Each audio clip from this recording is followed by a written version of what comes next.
Good evening, ladies and gentlemen. We're glad you are watching. Thank you so much for making time to join us on Tembe TV. It is that time again when we revisit and embark on open forum political discussion show that comes your way, giving you an opportunity to air what you think about our latest development on our political front.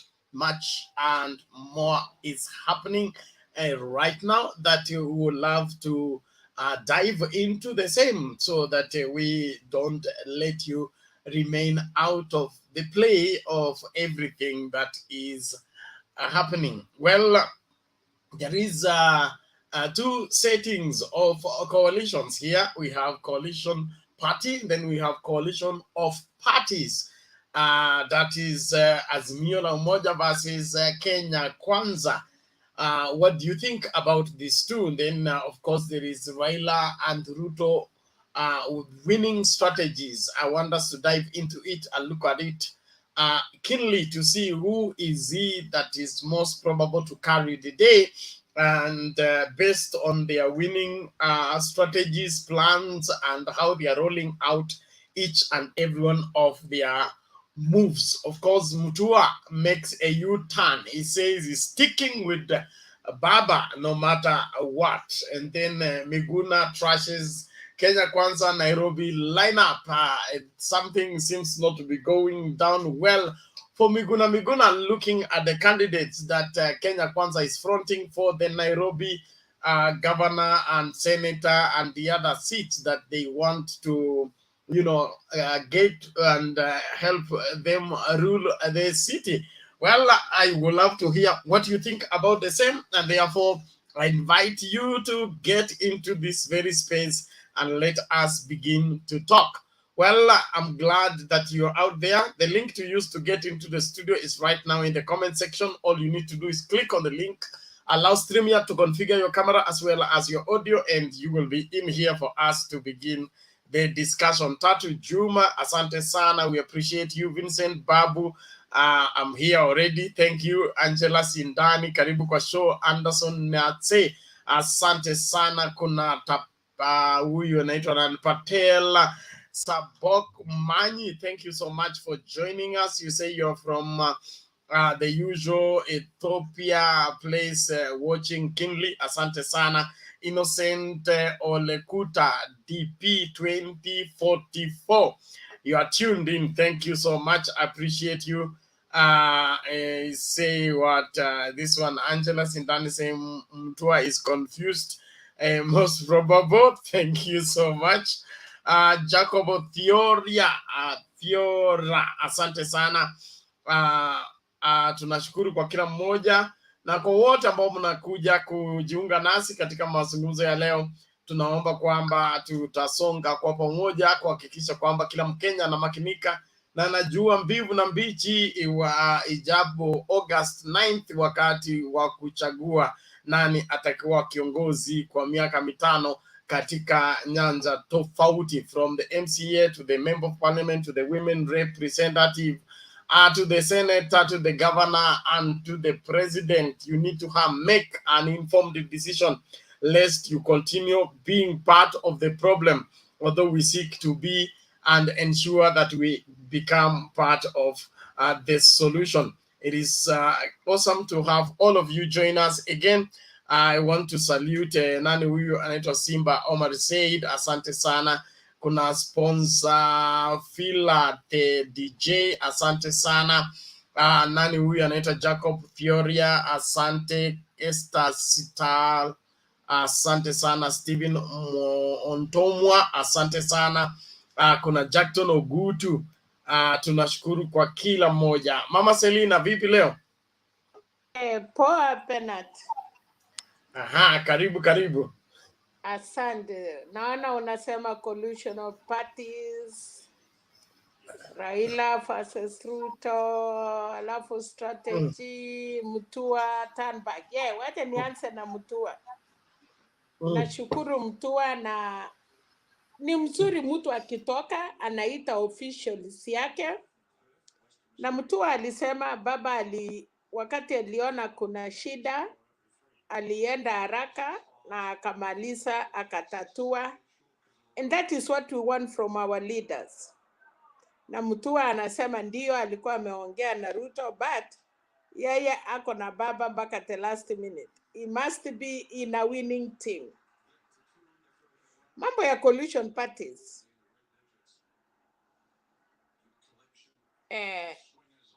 Azimio wako na karibu 20 something parties, nafika 30 almost.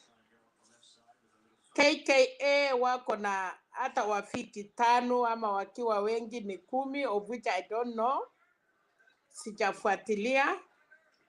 Lakini chenye imenishangaza ni hiyo mkutano wamekuwa nayo Kiambu. Kaboko ameshautiwa badly. Hata wote ukiona hapo wanasema wanaweka baba wheelbarrow. Alafu hiyo maneno yote tuliambiwa na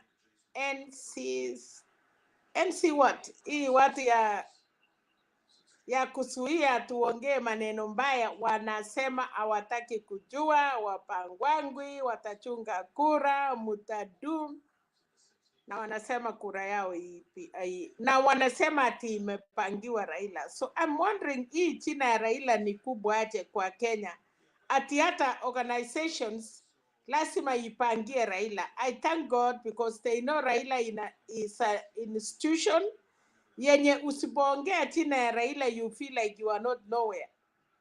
Hiyo matusi yote wanasema kitendawili. Bernard, I still come here and say Raila ni mwanaume, ni baba. Kama angekuwa anything, hakuna mtu angeongea kuhusu yeye. Wanatuambia alitaka kupendua serikali, things yenye hakuna. Leo ni miaka gani? 82 mpaka 2022. Hiyo ni miaka gani wanaturutisha kutuambia? Na Sangok aliongea mbaya sana. Nafikiri hii watu wanataka kushikwa, isipokuwa wanachokosa. Na wameongea kuhusu budget, wanasema wataenda badilisha, na tunataka utuambie Penat, mambo ya katiba kama imepitishwa na parliament na rais ameweka, especially budget.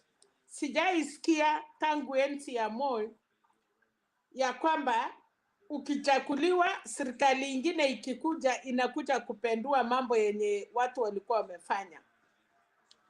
Naona tena wametoa propaganda ya kwamba serikali ya Uhuru ni 2 na ndio inalipa mshahara watu grupu 2, grupu ya baba na wameita China ingine, hata sijui China wameita ache.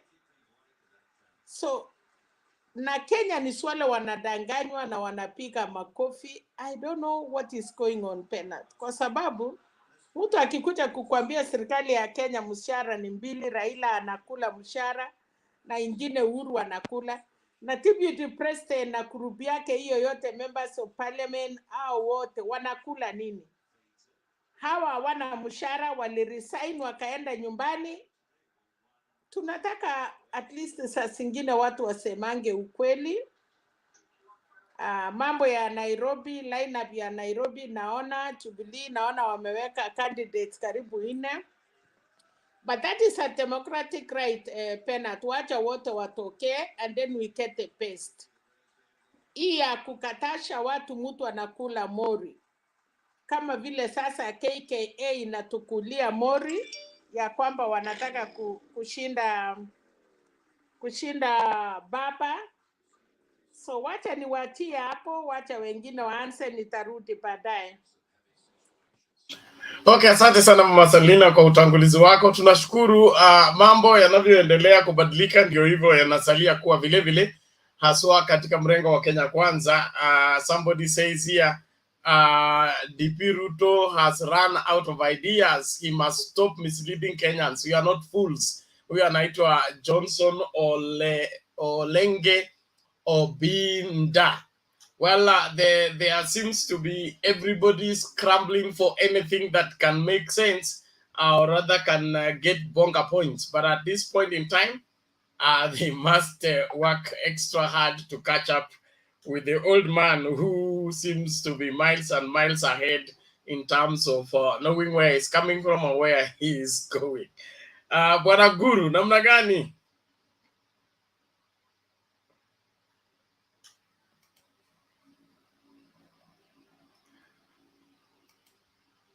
Guru upo? Mzuri Bernard. Haya, karibu. Habari yako? Niko salama. Namna gani huko? Huku ni mzuri. Haya, maoni yako. Hii ni coalition of parties or party coalition ama ni utapeli? Unajua, Yes. nadhani huyu naibu wa rais ni mtu mwerefu sana. Ni mjanja zaidi. Yes.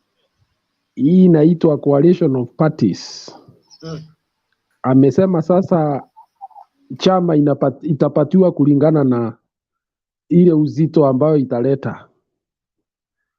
Na sasa ukiangalia akiwa hiyo ndio itakuwa namna hiyo, basi Weta na Musalia wanaweza potelea mbali, sababu sione vyama vyao vikileta watu wengi kwa mbunge. Ama ujui amesema kwamba kila chama itapatiwa kulingana na kile italeta.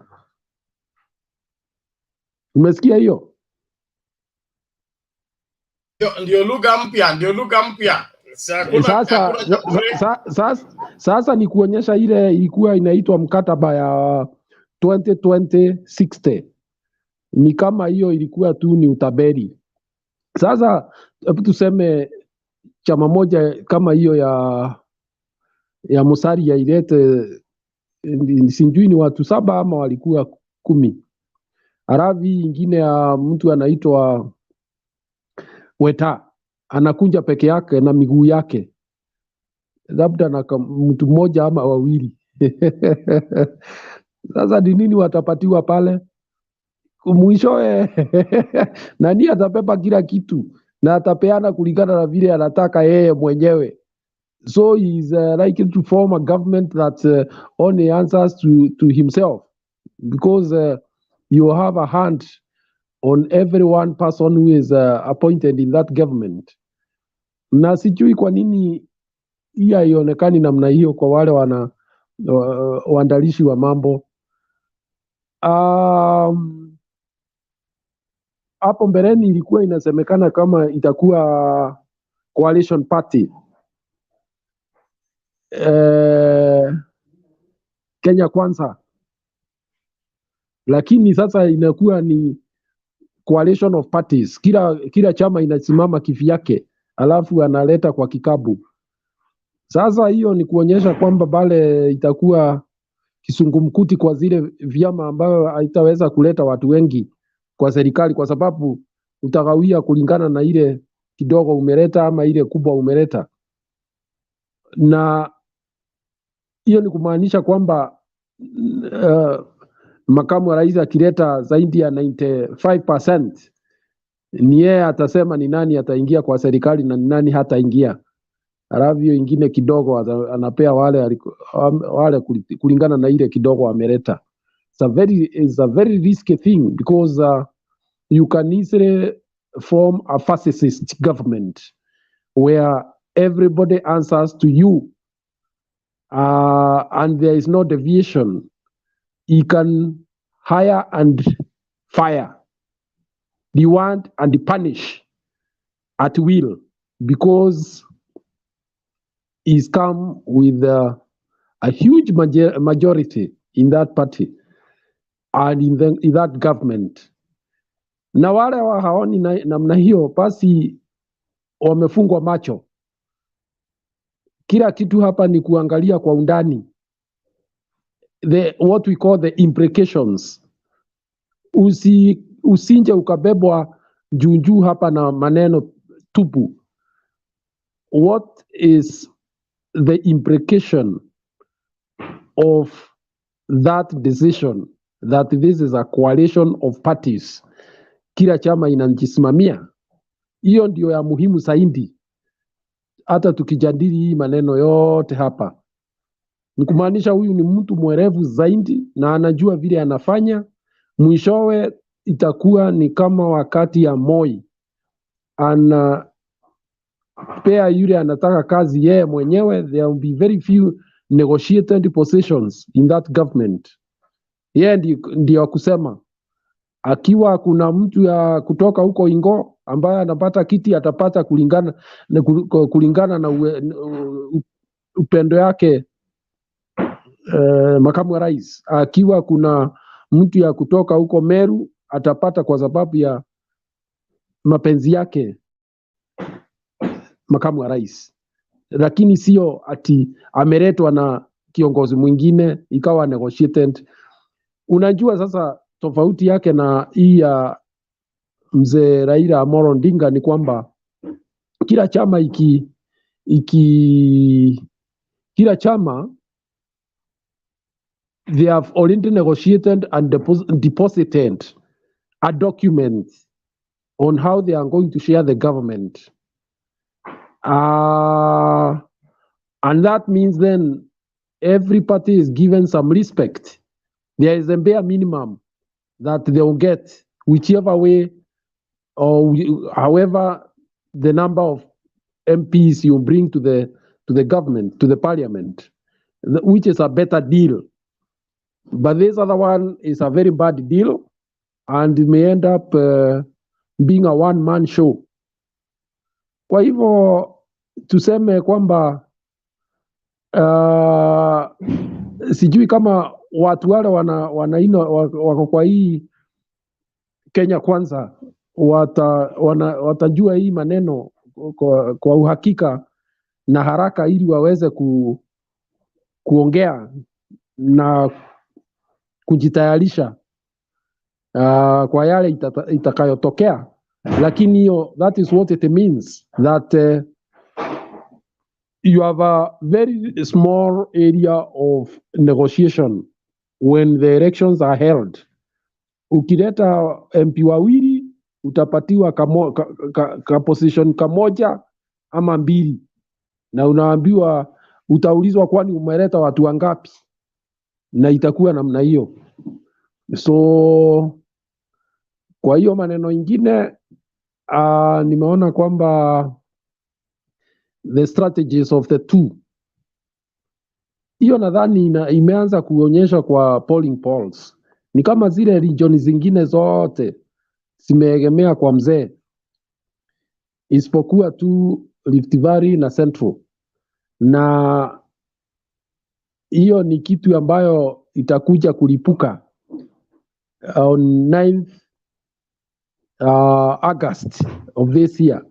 The trend will look like what we had in 2007, where you find the wide distribution of votes zinaegemea upande moja, lakini region mbili zinaenda upande mwingine, and because of their large numbers it will go like it is half. So hapo sijui kila mtu hapo ni strategy gani atachukua ili kupata kura kwa on either side.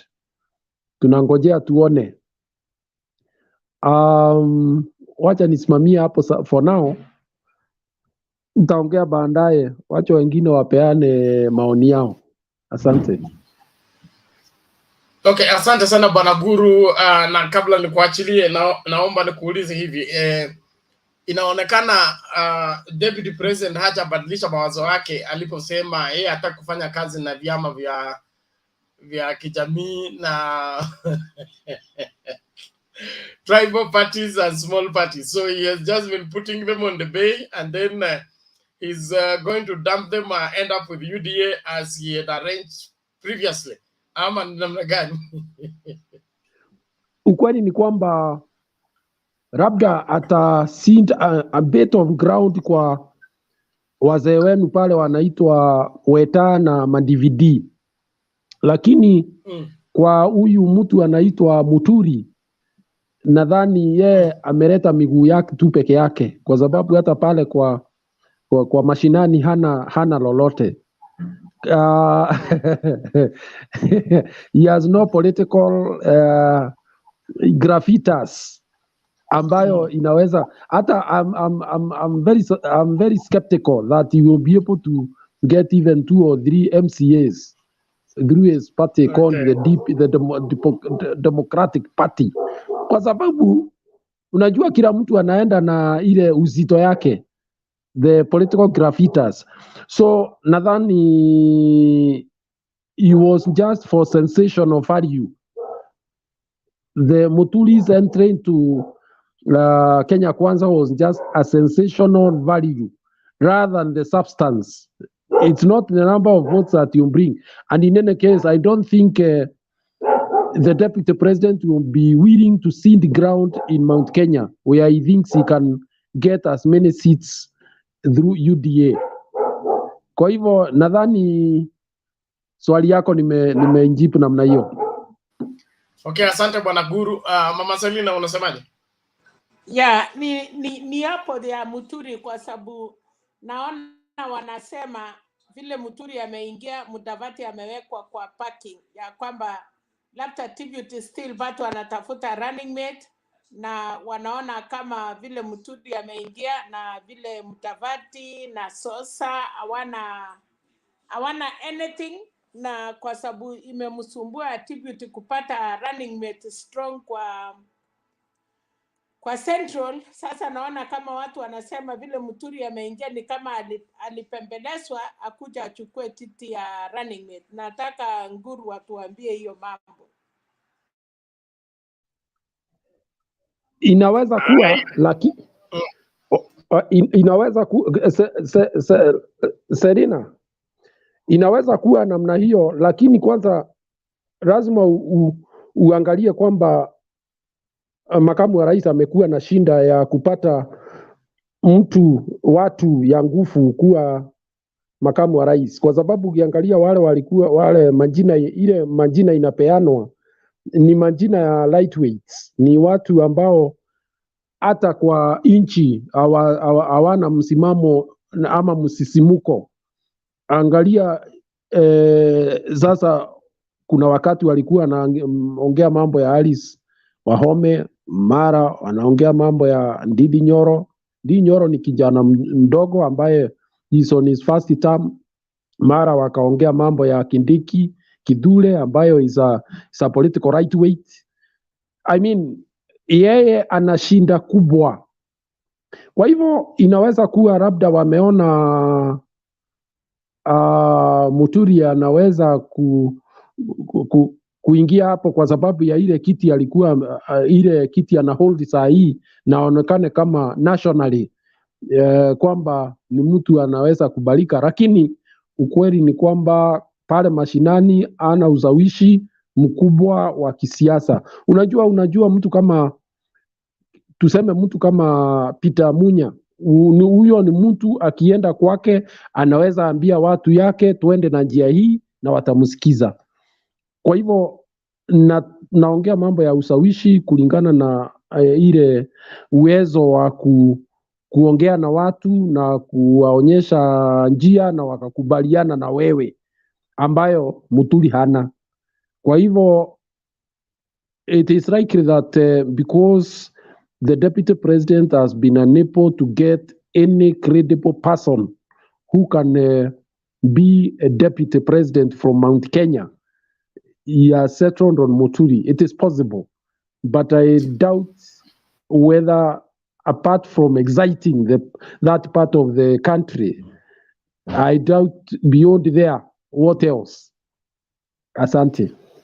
Okay, sawa, asante sana bwana Guru, tunashukuru. Naomba kabla tulete Evans tukasikilize hii video.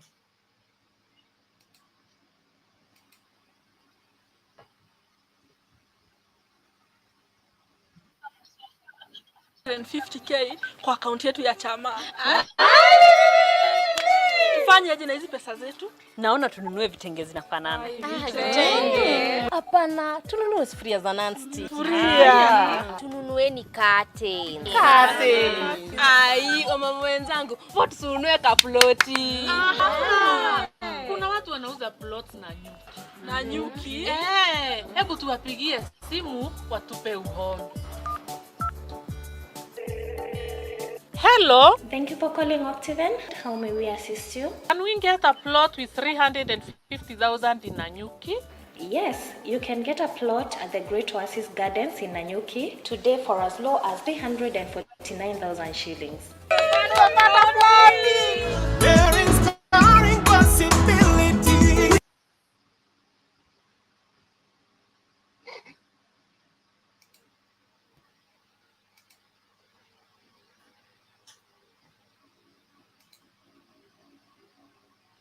Okay, thank you. Bwana Evans, karibu namna gani? Mzuri sana. Mi ni mgeni hapa lakini nimekuwa niko follow kwa background. Aha. Karibu Na basi maoni yako.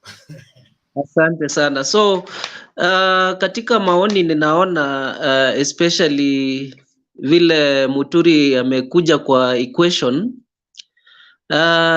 Amekuja kwa sababu ako na ushawishi fulani, ni national figure, na UDA ama Kenya Kwanza hawakuwa na mtu wa ushawishi ambao wangeza patia hiyo posti ya DP, na ninakubaliana sana na Guru akisema kwamba hao wengine wote ni political lightweights. So hapo ninaona hivyo.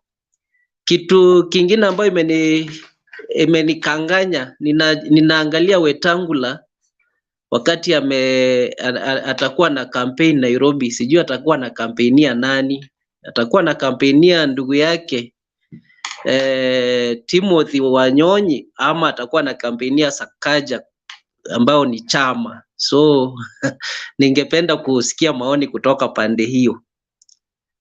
Otherwise sina mengi, mi ni mgeni, ninaendelea kuwafollow tu. Okay, asante sana Bwana Evans. Swali zuri kweli. Hii Kenya Kwanza ina mambo yake.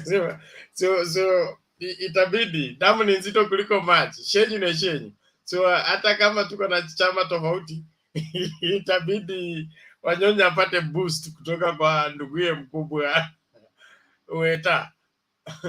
Nyambok TV, how are you? Is it Nyobok or Nyombok? Bernard, wachana na maneno mingi. Huyu ni Rupia. I have just seen that name here. There is another. Kuna page ingine natumia huko ndio imekuja hapa leo. I don't know why. Okay, sawa. Karibu Rupia. Tuambie sasa, Weta atakampenia timu Wanyonyi ama timu Sagana? Unajua Weta kuna mashida. Maana Mudavadi ni watu wako na shida kubwa, wametekwa nyara. Unajua Weta na Mudavadi wamenunuliwa, so they have no say. And what Ruto is trying to create in UDA, I think is even confusing himself more, because there is something extraordinary, or there is something that is not normal that is happening in UDA, and I believe it is the buying of Mudavadi. All the politicians you see there, they have been bought, including Muturi, including those the likes of Ndindi Nyoro. Ni watu wamepewa pesa, so they have no say. And I think Ruto is trying to create an environment that at the end of the day he will actually select or choose his own running mate from I think it will be from Mount Kenya, but he will decide. Ruto will decide because he's sponsoring all those people. So unajua hata saa hii Weta akianza kusema ana support ndugu yake atafukuzwa huko kwa nini, kwa Kenya Kwanza, and there's nothing he can do hapo. Even if you go there with your party and you start praising your party more than UDA, utafukuzwa, because we ni mtu amenunuliwa, na we unakuja hapo you want to sell your party where UDA is and hakuna kitu wanaweza fanya. At the end of the day, Ruto has made himself a demigod, and he has made those people to believe that he is the only and that cannot be negotiated. He is the only and the sole candidate of Kenya Kwanza. But the Kenya Kwanza is just a name anyway, but it's the sole candidate of UDA. All the people who are on board are actually singing UDA. There is no ANC there. There's no Ford Kenya there. Hizo vitu vimewekwa, lakini everything there is UDA. And this politics of buying politicians and you bring them into your fold is a very bad one, because people who can express themselves like Wetangula, and I don't believe Mudavadi can do so, are now, there is nothing they can do. There is nothing they can say. Wamekuwa huko, wamenyamaza, and you will see a lot of things. But I believe at one point, before we reach August, a lot of things will happen and a lot of things will change, because you cannot just buy politicians and people and put them in one fold and then they will support you. There are young aspirants like people like Karen Nyamu, like Didi.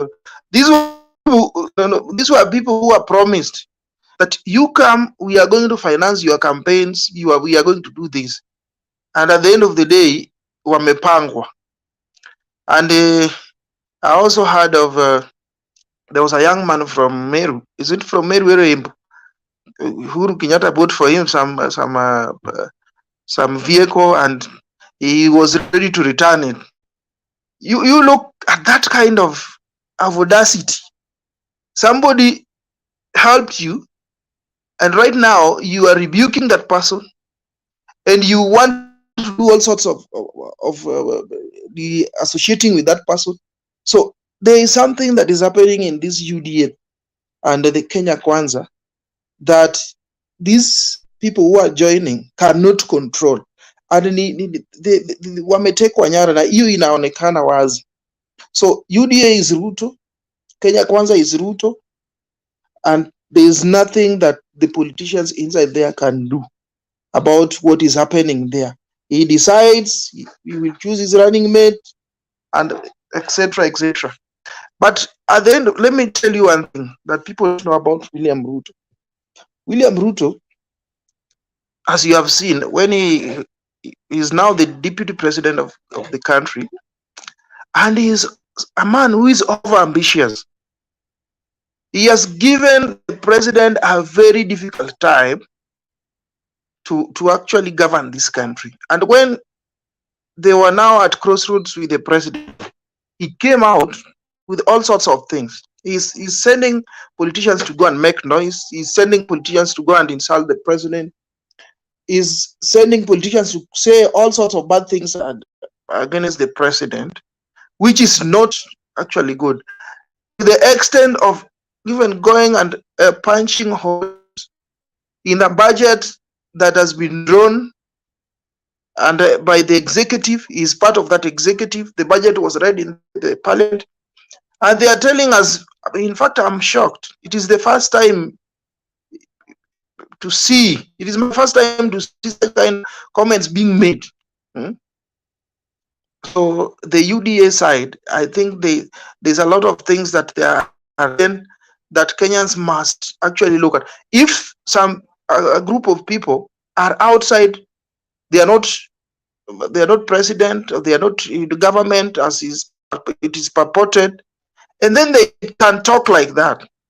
You ask yourself, if now they have the government, what can they do? They can even tell you, you go away with your high prices of hunger and go and die.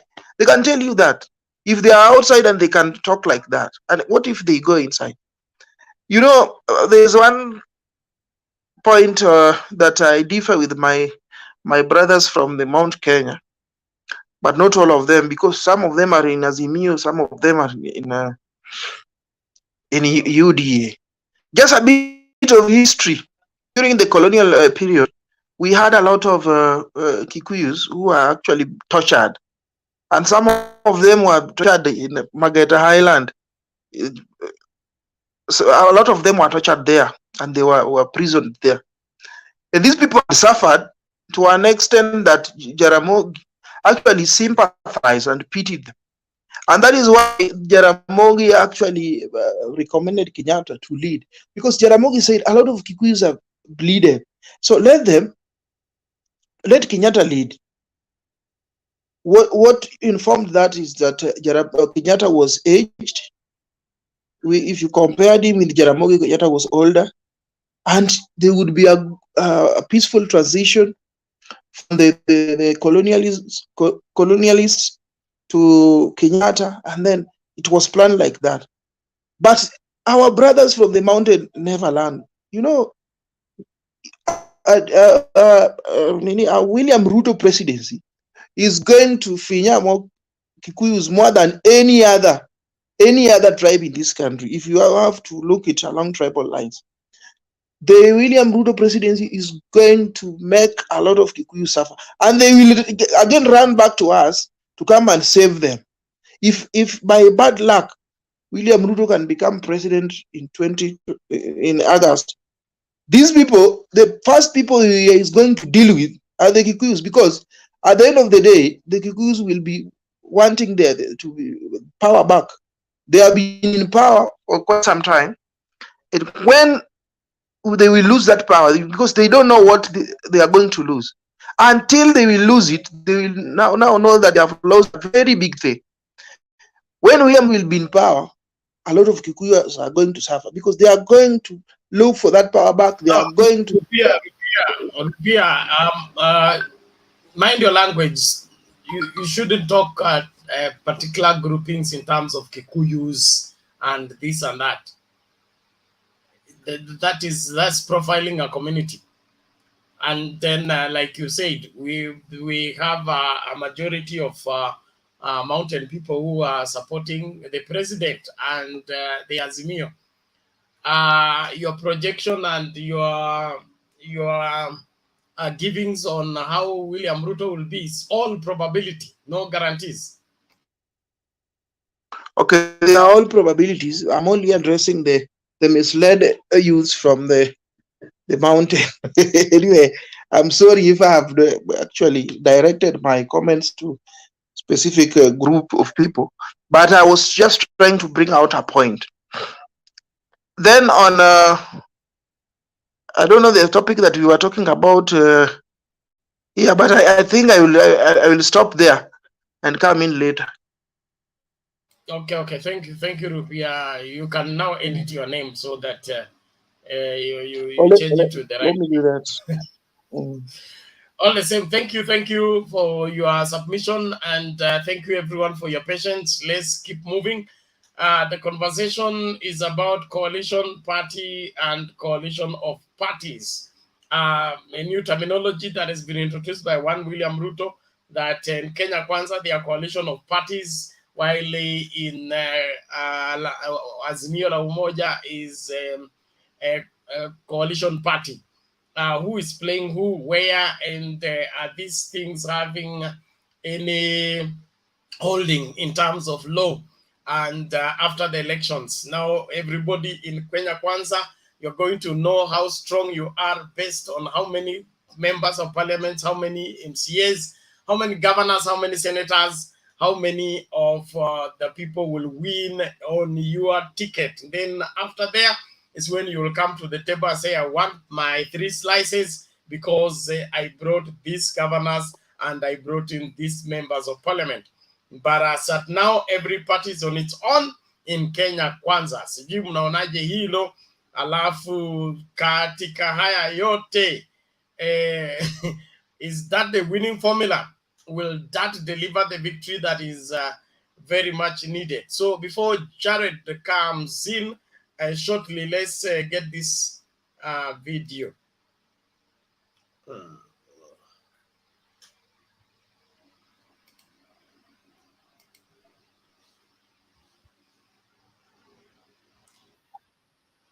To Mheshimiwa William Kabogo.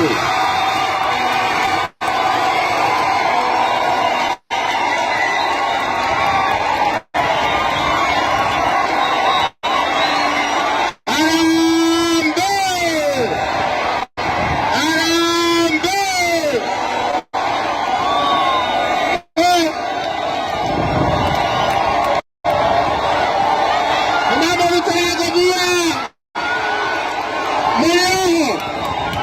Haya ndio anataka mwareria. Aduaruzege. Moraga rege. Aterere. Muranye daratea. Ate. Ete KMCA. KMP. Ate kia gavana. Wakiabu. Mheshimiwa Rais, sisi tunashukuru sana. Ngojeni kidogo. Ngojeni. Mimi namwambia Mheshimiwa Rais wa tano. Wameunda barabara, wameunda mambo mingi. Sasa tuweke pesa kwa mifuko yenu ya mambo ikuwe sawa. Hapa Kiambu tutaanza fuliza. Ukipata 10,000 unarudisha 10,100 baada ya miezi 3. Tuko pamoja? Mheshimiwa, utatupatia pesa? Utatupa pesa? Haya, mmesikia amesema atatupa pesa. Pigieni makofi. Hiyo ingine sisi tunaheshimu Mheshimiwa Rais. Lakini tunamwambia Mheshimiwa Rais, katiba inasema nidhamu ni 2, 2 terms. Ukimaliza unaenda nyumbani. Ni kweli. As many of you there, the eyes have it. Hiyo ingine mimi ndamwambia ndugu Uhuru Kenyatta, kwa sababu Uhuru ni rafiki yangu vile Mheshimiwa Ruto ni rafiki yangu. Tumuombe Uhuru awachane na huyu mzee, wang'ang'ane na hasira, tuone ni nani atatoboa. Na pia kwa sababu mmenipa hiyo kiti ya gavana, mniwachilie niende nitembee na hasira, tukatafute kura huko mbele. Negua wamo isabio turere waterere atawira inokale atire modo ya kwareria geko nione jigane.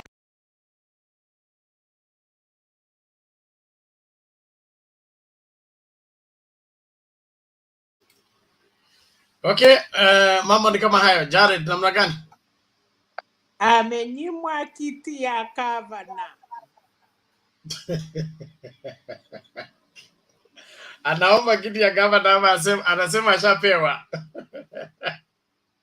Anasema mumeninyima niende kusunguka na rais dunia, kwa hivyo ana kiti hapo. Ameuliza kama wale wanaelewa Kikuyu, aliuliza asimame MCA ama MP ama women rep. Kumbe Kiambu ni kubaya hivi. Jared Mangera, how are you?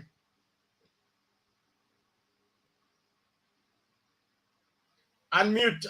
The mic is beside your name. You unmute fast ili ukiongea tunakusikia. Yes. Kaboko mwenyewe naona anajiconfuse mwenyewe. Anaambia Ruto ya kwamba barabara wametutengenezea, lakini sasa sisi tunataka utupatie pesa mkononi. Hivi inamaanisha Uhuru amefanya kazi. Kitu cha pili anaambia wananchi wamruhusu watembee na Ruto kwa kiti ya gavana. Alafu yani anajiconfuse yeye mwenyewe, alafu ni kama hata kama anampigia Ruto kampeni hayuko pamoja naye, kwa sababu vile anaongea naye ni kama ako kando. Sasa na vile uliona amerudia makosa yale aliyoyafanya wakati ule, aliweza kuwatukana akina mama. Ukiangalia hapo na leo ameweza kutukana watu hapo, ya kuwa ameweza kuwatukana. Kama mumeangalia mkutano wa vile ulikuwa unaendelea mbele ya Ruto. Kitu nitaweza kusema ni ya kwamba tukiangalia hiyo coalition mbili, ukiangalia hii coalition nyingine ni kama hivi vyama vinawekwa pending. Ukiangalia chama cha Mudavadi kinawekwa kinaenda, wanasema wameweka agreement, lakini kinawekwa kando, na hii kingine kinawekwa kando. Hakuna mahali ambapo tumeona vimeungana kabisa, jinsi ambavyo Azimio imeweza kuunganisha vyama wameingia ndani kabisa. Hivyo inamaanisha ya kwamba wakati wowote atakapochukua uongozi, hivi vyama ataviweza kuvitupa wakati wowote, aweze kutumia chama chake cha UDA, kwa sababu yeye mwenyewe amesema chama atauliza nao president ni chama cha UDA. Hivi inamaanisha ya kwamba hawa wako ni wale wa kumsindikiza na wanamsindikiza kutoka nyuma. Akifaulu ataachana nao, aweze kupanga wale watu wake ambao watakaochaguliwa wawe ndio atakaopatia kazi, lakini hao wengine atawauliza vile huyu mwingine anasema, mumeleta watu wangapi, magavana wangapi umeleta, wabunge wangapi umeleta. Hiyo inamaanisha ya kwamba huyu Ruto kasi mpaka atakuja kuwa dikteta mkali. Mlikuwa mnasema mmoja alikuwa ni dikteta, lakini huyu atakapochukua uongozi ndio tutakuja kuona udikteta wake. Ndiposa ninaomba ya kwamba tunapomwangalia vile anaongea, kweli anaongea maneno matamu, lakini ukimwangalia vizuri utaweza kujua ya kwamba huyu atabadilika wakati wowote. Hata sheria, hata kuwa vile watu wengine wanamwangalia Uhuru Kenyatta, wanaona ya kwamba yeye ndiye ameweza kuangusha nchi, yeye ndiye ameweza kufanya vitu vimepanda, kila kitu kimeenda jinsi ambavyo hakijaenda. Wanaona huyu mwingine ya kwamba yeye ndiye anasema ukweli, yeye ndiye ako sawa. Lakini wakati mwingine unajua mtu anayekudanganya, anayekuibia kitu kutoka kwako, anakuanga na mdomo mzuri, anaongea vizuri mpaka anatoa kitu kwa mfuko wako. Kwa hivyo tunapomwangalia anaongea vizuri, anasema yeye ndio atasaidia vijana, atafanya nini, hii ni kutudanganya. Lakini unapoangalia Uhuru amejaribu sana ili aweze kutetea Wakenya, amejaribu sana ili aweze kuleta Wakenya pamoja, lakini wakati mwingine unapoangalia vile wanaongea ya kwamba yeye ndiye ameweza kufanya Wakenya wameweza kuwa hawapatani pamoja. Ndiposa tunaangalia, tunaona, yani mimi nikiangalia ninaona ya kwamba tunastahili tuweze kumuunga Uhuru mkono jinsi ambavyo ameweza kuunganisha Kenya pamoja, na vile ameweza kutuambia ya kwamba tuweze kumuunga mkono Raila Odinga ili aweze kuunganisha Wakenya pamoja, kwa sababu yeye anapoangalia kuna kitu ameweza kuona mbele. Wakati mwingine sisi tutaweza kupiga makofi, tuweze kusema, tuweze kuona yeye haoni chochote, lakini yeye ameweza kuangalia mbele, kwa sababu yeye mwanzo alipoingia uongozini ni kama hakujua sana serikali vile ilikuwa inaendeshwa, kwa sababu wakati mwingi huyu mwingine faisi wake alikuwa ndiye alikuwa kwa serikali ya Moi sana. Kwa hivyo yeye alikuwa anajua vitu vingi. Ndiposa huyu Uhuru alipokuja kugundua wakati pesa zimeshaenda sote, na alikuwa ameweza kumpatia project sote anaendeza. Sasa kuja kugundua na akaona ya kwamba akikuja kuongea kabla ya uchaguzi wa 2017 itakuwa ya kwamba imeharibu kila kitu. Ndiposa unaona ya kwamba uchaguzi ulipoisha na alipoangalia akaona ya kwamba wabunge ameongea nao na ameona ya kwamba wabunge wameingia upande wake, ndipo akaanza kuambia mkubwa wake ya kwamba ni hata unapoongea una wabunge wa kutosha, tukienda parliament wewe tutaweza kupiga vote of no confidence. Kwa hivyo tunapoona yeye alianza mambo mapema, na alipoanza mambo mapema Uhuru usuri wake ni ya kwamba akaona ya kwamba si vizuri hawa Wakenya waweze kuangamia au Wakenya waweze kuwa ya kwamba wasielewane. Ndiposa hata huyu kama aliweza kumpangia vile atakavyomfanya, Uhuru akaona ni vyema aweze kumuona ndugu yake Raila ili waweze kuungana pamoja, serikali iweze kuendelea. Na kweli alipofanya hivyo amemsaidia sana mpaka serikali Uhuru anaenda kumaliza uongozi wake, hata kama ameweza kupitia magumu, lakini tunashukuru ya kwamba serikali yake imeweza kufikia ngumu. Wakati huu najua Ruto ni mwerevu sana, amefikia, ameona vitu vimepanda, kila kitu kimepanda. Sasa anatumia vitu kupanda, ya kwamba anaonyesha wananchi ya kwamba Uhuru ndiye amefanya vitu vimepanda, yeye akipatiwa uongozi atafanya hivi vitu viweze kusuka chini. Sasa anatumia hiyo ili watu waweze kumuona ya kwamba yeye ni afadhali kuliko kumuunga mkono yule ambaye Uhuru ameweza kumleta, ambaye ni Raila. Lakini tunapoangalia tuweze kujua ya kwamba ni nini ambacho kimeweza kufanya vitu vimepanda. ni nini ambacho kimeweza, kwa sababu sio Kenya peke yake inalia, nchi nyingi zinalia kwa sababu mambo ingine ni corona, mambo ingine ni vita. Hivi vyote vimeweza kufanya vitu vimepanda, na sana sana mafuta inapopanda kila kitu kinapanda.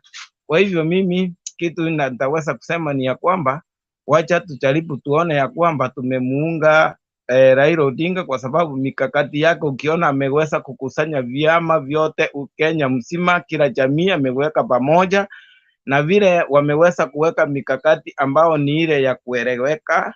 Kila chama kinapoingia pale, kinapozungumza kinasikika, lakini ukiangalia upande mwingine huwezi kuongea chama chako ukienda mkutano wa Ruto, mpaka uongee mambo yanaongea ni UDA peke yake. Kwa hivyo tuweze kuangalia tuone ni coalition gani ambao tutaweza kuunga mkono, na naamini kwamba Mungu atatuongoza. Asante.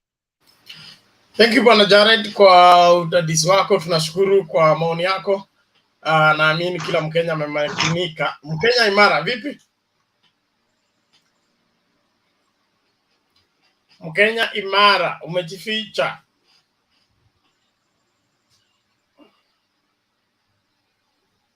Upo Mkenya imara kweli? Basi Moses Chege namna gani?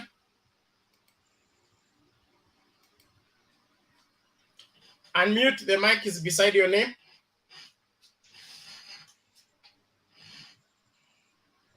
You click on the mic beside your name.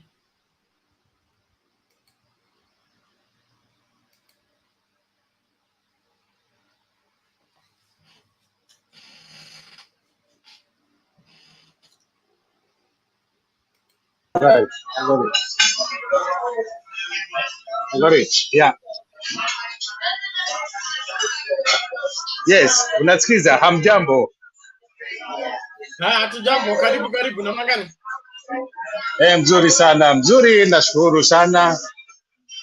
Nimesikiza story, nimesikiza mtandao na nimesikia Wakenya wenzangu vile wanaongea, na nashukuru, nasema asante sana. Yangu ni haya maneno ya William Ruto na maneno ya Raila. Nani atakuwa rais on election day ambayo tunaelekea, inaleta confusion sana, kwa sababu unashindwa opposition ni nani wa serikali. Ukiangalia vile tulikuwa tunazoea kampeni zikifika tunakuwa na opposition. Bwana Moses, uko mahali ambapo kuna kelele, sijui nini kinaendelea huko.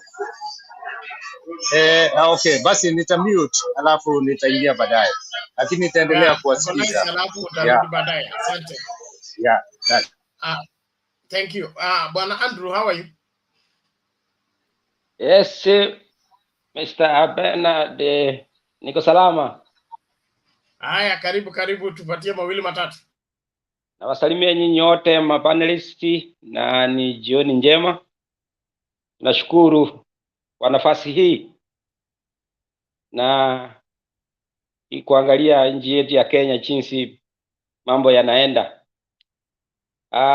Kama siku ya leo nimeona matusi yamerushwa, lakini unajua tulisema hatutatukana mtu. Tunasema waacha warushe, sisi tunaenda kurusha kula.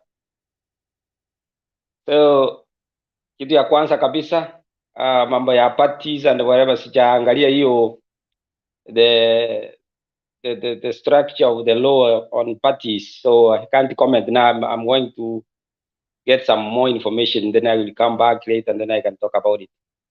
For now, I will only talk about the chap. Najua mtoto akitaka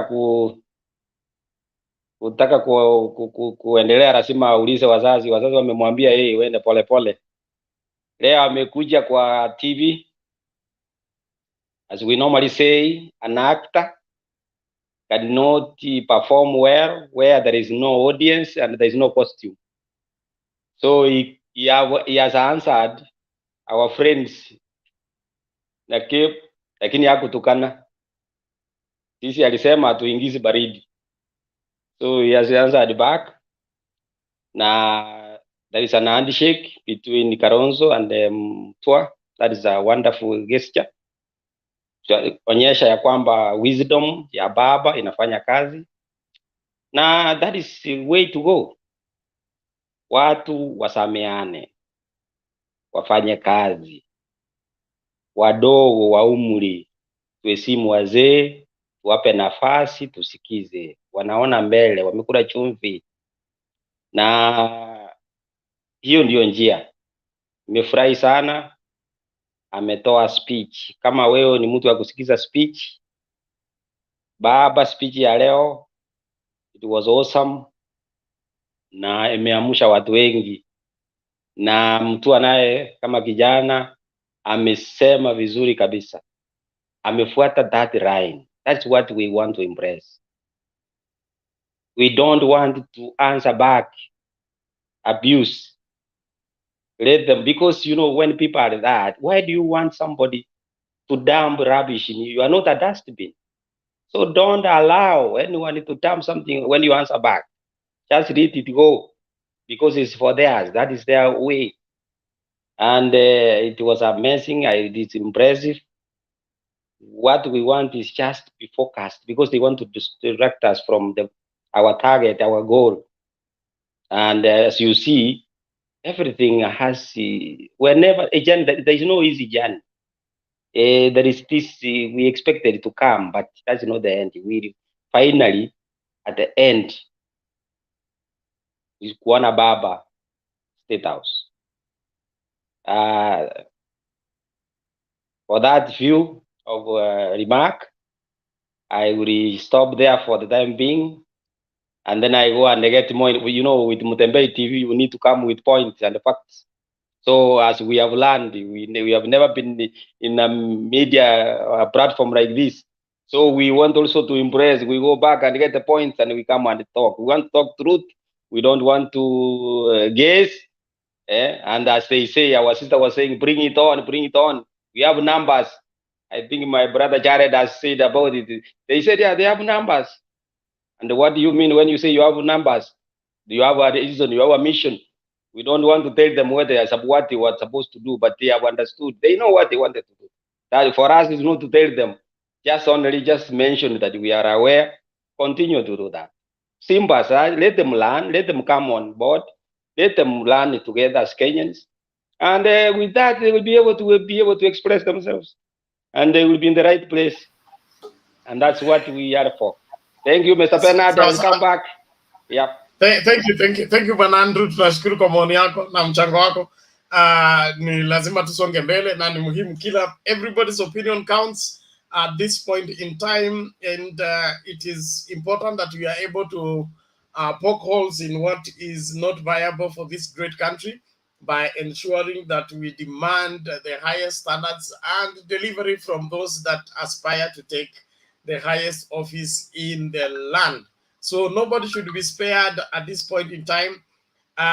We would want, us who come from Western Kenya, want to know what Mudavadi took to Kenya Kwanza, or what did he go there to safeguard for us, because he says he went there on behalf of the Luyas. Okay, now we are asking, what did he go to get for us as a community? And are we probable to get it? Ama tumekubali kuwa flower girls? Unajua flower girls after they throw the flowers and deliver the man at the altar, that is the end of the story. They go back with the matron, warudishwe kwa gari, warudishwe nyumbani kule wametoka. Haya masuala mengine hahusiki kamwe. So ni muhimu, tunashukuru kwamba siasa zetu ni hatari sana. Sijui Bwana Chege, umesort out masuala ya sauti ama twende kwa Jared huyu mwingine ndio turudi kwako?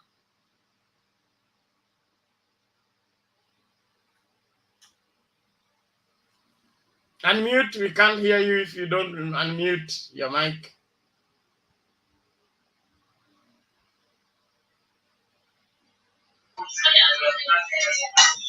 Yeah, sorry, bado niko kwa crowded venue ambayo iko na Okay. makelele. Yeah. Sawa sawa. Nitajiorganize tena mahali kwea and then I'll come back. Okay, thank you. But I'm still Jared listening. one. Nasikia vile mnasema. Yeah.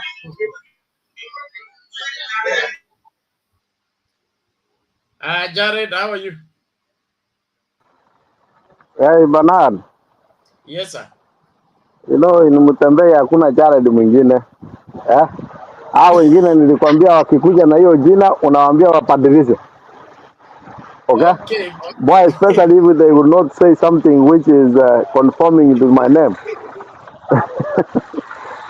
I just joined, so I don't know what Mangerere was saying. I hope that he is in Asimio. If not, then he cannot be allowed to use that name.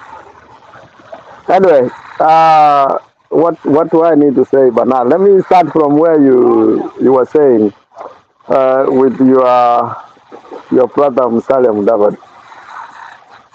You know, every time I listen to Musalia Mudavadi, I wonder if he has taken a higher route of taking something which he doesn't understand himself.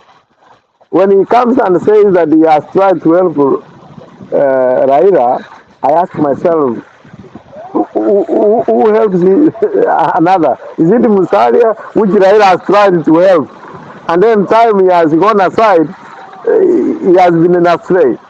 But let's come, what was he thinking? After, if they really claim that NASA, they could not get what they needed in NASA, to create Kenya Kwanza, and even when the party was, the law was changed so that it can protect them, and then they don't even use that. You see, when you have Marara as your legal counsel, I'm very sure that you will have a problem. When we get to August 10th, William Ruto will tell them, I have to be in Nijipanga. Now Kujipanga. Every move William Ruto has made has convinced me that more than ever, William Ruto is prepared to be the opposition. And what is remaining now is just to make sure that there can only be one party which will get the funding, that is UDA. So there is Kwanza, Kenya Kwanza was just a name. It doesn't exist anywhere, you know, because the presidential candidate will be UDA. Even where the law was changed a little bit so that these people can be able to get funding by getting even a single governor. When ANC could have got, even Sakaja had a chance, a fighting chance to be a governor, William Ruto takes him to UDA. Now you wonder, he must have been paid a lot of money that he doesn't see anything what is happening. We come to his older brother, Wetangula. Wetangula might not be even made it to the Senate. So that's not a party. But anyway, we will wait and to see that day, and that will be our joyous. Let's come now to the little business. I had my friend Moses Chege seemed like maybe he was in so much crowd that he could not even know who would be winning. That one we are just moved past that. We know that Raila Amolo Odinga is the next president. That is given. There is no doubt, even in Ruto's own admission, there is no doubt about it. So what we're trying to find out is that how influential would this opposition be? Would it be just opposition which would have no influence at all? So hopefully he can get something to equip himself to be an opposition. So my friend, if you didn't know, I've told you that, and you don't have to worry about that one. There is no doubt at all. If William Ruto was serious about winning, he could have brought in Moses Kuria, these Mount Kenya parties, to Kenya Kwanza, then they can now form a serious party. If you see, he has sacked UDA. He brings Justin Muturi, who, if you go and ask how many aspirants are running in DB, the PP party, you will be surprised. He brings Mudavadi, who, if you ask how many people who are running under Mudavadi, you will be surprised. If you ask how many people who are running under Wetangula, you can ask. But if you go to Moses Kuria, he has some aspirants who are running. If you go to Kinjuri, if you go to Chibebe, he doesn't want those things. He just wants UDA to remain UDA as a party for 2027. So the law was created very clearly. The difference between a coalition party like Azimio is that where there might be agreement later, maybe in Nairobi, they might decide to give Azimio ticket. That first Raila Amolo Odinga will run under Azimio ticket. He would not be an ODM presidential candidate. He would be Azimio presidential candidate with his or her running mate. On the conditional party, it's just like what NASA was, and a gentleman's agreement, and that's what Ruto is telling them. You know what? You know, Mudavadi, after the Masetani thing, you can trust me. You know, after tulikupanga, tutajipanga tena baadaye. That's why they could not go to where the actual funding party, the political party would have gone into a political party where the funding could have been established.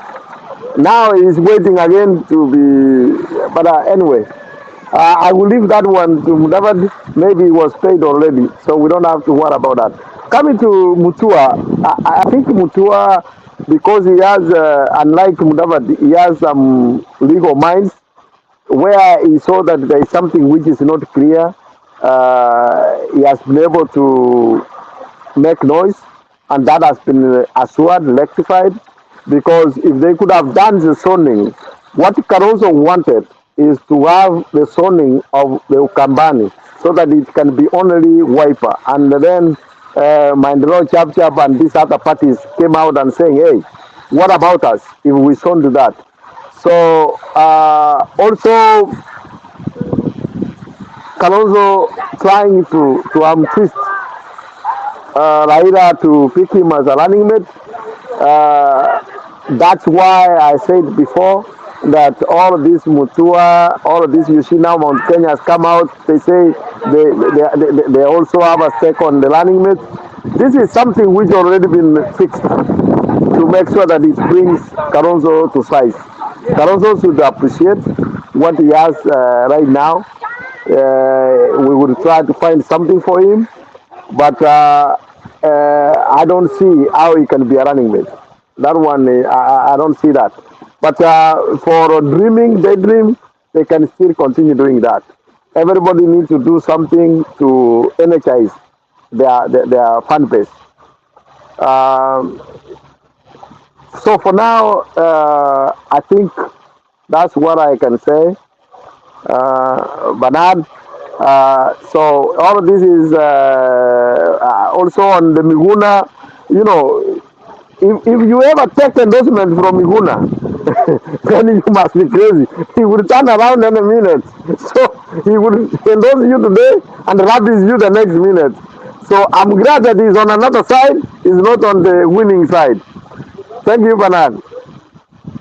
Okay, asante sana. And just before you go on the issue of opposition leader, do you think William Ruto is able to survive staying in the cold and remain relevant like Raila Odinga? Because he seems, since he rejected BBI, which was giving him a lifeline, now that he heads into the cold for 5 straight years, will he be viable for 2027? Does he have a political stamina to reinvent himself and come and still be a leading candidate in 2027? What do you think? hey, Bernard, you know, I was one of the people who said before that I didn't want PPI to pass because I really wanted William Ruto to be in the call. And the only thing he would have, if is because Raila is a man of principle, he will make sure that they will be paid the political party funds. That's what he will be surviving with. But all the MPs will run away. Once you are not in government, they will run.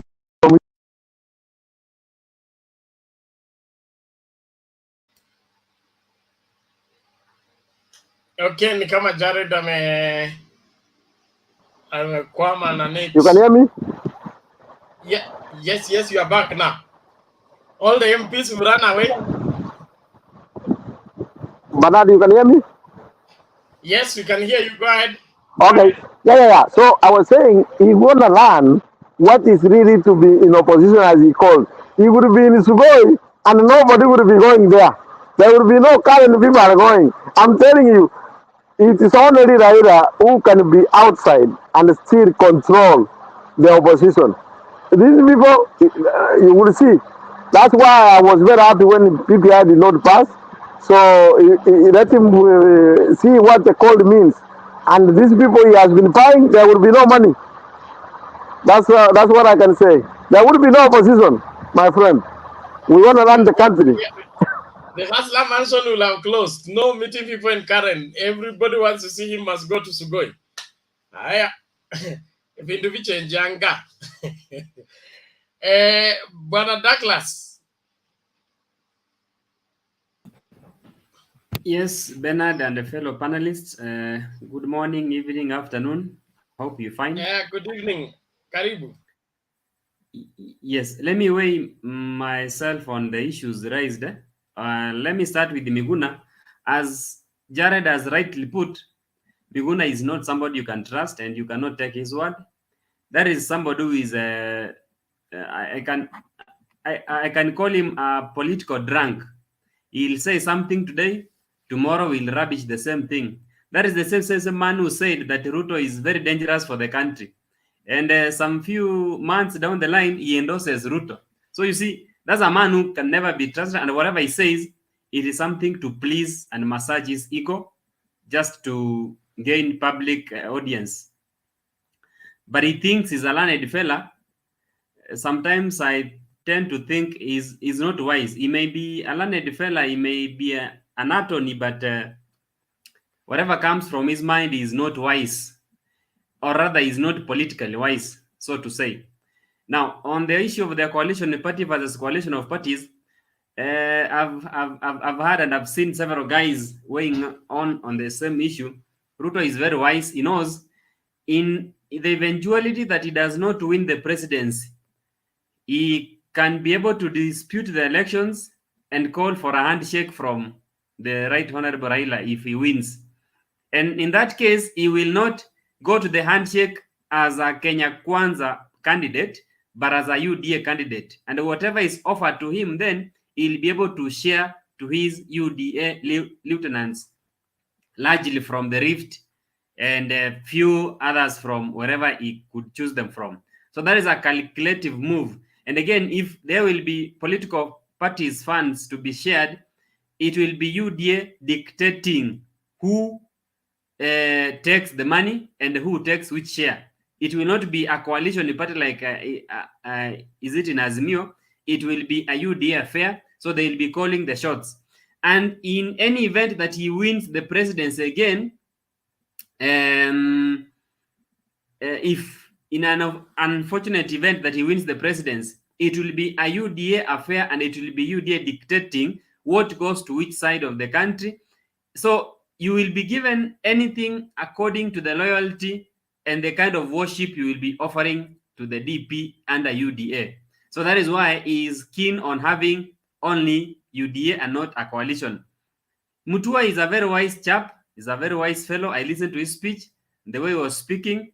He seems contented with what was offered after he made the noise. And I don't want to see somebody like Mutua crisscrossing the country, going to Northeastern, coming to Kisii, coming to Western, and selling the agenda of the Azimio. He sometimes resonates well with the young people, and he'll have something to offer. And that is what has to happen in Azimio, that all parties, they should be given whatever they request. But again, on this, I want the Azimio candidate to be very careful of how they solve out those issues, because he may spread so thin that in the eventuality that he wins the presidency, some things may be difficult to manage. The house will be so big that everybody will want his issues or his needs or wants to be accommodated in the presidency.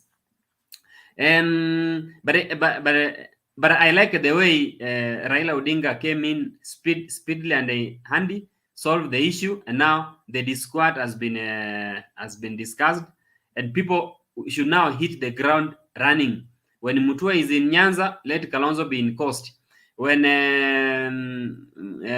Ngilu is in Ukambani, let Peter Munya be in the Upper Eastern, and Kanini Kega, who I'm seeing doing a good job in Central, having those small meetings and the branding that he has.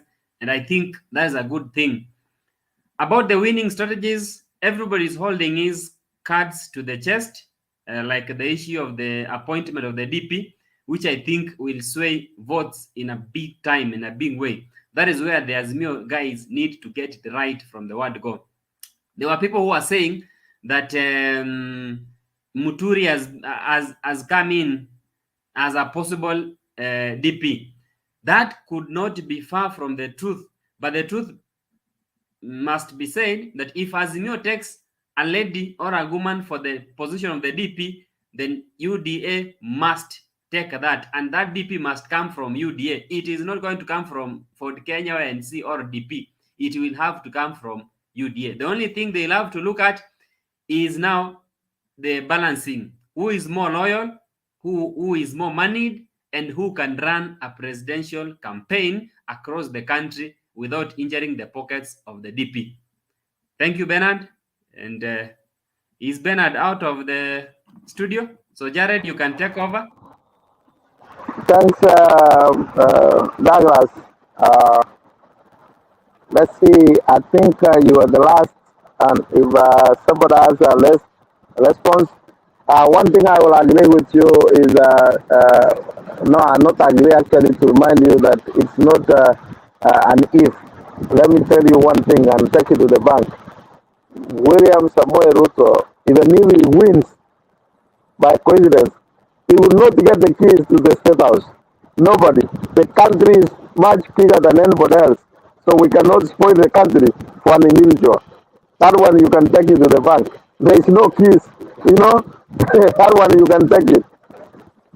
But I agree with him. He's a very nice, he's a very strategic guy. If you see, he's promising people even jobs as if he has already taken government.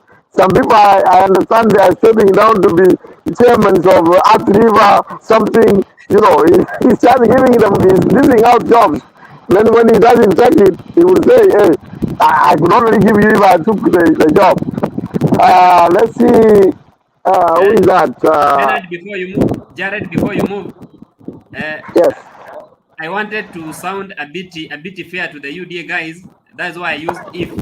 If I could say he will not, they could have cried. And again, one point before you call in the next person, there are those people who are saying that the running mate in UDA must go to Mount Kenya. That could be wrong.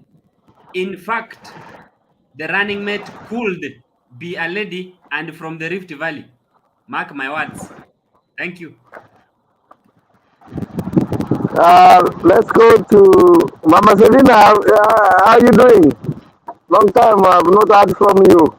I'm fine, Gerard. Who is this next? Yeah, I've been having a little work, and sometimes I get pissed off with what they say. When Mudavadi says he's been helping Raila. Ama siasa imekaribia, umewaka moto, naona Central moto. Uko waja, Central ni kwenda June. That's when they will decide. They have not decided yet. You cannot count them as now.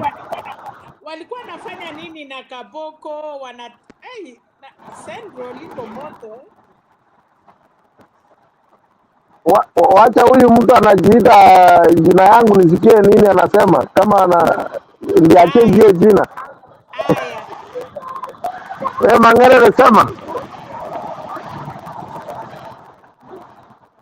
unmute,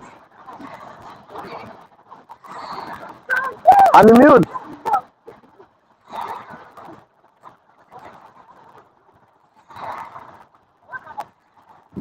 We can't hear you.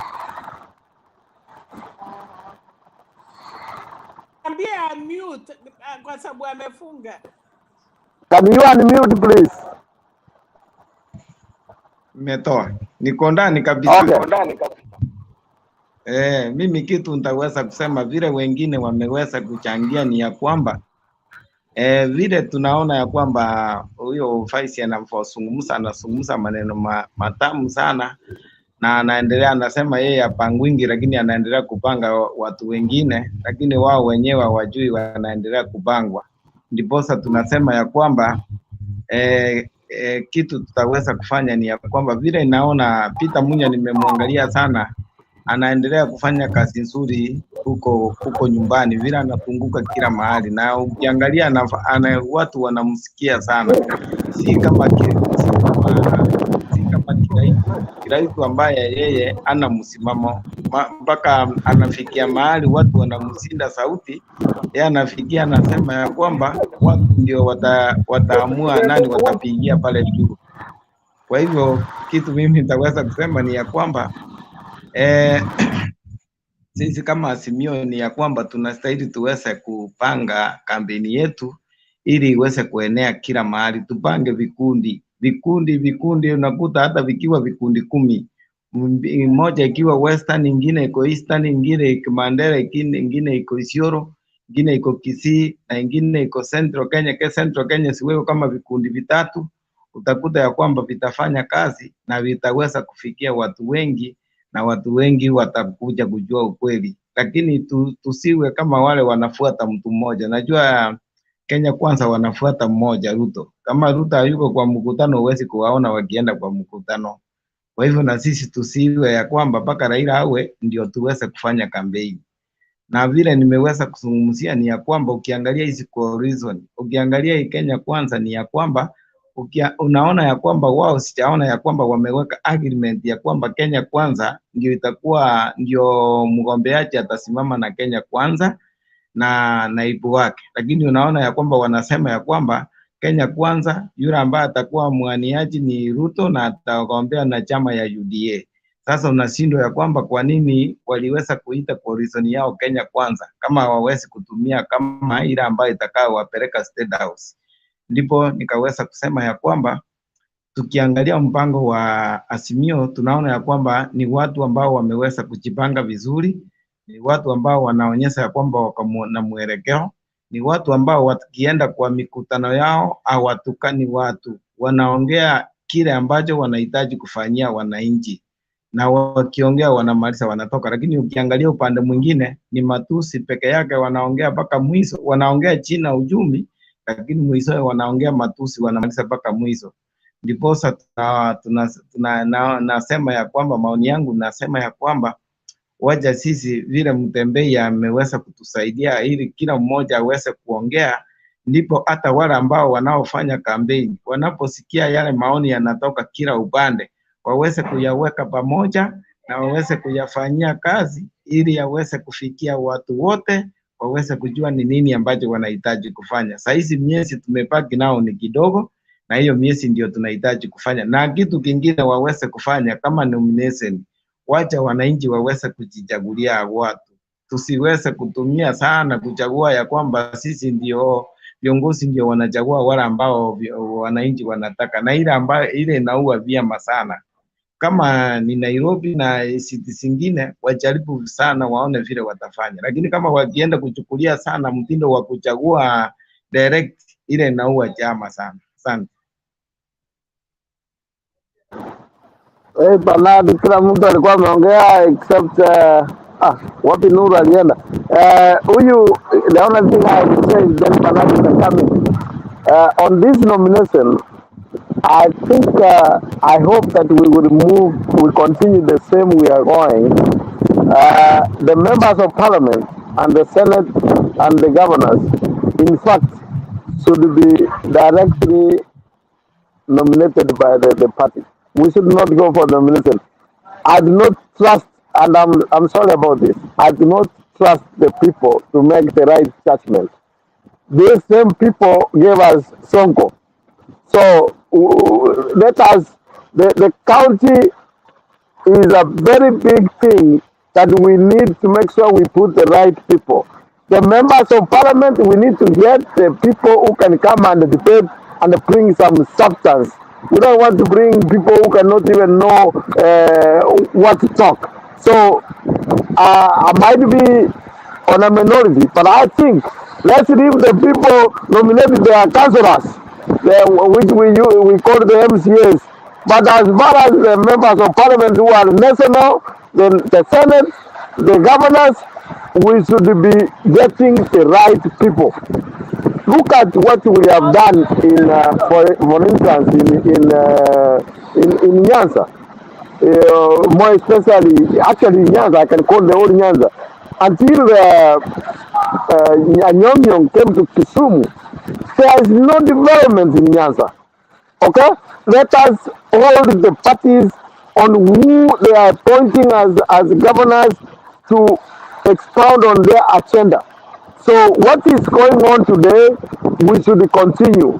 Let us do the backroom deals and choose the right people who we can hold accountable. That's my, I don't think that it's too much to ask the people to do.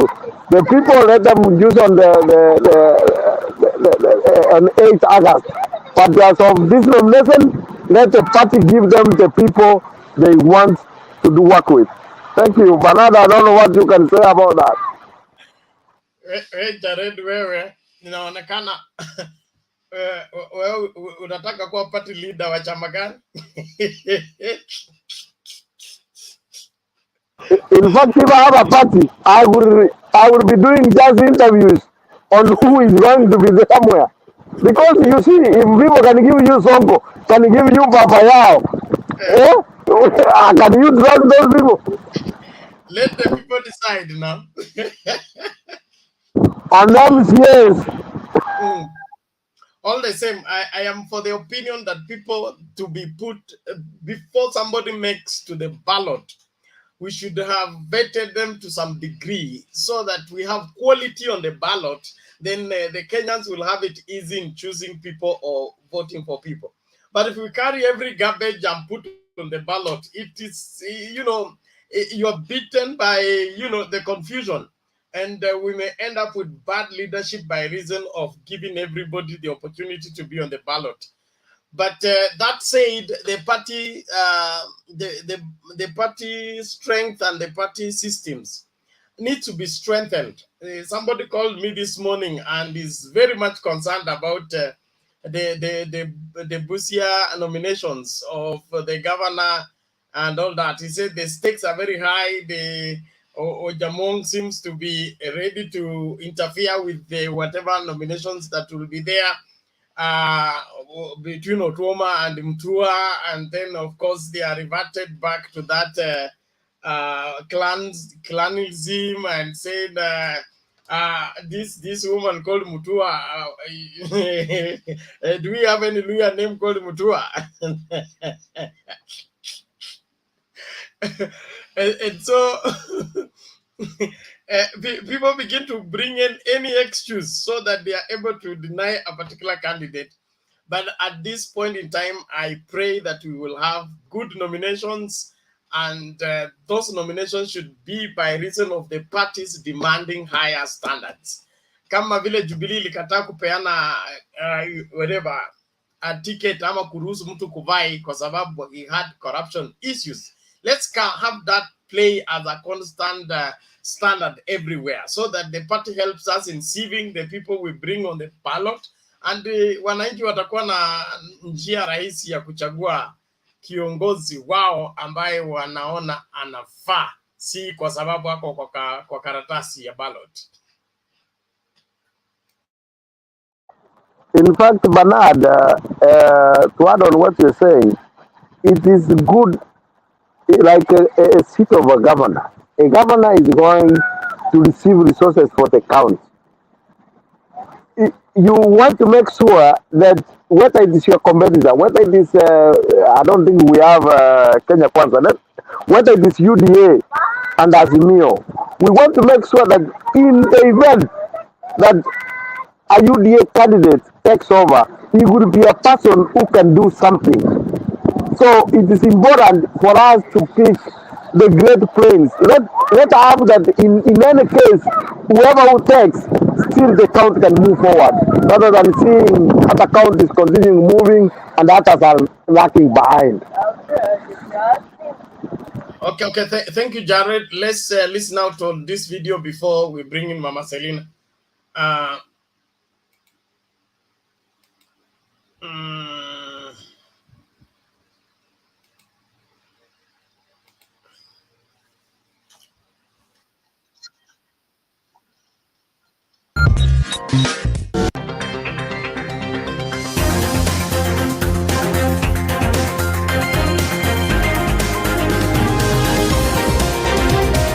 You are watching NSN News International, Nairobi, Kenya.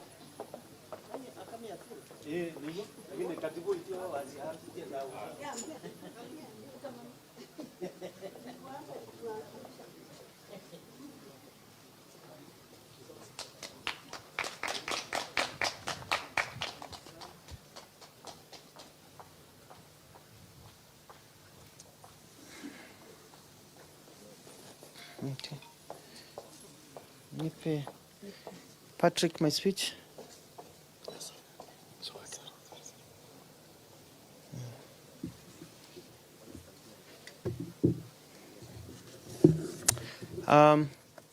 Tusonge kidogo tu tuweke hiyo spacing kwa sababu ya COVID is still real. Sitaki mtu nyuma yangu. Tusonge kidogo tu, 1 inch. 1 inch kidogo tu. SG kidogo tu. Kidogo tu.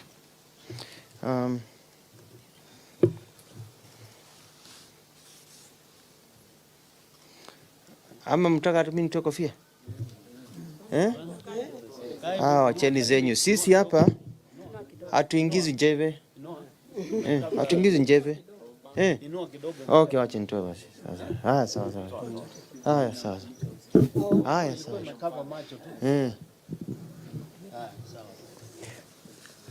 Are we set to start? The ones going live, we are good to go? I want to thank you for coming here today. This is the Maendeleo Chapter position for the 2022 general elections.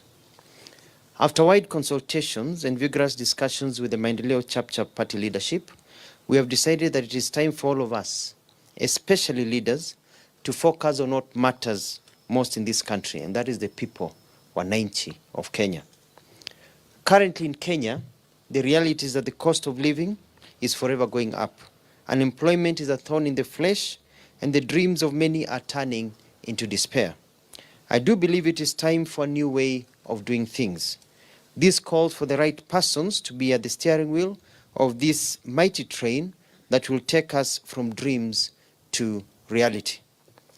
A few days ago, we held a press conference on what we viewed was an exclusion habit at a time when we should all be working together as a team on the ground campaigning.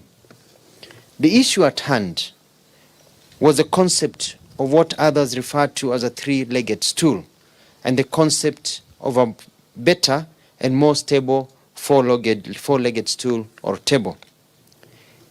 If you have a stool of 3 legs and someone adds a 4th one, it means that you're more stable.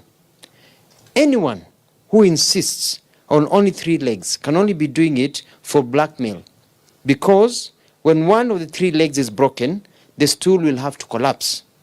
But a 4-legged table that loses 1 leg remains standing. The concern of Maendeleo Chapter Party is that development, and we mean real development, is realized in our country. Our previous leaders, beginning with Mzee Jomo Kenyatta, together with Jaramogi Oginga Odinga, Daniel Arap Moi with George Saitoti and others, Mwai Kibaki with all of us, and Uhuru Kenyatta with William Ruto and many of us, have transformed Kenya to where we have reached. They need to be respected and acknowledged. We have an opportunity to make Kenya an even greater place, where our dusty roads will be transformed to tarmac roads, where the hopelessness of our youth will become well-paying jobs, where starvation will be a thing of the past, where bureaucratic red tape will be cut so that frustrations are kept at bay, and even more importantly, where poverty will be rolled back in a chap-chap manner. The transformation will require the right kind of leader, whose heart is not on the self, whose experience is tried, tested, and who you can unify our nation. I have talked to many leaders. I have talked to many friends. I have talked to family members. And in the last few days, together with Maendeleo Chapter party, we have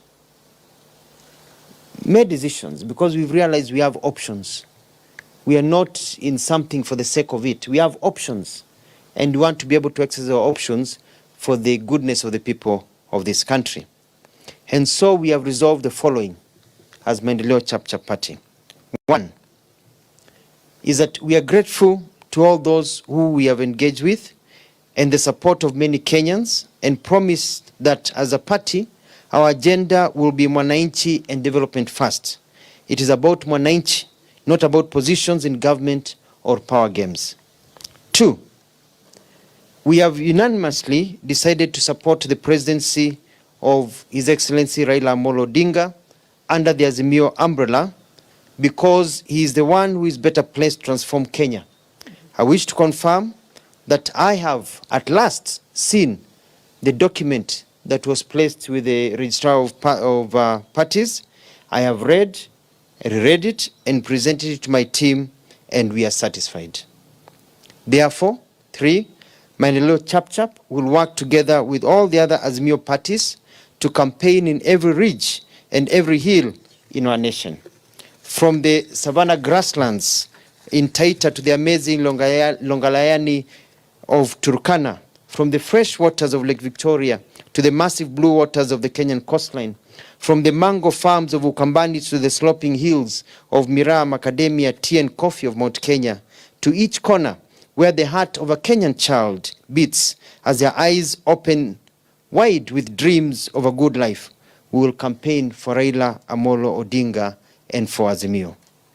To this end, and this is very important, I have a special plea for His Excellency Kalonzo Musyoka.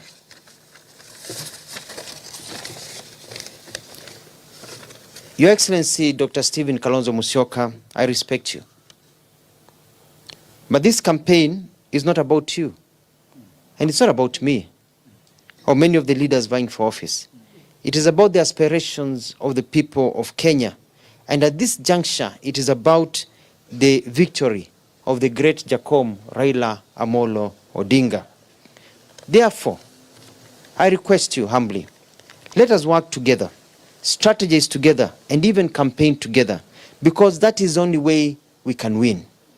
Yes, we are competitors in a country yearning for generational change that is focused not on the past, but the comfort of the present and assurances of a good future. But this should not blind us to the task at hand. I'm ready for a handshake. So let us cease fire and forge forward as a team to secure Raila's presidency. 4, why Raila? Why Raila? I have a soft spot for Raila. I've said that many times. He's a wonderful man. He's full of charisma and a big heart. A humble man despite his power and influence. I like him. And also, I'm very fond of Mama Ida, who has taken care of him all these years despite many challenges. Raila is not just a leader. I consider him to be my friend. And he looks at me as a friend, and Mama Ida treats me as if I'm her son. So I have a very soft spot for Raila Odinga, and I trust him. But more than just being a good and pleasant chap, if you can be allowed to call him chap, Raila is a focused leader with wisdom and a sharp brain that is very clear of where Kenya needs to be.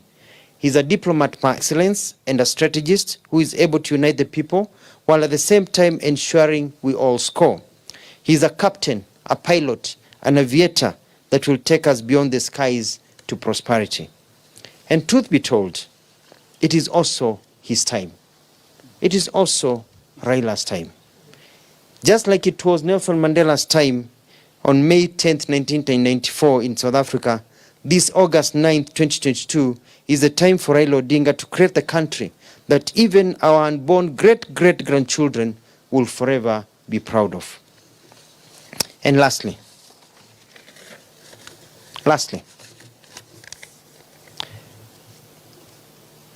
I am 51 years old. Very happy, 51 years old, very youthful, 51 years old, full of energy and strategy of a Maendeleo chap leader. I do believe that this country needs the wisdom of an experienced and elder statesman combined with the vigor, proven track record, ability, and focus of a youthful person. I, therefore, with the urging of my party members, present myself for consideration as the running mate for the position of the Deputy President to Jacom Raila Amolo Odinga. I know that with him, he will be sending me and I will rush chap and get it done, so that Kenya becomes another Singapore or Malaysia where people will have more money in their pockets. His Excellency Raila also needs someone he can trust and count on. I trust him and I know he can trust me. Hataki kusumbuliwa, like our youth will always tell you, kukemba ngori mapema ni muhimu. Ama ni aje? Si ukweli?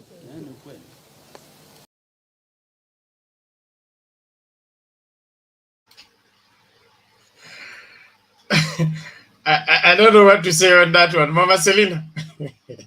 Yes, Penat. Mutua ameongea na wisdom. That's great wisdom. Na jana tulikuwa tunalalamika, jana tulikuwa tunamuuliza, jana tulikuwa lakini ile kitu ilinifurahisha ni kwamba decision ile amefanya na watu yake. Unaona Justin Muturi ameenda as a person. But Mutua hata kama alikuwa nalalamika, amelalamika akiwa na watu yake siku ile ya kwanza, na watu yake wakamwambia no, enda pigana ukiwa Azimio. It is true, vile nimesikia Sabina Chete ama Gavana Lee Kinyanjui sahii wamekuwa Nakuru kwa mkutano ya Jubilee. Wanasema there were some people, they were nowhere wakati China ya Raila ilikuwa ngumu kumuuza. Kwa wakati China ya baba hata hakuna mtu angetaka kukaribia, lakini wanasema tulikuwa hapo na tumefanya mpaka baba ameingia mlima. The same to Mutua, Kivitu na Ngilu. Walisimama na baba mpaka Ukambani. Actually walikuwa wameenda kwa baba. So I like the way he say, okay Kalonzo, it is not about you or it is not about me. It is about baba. So tufanye kazi pamoja. Ikipiga hiyo wakati ingine wataongea. So Penat, ukweli saa ingine ni uchungu, but it is better to say it. Afadhali hii akina Mutua wamepigana na wamerudi kuliko ile wanaenda kununuliwa kupatiwa pesa na wanakuja kuparetiwa. Kusema nimewachia fulani. Unawachia fulani, wafuasi yako wamekubali uwache kiti. You know these things, people lazima, siasa si chombo ya nyumba yako. Hata ukiambia bibi yako na watoto wamekataa, siku hizi hata huwezi uza shamba kama bibi na watoto wamekataa. So it is the same as politics. Ukikuja kama umepromise watu mimi ni governor, and then unakuja nunuliwa peke yako. Unakuja unaambia supporters yako nimewachia fulani, kwa njia gani? Amuchaenda nomination. Consensus inafanywa na both parties, ukiwa na delegation yako na ule mwingine yako na yake. So watu karibu 300 ama watu ngapi wanakutana, wanapatilishana mawazo, and then they come to one. Wasema okay, tuko sawa, but we chukua kichwa na si tuchukue single. That is how we know negotiation has been done. But again, my worry or my thinking is, if you guys, ya KKA wanajua wana win. Why all these things? Why all these threats? Kama unaenda kuchukua kitu penalty, threats ni ya nini? Una threat nani and you know already? Kwa nini mnatukumbusha kura yenu haiwezi ipiwa every time kura? Kwa sababu mliipa kura ya baba, now you are worried. Mkalenjin anasema ukichimba kaburi usichimbe mbali shimo, kwa sababu unachimbia mtoto ya jirani, and then baadaye mtoto yako ama wewe mwenyewe unaingia shimo. So hii story ya kuipa kura, wenyewe walichimba hiyo shimo, now let them go in, kwa sababu kama sisi, baba hajalalamika, baba ndiye aliipiwa akaenda kotini mara mbili. Baba hajasimama akasema mambo ya 2017 2013. Why are these KKA every minute they go somewhere, tokeni nje, chunga kura? Because they know wao ni wesi. Hata nashukuru Uhuru, nafikiria wenye walipanga kuipa kura si Uhuru, kwa sababu ilikuwa ni mrengo mbili. So wesi wenyewe ya kura inachulikana penalty. Because kama wewe kila siku una complain, why are you complaining? Na kwa nini unasema yako iipiwi? Kwani wewe ndio special? Kama mliipa ya wengine, pia yako itaipiwa kama ni hivyo. We are not saying tutaipa, kwa sababu tuko na constituencies ya kutosha ya kupigia baba kura. Chera, sisemi tunaipa kura, unaniangalia. We are not. Sisi yetu ni kura yetu. So usinichipu hapo. Najua baba hawezi ipa kura, lakini tunataka kuuliza wale wanalalamika. Why are you? Kama mwisi, unaambia watu mwisi anakuja nyumba yangu. Mwisi, watu wanatoka nje hakuna mwisi. Unalia usiku, jameni kujeni mwisi. So kama mwenye aliipiwa aongei, na wewe mwenye unakuja kutuambia vile so penalty, sisemi baba ataipa, ako na kura za kutosha, vile amewahi kuwa na kura ya kutosha, na vile sasa tunangoja kura ya Rais Uhuru Kenyatta, hiyo 30% from anywhere, baba anaingia Ikulu, na wenye wapangwingwi na wenye mutadu sasa watatidu. Unajua sasa sisi hatujui what to do, kwa sababu hatujaiipa kura ndio tujue what to do. Wenye penalty, hiyo maswali wanajiuliza na wanachichipia wenyewe, because you cannot just come to penalty na uulize kitu penalty ajui. So wenyewe, huyu mkubwa akiongea, nimeona Sangok ameanza kuita Sabina Cheke maneno mbaya. I don't know hiyo mtu ametoka wapi. How can a man kama na kuita mama China mbaya, kusema Sabina Cheke anafanya umalaya ya siasa ama umalaya ya nini? Hiyo China kwanza, mwanaume kuita mama China kama hiyo, it is so wrong, yenye tunataka kukataa. Hatutaki matusi. Ni nini wameona na huyu mama? You know, penalty.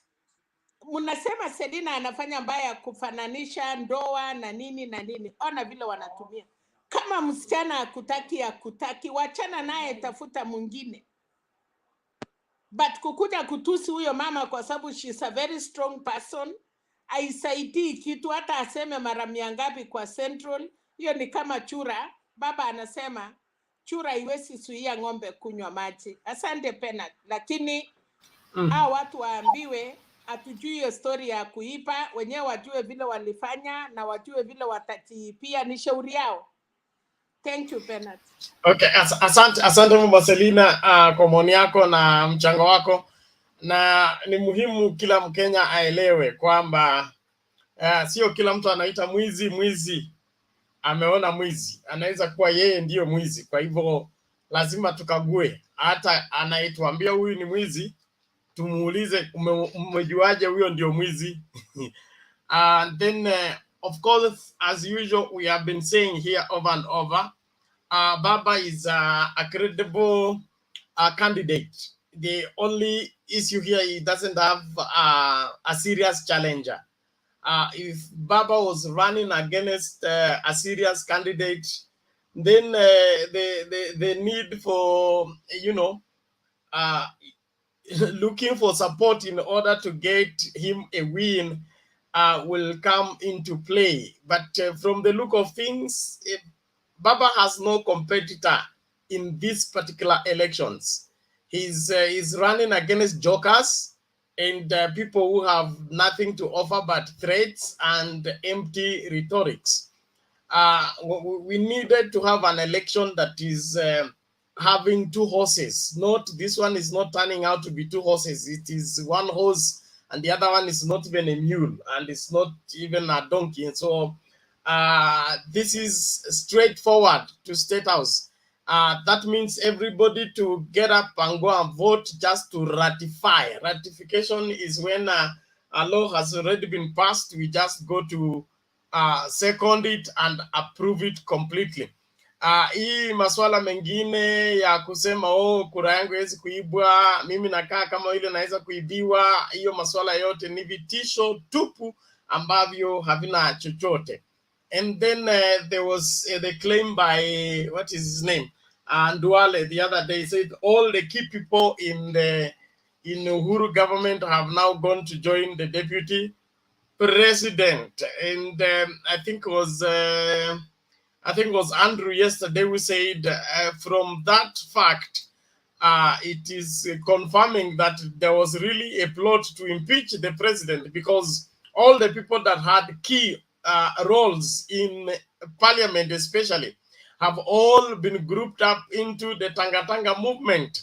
The leader of majority in the parliament, the leader of majority in the Senate, now the speaker of of the National Assembly. They said the speaker of the Senate is also on the way there. So definitely there was this plot, and we thank God that it got defeated. But all in all, let us look forward for a new leadership in this country that will help this country move forward and not buy into these empty threats that are not taking us anywhere. I am of the opinion that William Ruto is not a match for Baba any day, anywhere. Even if Baba vies again in 2027 against William Ruto, he will still be too much for him. But that does not mean you shouldn't go out and vote. It is important that you make sure that everybody in your family has gone to vote and everybody in your constituency has gone to vote. Even if Baba is going to win by a landslide, let it be pure, clear victory by reason of the majority of Kenyans endorsing him as their bona fide president. Thank you very much, Mama Selina, for that. Kabla hujaenda, Ndwale alisahau kutuambia wale prominent, wale wesi yote wameipa kwa serikali ya Kenya walitoroka upande wa Baba na wakachua nyumba yao mahali wanakuwa accommodated. Hiyo tu ndiye alisahau kutuisapia hiyo majina yote na ile corruption wamekuwa naye na ile makesi yote. Hata kama ni wewe penalty, kama unajua kuna church mbaya sana, utakaribia hiyo church ama utatoroka. So tuambia Wakenya ya kwamba tumewacha Baba with clean people, na sisi tumeenda kubeba mzigo yetu. Tuone angalau mkitupatia nafasi tutawaipa zaidi, mkikataa tutaenda kusanyana tufanye makesi yetu. Asante penalty. Okay, Bernard. Yes, Jared. Bernard, kabla ya kuingia kwa WG na Murunga, welcome you guys. I think I agree with the Deputy President William Ruto that hakuna mtu anaweza muipia kura. That one I agree with him 100%. Because uwezi ukaipia mtu ambaye ana kura. Kama you have already won, how would you steal from the person who doesn't have? So that one I agree with him 100%. Hakuna mtu anaenda kumuipia because atakuwa we are 65%. Why would we steal again from a 35%? That one I can agree with him. Hiyo tu ndio nilikuwa nataka kukwambia. Okay, asante sana kwa hilo. Jesus said that he that has shall be given more, that he that has not, even that which he doesn't have, will be taken from him. Uh, it's good that we remain and keep focus on No, the we are comment not section. going to take from him. We are not going to take from him. There's, We're going to there's leave it nothing to to him. there's nothing to be taken from him. So let him keep whatever he has. It's not necessary.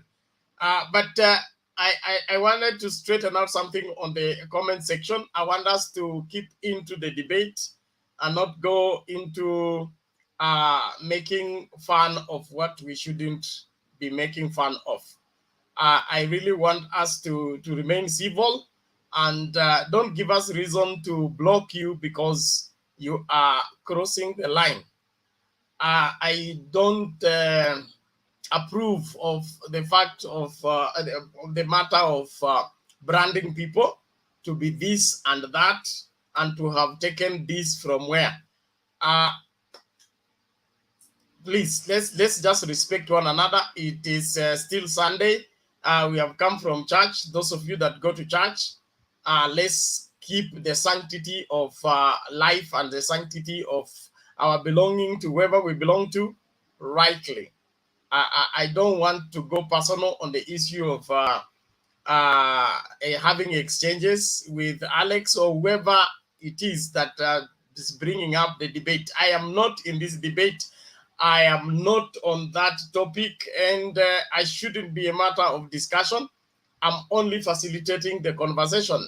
If you don't like it, come and tell me you don't like it. But don't begin to paint me in bad light that nimepewa sadaka na nani. Sadaka, kuchukua sadaka ni haki yangu kwa sababu nimepewa hiyo haki na Mungu mwenyewe na sijapigiwa kura kuwa mchungaji. I was not elected to be a pastor. I was called by God to be a pastor, and I do that because I've been assigned to do it, and you are free to be part of what I'm doing or not. I have said here very clearly, nobody is under any compulsion to send any support to me. If you feel that that is disturbing you, stop it.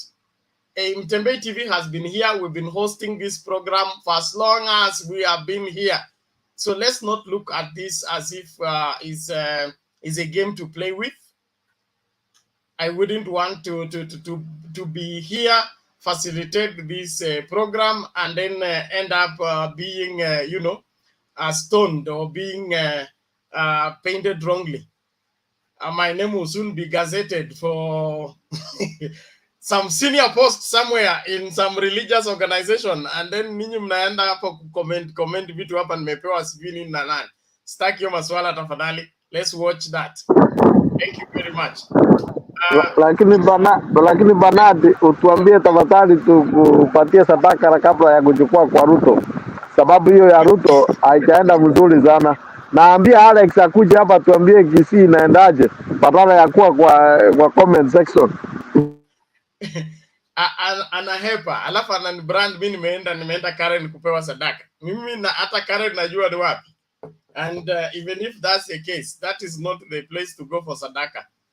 Sadaka iko kila mahali lakini sio huko.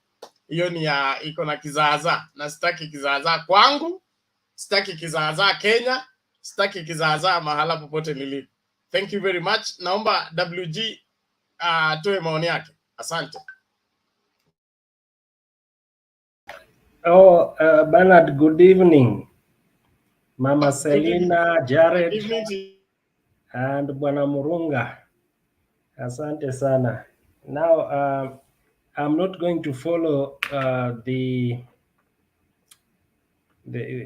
topics as the way they are written on the screen, but I will, because some of them I've not delved in and read so as to understand, especially the MIGUNA trashing the Nairobi whatever candidates.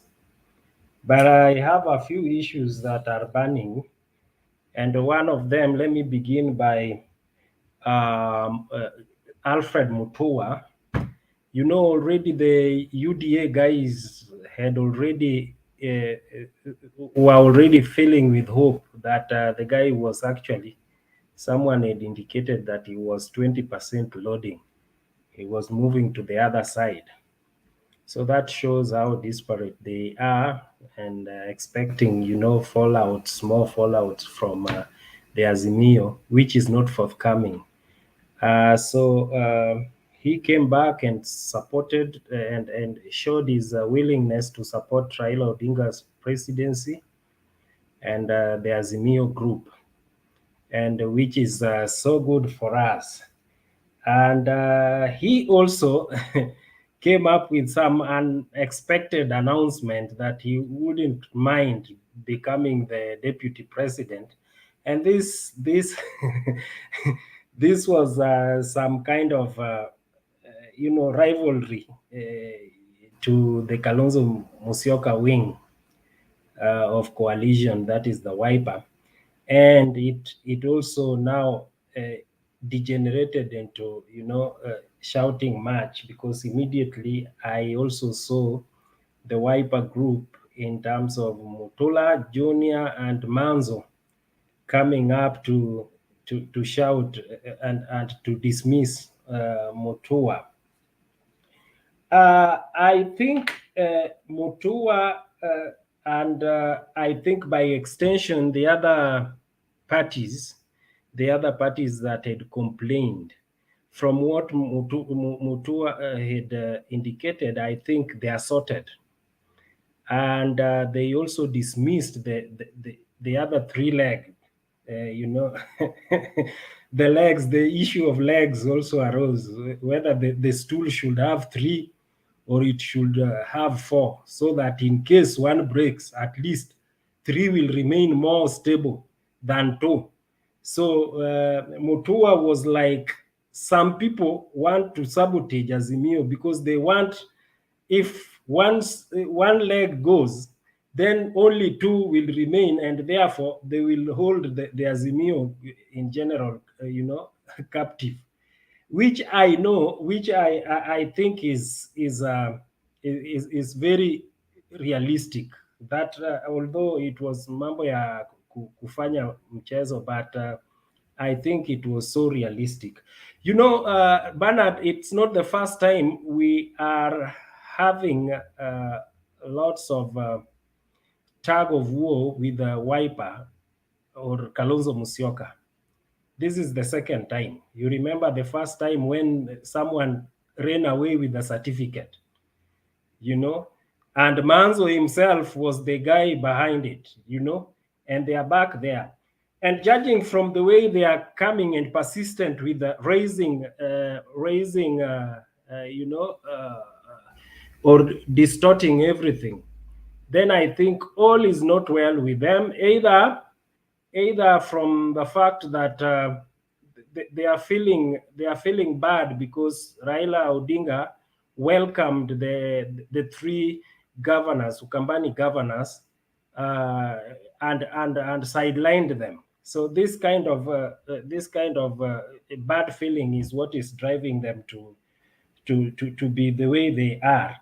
And I think we need to caution more the Wiper group that it is not auguring well with the Azimio team. This is the time that we should gel and we should work together as a team. So now, yesterday and the other day, Kalonzo still persisted that they are number two. Number two, they are focusing on number two, and I think that is not good with it. I think when also Mutua brought the issue, it didn't augur well with them. The other thing that Mutua said was the issue of which one was that? Okay, that one has just sniped my memory. I want to also talk about William Ruto. He came out to oppose the bill. Is it the financial bill? and he opposed it without offering solution. You know, if you want to oppose something, give the alternative. So what was the alternative? It was lacking. So which means William Ruto, the way he is, his nature is that he wants to bring trouble, but not offering solution. No solution at all. Him and his team can easily break the country because after they've opposed the bill, then what else? From there afterwards, what will they do? Yes, if it fails. So what will happen? Do they have any option? They didn't tell us. So we need to check that very well. The other thing I saw was finally MIGUNA. I was following, even before I came in here, I was following up on their discussion. I don't know whether some of you also checked. But he's a very bitter man. He's a very bitter man that should not be even allowed to express his opinion in that condition, because he's feeding the social media with hatred and lies, which is not good for the country. All in all, that is all I have for now. I'm just wishing those aspirants, you know, a good contest, so that let them accept defeat where there is defeat, and let those who have won squarely, they should be supported by their opponents. Let us not have that bad blood. I think Jared has some question or something. Okay, yes, Jared. WJ, I was just commenting on the issue of Kalonzo and this guy Mutua. I think on the 20 something parties, I would encourage them, everybody, to offer themselves for the deputy president. You know what happens is that it creates a fan base. Everybody looking for that position. I like the way the Jubilee party in Nakuru were also expressing that, hey, we need this deputy party position. Mutua is expressing his hope. Kalonzo, let everybody come out. Actually, what it does is that it creates some fan base looking forward to something. But at the end of the day, we know where it's gonna go, and then that's how we will create that. I think there is nothing wrong for those people to do that. That's what I wanted to tell you, WG. Asante, Jared. Bernard, please, let me add something shortly. Is that I didn't like the way the Wiper is prolonging their tug of war with Mutua. In the case of in the case of the three-legged thing, and they were dismissing him very badly. Still, the issue which you mentioned earlier, that they are bringing their issues, the Ukambani issue, into the Azimio. They need to tone down. Someone should talk to them, or should make them sit down. They are washing their dirty linen in public, and it is not good for the coalition in general. Let them sort their issues peacefully. And I like the spirit that Mutua had today. He was saying he is extending the open hand to Kalonzo Musyoka. But Mutula, Kilonzo Jr. and Manzo could not hear none of that. They didn't want, and that kind of arrogance will take us in a very wrong corner. Okay, thank you. Those are one of the worst lawyers for Kalonzo, who are misleading Kalonzo. But now looking on the bright side, do you think that if Kalonzo Musyoka, Mutua, Kivuta Kibwana, and Ngiru come together, will UDA have any seat, anything in Ukambani? I don't think so. So it's high time that they will come together. And I think that each party play this role, trying to get their people. Then we will now go to the second phase. You see the reason why you're seeing the William Ruto, and I'm sorry, Bernard, taking longer than that. The UDA is able to strike these deals because UDA believes it's the only party. But in Asmio, there are so many parties. Let Jubilee have their own candidates, ODM their own candidates, Maendeleo Chapter have their own candidates, and then we now go to the second phase, trying to see who is the most popular candidate. If it is a Chapter candidate, let us give the ticket to the Maendeleo Chapter candidate. A place like in Machakos, they can agree and say, okay, Wiper would have the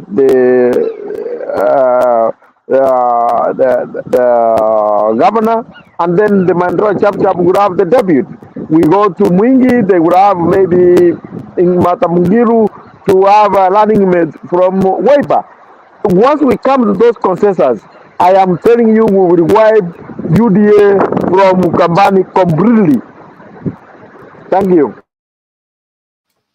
Okay, thank you very much. And I think that's the advice that everybody should embrace. Right now, Chap, Wiper, and the NAC and the other party, they should be looking on how to share that Ukambani slots, not to come and see on how they can share the deputy presidents of Raila Odinga. They should negotiate. If they are going to leave Makueni for Kibwana and then leave Machakos from Bernard Disego should protect the clients behind her. She's exposing members who are supposed to be seen here. Sorry. They are as long as they are not kids, there's no problem. And that I'm sure they are aware that she's connected to a national television. The law is only against kids, children. That is it. But all in all, I was saying that let the competition be within that particular region, and let the best party front candidates that can actually win. But if they wanasema vita za panzi fry nini ya kunguru, okay, if they keep jostling among themselves, watamezwa na kunguru hawatajua ni kunguru gani amewameza. So let them concentrate on how to galvanize their region and be able to share the slots as usual. The issue of supremacy battle is not necessary now. We no longer need who is the kingpin of Ukambani. We just need to secure the place and be able to get seats though for credible people. And I keep insisting, we want credible people in this parliament. Tusirudishe watu kwa parliament ambao wataenda kucheza chorus huko tena for another 10 years ambayo inafanya nchi inakuwa mark timing ama inarudi nyuma. We need to have credible, informed brains that are able to chart the way forward by legislating progressive laws that will propel the country to move into the future and it's fitting into the international community, not for the country to lag behind because our legislation is substandard and outdated. Thank you very much. Naomba sasa tumsikilize nani Murunga. Kuwa na swali kwa WG kama ungekuwa na muda. Yes, Bernard, good evening. Murunga, hold on. David ako na swali kwa WG. David, uliza swali. Thank you for the chance. I heard WG saying that UDA does not support the bill and neither they give an alternative. Maybe you can expound on that. Which bill are you referring to? And which alternative would we really wish to have? I didn't get him. Bernard, can you repeat? You say UDA is not supporting the bill and they are not offering the alternative. He's asking what bill are you referring to? And what alternative would they have given?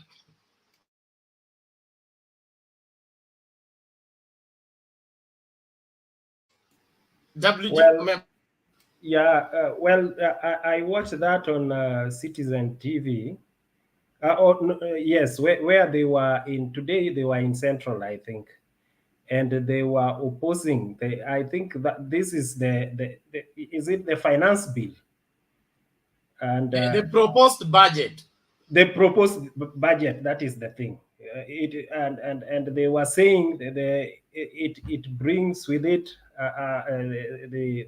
the prices that is bloated, and therefore they will reject it in Parliament. If they don't reject it in Parliament, they will shoot it down when they take over. But now we thought that they should have given alternative for those prices, how they need to bring the prices down. What methods? They were saying, oh, the taxes they will reduce. But again, you ask yourself, granted, these are the same people. If you look keenly, they were the operators of yesteryear, which spilled into this year's budget. We know, everyone knows that this budget is from the debts that was borrowed, the borrowed debts. We know that it is from the looted economy that now has brought all this problem to date. So now they are magnifying the problem, but they are not offering this the solution. It should have been better if they gave us what Ukuru Yatani would have done, which they are not offering. I don't know whether David has heard them offering any.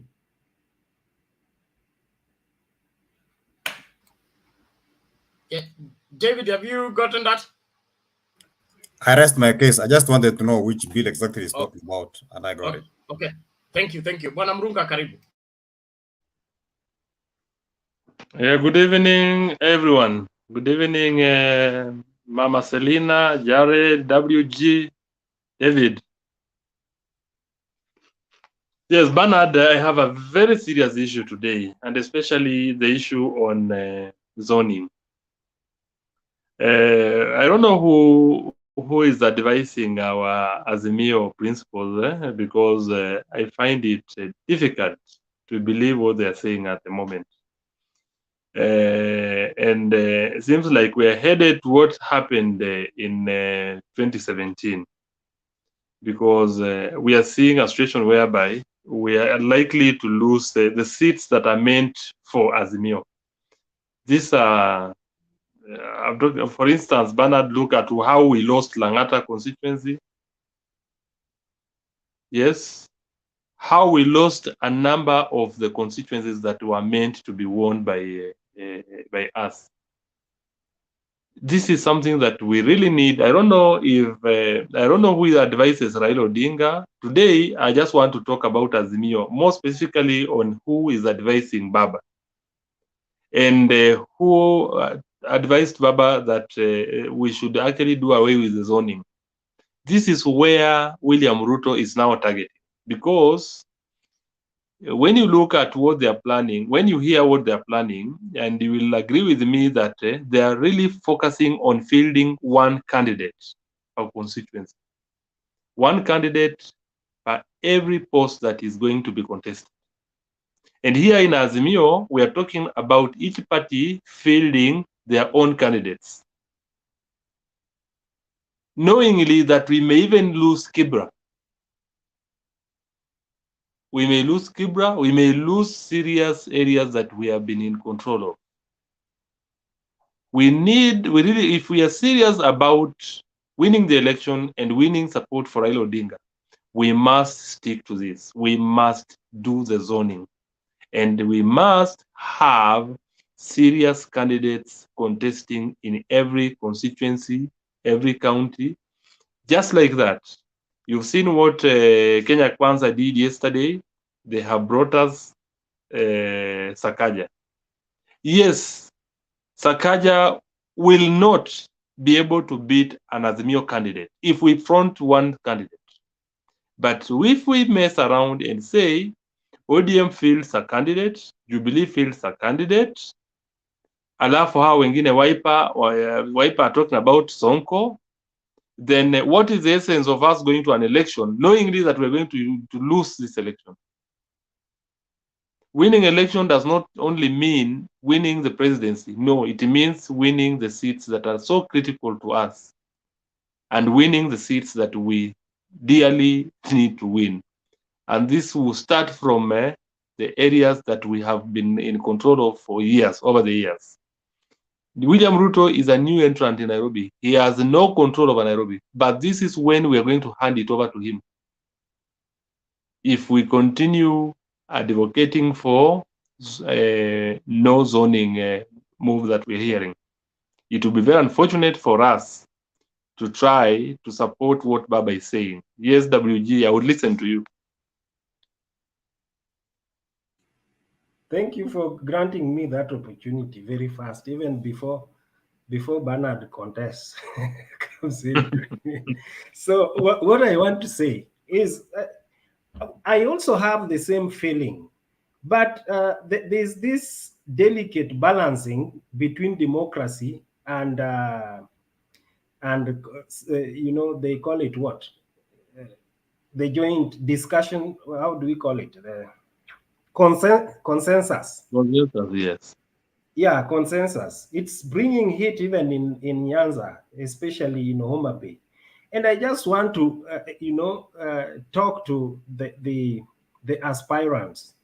When I think that there are time when reason should prevail than chest thumping and call for democracy, because it's what we jointly need. Yes, we know we know that Homa Bay is important for you guys, but at the same time, it's the Kenya in general, and our win is also much more important than even that Homa Bay seat. So when a call is made that please step down for so and so, and I think it's because of research. Maybe I'm talking like that because I'm not a politician.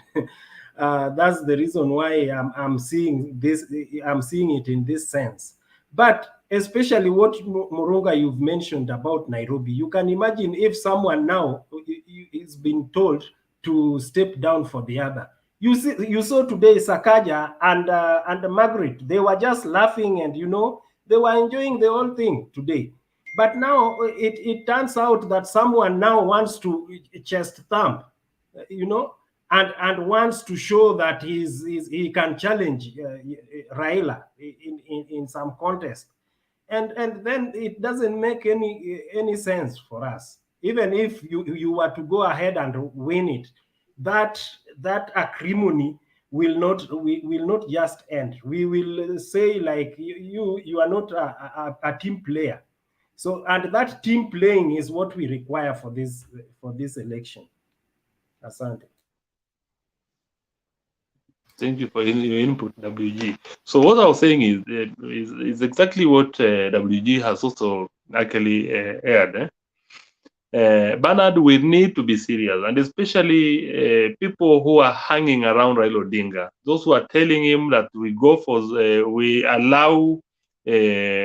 do not allow zoning so that we accommodate these parties. Murunga, Yes.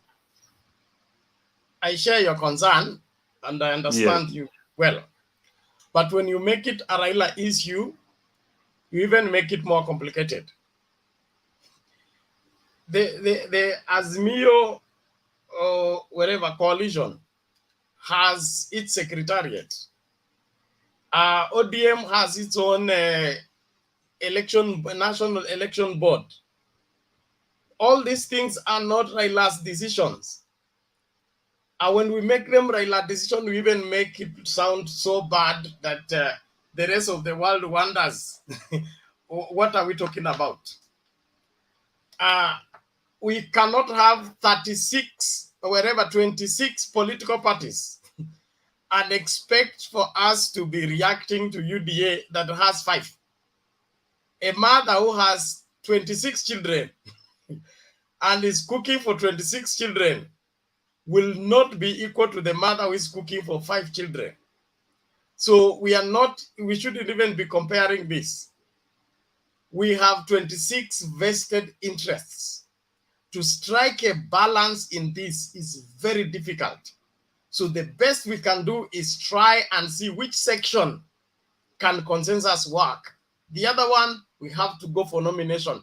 The other places, we can't stop a political party from fielding a candidate when they are capable of doing so. If worse comes to worse, then all we do is empower our own candidate or our most popular candidate and make sure that he gets the majority of the vote. But if we're going to gag political parties, silence them, stop them, prevent them, we are even making our democracy to be worse than any other place. So there has to be that striking balance, and we cannot have uniform treatment of every place in the country. There is how to deal with Nyanza that is unique to Nyanza. There is how to deal with Western that is unique to Western. And there is how to deal with Coast that is unique to Coast. If we use a blanket approach, we will fail terribly. And so I appreciate what the coalition leaders are under pressure over. But for us to make it that the people around Raila are the ones telling him that endorse so and so and give so and so certificate, that, in my opinion, doesn't hold water in terms of we can't be running a coalition of 26 parties and and the decision is being made by one person influenced by a few confused advisors. Sioni kitu kama hiyo inawezekana hata kwa ODM peke yake, wacha hizi parti zingine. Kuna masuala ambayo ni yanafanya nini? The decision is made when worse has come to us. For example, right now there is an agitation in Busia that it seems like there are people who are uncomfortable with Atuoma's candidature. And then now they want Mutua by tooth or nail and by all means.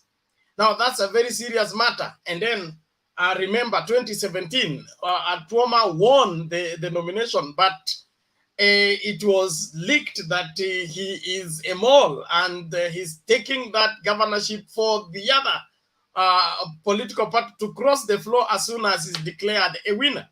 So what comes in play? Fidelity, faithfulness, and loyalty to the party is number one priority. So tusiangalie hili swala kana kwamba ni kitu rahisi ya kuamua nani anaenda class 2 from class 1.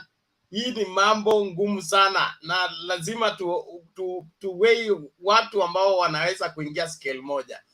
Kama unapikia watoto 26, hauwezi kuwa sawa na mtu anapikia watoto 5.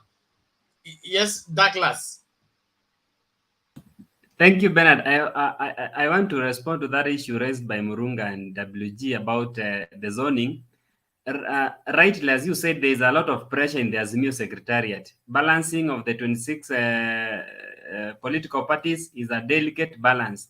But the issue that was at stake at this point was to avoid a fallout of these people jumping ship, because we are in the period of nomination and anything can happen. But nobody says that there will be no consensus after nomination. It will be there.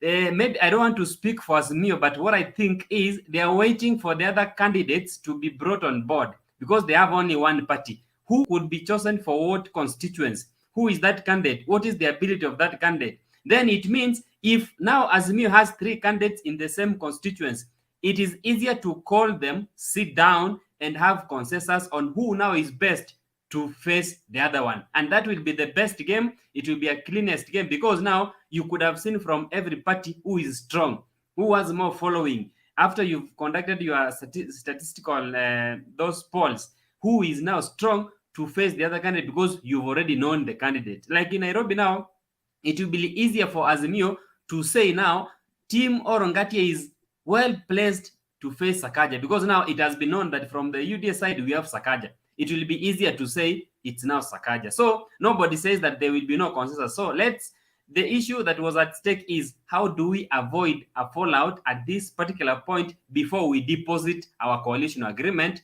with the Office of the Register of Political Parties. Thank you. Okay, Yes, you can proceed. Yes, I get your point, but you know, Bernard, there's one thing, tunafaa tukumbushane ukweli. You know, some of these small parties would not even have the muscle, assuming it's Maendeleo Chap, would not even have the muscle to field a candidate in Busia. And now that they are hanging on Raila Odinga, they're able to field these candidates. We must be bold enough, and that's what we are saying, the brokers around our leaders should stop doing what they are doing. That we allow popular parties to field candidates where they belong. And this is the whole essence why we came up with the DAPK.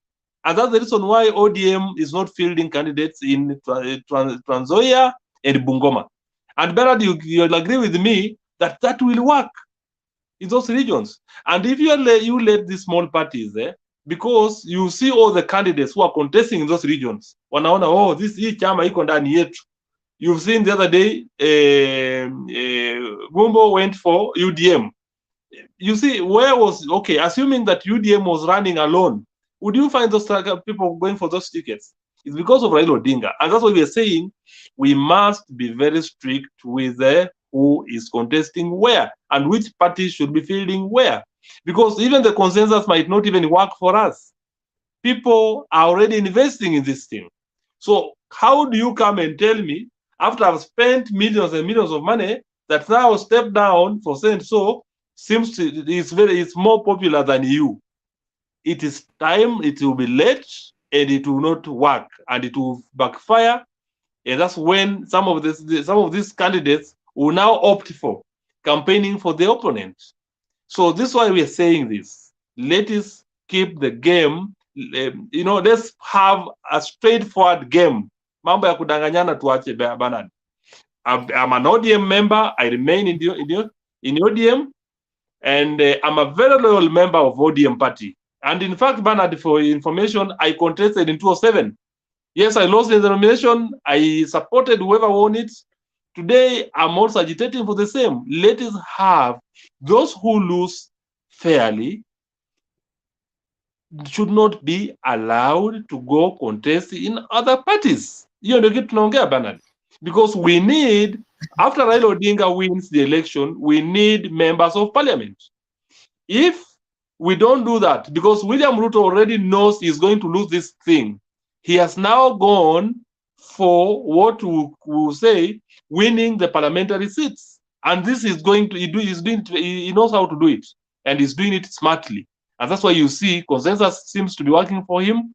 And also, as they approach the nomination, I see it working, because I was able to speak to one of the aspirants within Kajiado County, and a number of aspirants in Machakos. As I told you the other day, I move within these counties: Machakos, Makueni, Kitui, and Kajiado. Of course, I'm all over. So this is what I'm saying. Tupange candidates na vile chama iko popular. Unakumbuka hata Machakos County, we have strong candidates in Machakos. Like the MP Munyaka. Munyaka is very popular in Machakos.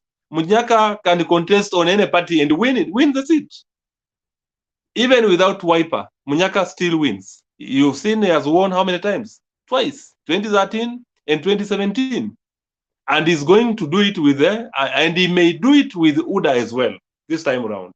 Because ODM fielded a candidate, because Ford Kenya had a candidate in Machakos, that is Machakos town. We had so many parties under former CORD and NASA fielding candidates. So this is what we need to avoid. This is what we need to say, and we need to say it in black and white so that everyone knows that we need to have one candidate running against UDA. Sasa wacha turudi mambo ya Ukambani Bernard. Siasa ya Ukambani ni ngumu kidogo. Na ile kitu inafanya ninasema ni ngumu kidogo, kuna wale watu wafuasi wa Kalonzo Musyoka, wale wafuasi sugu. And you will agree with me that Kalonzo controls Ukambani. I told you the other day, you tried to rubbish me. I'm sorry to tell you this today. Kalonzo is still the kingpin of Ukambani. I listen to Kambas, they tell me the same. Kama Kalonzo Musyoka hata kuwa ndani ya Azimio, sisi hatutaenda kupiga kura. Would we want a situation where we have voter apathy? No. Yes, Alfred Mutua had threatened to walk out of Azimio. But even the ground in Ukambani does not favor him. Aseme leo anatoka Azimio anaenda UDA.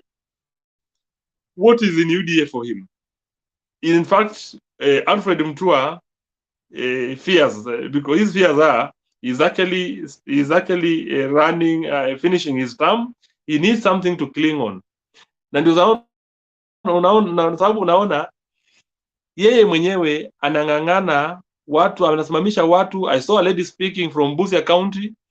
That lady is happy because Raila Odinga is the presidential candidate, and if Maendeleo Chapter feels her as the candidate for South Teso, she stands a better chance of getting closer to winning. But don't you see these votes being divided? So hizo vitu ndio tunafaa tuambie tu watu kama kina Alfred Mutua waambiwe tu ukweli, because even if he decided to walk out of Azimio today, hakuna kitu atakuwa, hakuna impact kubwa. Yes, hiyo kura yake ni muhimu, lakini bado tunamhitaji. Lakini tumwambie tu ukweli, Alfred Mutua, your party is only popular in this region.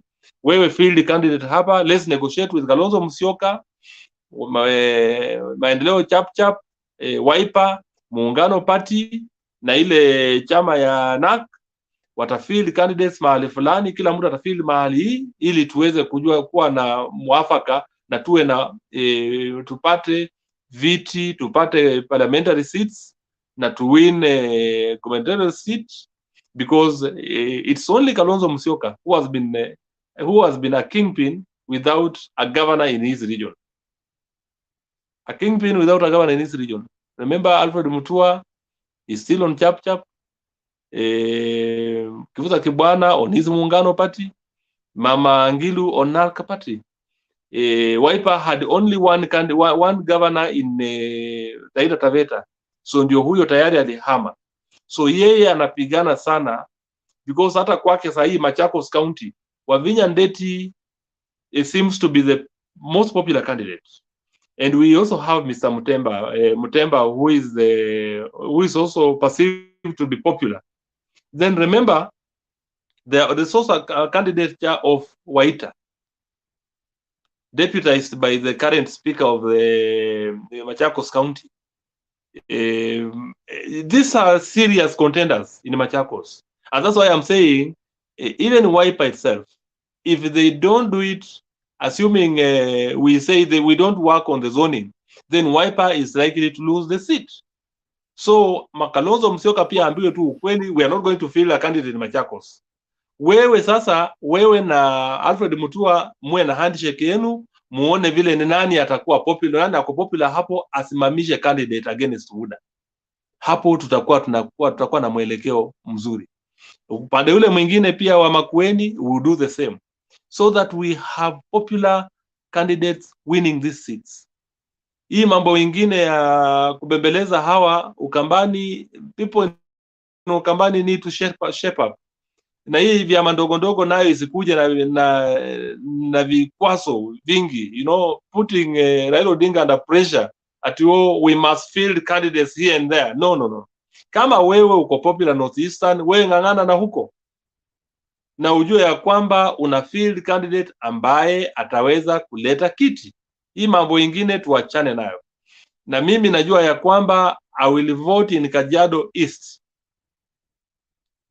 As it is now, I know who I'm going to vote for, because mimi kwanza kwa nomination najua vile naenda kuwapanga. So as we move forward, we still had the issue of loyalty. And that's the reason why I'll be able, let me tell you this evening, the reason why Dr. Nkidianye had to move out of ODM to Jubilee is because there was issues of loyalty. You remember it was 2017 when we he lost the election.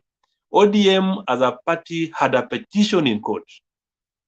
The governor, the then governor, went to bed with the government. Akaacha petition huko, akaenda akapewa kazi sijui ya board gani ya maji. So, hata sahi alipokuwa analia mambo ya kupigiwa kura, anataka ati yeye is the most popular. Then the issue of loyalty comes in. And that's the reason why, with confidence, us who are in Kajiado County, we are saying we would rather, yes, it's not a campaigning platform, but I'll say this. I'll be very safe with the current governor actually contesting again and winning it on an ODM ticket. Na hiyo ndio tunasema ya kwamba baada ya hii hawa viongozi wote wakae pamoja, Uhuru Kenyatta's Jubilee and Raila Odinga's ODM must come together and tell us now, sasa hawa candidates wetu, Dr. Nkidianye is popular to this area, to this level, and then that is Olelenku is popular at this level. And the popular party in Kajiado County, as basing on the TIFA ratings the other day, is ODM. So we let ODM field the candidate in Kajiado County. Tusonge mbele namna hiyo, so that we have people winning these seats. Tusikose watu, tupoteze kila kitu. Dangu la mwisho sasa. Mwisho Bernard, Wewe bwana Mrunga. Mwisho Bernard, namalizia. Mwisho kabisa nataka kusema Miguna naye nimesikia alipokuwa anaongea. Miguna is a Kenyan. But sometimes we fear having him in this country because of one reason. Miguna does not see anything good that comes from Raila Odinga and Uhuru Kenyatta. To him, anaona ni kama ni kama wako na vita na hawa. So ile kitu mimi nasema ni hii. Wacha yeye asunguke streets za Toronto mpaka ile wakati ataona ya kwamba anaweza shape up, ndio tuweze kumsaidia arejee nchini. Kwa sasa, kwa vile tunaelekea kwa uchaguzi, let's try to ignore him. He's a non-issue in this election. He is not going to influence anything via Twitter and yapping from abroad. So sisi tungangane na hii. We have the numbers that favor Raila Odinga. Raila Odinga is going to win this thing. As I said it yesterday, Bernard, yes, you had left the studio, but I will repeat it again today. The numbers are in favor of Raila Odinga. And I said something about Kisii region. Nyamira never voted for Raila Odinga in 2017 because he lost it, because we had dubious polling stations which were unregistered and gazetted. This time around, Nyamira is behind Raila Odinga. Kwale is behind Raila Odinga. Of course, his bases that he was in control of, and a number of them, and including now this time around Samburu, West Pokot na nyinginezo zingine. Na pia sasa tumeenda Central Kenya, where now we are going to get, and I will say this with confidence, kura ile Raila anahitaji for Central Kenya ni ile atapata na ile tutapata, na mimi na uhakika ya kwamba tutapata kura ya kutosha. Anything above 1 million, that's a landslide victory for Raila Odinga. So we need to have that spirit of winning, na tunaenda kushinda na ushindi ni wetu. Thank you. Good evening. So thank you, Bwana Murunga, and I just wanted to throw in this, okay? There is no constitutional requirement for zoning. It's a goodwill arrangement within the household. What is against the constitution is gagging political parties or stopping them from fielding candidates or dictating to them what they should do. And if we are a democratic as we call ourselves to be, then we should facilitate. In other words, we can only appeal and request and beg. If we prevail, then it works. If not, that is it. Everybody aende komchujo. Secondly, people can drop out of the race at any time. You are a senior citizen. You know how Maura alikuwa anaitwa nani? This man who used to vie against Moi and drop out at the 11th hour. Mwau, yes. Mwau was always the only challenger for Moi and will always drop out just before the elections. So people can get the ticket and then they are ready for the election. Then eventually now we'll have candidates to discuss with. Right now, aspirants are in multiple numbers. Getting them and getting their consensus is becoming very difficult. But when we have now a few candidates that have come and have won, there is always party compensation.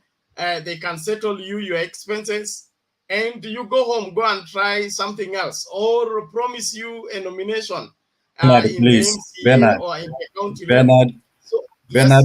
Bernard, please put a curtain in Selena's wall. If someone goes to court, trust me, Mutembe will pay.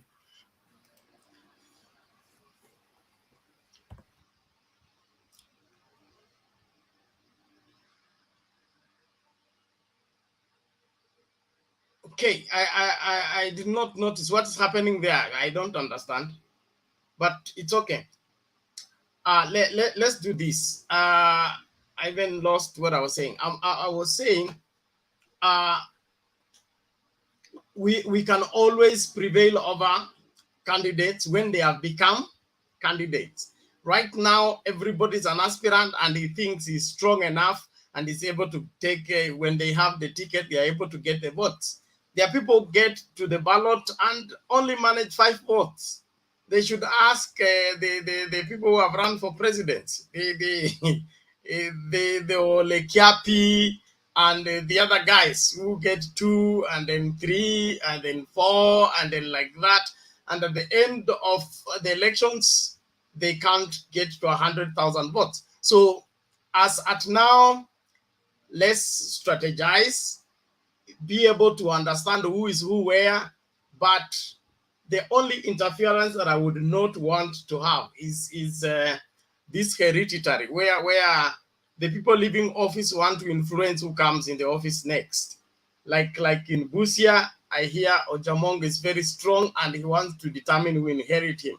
And then there was also Oparanya wanted to interfere with Kakamega, but I understand he has been told to organize himself because you can't stop an idea whose time has come.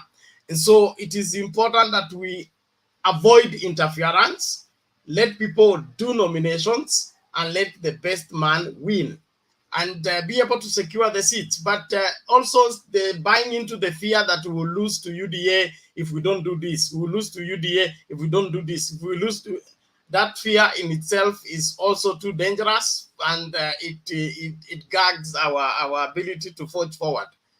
We are in a fair competition, and let the best man win. If the best man is in UDA, we can't stop him from winning, even if we all resign and he goes to run against one person and he's still the most popular candidate, he will still win. So in competition, there has to be that aspect of accepting that you can lose.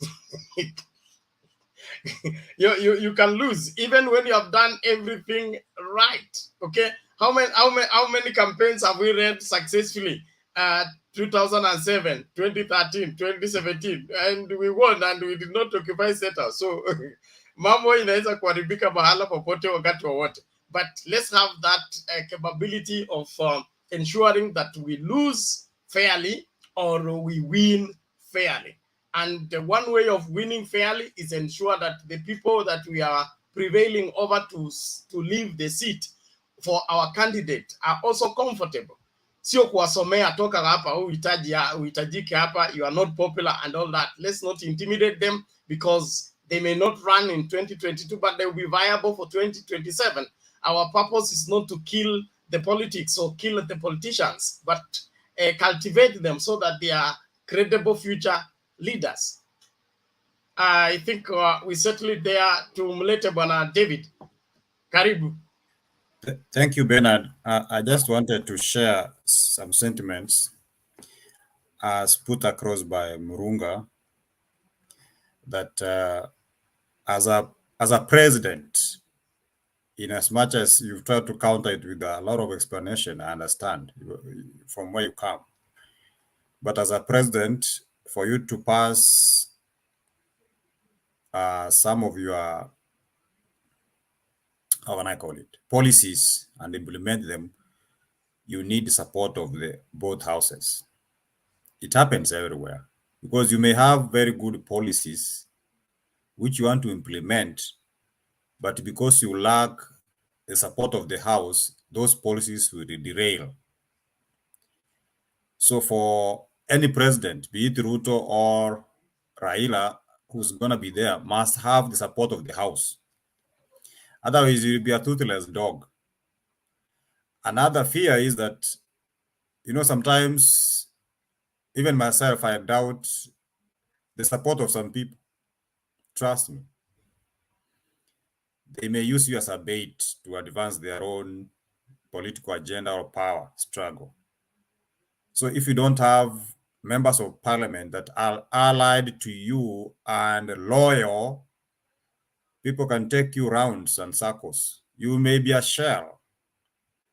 So I want to agree to some extent that as we vote, let's calm the temperatures down and face the reality that we need people who are allied to the presidential candidate. That's when he can rule and have his things pass fast. But if you leave it to anybody to grab, chances are that we'll have the presidency that does not enjoy the support of the houses.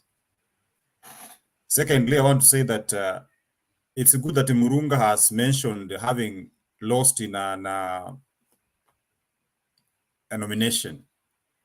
When people lose in nominations, they harbor very bitter memories because, especially when it is done unfairly. If nominations are done fairly, trust me, people will remain in the party.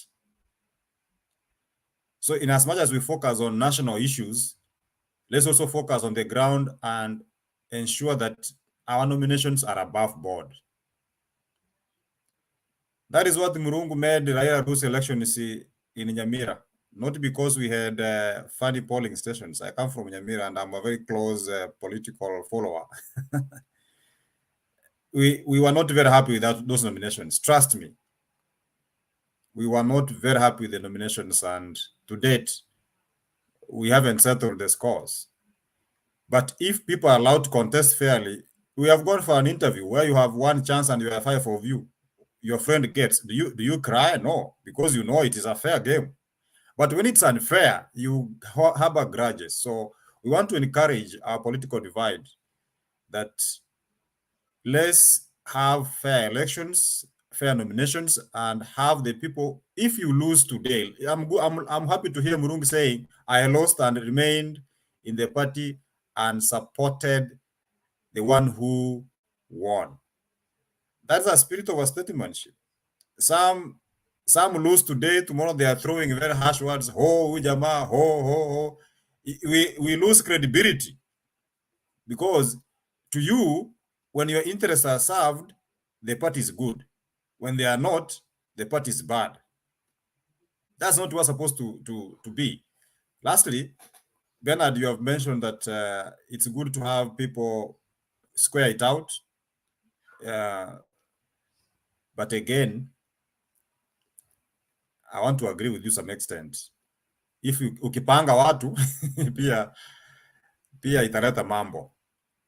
So sometimes it's also good to let it go and see how it. I've seen Raila surviving in crisis. I don't know how he survives, but it's unique somehow. When you think it's a crisis, he again emerges out very strongly.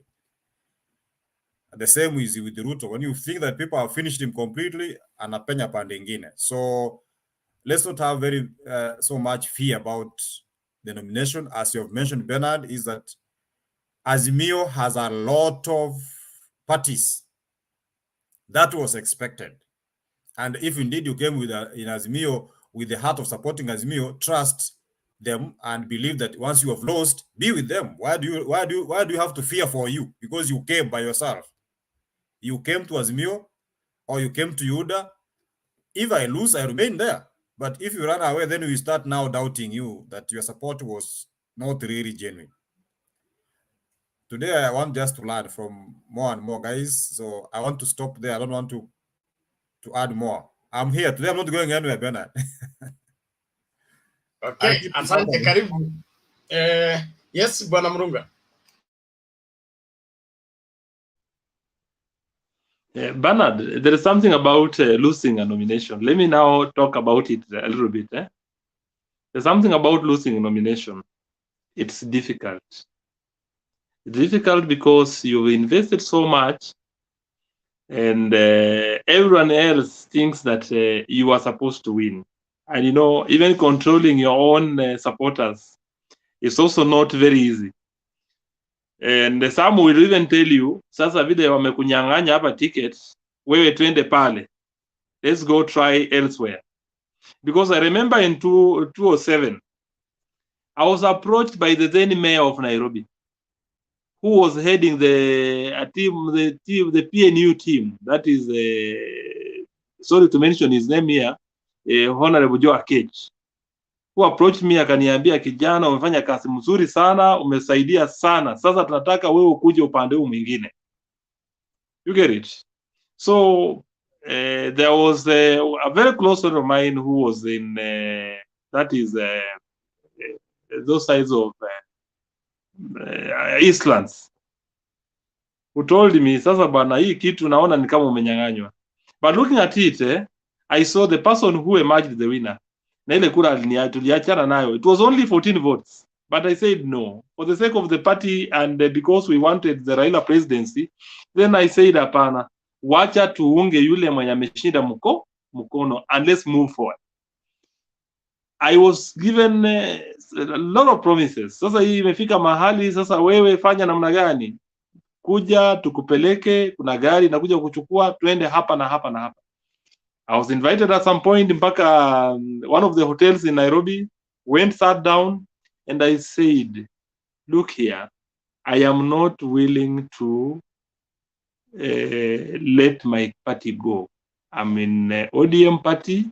I remain member number so and so, and I'm going to be in this party till the end. So that's what happened to me.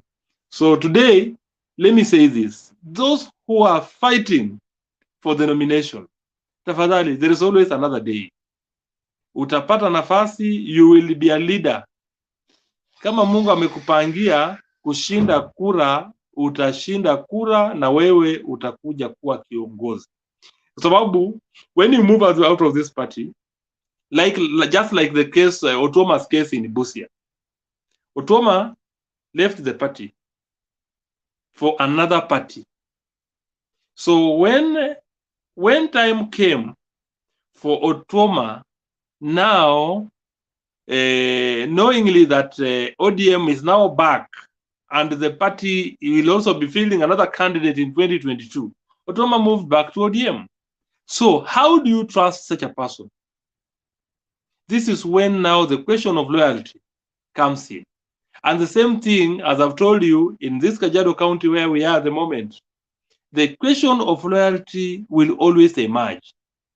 Yes, Dr. Nkidienye was a very popular candidate in ODM, and forcing the party to have a petition in Kajiado Court. He left the party for Jubilee, where he got a job. So how do you trust him in the same party that he has come back again? He wants to contest on the same party because of the popularity of the party. So that's why we are saying, mtu kama akona ile tabia ya kurukaruka na kuponyoka kwa chama, hao wacha wakae kando. Tuungoje wale wamekaa kwa chama, like with the case in Busia. Otuoma has not been in the party. Yes, he's popular. Yes, he's from the Luhya community. Yes, they have branded Madam Florence Mutua as an outsider, that is okay. That is in order. But if the ODM members will be allowed to vote in their candidate and they settle on Florence Mutua, why not? Let her be the flag bearer of that county. So mambo ya chama, party loyalty bana, hiyo ni kitu ambayo hatuwezi negotiate. People must stay where they are if you want to remain in the party. I agree with my brother David. Mambo ya nomination ya Nyamira kulikuwa na shida kubwa. Anasi Nyamira peke yake. Area zingine pia nchini zilikuwa na shida. Though I'll be harsh on this. The Kisii community and especially Nyamira County decided to punish Raila Odinga for 2017 because of the nominations. Wow. Simu yangu imezimika. Wow, I didn't know that it was going on. Sawa bwana Murunga, tunashukuru kwa maoni yako. Wewe tafuta chaja. Pole lakini. Mama Selina. Yes, wow. Mambo ni moto. Naona ingine hapa inasema candidate ya Martha Karua na baba 51%. Naona inasema speaker na deputy 48. Okay, hiyo ni kusema tu ni watu wana, hiyo ni sawa. So kulingana na mambo ya leo, naona mumeongea kuhusu nomination. Ni ukweli, saa zingine nomination iko mara mbili penalty. Kwa sababu nomination si watu ya party ndio wanakupigia kura. Watu wanakuanga kama saa zingine watu wanapanga weak candidates. Saa zingine chama ingine anaona kama you are very strong, unawekewa mtu weak anachukua nomination kwa sababu wanapanga ile group ingine ichukue. So hizi mambo ya nomination iko na shida, but candidates pia wako na shida because of supporters. I agree with Murunga kwa sababu kama umeenda through that ndio una understand what is going on in nomination. And especially hakuna party loyalty ni ngumu sana penalty. Unaweza kuwa uko na watu na party wa kutrust. Surely wesi chukua. Hata kama umewin utakuta umeendaenda na unakuta mwingine amepatiwa certificate alafu watu wanakasirika. Ile kitu tu ningesema ni kwamba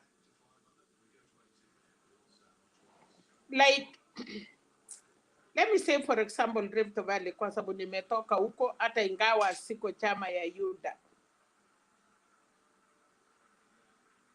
Wale hata ukinyang'anywa ama ukianguka kwa nomination na hiyo ndiye community, hapo ndiye watu mpatu wanataka. Bernard, mtu utaenda tu nyumbani hakuna kitu utafanya. Lakini hii ya Kenya, hii ya sasa, hii especially yenye unategemea kura ya watu wengine, you know, kuna difference ya maybe baba na Nyanza, maybe deputy president na Rift Valley, whoever baba pick in Nyanza. Sasa zingine watu wanakasirika, but end of the day wanasema because of baba they let it go. Hivyo ndio itakuwa kwa Rift Valley. Sasa ukienda mahali kama Eastern ama Western inakuwa the same. Kitu inanisumbua tena ni kwamba sometime wafuazi saa zingine, unajua watu wengi wanakuja, sijaamini sana na mkutano yenye unaona vijana peke yao, hakuna wamama, hakuna wasee. Because kura za wamama akisema anakupatia atakupatia. Ukiona mkutano sako iko na wamama, hapo unajua hiyo kura at least uko nayo. Lakini ukiona kura ya vijana, wengi hawana kura, wengine wanaenda shughuli zao, wanaamuka wamesahau ilikuwa siku ya kupika kura. So nafikiria democracy Kenya bado hatujafika sana, ama tunafanya kwa kimadharau. So mimi hiyo ningesema coalition parties yes. Sasa ile kitu bado sijaijua na ndiye ninasikia kila mtu anasema ni kwamba, for example, baba ni presidential candidate ya Azimio, atatoka na ODM. So Azimio ni Jubilee na hiyo machama ingine yote. Hapa nina swali, kama the president watu ya kwa sababu najua Jubilee Uhuru ilikuwa ni Jubilee na hiyo ingine ilikuwa ya tribute. But end of the day watu walirudi kwa machama yao na kukakuwa na supported. So hii ya baba, hii ya coalition ya watu wengi penat patu inanisumbua ya kwamba ODM hawataona kama wako na candidate, watakuwa na presidential candidate, lakini support kuna watu wanaweza rudi chini ama watakaa pamoja. Hiyo tu ndiyo nilitaka kujua. Otherwise niko hapa kusikia, nasikia maoni ya watu. Hiyo tu ndiyo ningeuliza kwa sasa. Okay, probably I would say this. ODM has a presidential candidate as Raila Odinga. And then the same Raila Odinga is the presidential candidate for Jubilee. And the same Raila Odinga is the presidential candidate for DAP. So all these political parties have endorsed him to be the candidate. And that is where now it comes in the umbrella of Azimio la Umoja. But he's originally the ODM candidate. So just like other parties endorse him as a presidential candidate, he does not cease to be the presidential candidate for ODM. That's why there was an NDC for ODM to endorse him. Then there was an NDC for Jubilee to endorse him. There was an NDC for NAC, Muungano, and which other one? Untitled Chapter to endorse him as a candidate. So Azimio is just an umbrella that brings in the rest of the parties, and then now he runs corporately as a candidate of different parties. But because of the new law, he will not run as ODM, because previously, even after the campaign as NASA, he had to run as ODM because the law required him to run on a political party and not a coalition name. But now the new law has allowed you can run on a coalition name, but now you are a candidate of all those political parties that have subscribed and endorsed you as their candidate. So it does not cease to be an ODM member or an ODM candidate. He's just now a son that has been accepted by different families and has been sent forth to go and lead and represent us as wherever, people who believe in his ideology and in his leadership. I believe that's clear enough. Nyams, how are you? I'm fine. Ulikuja ukatoweka ukarudi. Naomba mchango wako kabla Alex aje. Okay, sawa sawa. Habari zenu? Tuko salama. David, how are you? I'm good. I'm good, Nyams. Mama Selina, habari yako? Yes, nzuri. Naona maombi yako iko karibu kujibiwa.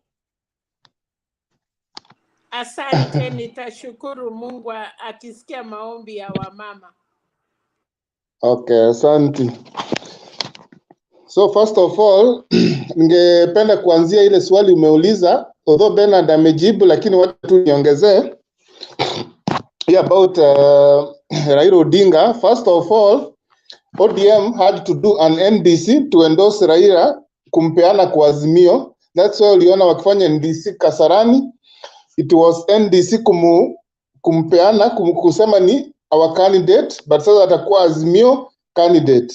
Alafu hizi chama zingine zikafanya NDC, they said they are supporting Raila Odinga. So kwa hii umbrella yote kwa watu 26, watoto 26, kila mtoto anasema baba yetu ni nani? Baba yetu ni Raila. Baba yetu ni mmoja ambaye ni Raila, ambaye atakuwa kwa hiyo chama ya Azimio. Sasa atasimama kama Azimio candidate, but kila kitu yake yeye ni ODM member.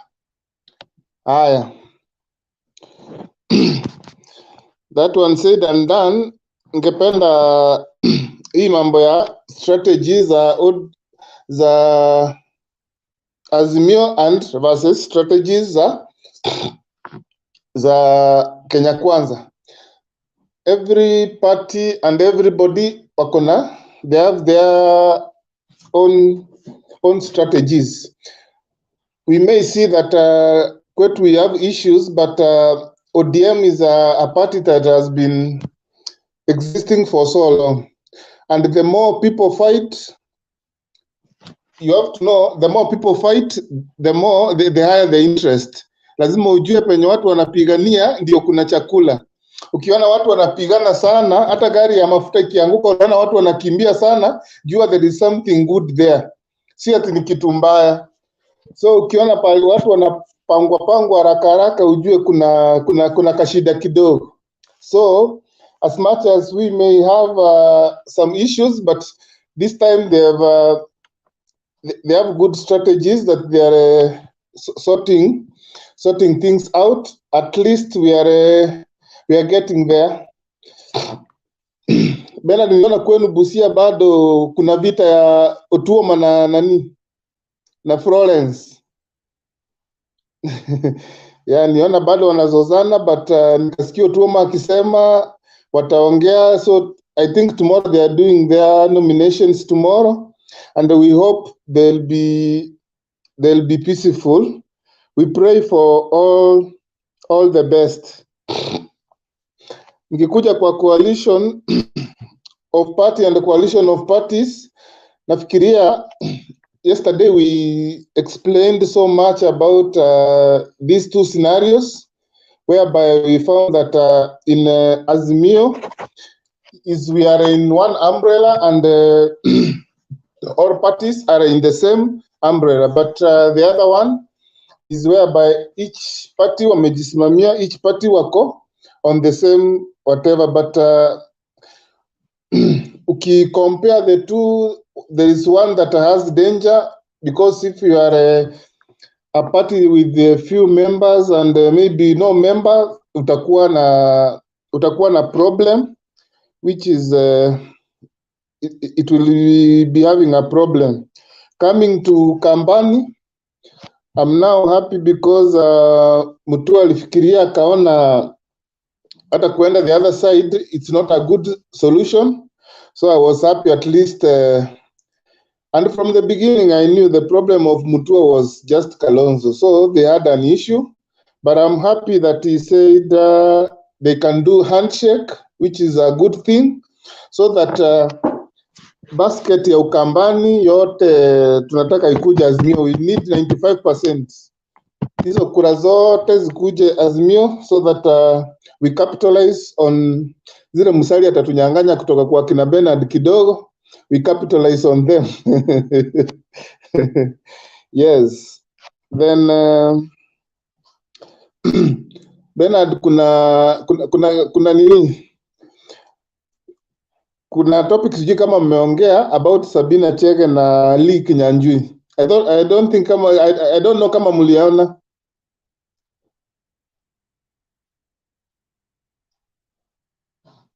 There's somebody who mentioned something about it, but we have I think. Yes, they have said that wao ni watu wako na kura mingi sana. What they need is a DP, nothing short of a DP. So wanataka DP atoke huko. So nimeona wakiongea sasa. I don't know how it will be, but we hope the top organ will do the best so that we may get the best candidate. So that's my submission. Okay, asante sana Nyams, we appreciate it. Alex, namna gani? Bernard. Ni aje Bernard? Fiti, namna gani?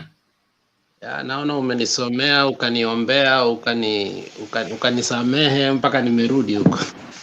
Wewe kwanza kesi yako sijafungua sahi. Kesi yangu ilifungwa sasa. Unajua Bernard, sisi wengine si eti tunampenda Raila, si eti tunamchukia Ruto, tunapenda nchi yetu. Tunapenda nchi yetu, ndio maana hata wakati tunachukua kiapo, hata baba alipochukua kiapo ya kuwa the people's president, alichukua kiapo katika our constitution. Lakini inakaa kuwa tunafika wakati tukiwa marafiki na Jubilee, tunasahau mahala tumetoka. Tunasahau kuwa Jubilee is making inroads in our strongholds, and as a party we have lost so much, and we are just okay with it. We are really okay with it, and we are not telling ourselves the truth. You know, if you want to talk about love, you have to talk from the point of suffering. You have to look at how the person is suffering or what is ailing the person. That's why even in the Bible, tunaambiwa, when I was sick, when I was in prison, when I was naked, when I was thirsty. The measure of love is based on your action, not on what you talk and how you talk and how much you talk. It's not based on that. It is based on how you look at suffering and how you do, what you do with that suffering. Now, when it comes to democracy, it is what justice you are doing. It is not how much we are in a handshake.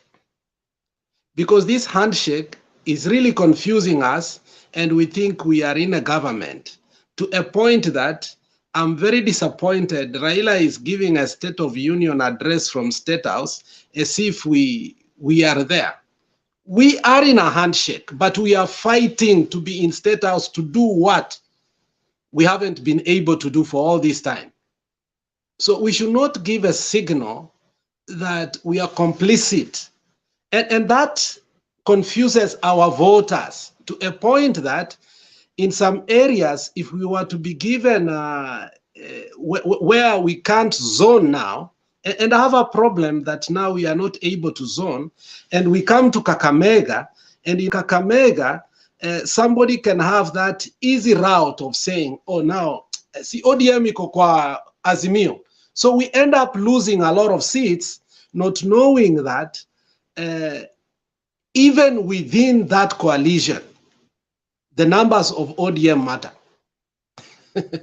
They truly matter. It's not an easy path like that. If you leave ODM to be a weaker part of Azimio, then again, what we fear most about Kalonzo may come to be there. So as David was saying, when it comes to nomination, let us as ODM be very careful and be very honest on what can we do to win Kisii, to win Mombasa, to win Kakamega, to win our strongholds. Original stronghold ambayo tumekuwa tukisema is 44%. Because from the way I'm looking, Bernard, we are kind of losing a little bit, especially on Kakamega. And whether we agree or not, whether it's imposition or it's direct nomination, whether it's dictatorship or what, somehow what Ruto is doing is that he has taken the temperature of UDA, because there is nothing like Kenya Kuisha now. We are seeing people like Sakaja are contesting from where? From UDA. So basically our main competitor here, we shouldn't even be concerned with Wetangula and Mudavadi. These are beat up people. So what I'm saying is, let us be careful on how now we are going on with this nomination, because even Musambweni, you saw what happened was, we took a stronger candidate, according to us. But what UDA was doing, it lied to us, a candidate it had taken, then it went to behind us to support the independent candidate. And the independent candidate emerged as the winner. And I'm seeing a situation whereby we are going to have so many independent candidates who basically can sway themselves and support the other side. Because who are they? They are independent. That is what they are. They are not tied to anybody. And it looks like William Ruto has the art and science of how to deal with these small people and buying them. And that is not what we should be doing. We should not allow independent candidates to be more than 20% in this election. We should not allow, because then now you make independent candidates start being the swing vote, and throughout this coming parliamentary sitting, we must be buying people over and over to vote for us. For every bill, we must buy them. We must negotiate with them. And like what we have already put in the bill, that in the political party, that if you do any mischievousness, we can declare your seat vacant and we go back to where? To election. So while we are putting discipline in parties, we have let a loophole that I'm seeing, and that loophole must be sealed as soon as possible. It hasn't gone far, but it has to, because in as much as I was seeing it has been from the Ruto side that is dictatorship or what, but we are not seeing as much wrangles as we are seeing on our side. It's bringing us to a point whereby we are getting tired as voters. I don't know if you are tired, Bernard, but I'm getting tired that every day Ruto is coming and saying, okay, in Kiambu, we have agreed. But with us, we are stuck in Kisii, we are stuck in Mombasa, we are stuck in some places. I mean, let us take this fatigue off from our people. Let us find an amicable way, because it is fatiguing us. Even last election, you saw, we went too long without saying who was our presidential. Was it this one or 2013? We kept on boardrooms after boardrooms after boardrooms until we agreed it was Raila. And the people were fatigued. And that's not what we should be doing now. We must avoid that. I think people have reached somewhere and they have seen from the other side, there's nothing like Mudavadi, there's nothing like Wetangula, there's nothing like Justin Muturi, there's nothing like all those so-called principles. It is basically William Ruto running the show. All major candidates are UDA. The others are cheerers.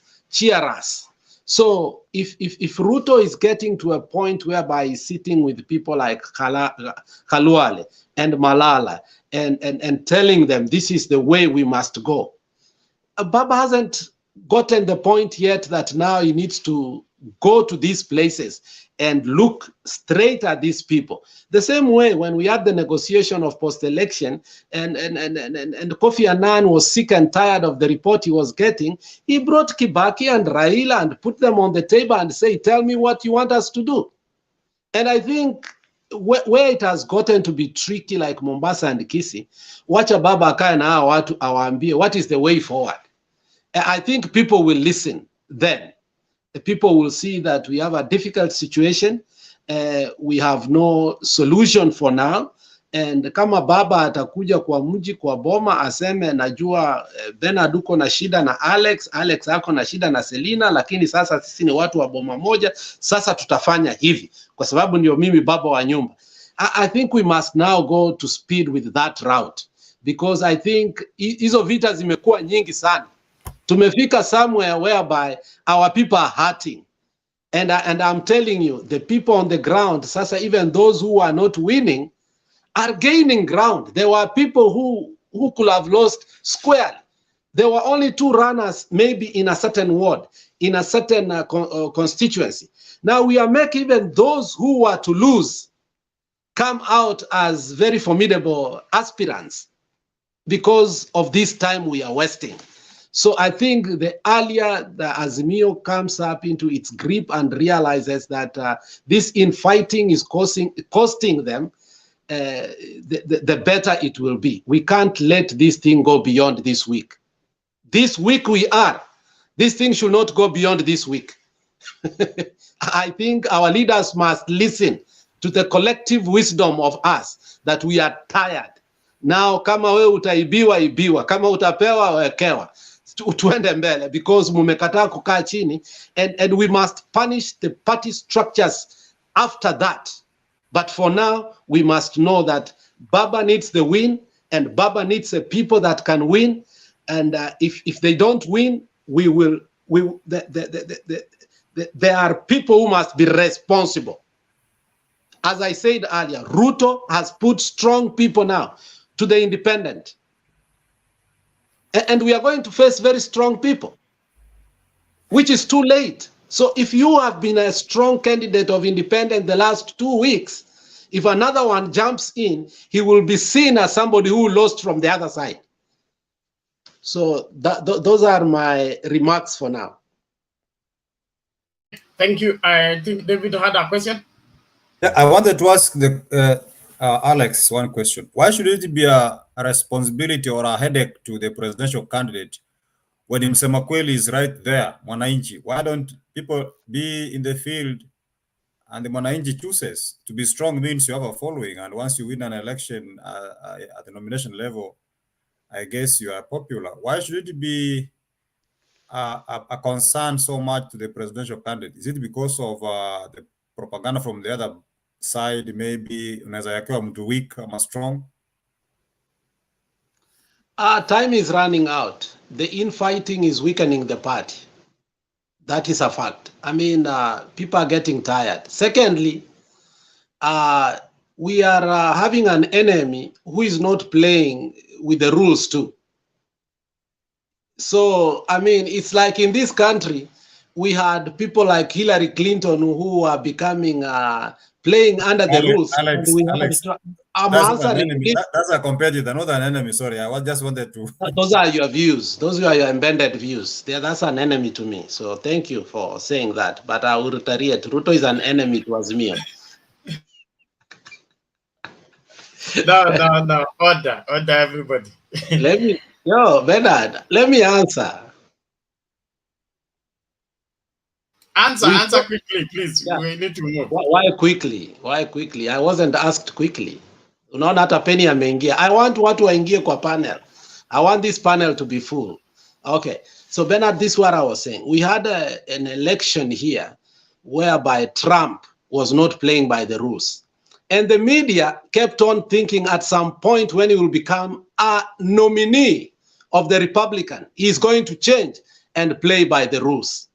He never stopped. He kept playing with his own rules.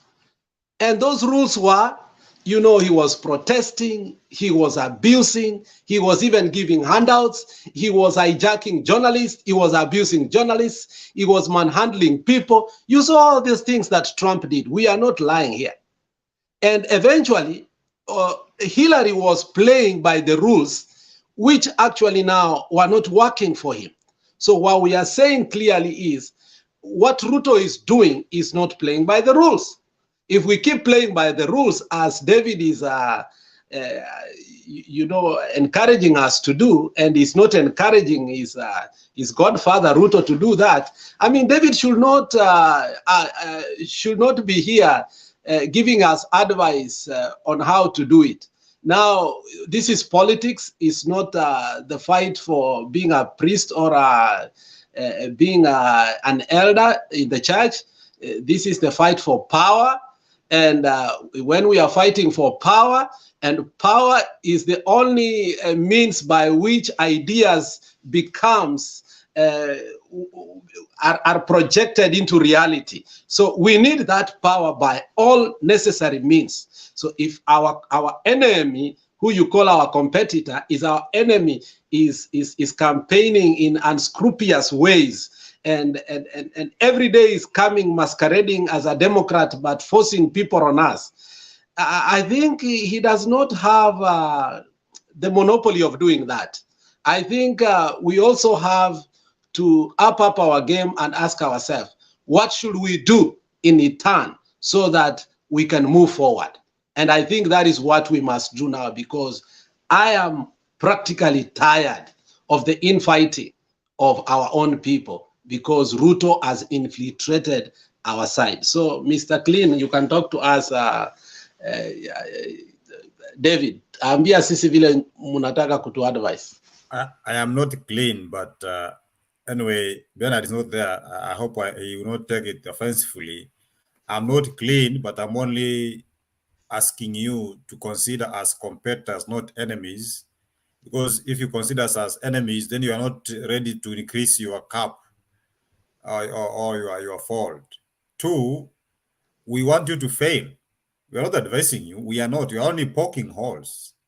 You know, one thing I'm seeing from your side, Alex, your presidential candidate is sitting pretty, knowing the system is working for him. Vintu vichenchanga.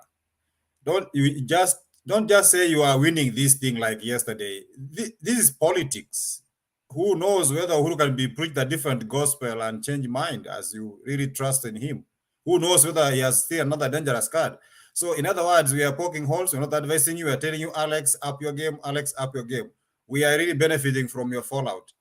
And we are happy about it. We are smiling. Thank you.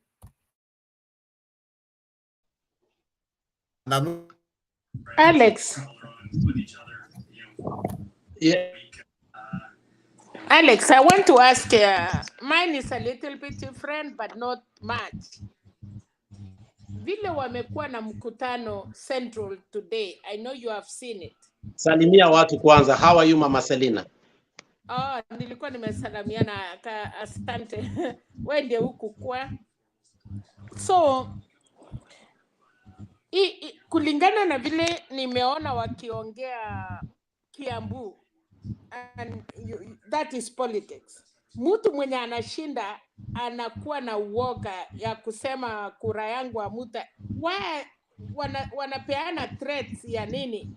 Niliona Sanko vile aliongea and everybody who was there. Nataka kukuuliza Alex, kama deputy anajua wako na kura, kwa nini anaturemind kila siku kura yangu amutaipa?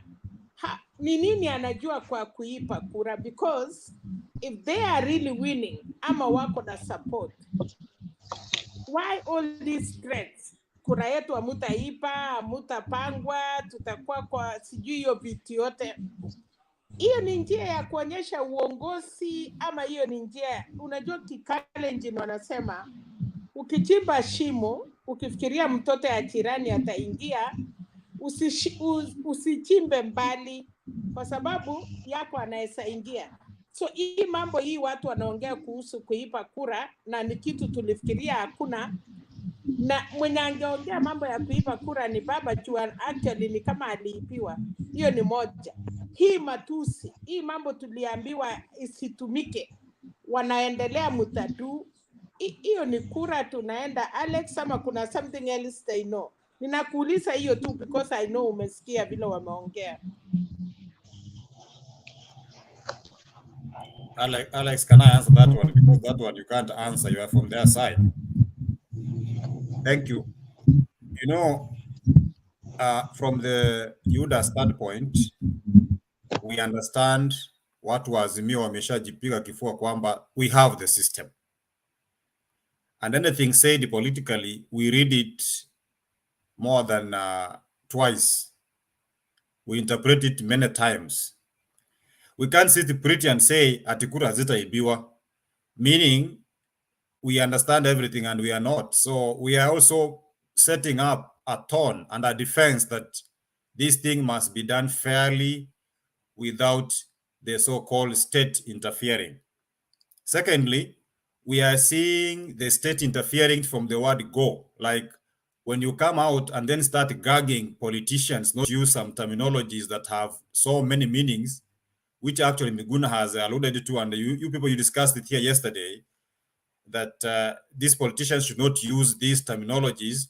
You have already started telling us, let's not use our slogan that aligns with our supporters. That is an action of our state, the deep state, people are saying. So we are not being defiant, but we are telling you, by declaring a terminology legal, you don't make it illegal, you make it even more popular. The same way you are saying here that why is Baba sitting pretty as things go wrong, he should rise up and organize stuff. Hiyo kuorganize tunaita kupangwa. So we are simply saying, hatupangwingwi. We are not defiant, that is our slogan. And we will always air out anything that is suspicious. Like one time Watoli said that William Ruto will not be on the ballot paper. We took that statement so seriously, and we are protecting our presidential candidate. We must take that seriously. Either checking what he eats, how he walks around, and all that, because who knows what that statement means? Maybe someone wants to kill him.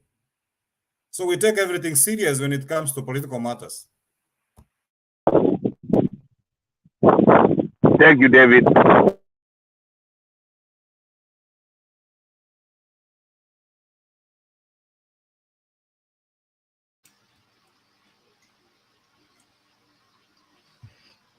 Yes, Benny, what do I say? I was saying thank you very much, David. Other than that, habari yenu? Salama salamin. Tuko hapa Mama Selina, tuko kwa park tunatembea Mama Selina. Nasikia ulisema siku moja utakuja hapa Texas utanitafuta. You are more than welcome. David, you are welcome to Udal. Last time I heard from you, you were saying yani mzee Raila ni mboa, lakini thank you very much for joining us, and most of the time sangine wetu yani we are repeating what you are saying. Na kijana yangu wale, what you started with is what we know. Like why you are cautioning Asimio is exactly what we know. Today we are just Mutuli.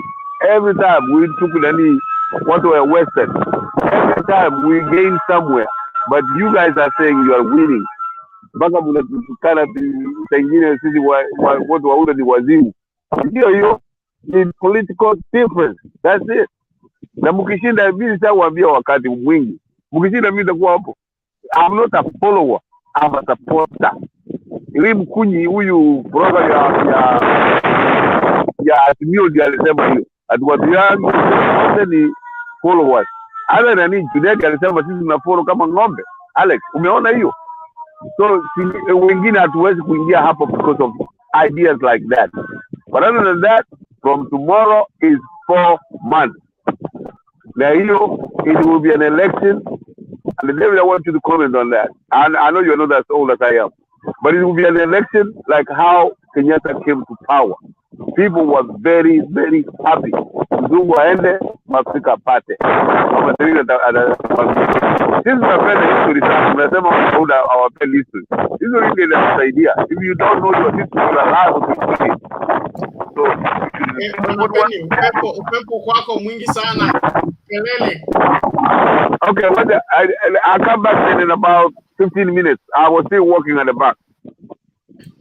Thank you. Thank you. So let me answer what Mama Selina asked. You are not here. Ruto is a politician, and Ruto is not a politician like Igade or a politician like, let's say, Waiguru, or let's say, I'll give many kinds of politicians. There are politicians who went and developed their careers. They worked in public service. They grew in merits. But Ruto is a person who got from university and just went straight to politics. All he has ever known is politics. And he grew through very unscrupulous ways to be where he is. For him, he lives and dies with power. So let us not forget what he did in 2013, 2017. They infiltrated the IEBC, and using the state powers And whatever they did in 2017 looks like he had a big hand in it, from what it's being said from many. And this is not just a statement I'm saying. People like Moses Kuria, people like Chege, many people have come forth to give allegation about last general election that we just can't take them as a blanket statement. So when you hear Ruto speak like that, he's speaking from a point of a fear, because if they did something honestly to a point that a Supreme Court argument that the server should be open was totally rejected until now, there seems to be a reason why that was never done.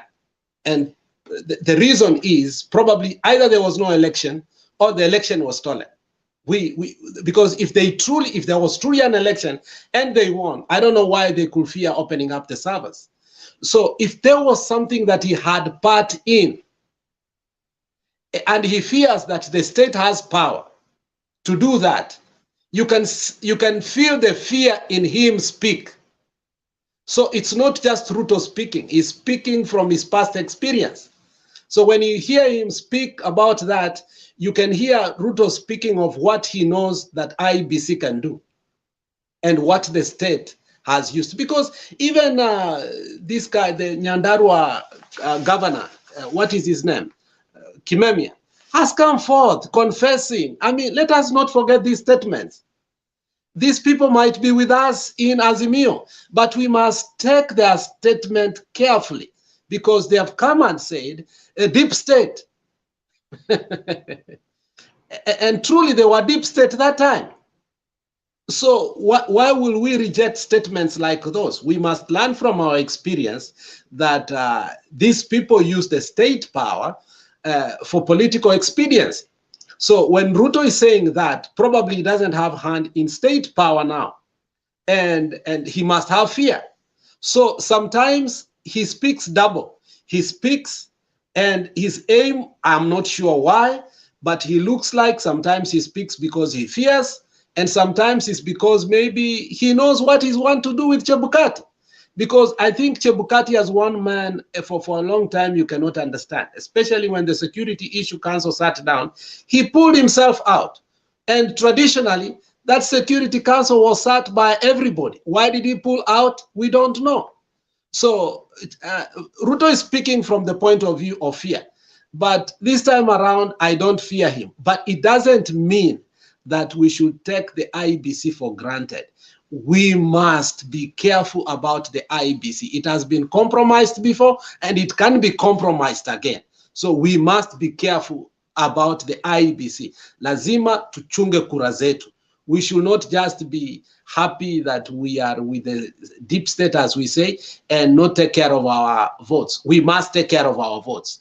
And Ruto also is taking care of his votes too, by saying that he's telling us, you will not take away my votes. That is his right, Mama Selina.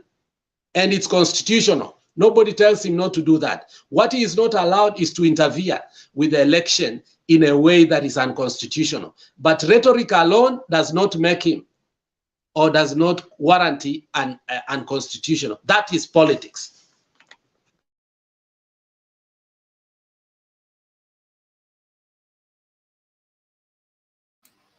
Okay, thank you, Alex. I think Okay, that is the... Bernard, can I say one thing?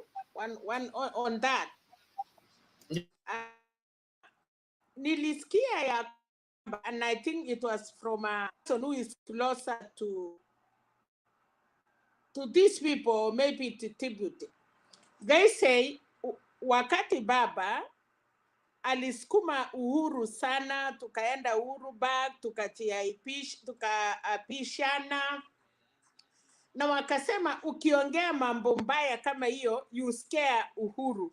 So nafikiria hii mambo yote threat inasemekana inasemwa ndiye uhuru a panic, kwa sababu niliuliza one person kwa nini mambo kama hii inatoka, na akasema no, tumeambiwa lazima useme mambo ngumu kwa uhuru, kumutusi, kusema hii mambo yote ndiye asifanye yale angetaka kufanya. And I think whoever said it was a real, ya kwamba anajaribu, ndio anajua achukui, lakini wanasema wanajaribu kufanya hiyo threat. Sasa nauliza hivi Alex, threat ya Uhuru hapa haifanyi kwa sababu Uhuru asimami. They are now doing threat to somebody wrong kwa sababu Raila amepita hizi yote mangumu. So for baba hiyo ni kitu kidogo, but ukisema unasema hiyo mambo yote kuthreaten Uhuru, Uhuru is not vying for any post. Thank you.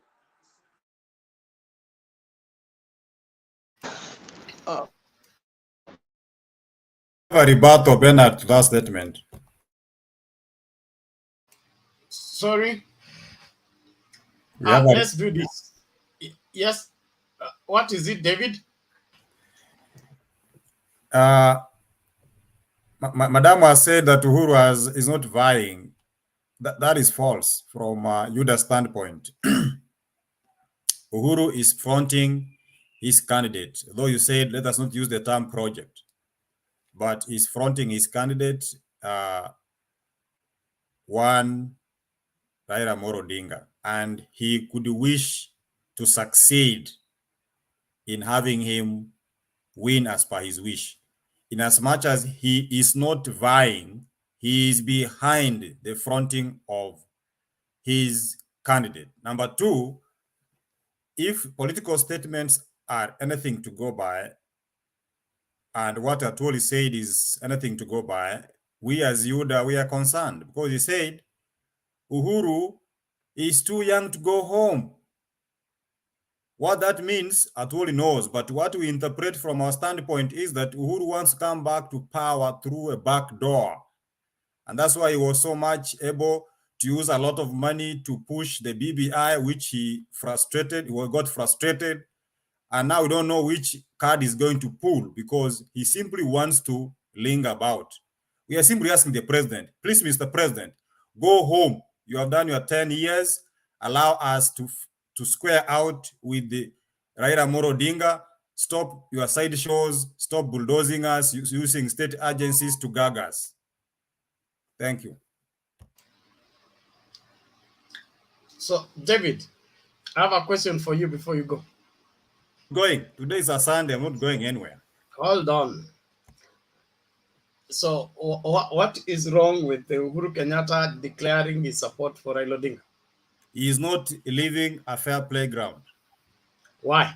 Why? Because he is the state, he has every resources, he has advantage, and therefore, as a president who is a symbol of national unity, when he says something, he tends kind of to command the whole country. So from Yuda's viewpoint, we feel disadvantaged. Let me finish, Bernard. You asked me a question.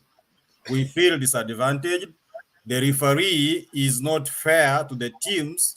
He has already favored them. He has given them good boots, a good uniform, and good food when we are left being rained on.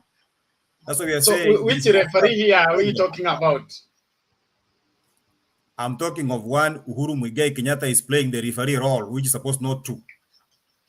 David, you are a UDA supporter, and that goes without saying that you support William Ruto. Yes, sir. Now, Roger, if Uhuru stuck on his kumi yangu kumi yako, would you still be having the same stand? No, I told you from the beginning. You are aware. The first statement I made in this forum, I said if Uhuru could support Ruto, by now Ruto could be talking of 10% down there. People could simply move to the Raila Odinga they knew because of that. But now that he has shown a support for one Raila Odinga, it goes without saying that he has some cards hiding that he wants Raila Odinga to protect him. And obviously, you expect people to be against that. Bernard, you know very well. Even in campus, if you wanted to be a leader. You are not answering my question, David. I said no. I said no from the beginning, and I started explaining why you are assuming that. You can go back the clip. I said no.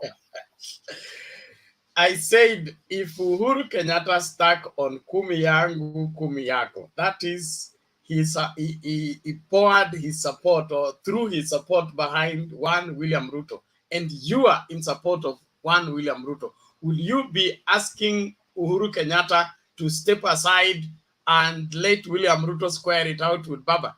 I could not be with William Ruto, trust me. You will not be? I could not be in his camp, trust me. You will not be in his camp. I put it to you people that you're afraid of Uhuru Kenyatta's support for Baba, not because of the deep state or the state machinery. You are afraid of Uhuru Kenyatta's support for Baba because it will take away your most important constituency, and that is Mount Kenya.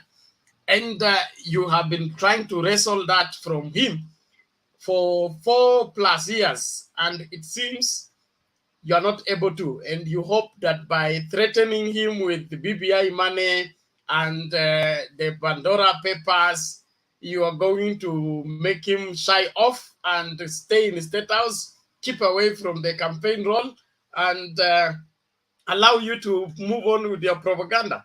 But I promise you are deadly wrong. Share with respect. We are not saying we are moving with propaganda. We are simply asking a fair playground. There is no better fair ground because the referee is Chebukati and IEBC. It's not Uhuru Kenyatta. No, that is from your standpoint. We are also saying... No, there are no two standpoints on this matter, Mr. David. Okay. The referee of the election is Chebukati and IEBC. Uhuru Kenyatta is a player, Raila is a player, Ruto is a player. Why are we complaining about another player when the referee is available? Except we want to create a crisis where there isn't. Why we are complaining, as I give others chance to comment, is that we feel that the playground is not fair because the state is not only using the fair means, it is also employing unfair means to make sure that we disappear from the scene. And we are reminding you, as you celebrate and honeymoon, don't oversleep. We are not advising you. We are simply cautioning you anyway that either we are very serious, we are wrecking into your backyards, we are getting votes. What we are not sure is whether we are winning, but we are determined to win. But in the event you sleep, we take this thing. Bernard, it's no joke. We are serious. Let Selina ask your question. Okay, Bernard. Okay, thank you so much. David amesema kama Uhuru angesema Ruto, sahi Ruto angekuwa na 10%, which means watu wote wangekuwa wametoroka. Nao kwa sababu hajasema Ruto, amesema Baba, then I believe Baba kwa sasa ako na 10% ama 3%. Why are they worried? Kwa sababu kama angesema Ruto tosha ndio inaangusha kura, na amesema Baba tosha ingeangusha kura, then you don't have anything to be scared about it, because the 10% Ruto angepata sasa imeenda kwa Baba, Baba atakuwa na 3% and you guys you win. So alafu ya pili, playground. Hakuna playground kwa siasa, hata Moi.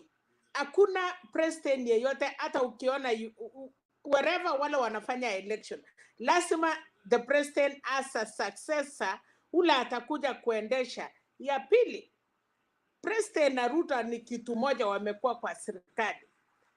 So president anaenda nyumbani, the deputy want to continue. He is also deputy state. He knows everything that was happening in the government. So why worry? That is my only thing I wanted to. Do you want me to answer, Bernard? Quickly, please. We bring in. Okay, very quick. Your first question was concerned that why is it when the president supports Raila, he will not get the 10% which Ruto could have gotten. You know, by nature, human beings tend to be against the sitting government anywhere because they believe there are things going on that are not right, that needs change. And therefore, we believe that the president, who is the commander-in-chief and the control of everything, has things that he wants to be continued, which Kenyans are not happy with. If we could go ahead for his Ruto could have had so many disadvantages, but now he enjoys what we call the sympathy vote of majority Kenyans who are silent, of course, because of the treatment and the cards hidden. 2, no playground in politics. There is playground in politics. The president supporting somebody and then goes ahead marshalling state agencies to gag other areas, other people, is a clear indication of an unwillingness to allow democracy to prevail. The president is also going home, and Ruto, you are very much aware, the president calls shots. Even Raila, when he became president, let me assume he became president today, and he has enough MPs, trust me, those cards Uhuru has will be rendered irrelevant. But if he gets less MPs, as Alex is crying, and then the MPs come from their side, he will be a figurehead. He will be manipulated. He will be actually a puppet. That's why Alex is crying. I'm not advising you though, but a president with enough number of members of parliament, he calls shots. He's the one who says what happens. The deputy is just there. And that's why he wanted the Ruto to be at the helm of power to push the agenda that we had from the beginning, which were thwarted by one Uhuru Muigai Kenyatta with his handshake and other things. Thank you. David, you are supporting a candidate that is known for manipulation. And they would want to use anything to manipulate everything to fall in their place. To me, that sells him as a bad person for national leadership, in my opinion. He has demonstrated that in the parliament. He has demonstrated that on the campaign trail. He has demonstrated that while he's in office. And so even right now, he's still hoping to get enough numbers so that he can use to manipulate the incoming government. But we pray and plan to see to it that that never happens, because we have had enough of manipulated relationship. We need to have leadership relationship that enhances the development and the pursuit of the dream of this great country, and not to safeguard the ambition of one individual that wants to sell the country to secure everything that he wishes to enjoy by himself. Kenya is only Kenya when every Kenyan is catered for, not one Kenyan catered for at the expense of every other Kenyan. Uhuru Kenyatta and team are exercising their democratic right. This cry about gagging, state agency, state capture, and all that story we've been hearing is all but manipulation, okay?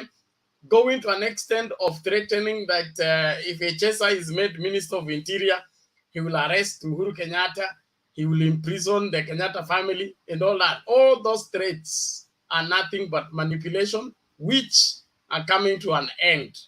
In my opinion, you are sitting on a quicksand that will soon sink you to a place where you may not be able to recover. If I were one William Ruto, I would play politics differently, not this confrontational and then crying for sympathy. I don't think you can get enough sympathy votes to win an election, in my opinion. If you're banking only on sympathy, I guarantee you Kenyans are very poor sympathizers. They can sympathize with you today, and tomorrow they have changed their mind. So you cannot sustain sympathy. Just like we can't sustain, you remember 2007, we couldn't sustain the demos. The deal had to be cut as fast as possible, because you cannot be on the street for 3 months, you can't be on the street for 6 months. So there's a limit to how much sympathy can work. And if that is the UDA strategy, I advise them to think otherwise. Reach out, build bridges, make friends. My Archbishop used to say, 1 million friends are not enough. One enemy is too much. So instead of making enemies, let's make friends. That's how our country is built. And that's how leadership is enhanced. We have had cases of Jaramogi taking people to college, sponsoring people to school, because he's looking into the future. This person has some leadership quality. If I take him to school, he will take over the leadership when I'm old and gone.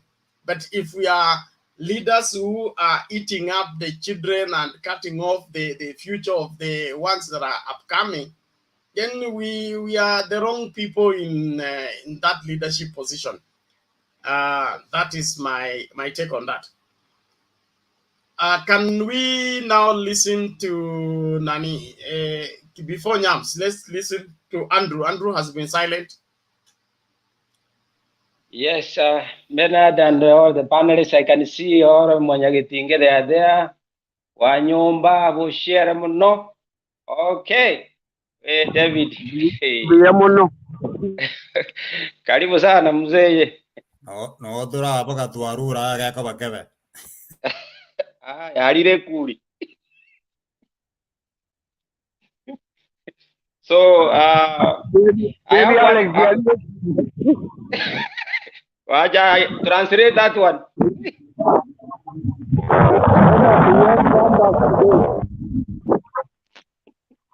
So, I always support Bernard. Bernard, an editor is always an editor.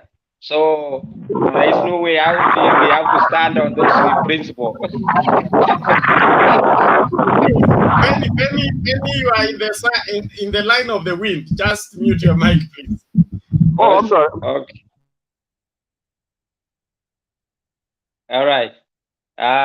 So, always an elder is an elder, so we let us stand on that. I have one question for Mr. David. David is a good debater, and he seems to be, he's seeing far, but and how about this thing of a SIM card? I see you trying to say there is some things which are not clear. And as far as I'm concerned, I think SIM card registration is one of the best practices, even where you are and all over the world. But I don't know why Kenya is a big issue.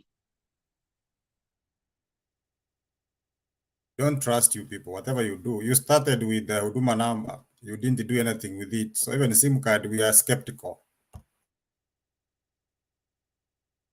Now, my friend, you see, how skeptical, how, and when you are calling from committee and you go to the YouTube and put a big clip, how you have conned the people 700,000, and when you see Ryan on my, I don't know who's calling me now. How safe are we? The timing, you know, when things are done at the wrong time, it raises a lot of questions and eyebrows. Okay, fine. This is what you did in 2017. There was you enacted a law 2017, and why you have not implemented for the last 9 years?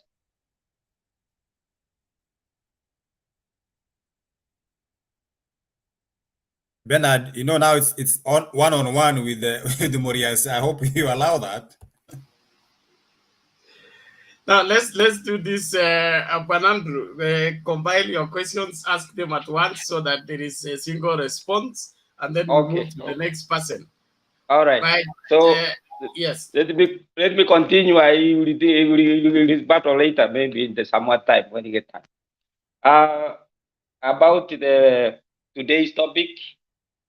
Before I forget, I saw Kabogo somewhere, and he was addressing, and people were very happy, and even he asked them questions, they answered, and the direction. But there was one question he asked, His Excellency William Samoei Ruto, whether he will promise for the 2 terms limit, because there is something. Maybe someone will tell us behind that. What does that mean when you say to stick to art? Before even he point His Excellency the President who. So here is a question. I see doubting that he may extend or what, or maybe there will be some changes in between. The next even about all from the government. Okay, that's what I saw there on that. And on the parties, I think party coalition, it is like the way the Jubilee was having a lot of party together, but it's like there will be a decision made by maybe a party leader.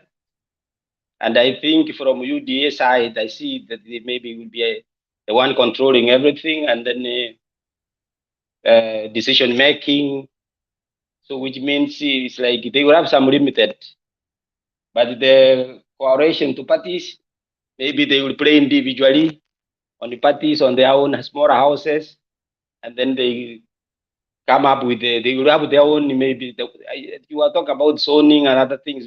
Maybe parties from some areas, they know what they are affected, what they are for. They have their own vision and how they will want to work.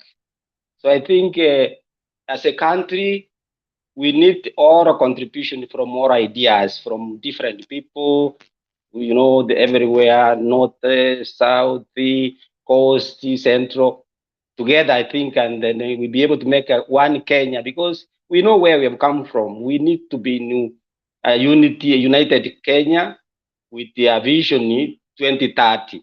So I think when we will be like that, then we'll be able to understand what is affecting the other side, because you may not be able to know everything in a certain place. And that's why maybe 35% of devolution money will be able to work, because when people come up and say that this is what we need water. This one they need industries. They need market. For example, we are selling pineapples. We need a market in Germany, in Europe, in the US. So every place they have a need. They have a whereby they will be dealt individual. We have tea, for example, where David comes from. There is no market. We have removed everything. We are now branding. Even the maize is not branding. Now we want to start branding avocado. So you see, this is every place has a need. It needs to be dealt with individual. So, and I think that is the thing for us as me, and I think they have a direction, and maybe only that the policies will be put in place to be able to oversee, maybe a committee monitoring, trying to bring views. Like, for example, people can come up and advertise like the way it is now. We will be advertising on Mutembe what we have. And, you know, I think that would be good. About the SIM card, I think it is genuine. Everyone, at least, if you refuse to register SIM card or renew it, you have not been conned, or your money has not gone. But if you have lost the money, I think it is not an issue. Somebody has to renew it and get the system back, which is okay. And I think it is a worldwide. Like now, we are all network in terms of banking. Like, for example, M-Pesa all over Africa is one of the best money transaction, which is very respected and very, I think, is a very smart idea for Kenya and Africa. So with that one, I see it's just because we are a family and they are our friends. We know before the game starts, they started shouting at our goalkeeper so that he can be scared. But we know, my friend, this time we have number 5 and a number 9. There is no way. Even they cannot accept money. I know in where David comes from, you say, this time, my friend, you have to drink it yourself. So you will translate that one. We wish you well, Andrew. We wish you well, and we wish that you people, you be the president that the people want, but not a puppet and a project. We want to wish that way. That is our prayer. As we are not, and we assure you that we will be the president that you need. Okay, let me continue. And okay, you see, there is one thing here, David. You should be. Let's be honest. Could the CJ, the former CJ, recommended that Parliament should be dissolved? I don't know anyone. Everybody was like, it can't happen. Why? Now you can understand why he recommended that. If you fail to enact this law, which you are saying now is a propaganda, you want to do something, there's something, you are smelling a rat. No, there was a reason. He saw the Alex, my friend. Wait, I finish. Okay. You know, Andrew, I don't know which Kisii you come from. Maybe I come from Kisii in Liberia. You know, there is Kisii in Liberia. And there's some Kisii in some West Africa. But the I come Kisii, from Tinga, my friend. I know your home. okay, if you know my home, then we're coming from the same place. If you are saying here that nobody is being given money in Kisii, I mean, if there is any time people have stood, even lecturers, we saw it in a certain video, lecturers from Kisii University, when in a funeral, the man Simbarati told them, I will give this one first 5,000. And while I was there, and this one's are for 1,000. And lecturers lined, we saw it. They were given 5,000, 5,000, 5,000.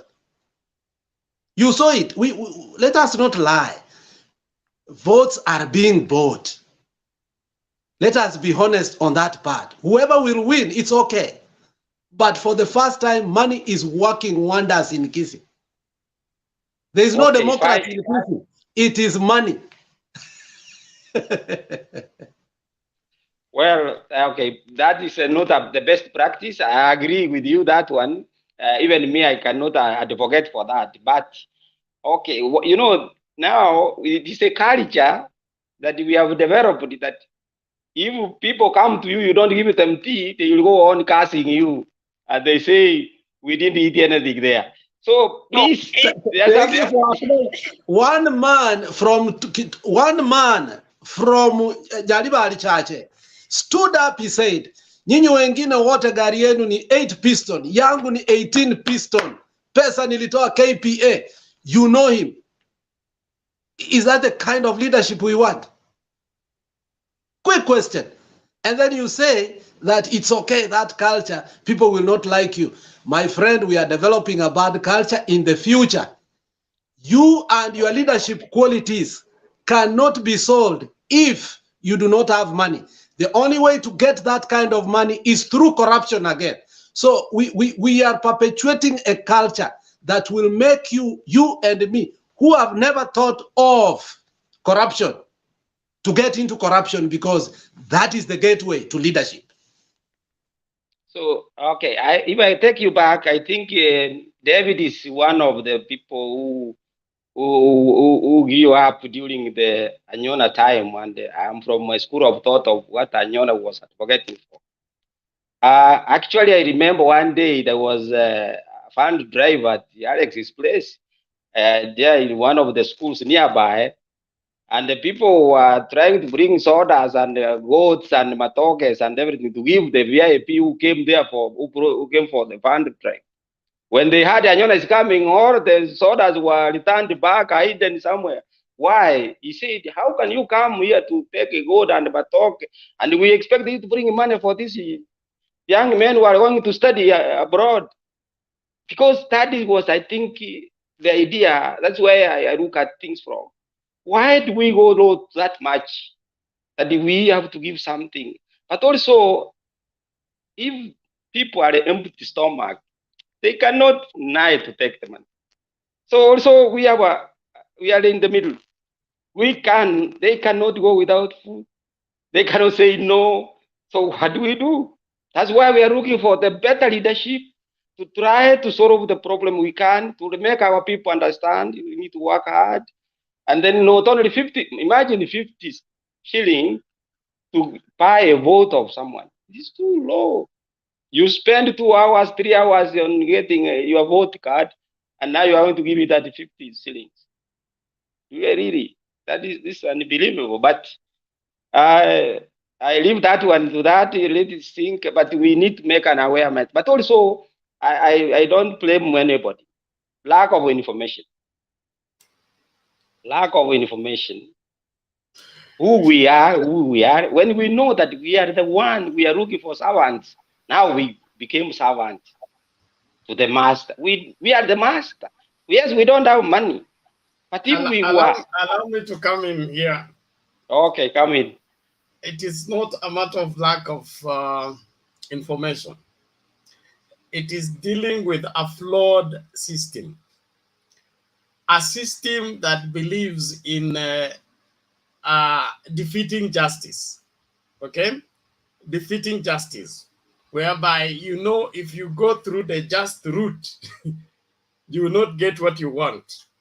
So you pervert the justice system so that it favors you. You want to have a definite outcome, even when you are going for a competitive seat that can go either side. So you make it impossible for the other person to get by perverting the system, buying whoever you want to buy, and corrupting the whole scenario. Now, this is not only in elective seats.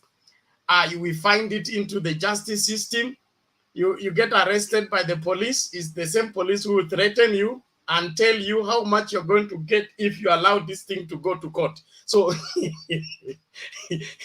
so the kind of a country that we are in is such that the people charged with the responsibility to secure justice for the victims are the ones that are predators of the same victims that have been, victimized by other people. And then even when they are on your side, it is also to the highest bidder. And I remember there was a case we had bought land from a relative, and through trust, we gave him the money, and then when we went to get the land, he said he wants to return the money after 3 years or something. And then even the money he wants to return in installments. So what happened is I went to my police officer, who is my friend. I say, I'm having this very serious case. I want you please to help me get this money from my cousins. And me being the pastor, I was the soft one. My other brothers were on fire. They want to do anything to get the money back. I say, no, let's go slowly. Let's get amicable solution. What happened is my friend policeman I engaged to talk to the lady and show her how serious it is. If we take her to court, she will lose her job. It was during Kibaki's time, when you are just mentioned in corruption, your salary is by half and your job is online. After a month, he said, oh, she committed, she's paying end month. Where is the letter? He says, it's in my office. We go to the office, say it is at home. We go at home, he says it's in the office. I only discovered that she paid him off. So I'm the victim. The person who was to refund me money paid him off so that he kept off the case. And we had now to go to the PPO to now get our money refunded. So we are dealing with a flawed system. We should not deceive ourselves to say that things are normally that way. They are not normally that way. And for us to correct that, we need now to gradually engage now the reversal, whatever, engineering or psychology, whereby now we correct what is wrong. The problem is we have flawed people who want to sustain the fallen system because it works for them. Now, that will never help build the country. As long as people can buy themselves out of corruption, they can buy themselves out of police sale, they can buy themselves out of everything, then we will never be able to build a country. For us to build a country, we must have shared common law on all matters, and they should be applicable to all the people so that we can now recover what we lost. But as at now, the thieves say they have a right to own what they stole. And the people who lost, they say you have a right to lose whatever you lost, and you shouldn't complain to anybody. Well, you would have watched it, it would not have gotten lost. So let's not make it wherever the norm when we know for sure it is the wrong thing. So the politics of money is not. It has not been with us all along. If you are a good history student, you notice that the politics of money was introduced by one Moi, okay? And it was for survival during his late hours in office, and that he needed to be in office by all means, and so introduced the money into politics. And from that time until now, we are yet to recover from it, and I don't see ourselves recovering until maybe after 50 years or so. And so the politics of money has perverted our politics. That's why we have substandard people in parliament. People who can't say anything, can't debate anything, can't argue anything, but they are in parliament because they can pay their way there. Yes, Alex.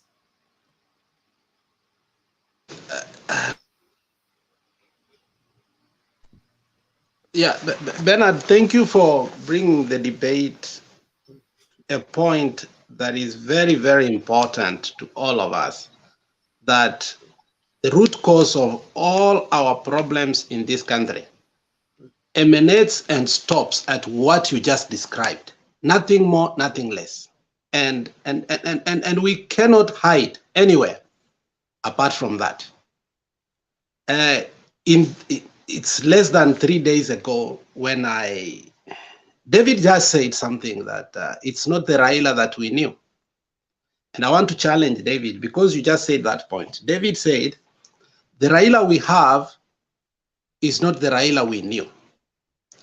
I don't know if it was you who was moderating here a few days ago when I challenged that we must revisit historical problems. And then David was so quick to tell me that, don't do that. Raila will not get the presidency if you do that. You remember that? David cautioned me. That is when I knew still David. You can't ban me alone, man. So that is when I still realized that David is deeply Nazimio, but he deeply hates Uhuru. But his heart and mind knows that the only savior we have remaining, and I'm using the word loosely savior, not as in our Lord, in a spiritual way, in a political sense, is one man, Raila Amolo Odinga. And therefore, what was between us and taking the leadership, and we have seen it through 2007, 2013, 2017, is the deep state. And at some point, you must learn and acknowledge and accept the reality. So now that he has seen the way to get there, why would you still say that the Raila you knew is not the one? If ultimately he must get that power so that he can change the stuff. And yet you challenged me here not to bring historical issues because they might make him not get the presidency. Where do you stand? Now, Alex, let me answer you honestly. You know, you are my brother and my neighbor. If it were you, how do you handle this that you are Ruto? Could you just pack and go home? That one you can answer. Two, if you want Raila to be president and there's no any other competitor around, people can get drunk with the power. That one you trust me. Number three, you don't expect Azimio people to poke holes in their own house. It is people like us who don't care. You know, yesterday we had a conversation and I shared it here briefly with some guys at the church at the parking lot that sometimes things may not be spoken in the house, but they are very important. So when Arika makes noise here, I don't think this noise is useless. It is telling you guys, wake up. The mistake I want to agree with you we did when Ruto supported Uhuru and dumped Raila, he went for number 2. But your case is much better because you are going for number 1. Reason, you call the shots. In UDA, we also want to call shots. But when we were deputy president, we were the mercy of the president. That's what I'm saying. We wish you well, but you cannot just come here and chest thump and say, oh, tuko na system, tuko na hii, and you are sleeping until we are voting. Guys, get up. We don't know what cards those guys are, because let me tell you, Alex, if you denied me lunch yesterday, what trust can I have with you today asking me, oh, David, come to this private room, there is lunch for you here? I can't trust you. Maybe you want to kill me. Because yesterday you left me hungry and you humiliated, you locked me out. What guts do you have now to invite me for a lunch? That is the problem of David. That's the problem of Yuda. And that's what we are saying. We are giving you a competition. We are giving you a run for your office. But if you defeat us, we are ready to support you. But again, if you sleep, we'll check up that thing. Trust me. Okay, thank you, Alex. I think we should let it rest today.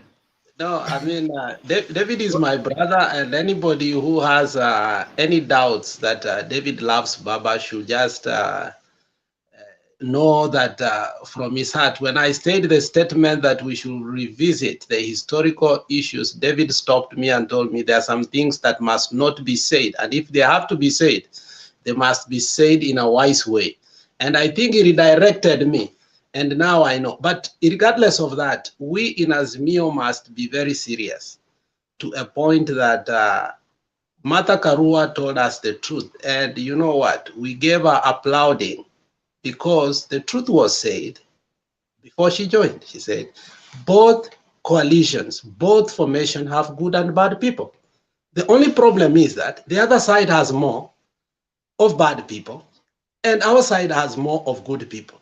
But later on, she said, I think in Kirinyaga, that apart from one person who is there who's really bad, Kabisa, we still have in our house people who are really, really bad, more than the other side. So it becomes a surprise to me when I criticize Ruto, who is within Azimio, because the reason we criticize Ruto is handouts, Matusi, corruption, ABCD, and we see that in a candidate in Azimio. And we think the fact that he's in Azimio, he has been sanitized. I think that is the wrongest thing we can do, because in the future it will be very difficult for us to wake up and say we want to impeach Governor Ratti. And I will be questioned here and say, Alex, you were here yapping for 6 months continuously. When I see holes, I must poke. It is my duty, because I can't wait later on so that I start going to the Supreme Court now with our Waititu and start saying our Waititu doesn't have certificate, our Waititu has done this corruption, he didn't start this, he started when he was even a member of parliament. These things are open here. We are getting more information. The more you take a larger office, more information keep coming. And you must believe that information. Act on it. Don't ignore it, because a county is not like your house whereby school fees mtoto atakula na upate ingine. My friend, if 3 billion goes, the payroll for hospital, it stops for 1 year. We cannot joke with that. And we have seen that. There was a time the payroll of Kisi Hospital, for 4 months, people were not paid. And they were never paid until today. Not that they were paid later. They were never, let's say they were not paid from January to April. Then they were told they will get now salary for May. Until today, they've never been paid for the 4 months they worked in that year. Bernard, that is gross incompetence. That we say that somebody like Ongwae must pay for it even when he comes out of what? Governorship. Even if he's going to be in Baba's what? Government. So let us call as paid, but at the same time know that we are in the same house, because we are fighting for us, not for them. Thank you, thank you. I want us to listen to Julia, but I want to say this: if we are studying under the same lecturer, under the same professor, we will end up practicing the same principles, even when we live in different houses. So if we have learned our politics from the wrong teacher and he taught us the wrong politics, our change of location does not change the principles of our understanding. So we shouldn't blame each other so much. It is just the bad system of education we underwent. Julia, how are you today? I'm doing good, Bernard. How are you? I'm well. Karibu. Asante. I'm liking the debate. It's good that we are looking at our leaders more critically and saying that we all don't want corrupt leaders. But I think the bulk stops at the voters. So this Kisi debate is really bringing some controversies. And I don't want to indulge in that because I don't even know much about Simba Ratti. If you ask me about Simba Arati, I don't know what to say, good about him or bad about him. I really don't know what to say, but maybe Alex and the others have a lot. They have a lot of information, so it's good they're giving us information. But the people of Kisii, really, the buck stops at them. I've been saying here in this platform that many of the times Kenyans want to say sasa serikali ni yetu, but the truth is, even if Baba becomes president, ama Ruto becomes president, if Ruto becomes president, hata watu wa Sugoi maisha yao haitabadilika hivi unless they vote for the right leadership. They look at progressive leaders who are going to, especially in the era of devolution, when we have so much happening at the counties and we entrust in a lot of finances with our governors and members of parliaments and MCAs. I think the bulk will stop at them. So Kenyans need to think twice as they decide who is going to be their governor. And we can see this when we compare counties like Makueni and I think Machakos. They are the top performing counties. I think even West Pokot was doing well. So we can compare them and see which county has done well, which county provides better health services, which counties have schools that are well built, they have to standard. I mean, I saw a school, I will keep giving an example. I should give that picture, that video, one of these fine days to Bernard. A school in Nandi County that ni shule ya matope. Na huko kuna governor, kuna MP, kuna MCA. Is a shame. It's really a shame. So I think Kenyans need to think twice. So though the issue of corruption, I mean, that is what has ailed our country. And that is, somebody was talking about what differentiates Azimio and KK, and I think Azimio is riding on an anti-corruption policy, and Kenya Kwanza will not open their mouths to fight corruption. And Alex has said clearly here, we are suffering in Kenya because of corruption, period. Is because our funds have been misappropriated. Is because when we budget to construct a hospital, the hospital is not constructed. When we budget for a school, that never happens. That is our biggest disease in Kenya. So we cannot shy away from that. Now, however much we say that we have also some corrupt leaders in Azimio, I don't refute that. And I think those leaders should not see the limelight of leadership. And going forward, I think Baba should have nothing to do with them. I heard Mother Karua talking about it, and I am really looking forward. And I hope that we are going to have a Ararua ticket, because it's going to be a super ticket. We are going to ride on corruption. David is talking about, Azimio versus KK. Once we have Ararua ticket, itakuwa kama usiku na mchana. We'll be telling people we cannot do this. We cannot condone corruption. If you want to steal from public coffers, uhame haraka iwezekanavyo. So I really look forward for a Ararua ticket. Now, I'm seeing the topic of today is coalition parties versus coalition of parties. I think what Baba is having is coalition of parties, but I will accept to be corrected. I think I need a proper definition of that later on. And coalition of party, I think that's what Ruto is having. And I think those who are in KKA, like the likes of Mudavadi, the likes of Musalia, I think they're just having good time and hoping they'll be elected, maybe cabinet secretaries or something.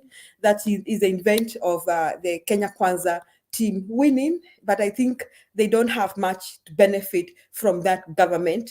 So, but for the Baba side, I think he's trying to embrace all Kenyans. He's moving on this platform that all Kenyans deserve equal opportunities. So I really like that. However much we think that he's so complacent, like he's allowing too much politicking on the ground. I think when I saw that Baba was able to talk with Kalonzo and they were on the same platform in Ukambani, I'm seeing a new Raila Odinga, a national leader, someone who is working with a lot of wisdom, patience, and tolerance. And I think this is the kind of leadership we are looking for. Because in Kenya, we are over 42 ethnic communities.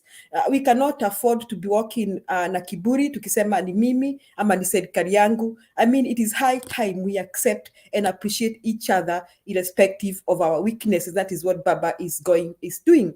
However, thinking about the nominations, I also want to agree with Alex. Baba should stamp some authority here and there. He should give directions. These small little squabbles in the parties, these small little squabbles, especially, I think that is happening more in ODM. He should stamp his authority and give direction. We cannot all be members of parliament. We cannot all make it to become governors. We cannot do that. I mean, we can't. I mean, at least we got to have one person representing us. So I hope that Baba is going to give some directions concerning that, like where he thinks we have too much problems, should give directions. Now, about Raila and Ruto's winning strategies, I think Baba still is on the forefront, and why Baba's strategies in the long run are going to bear fruit. He's not riding on buying voters. We've seen people here telling us that when UDA has to go do a rally somewhere, they got to buy t-shirts for people, they got to pay them, they got to persuade them. I mean, they got to do some things that were in the old kind of politicking. But I think most of the time Baba has genuine crowds. So that tells me that Baba has genuine voters. And now I think I'm beginning to buy what some people said recently here about Mount Kenya region, that Ruto may get a rude shock in Mount Kenya region, because we having crowds following Ruto, and we having people with yellow t-shirts. But the question is, do we really believe that those are the genuine voters in Mount Kenya region? Now, do we really think that Ruto has that big command in Mount Kenya region?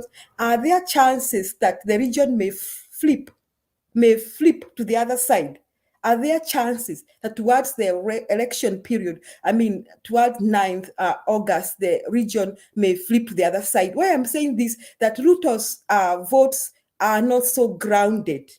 Remember, this man has been campaigning for the last, let's say 4 years. Let's not say 9 years. For the last 4 years, he's really campaigned. Why then the opinion poll now is trying to post Baba as the front runner? That Baba just began campaigning in less than 6 months. So I think Baba's strategies are really good and wonderful. And I think people feel it's like Kenyans are expressing like they can trust their lives and their future on Baba. And now I understand why Kenyans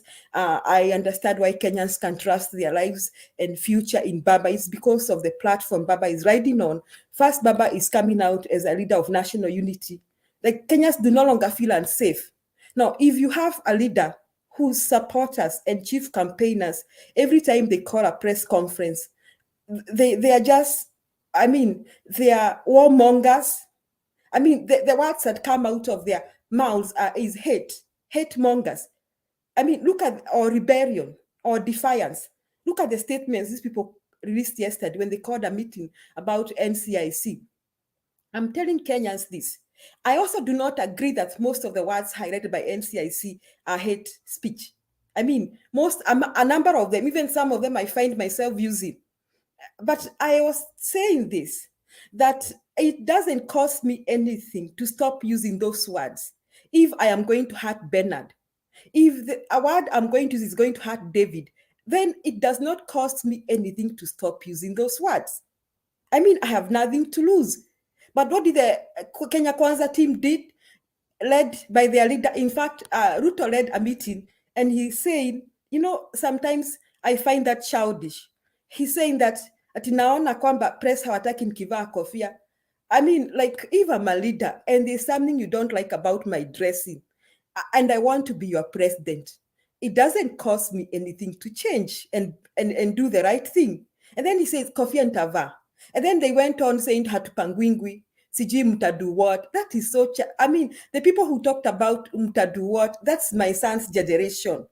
I mean, you won't see Julia telling Bernard utadu.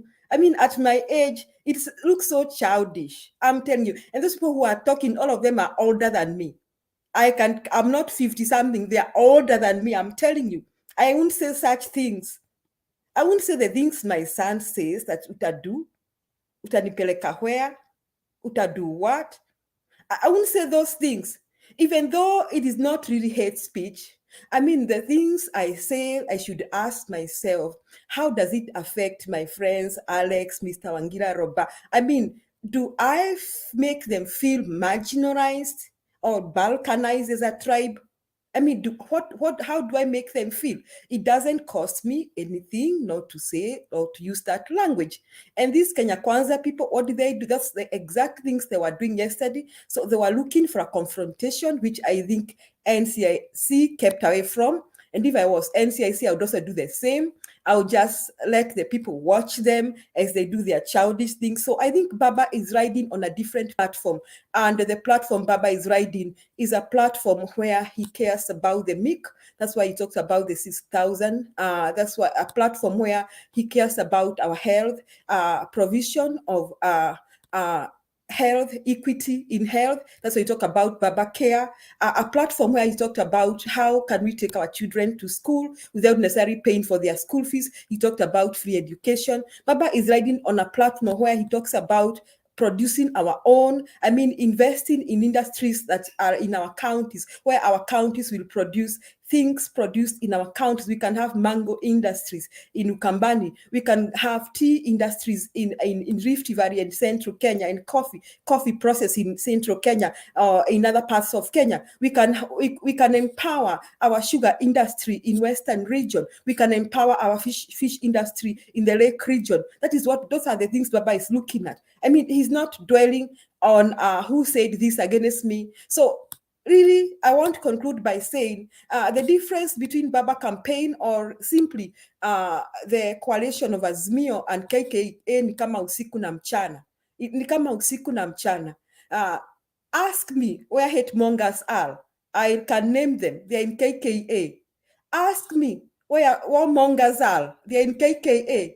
Ask me who has corruption scandals. I can name them. Name one KKA front runners here. I will take a few seconds and I'll dig out a corruption scandal about that person.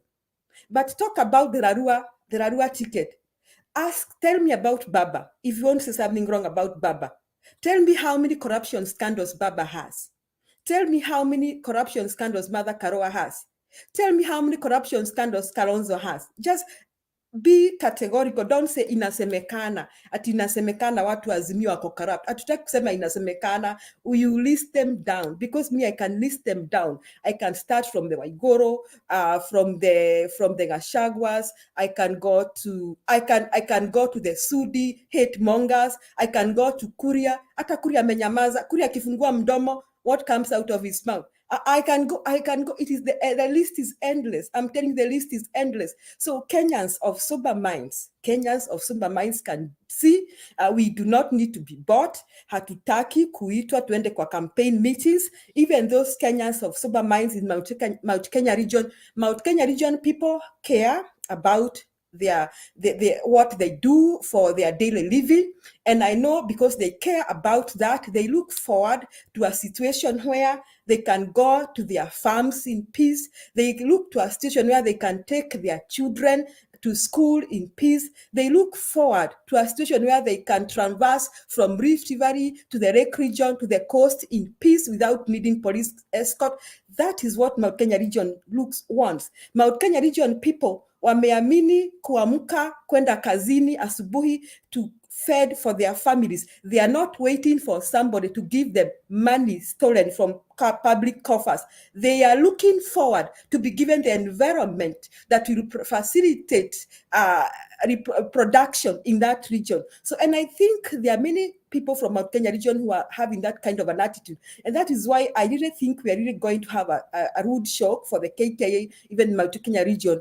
And just to wind up on what Mr. David said about President Uhuru supporting Baba, I think that that is just propaganda from the KK camp that President Uhuru wants to power. First, this president was born in State House. He's not, si ati ameamka power imempea shock.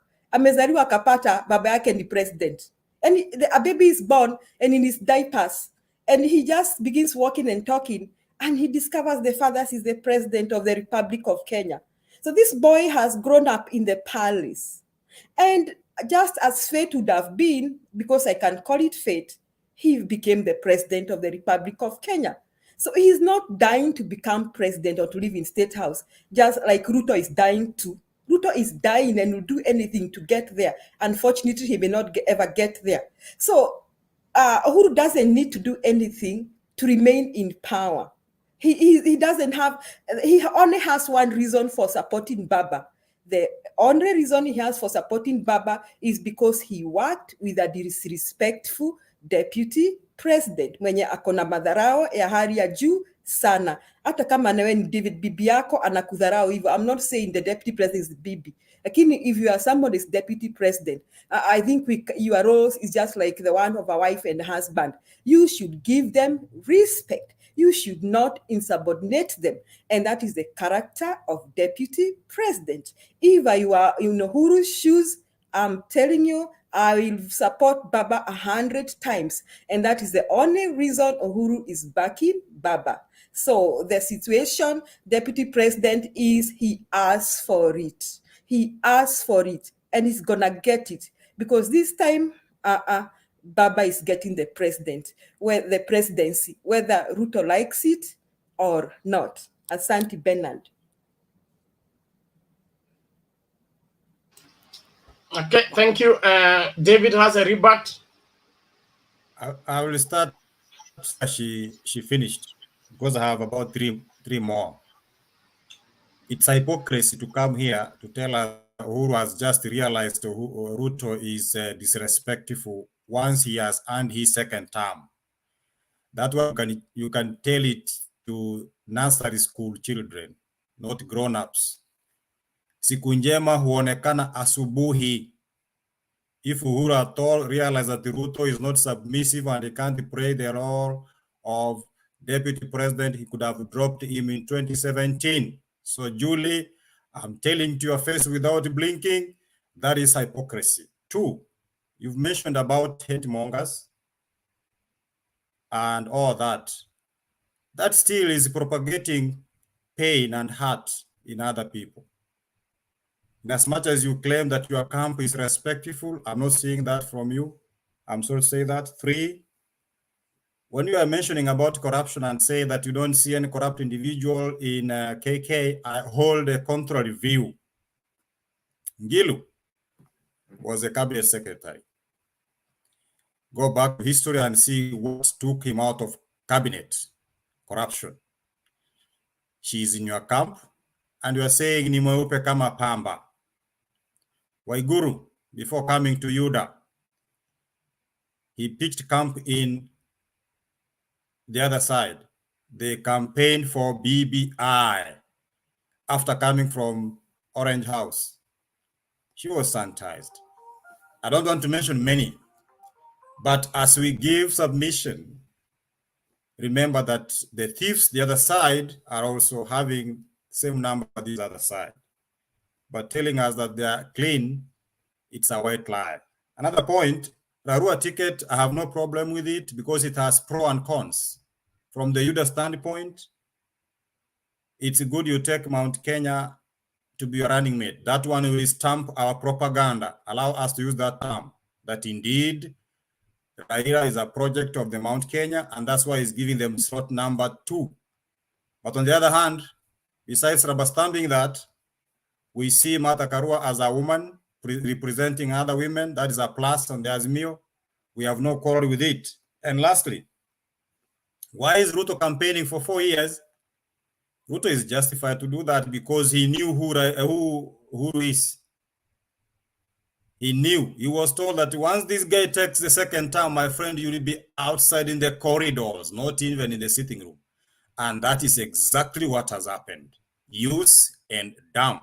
We wish you well, but we cannot underrate us. We are there. We are going for these votes. Don't say conclusive that you cannot be president. That is a lie. This is politics, and we can pull a surprise the same way you want to say that we will be surprised and shocked in Central. That is my rebut, Bernard.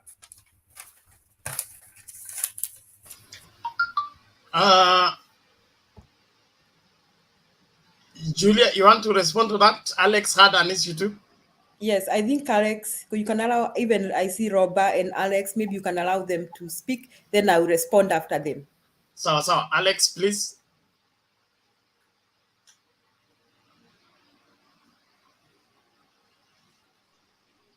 Yeah. Alex, you're still mute. Julia, thank you. Thank you for the courage. You always come here to say your mind. And I take you seriously, first of all, because you are a teacher. And I believe one of the most noblest profession is teacherhood, because teachers nurture us to be what we are. Whether we argue it or not, we are a product of our own teachers. And David is also a teacher, though sometimes I don't want to be his student, you know, because David anakuanga mkali, anaweza kukunyima marks. You know, hiyo ni ile unapatanga university unapata missing marks ni ya David. No, David is my friend anyway. So, Julia, but we need to understand why some people who are fearful and who are within, because there's a conundrum that I have found in some areas, that there are people within Azimio who really hated BBI. I don't know if you know that. And they were really happy when BBI came to a standstill, because they believe that Uhuru is coming to power through the back door. I think you have heard that most of the time. And that fear is there. And that is why you speak to some people in some corners, and they still say that what Jubilee is doing is to make sure that the problem Kalonzo is giving us is coming from Jubilee. So Jubilee is trying to negotiate through Kalonzo so that when Baba becomes a president, he can't be the president that we wanted.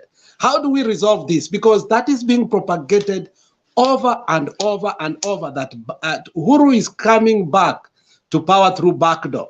How do we demystify that so that people can honestly acknowledge that Uhuru is going home? Because the reason I think all these people have lost their friends, because unaona from Muturi, you know, inatusumbua sisi. Muturi was taken from nowhere to become the speaker.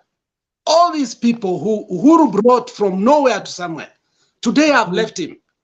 And now they are on the other side. And we are wondering, what is wrong within Mount Kenya? And don't you believe that this is the last time, this is the empire of Mount Kenya disintegrating the same way the Roman Empire disintegrated? The senators could not agree who is going to become the governor. And finally, what happened? Roman Empire disintegrated, not because anybody fought it, because the senators could not agree who is going to be the governor.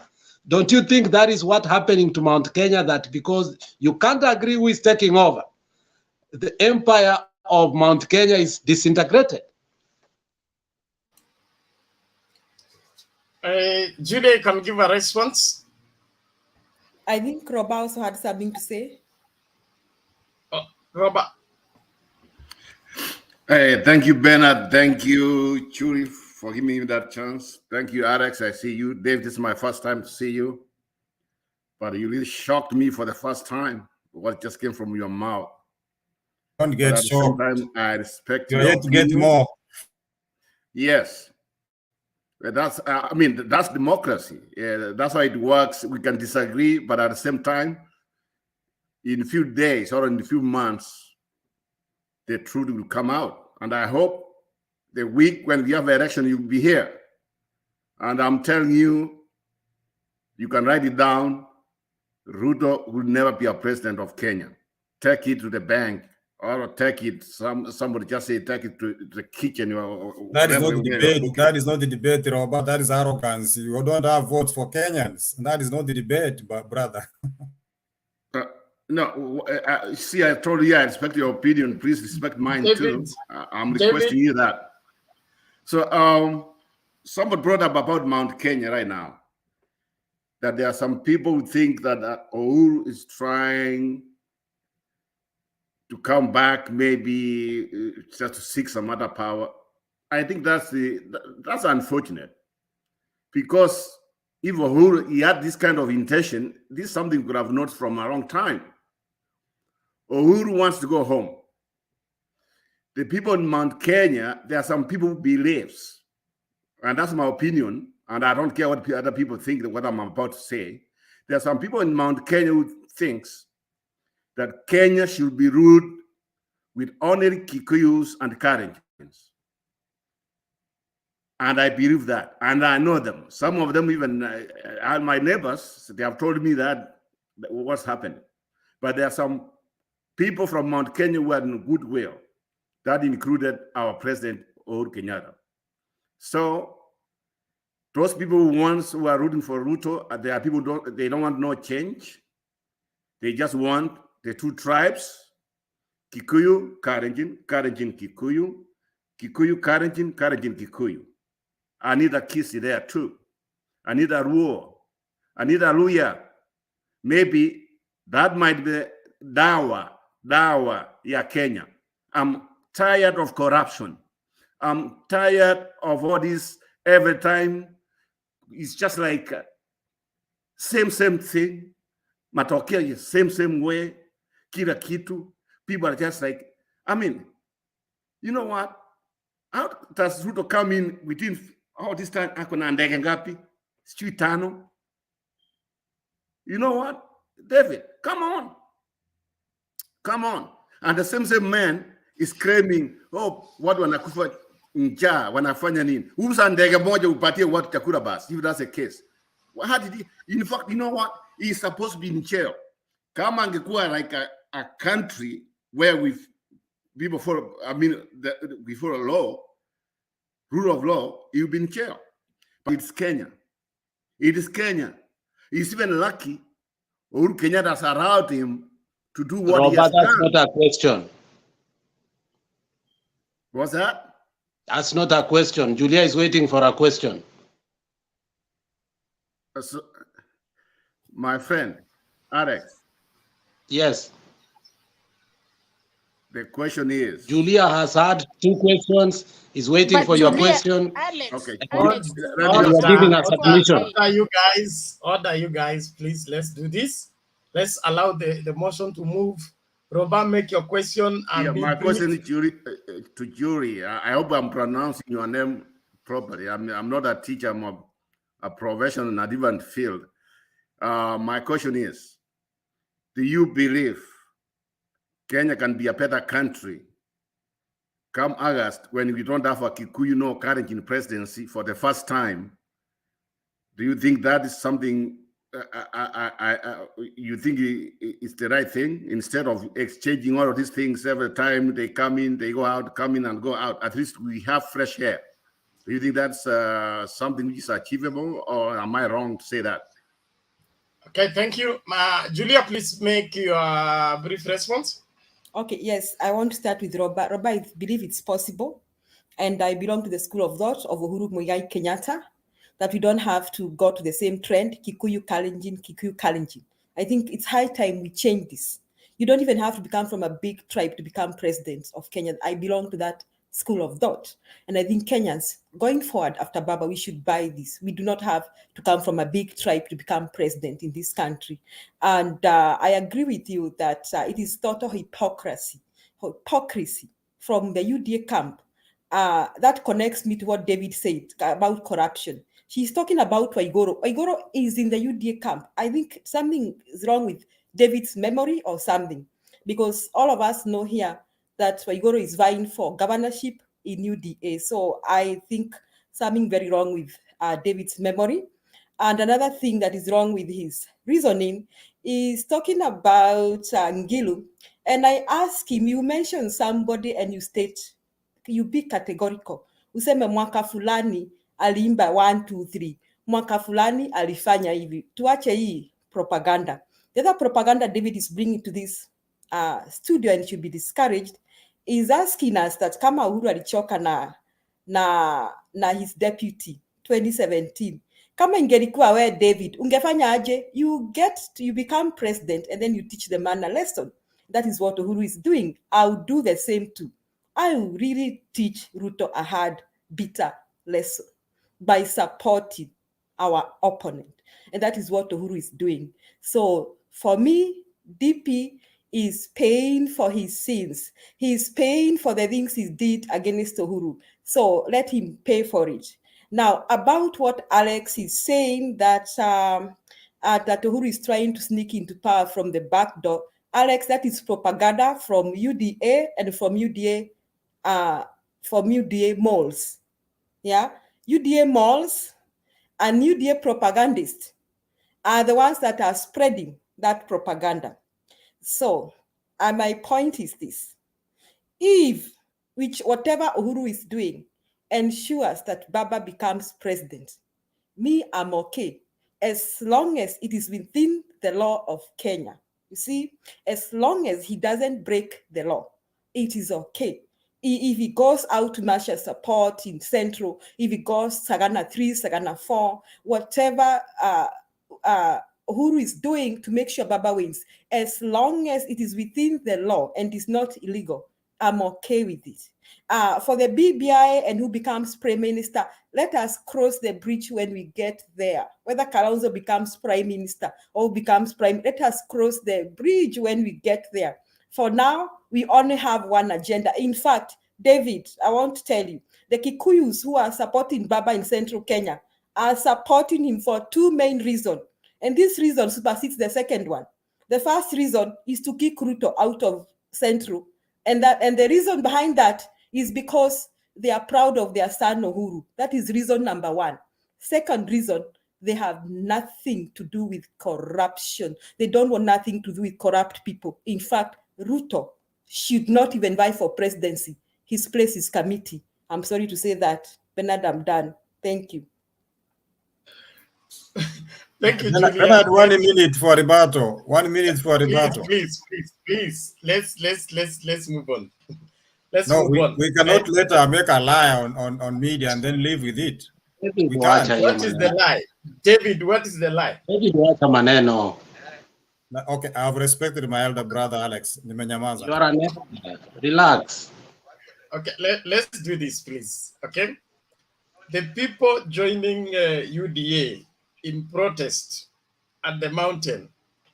If you are a good political analyst and you're able to study the common denominator between all of those people, it's one. They wanted to inherit the Mount Kenya kingship. Uhuru refused to hand it over. So they are joining the other side in protest. It's not that they believe in UDA. It's not that they believe in William Ruto. They are just, defiant. They want to show that they are something, and they prove it by joining the person who is perceived to be the enemy of Uhuru Kenyatta. But that is all children's games. At the end of the day, the Mount Kenya kingpin is known, and he has not been replaced. And until he's replaced, he remains to be the one, and that is Uhuru Kenyatta. Hii mambo ingine tunachezewa ati Ruto is the new kingpin of Mount Kenya. The Mount Kenya is Rutonated. Nobody can change them and all that. All those are games. Wait for August 9th, 2022. 11 o'clock in the night, when the counting of votes begin, is when surprises are going to emerge. But as at now, let us ensure that we secure our country. On the other hand, matters corruption. David, I respect you, but issue of balancing corruption by corruption, I usually don't appreciate it. If Raila was able to sanitize Waiguru, what stops Ruto from sanitizing her? And if Raila was able to sanitize these other corrupt people, so has Ruto, because that in itself means Raila not being in government, not being deputy president, not being anything in the Jubilee government, is still able to sanitize somebody who is corrupt. But Bernard. So what stops the Bernard, deputy president from sanitizing or imprisoning? Our Yes. argument is the Yes. manner in which you condemn corruption is like nyinyi ni weupe kama pamba, and we are telling you, a person who saved Waiguru from impeachment is Raila Amolo Odinga with his MPs. That one even a child of 10 years knows, but people like Julie cannot remember. They are only saying we are lacking memory. I'm not suffering from dementia. Waiguru and his son-in-law stole money from the dam, and she was sacked from cabinet by the president Uhuru Muigai Kenyatta. That one Julie cannot remember. He's only seeing weupe kama snow. Those people are all corrupt. Stop riding on promises of falsehood and reciting poems here. We are not kids. David, you are misrepresenting information. The reason why the Senate saved Waiguru was one. Baba had said Waiguru is corrupt. Waiguru had carried money from NYS. Waiguru is not viable for public office. What did the Kirinyaga people say? Kama mwizi ni wetu. Okay? Wacha akuje atuibie sisi. Sisi tutamweka ndani hata mseme nini. So, Baba said, no problem, you unataka mwizi wenu, ndio huyo, wakamweka kwa ofisi. 2 years down the road, they say, ameiba. The same person who warned you about it, you say now you hire his services to eliminate the thief. You say, no, we donated, we warned you, you voted for her, you put her in office, stay with her for 5 years. We will not help you solve the problem we warned you about.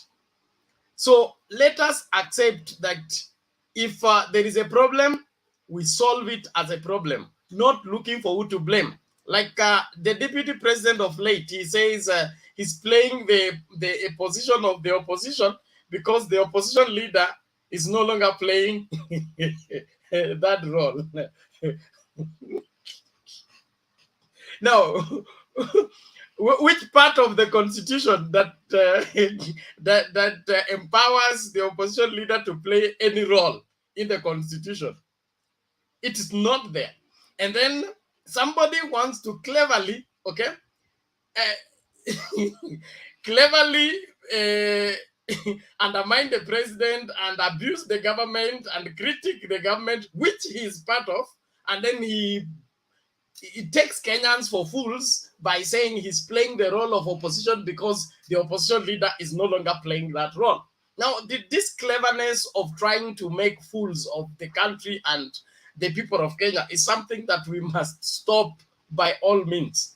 You are free to do whatever you want to do, but not make fools of the Kenyan people. At least respect the Kenyan people and just tell them you are criticizing the government because you don't like it. But don't say you are playing a role of an opposition leader when you know the constitution has not that role and there is no provision that the government needs opposition leader to function. I rest my case, Ben. Give others chance to talk. Opposition leader or opposition to function. I rest my case. Give others time to talk.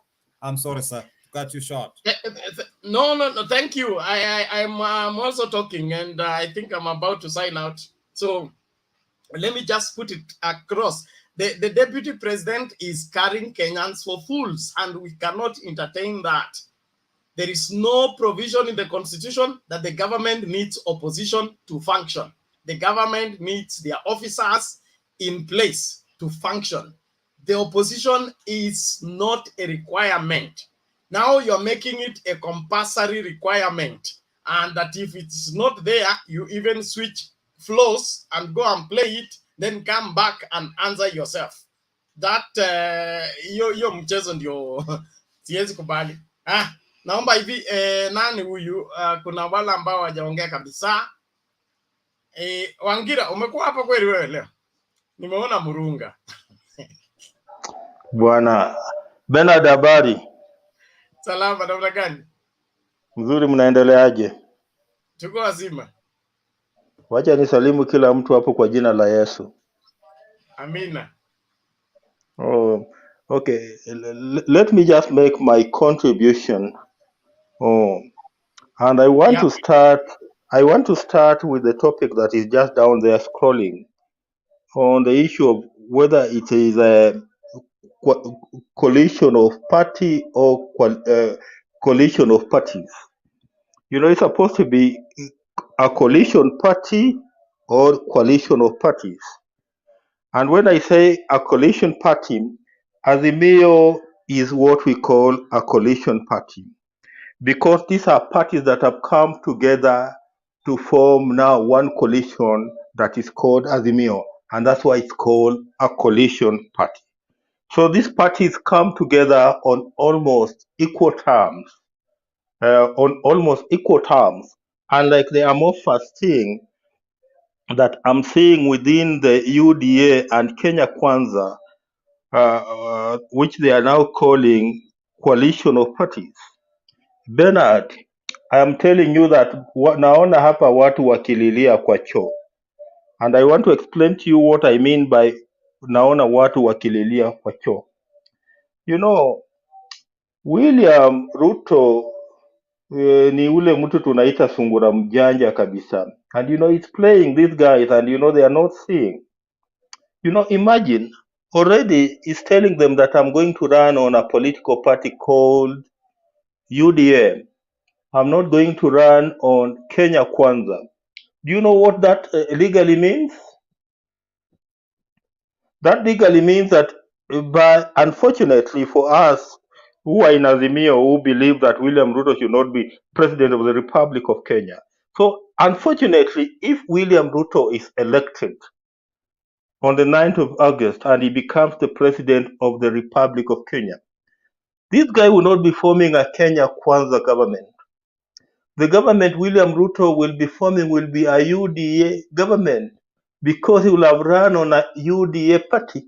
And you know, those are things that guys like Wakina Musalia Mudavadi, guys like Wakina Wetangula, you know, are not seeing. And I don't understand why they have become blinded.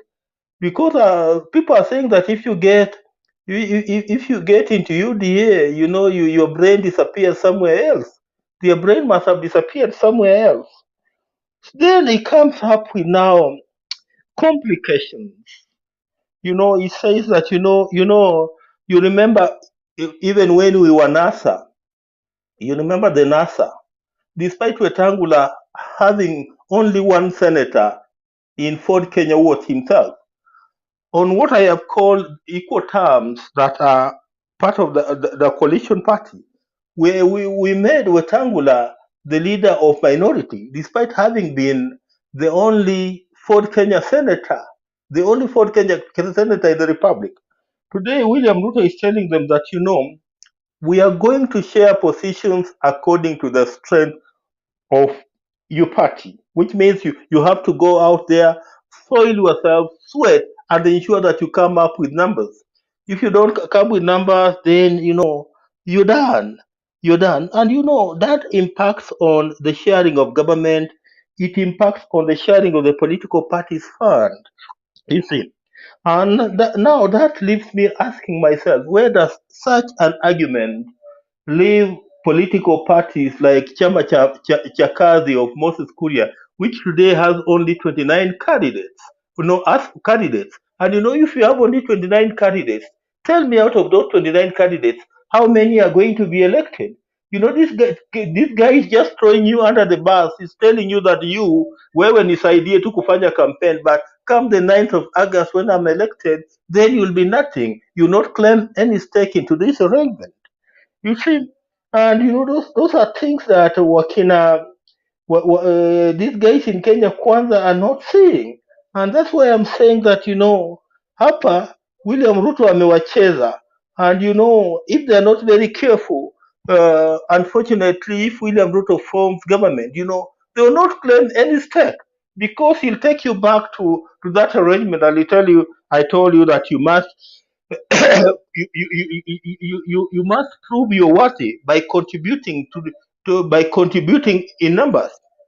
You know, there's a law that we call the matrimonial property law, but this is a law that is applicable in this Republic of Kenya. This is one law that says, in principle, that in case of divorce, for example, if I'm divorcing my wife today, when it comes to what we call matrimonial property, she can only claim ownership to those properties if she can prove that she contributed towards the ownership of those property. If she did not contribute towards the ownership of those properties, then she has no stake in that property, despite having lived in me for 20 years or 30 years. That's the same principle that William Ruto is now applying in Kenya Kwanza Alliance. He's telling you, as much as I married you, Moses Wetangula, as much as I married you, Musalia Mudavadi, as much as I married you, Moses Kuria, as much as I married you, Kabogo, but now that we are divorcing, and because there's no indicator that you contributed towards any ownership within the UDA or Kenya Kwanza Alliance, so you don't have any stake in this particular arrangement. So that is throwing them under the bus. And the reason I'm telling you that naona watu wakililia kwa choo. On my second point, Bernard, on my second point, Bernard, there is this issue of President Uhuru Kenyatta on whether he should physically campaign for Raila Odinga in Mount Kenya or not. Because there's a school of thought that fears that if President Uhuru Kenyatta goes campaigning for Raila Odinga in central Kenya, he would be heckled. There's one thing that the UDA fraternity has succeeded, and perhaps we can credit them for that. They have succeeded in selling fear within the mountain that associating with Raila Odinga is almost associating with the devil himself. And it really takes, that really courage.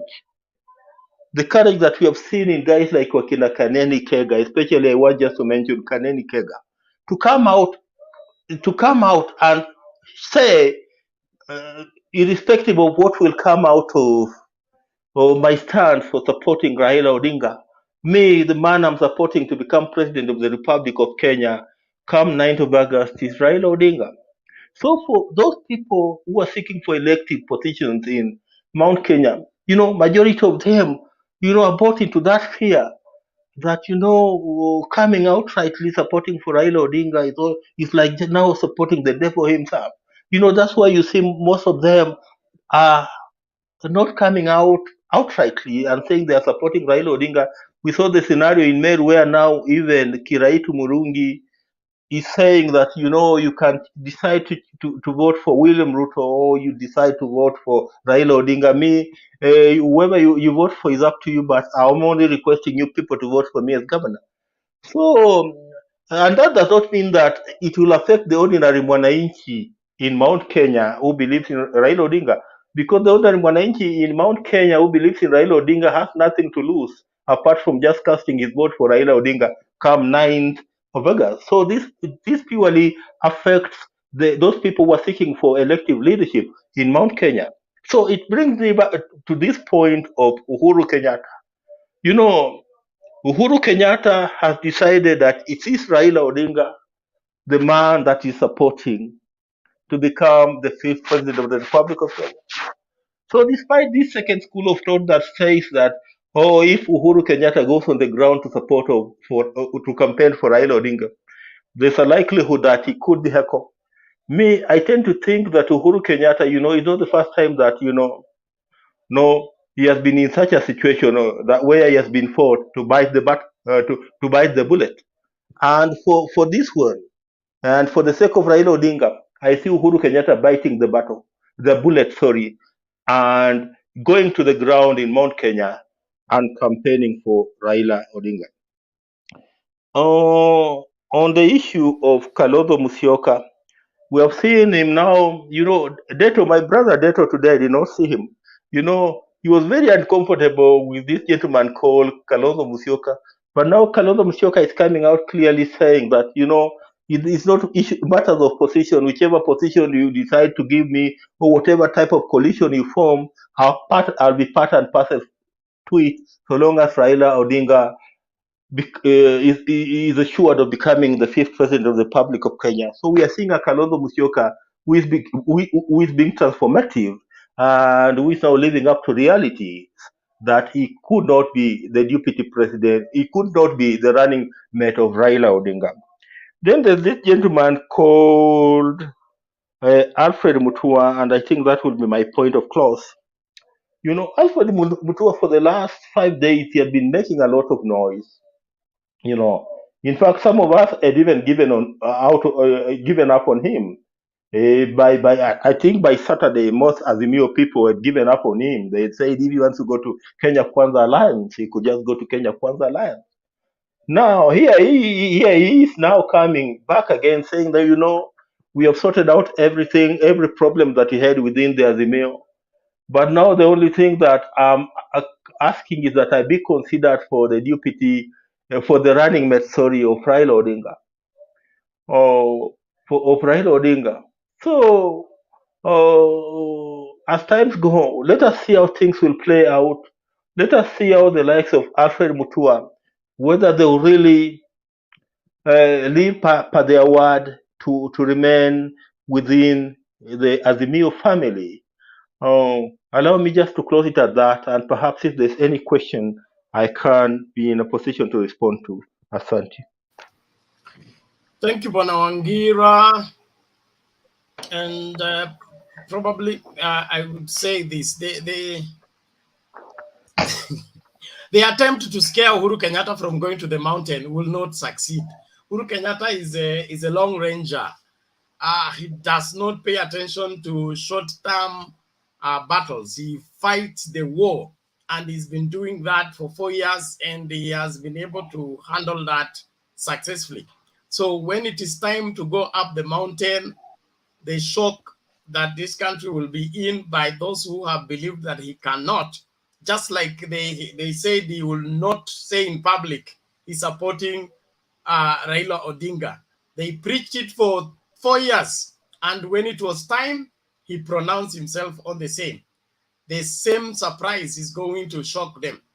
I don't see any reason why somebody will be scared of going back in his backyard and saying, this is the news I've come with.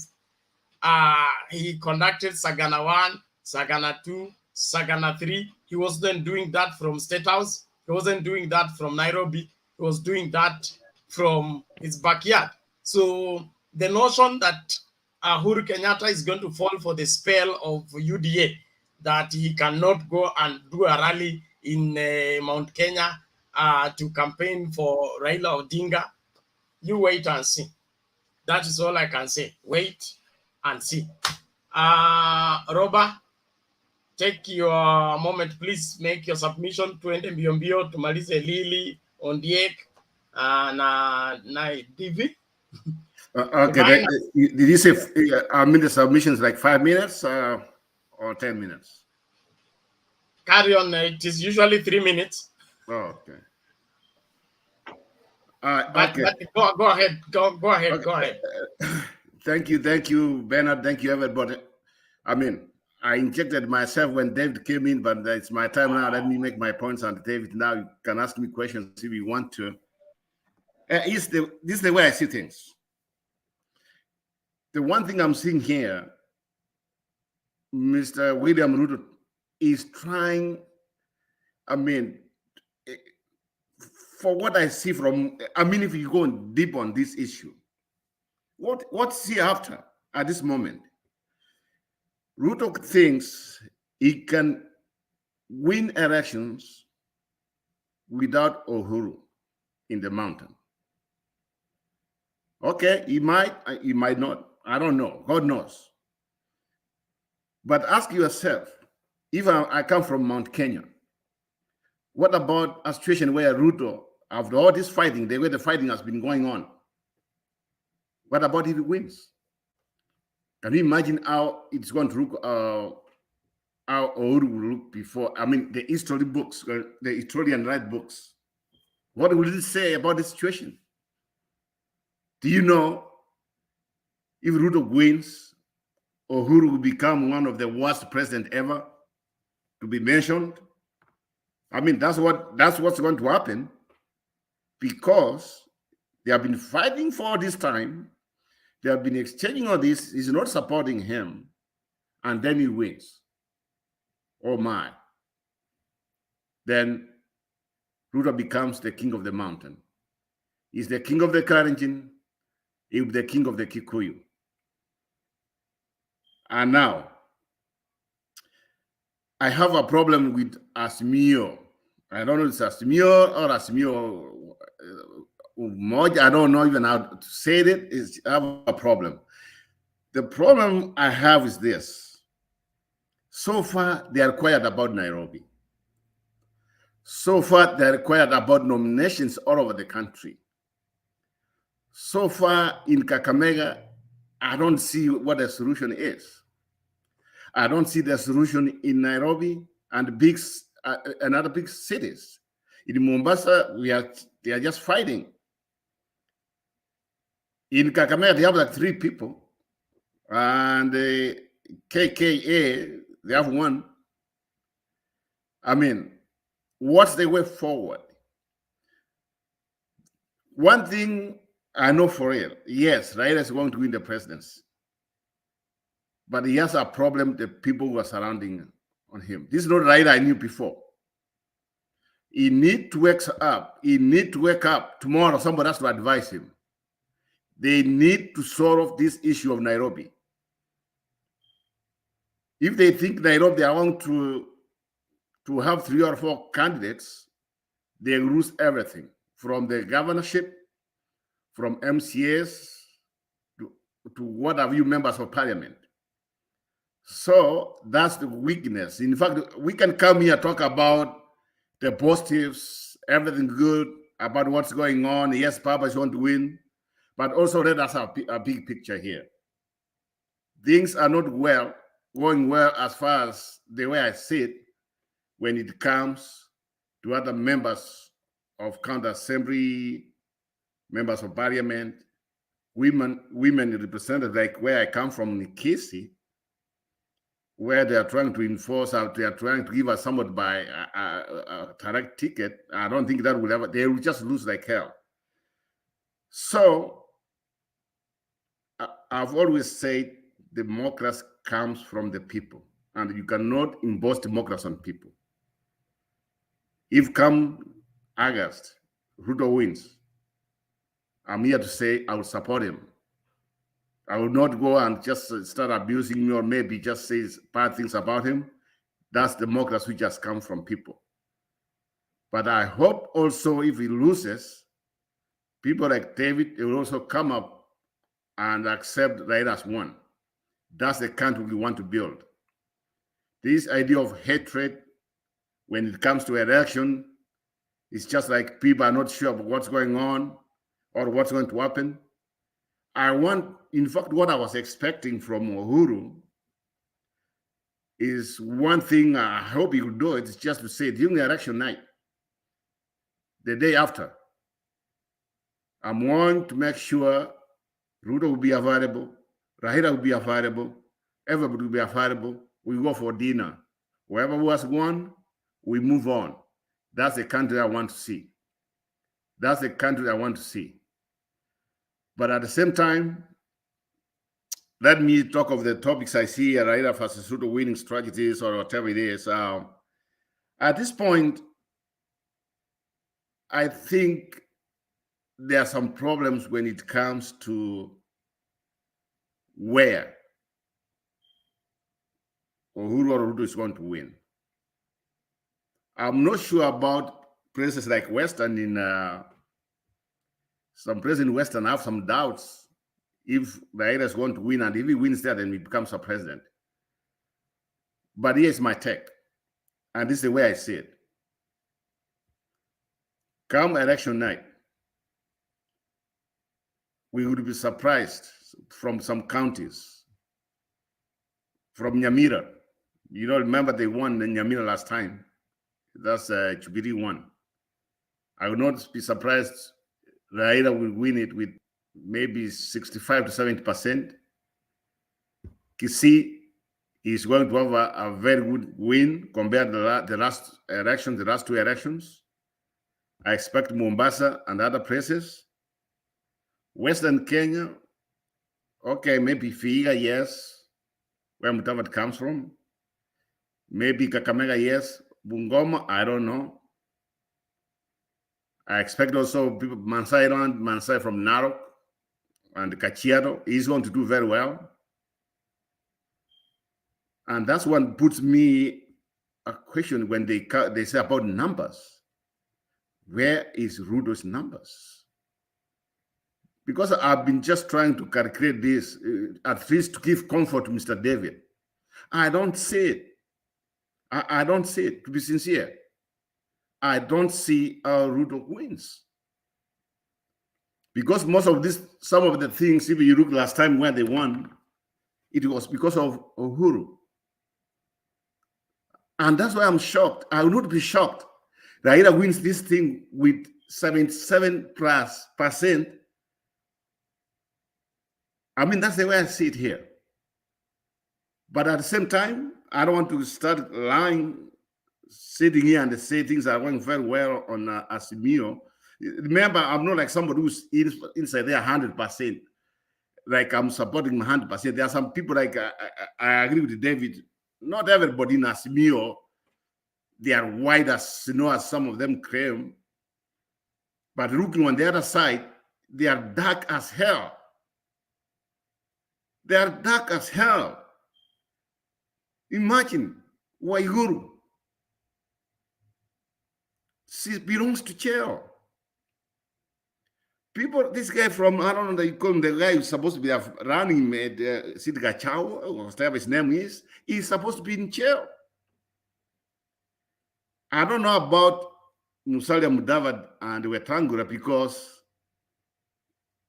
they just came back from, they were in NASA. That's why I disagree with some people here.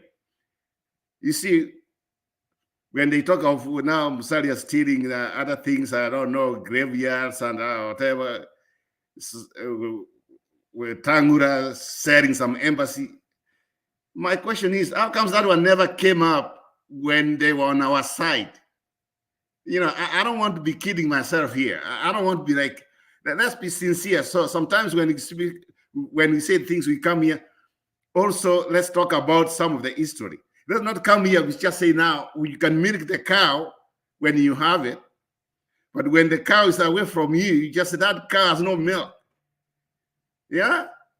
When it comes to Musalia and the Wetangula, man, we were kissing them when they were with us,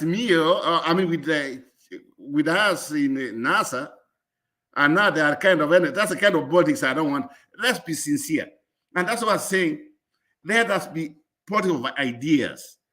Let us discuss what some people want to do. Let us elect people not according to the party, or is in Jubilee, on ODM. Let us just what they will do. And that's why I support Raila, because I know what he wants to do. At this point, if someone could just put me on the table and say, you know what? Look, give me the year. Or this year, Raila was involved in a very bad corruption or anything. There's nothing there. The only thing I had some people saying it was a molasses plant in Kisumu. I've seen them, I saw, and nothing you can link Raila to corruption. If you give us time, we'll give you a list and you'll be shocked how Raila is corrupt, but continue anyway. Yeah, that's your imagination. Dave, thank you. Thank you for cutting me off. That's your imagination. But the reality is, come on this platform, just say 1, 2, 3, 4, how Raila has been corrupt. I will. Thank you. I'm just waiting. Order, please. Order, David. Robert, yes. Conclude your submission, please. Yeah, let me conclude right now. I go back to Mr. Mutua. It happened to have some property in Machakos. And that's where I'm want to disagree with the, I think, what was her name? The lady from South Carolina? Churi. Machakos is not one of the performing county in Kenya. If you know the roads in Machakos, they are the worst. That's the worst. Mr. Mutua was one of the worst governor ever to run Machakos. And I'm not a fan of him. He's the worst person ever. Even his moral character is not good. He keeps on just crying like a baby. He wants to like be baby-seated. I mean, if you see the roads in Machakos, you can't believe what's going on there. We have been just crying for all this time. And by the way, you know what? He came, let me tell you the truth. In Machakos, just like before Machakos, the man of Machakos and Nairobi County, the population there, most of the people, I'm telling you, I want to be sincere, like Kisis. They come there, we fought for them, but after that, they will never come back. And we have the worst roads, the worst things, and you see the properties. I mean, Mutua, hell with him. Hell with Mutua. I don't want to see him. He can go and join Ruto, and he belongs there anyway. Thank you. Okay, thank you, Roba.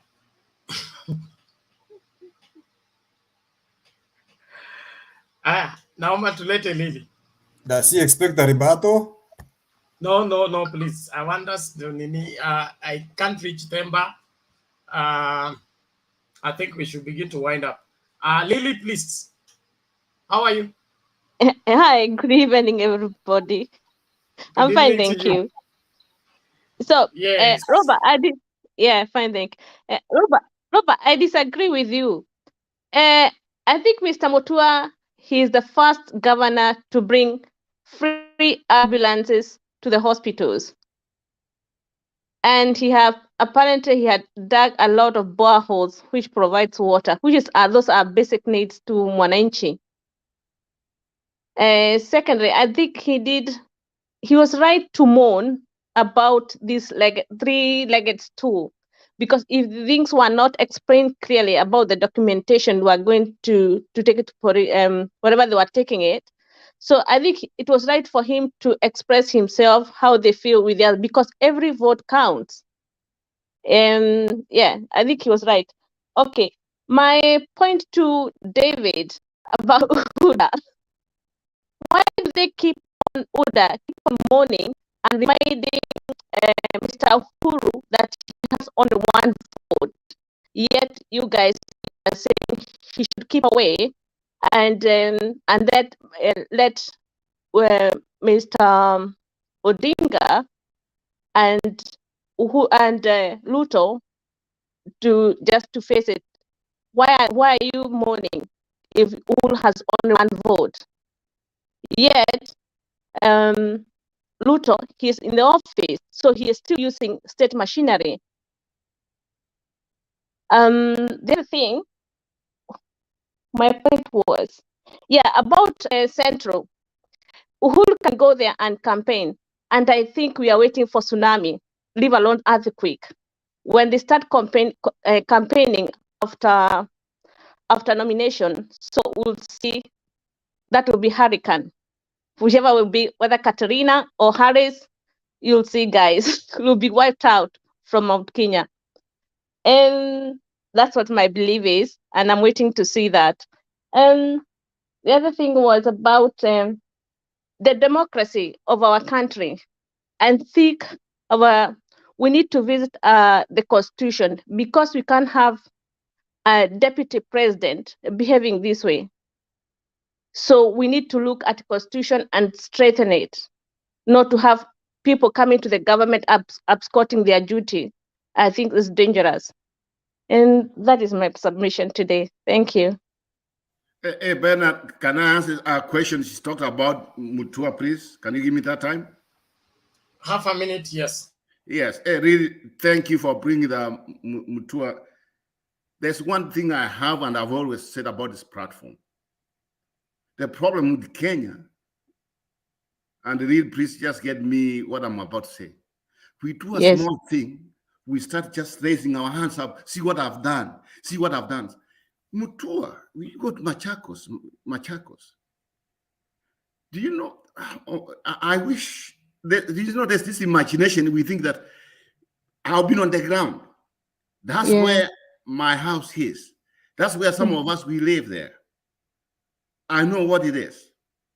Mutua has done nothing. Nothing. You can talk of the hospitals, whatever it is, an hospital. Okay, you can bring a bed in the hospital, but if there's no medicine, either way, you're going to die. I better have medicine than bring a bed. He's one of the crooks. Mutua is one of the crooks. I'm sorry to say that. I'm sorry, really. I'm sorry. No, it's okay. It's okay for me because I fight for ordinary wananchi. I don't care who will get where, but obviously I need good people, and I need people like Mr. Raila Odinga to get in, Honorable Odinga to get in, because he's bringing things like Baba Care. That is important to me, my family, and the rest of the family, other people in country. So I see these things are important. I can tell you our own story. I have my grandmother who is 95 years old. You cannot imagine, we paid electricity to be installed in her house. My grandmother, and God forbid, at least she will not die without having that electricity. It has not been installed, and it's not for free. We paid for it, 35,000 until today. No one has installed that electricity, and it's paid for. They take this side, they don't care. You go there, you complain, you say, no, we are coming. For how many days, for how many years? And it's paid for. It's not that she wants for free. We have paid for it, 35,000 until today. So we have to it's a lot of corruption in these companies or these parastatals, whatever they are called. So it's not fair. I get you, Robert, when you say that. Okay, thank you, Lily. And that shows the kind of leadership we have. One of the things that run down, especially outgoing governors, is when they are good at doing county activities at the expense of setting up systems that will work even in their absence. We run around, paint some walls here and there, dig a borehole here and there, and all that. You have a county to set on the path of development that needs to be inherited by another governor who will take it to another level. So we should, I think, get people in leadership who understand what leadership is and what community development is, and not use development as a bribe for the next election. Because what happens with county activities is do some things good so that people can see and vote for you next time, which in itself beats the whole purpose of the existence of the county and what needs to happen so that the county move forward and become viable and useful and beneficial to the people residing in the same county. Can we move to 2T?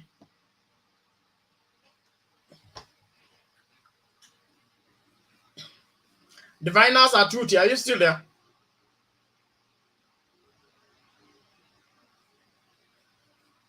Okay, inaonekana Diviners ametoka. Fred? Niko. Wewe uko mimi naita wewe hapana itika. Oh, my mic was like muted. Okay, sawa basi. Maoni yako moja kwa moja tafadhali. So for me, I have two questions I want to ask you. Ask me. So okay. Number one, there's something you say as Mio party, whereas Ad Karonso was saying we have like as Mio One Kenya Alliance. So what was that? And then another question about Uhuru. I'm not in any side, but I want to say like right now. What do you find like Uhuru from his side, from Kiambu? He has 12 members of parliament, but everybody is in UDA except like one of the MPs. Those are my questions.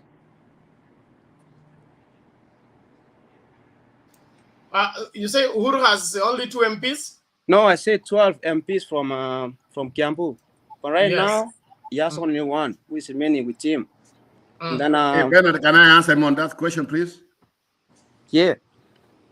Bernard, can I answer him? Is that Robert? Yes, yes. Yes. Who cares how many MPs right now Uhuru has? If that's the case, then let us go back when they came in. Some of these MPs could have not won because of Uhuru.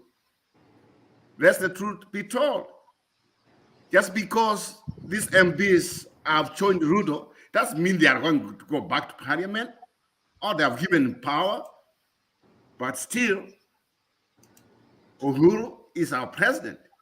He has the power of the presidency. So the fact that you have MPs, I mean, the MPs, those who are not with him, they betrayed him. They betrayed the way Jesus was betrayed. They don't even serve. And you know, let me weigh on the same. Atuti. Yeah, Atuti. According to the statistics, 85% of members of parliament never make back to parliament. So if Ruto has the majority, then the majority of that 85% lies on his side, not on Uhuru's side. Most of those people are not coming back. So who has influence on the ground? The one who has outgoing people or who has incoming people? For that one, I don't want to answer that one. It was a question. Yeah, Ben, at the same time, Mr. Tuti. Mr. Tuti, the thing is, do you want something which was about to expire, or do you want the product which is about to hit the market, the hottest product? I mean, there are some new people who will be coming in central Kenya, who will be taking over August, and the MPs we are saying they are not with old, they'll be expired and will be kept. And come August, they are all gone. All right. Bernard, we need to be factual on that particular.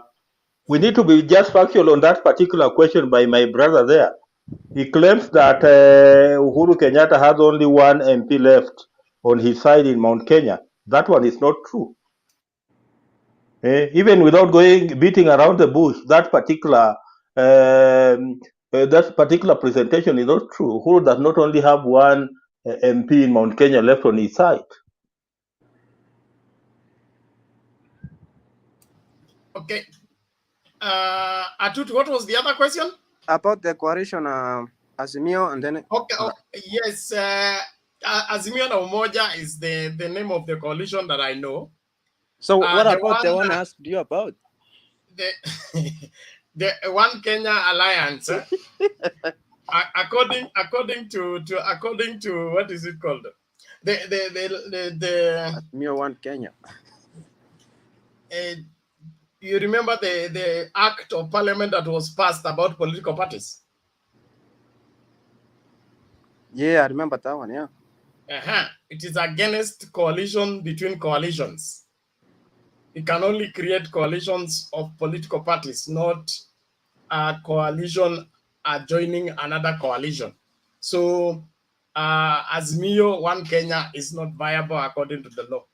It was, although it was a preference of one Kalonzo Musyoka, because it was serving his interest in stamping his authority as the main guy among the people of One Kenya Alliance.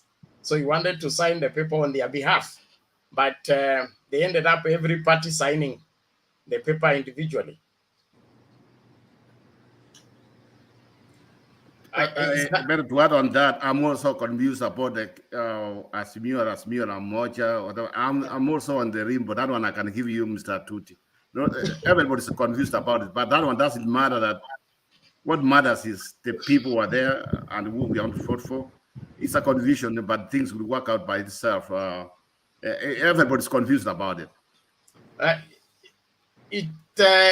Okay, it's just the games. You know, Kalonzo has played a lot of games with that transition. He wanted the stake to whatever bargain for the deputy presidency. So he brought a lot of baggage. One was that he's the leader of One Kenya Alliance, and so he's coming to join Azimio as One Kenya Alliance. Then Martha Karua now shows up and says she was in One Kenya Alliance and they had not decided who is their leader. So Kalonzo did not have capacity to transact on their behalf. And when the papers were being signed at KICC, Kanu signed, which was a member of One Kenya Alliance. There was the Jirongo Party. And then so Kalonzo needed to come as Wiper, but he wanted to come as One Kenya Alliance. But all in all, it's same coalition, serving same purpose. I don't think they could sign anything that's illegal because it will end up in court and put them in serious problems. Is that all, Bwana Tuti? We go to Fred? That's it, yeah. Okay, thank you. I think that's the much I can say on the same. And what else? The pull and push especially in Azimio about Kalonzo Mutua and all that. That's local politics. Local politics trying to use national office to fight local politics. Because the Mutua has a party, Ngilu has a party, Kibwana has a party, and they don't want zoning. Kalonzo wants zoning because he wants the Ukambani zoned and left for Wiper only. This other party says, no, we also are parties and viable, we want to field in candidates. So that's the war that is our own, which I believe they will find an amicable solution. But as far as their support for Azimio is concerned, there are no question marks. Bwana Fred.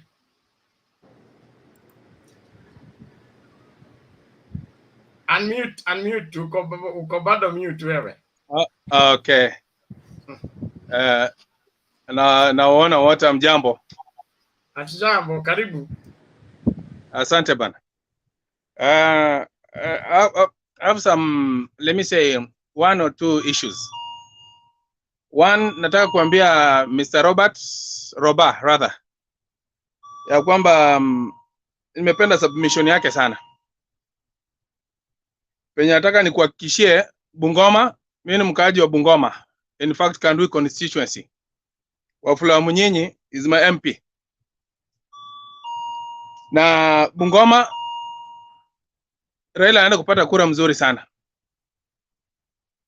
Raila is going to get Bungoma County anaenda kupata kura, Trans Nzoia anaenda kupata kura, Busia, Vihiga, Kakamega. Hizo county zote za Western na kuashua wana ashua you. Kwa sababu I voted, nimevote time yote. Kuanzia 202. Sasa I know najua venye pali na kuanga. Hata sasa hizi venye tuko na the so-called DAPK, mizizi imeenda chini. Mizizi imeenda chini kabisa. Hiyo hata Wetangula knows. Even Lusaka is just Lusaka inside shows tu anaonyesha hapo. Hakuna kitu hata Lusaka is going. Unajua sasa hizi they brought in Lusaka UDA through Ford Kenya ati wakuje kufanya nini, but it's going to be hard. Someone like Wangamati has done great. Wangamati amefanya kazi yenye hata magavana wengine wamesema. I don't know about Mutua because the way Mutua talks, ametengeneza maji, amefanya blah blah nini, amejenga White House, Machakos, everything. But on my side, my governor Wycliffe Wafula Wangamati has done great. Hata wakati mama yake alikufa, the likes of Ongwae, wakina wote magavana wengi walikuja sana hiyo matanga, walikubali huyu jamaa amenyorosha, yani amefanya kazi yenye in fact unadhani alikuwa kwa miaka 10. You see?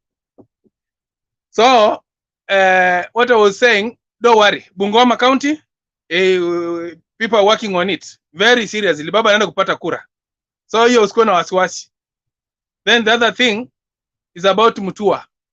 Well, Mutua anaweza kuwa na weaknesses though, but the thing is, we can't write off Mutua. You see, that's the thing I've been talking, Bernard. If kama tutakuwa careful sana kwa shows vetu issues about tuna discuss.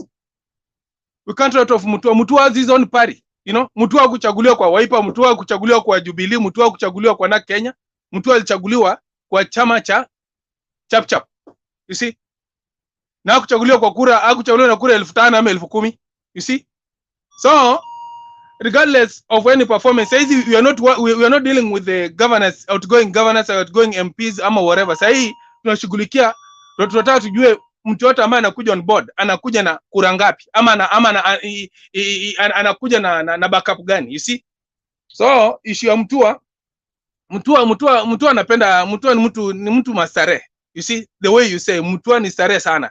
Hata ukiona wakati alikuwa government spokesman wakati wa Kibaki ni mamovie tu, ni mamovie anapenda unaona. But the thing ni ile, mimi kitu nasema saizi mtu akwe venye hata whatever the ground venye ameperform, for now we are looking at least mtu anatuletea votes. Election winning strategy is all about votes. 1 + 1 is 2. Unaona? Kwanza mtu kama Mutua wacha apige kelele nini, so long as hiyo kura hata kama ni kura 1,000 isiende kwa UDA. That's the thing. Watu wa UDA, I'm sorry for that. Yeah. Hiyo nayo mtatusamea sana, hata kama ni kura moja ni hivyo. Kalonzo saizi akona Oka whatever, Oka Azimio, Oka One Alliance. Yeah, wacha alitaka tukampatia.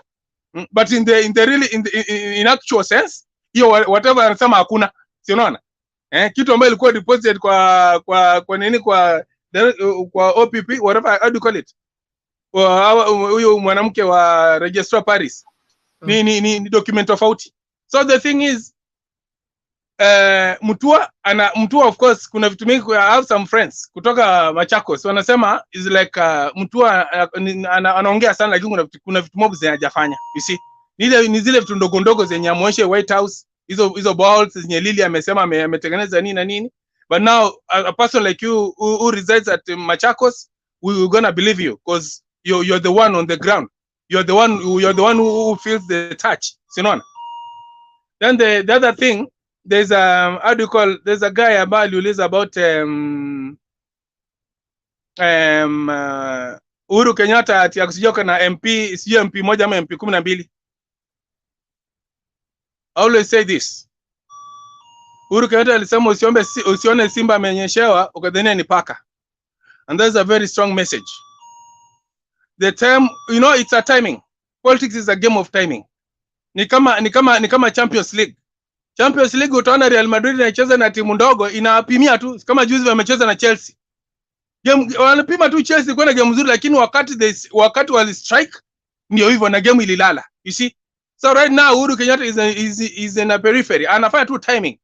The time Uhuru Kenyatta gonna start campaigning on the ground, in fact, our watu wakina the so-called Muturi, they're gonna water freeze. I'm telling you that. I'm very sure about it. Na tena mimi always tell people, we don't need a lot of votes kutoka Mount Kenya. Uhuru Kenyatta hata akiamua kuconvince Akorino peke yake, Akorino community, that's almost 1.7 million votes. We good with that. Siron. But the thing is, let Azimio House be in order, the way Roba you said. Sometimes hakuna haja tupakane mafuta hapa hivi. If there's a problem, let's call it out na ikuwe solved. Sinaona? Imambo ya kusema baba atashinda. But if kama baba ana ground, what will happen? And you know Ruto can make a very very very good opposition leader whereby serikali ezilala. Sinaona? And it's good for Azimio team. When makosa inatokea, let them rush there direct, very fast, equal solve, then we move. You see?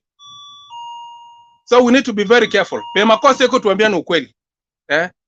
Na hakuna mambo ya kudanganyana. Lastly, I want to talk about Nairobi. Nairobi pe mefikia saizi, I think if the so-called Azimio is not careful, we're going to lose Nairobi. That's why ninazunguka kwa nini za Robert, kwa Roba. Napita kwa submission ya Roba. because I've watched na I like it because you are so factual. Hakuna haja kupatiana jota hapa hivi alafu unakume vitu zinaharibika huko nyuma. You see, Nairobi, if you are not careful, we're gonna lose it. Mzuri sana sana. Let Azimio sit down. Fred Ngatia unaona ameanza, tunamjua. Hata there's a guy like 2 days ago alisema is not morally upright, mambo na corruption whatever blah blah blah blah. Nobody, hakuna mtu ambaye ni msafi kwa hapo Kenya story ya leadership. Unaona? But pesa ako nayo. Hiyo tukubaliane. Ako sawa mfuko. Na unajua Kenya kitu ambacho inafanya kazi ni mfuko yako. So let Fred Ngatia timu Wanyonyi na nani tena? Huyu jamaa ameingia juzi, huyu Tuju. Wakae chini na leadership ya Azimio, wajue ni mtu gani wana forward mbele, mtu apewe backup, apigiwe kura, tuone kama tutashinda. Hapo hivyo tutashinda, lakini ikikuwa tu au nini we are going to lose it like oh my god, like asubuhi. Na tukilose Nairobi, kugovern serikali itakuwa shida sana. No, because Nairobi is epitome of, is like Nairobi ndio government, you see. Yeah. So let's be very careful about it. Hii mambo ya kuvutana. Okay, on my side, either ODM ichukue ama Jubilee ichukue, hatuna shida. Kwa sababu tuko kwa Azimio. Unaona? At least itatukalia rahisi kufanya nini, kudeliver services Nairobi. Lakini imagine Raila ako State House, Sakaja ndio governor wa Nairobi, Margaret Wanjiru ndio senator, Millicent Omanga ni women representative. Ukiingia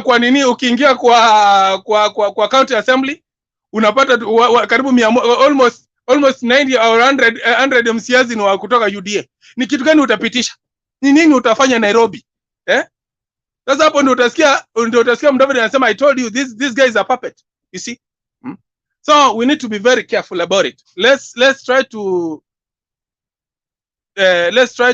advise each other, na our leaders penye wako kama anatusikia, because you are not wasting time.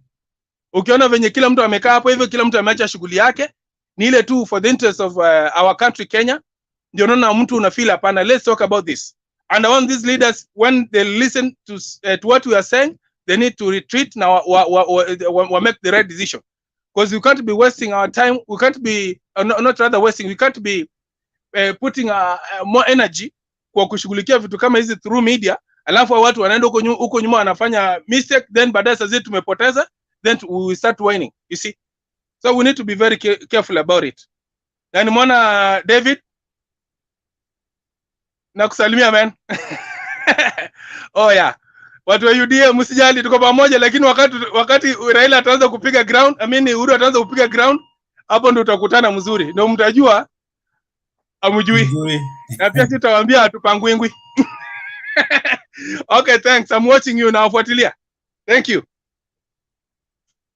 Can I say something? Yeah, go ahead. Yeah, I want to strengthen the point Fred has raised about in Azimia, we should be truthful to ourselves. Today, I watched the rally today. We look disorganized. And I think we need more structures and to be more organized when we are campaigning, to know who is like, for them to sit down and agree who is standing for that seat in Nairobi. Otherwise, we don't look well organized. That's what I can say. We are not functioning like one unit. We need leaders, something to hold us together. We don't have that glue yet. Yeah. Oh yeah. It's true. Thank you. Okay, thank you. Jambo, I had been told that the person is coming next, like I'm a dropout. Yes, Robert, what is it? Yeah, thank you. I just want to see what Fred just to add on what he just said.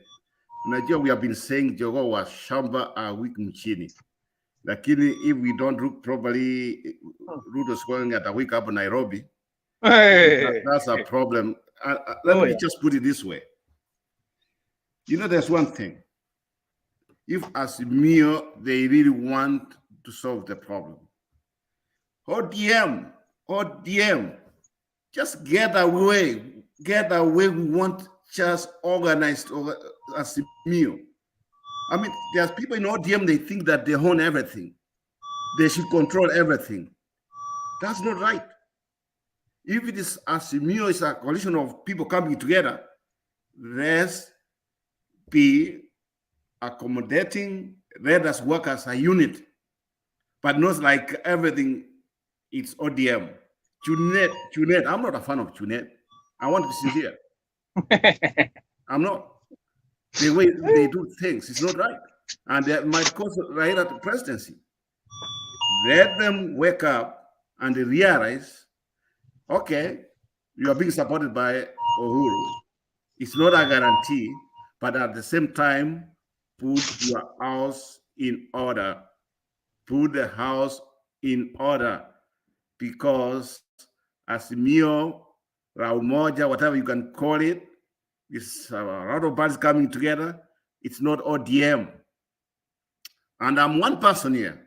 I'm about to conclude. And I'm one person some years ago.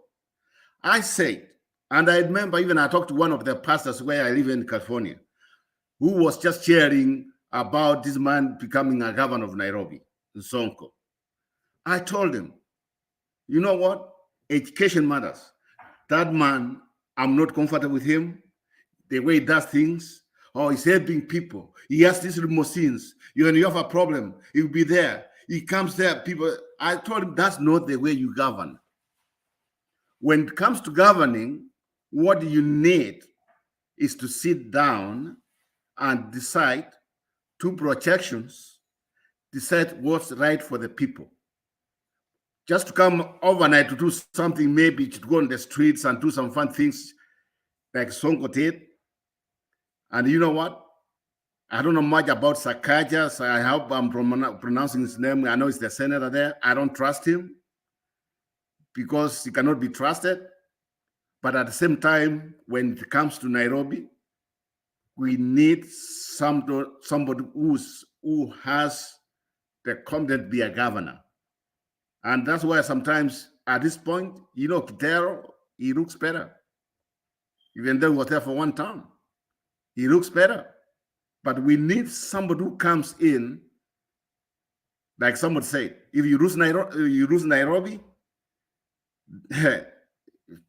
then Papa, if you become the president, man, they will just, even you might be impeached. I can tell you that. Thank you.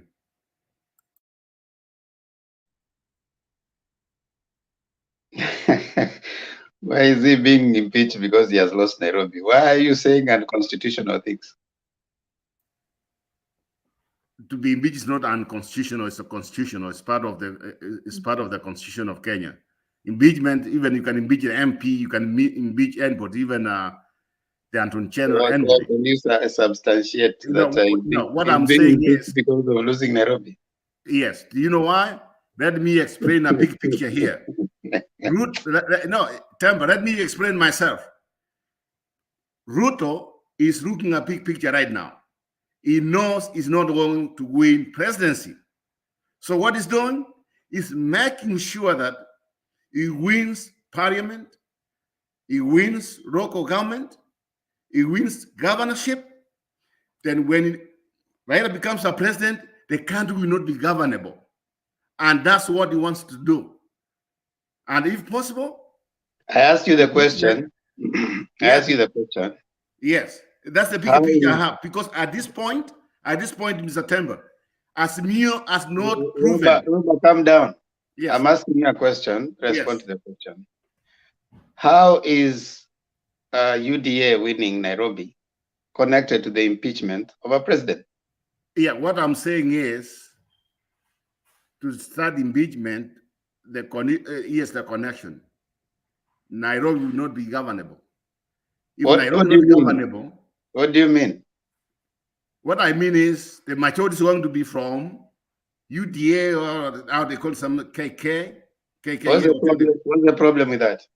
No, there's no problem. There's no problem. But what I'm saying is the product of that, you've been impeached.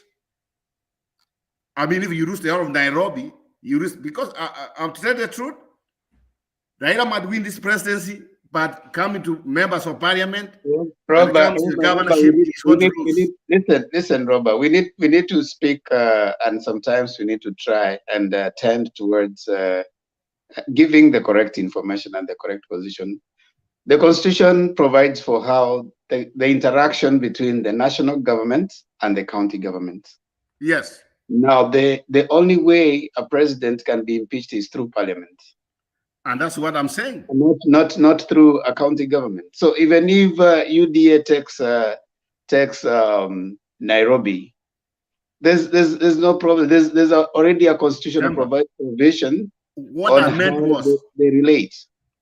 What I meant was we are going to lose Nairobi and other parts of the country when it comes to members of parliament, governorship, and the Senate. Do you know why? They look so disorganized. They are fighting in Mombasa. In Kakamega, we have 3 candidates. Okay, Robert. In Kenya Kwanza, there are no fights. What's that? In Kenya Kwanza, there are no fights. No, they are, but they are minimal right at this point. Because they are not being reported, they are minimal. No, let's be sincere. If we go the way we are going to lose. Okay, let's hear Wangira, then maybe come back to you. Wangira. How are you, Temba? I'm good, Mr. Wangira. How are you? Fine. I'm just listening to my brother Roba there. And I see him mixing maize and beans, and that's why there's that confusion you are seeing. What I want to tell my brother Roba, as much as he seems to have a valid concern that if Raila Odinga does not get the majority in the National Assembly and in the Senate, then perhaps it will be hard for him to govern the nation. But he also needs to realize that, or the week that we are starting today, according to my calendar, is the 11th of April. This week is what we call the defining moment, because come the 14th of April, that is Thursday, we are going to also see the nominations of the UDA party. And to know the organization or the disorganization of any political party, you need to look at its own nominations. You are seeing ODM as being disorganized because you're already in our nomination period, and during the nomination period, everybody is fighting for his place. So you wait and watch on the 14th of April, that is Thursday, and see what will come out of the nominations of UDA. Because already I'm seeing there's a lady called Morara who wanted to run for women rep on the UDA ticket in Nairobi here. And you see, she's already complaining that Omanga was favored. And, she's even threatening to go to the political party's tribunal to contest Omanga's direct nomination. So, it's not rosy in ODM, and it's also not rosy in UDA as you want to portray it. There's nowhere where things are rosy. And that this is when the rubber is meeting the tarmac. And the rubber meets the tarmac when we go to nominations. And nominations is about individual interest. It's no longer about parties. And that's why you are going to see things really come perhaps very, very bad in UDA as we move towards Thursday. Thank you, Wangira. And I also want to ask Robert. I think it was directing to me. Wait, Robert. Wait. Where is Washington, D.C.? Is it in Maryland? You can call it Maryland or Virginia or whatever that's. Is Maryland Republican or Democratic? Anything there, that's Democrat. Beaver Bruce Brew. Maryland right now, the governor is? He's a Republican, the outgoing governor, but they're moderate.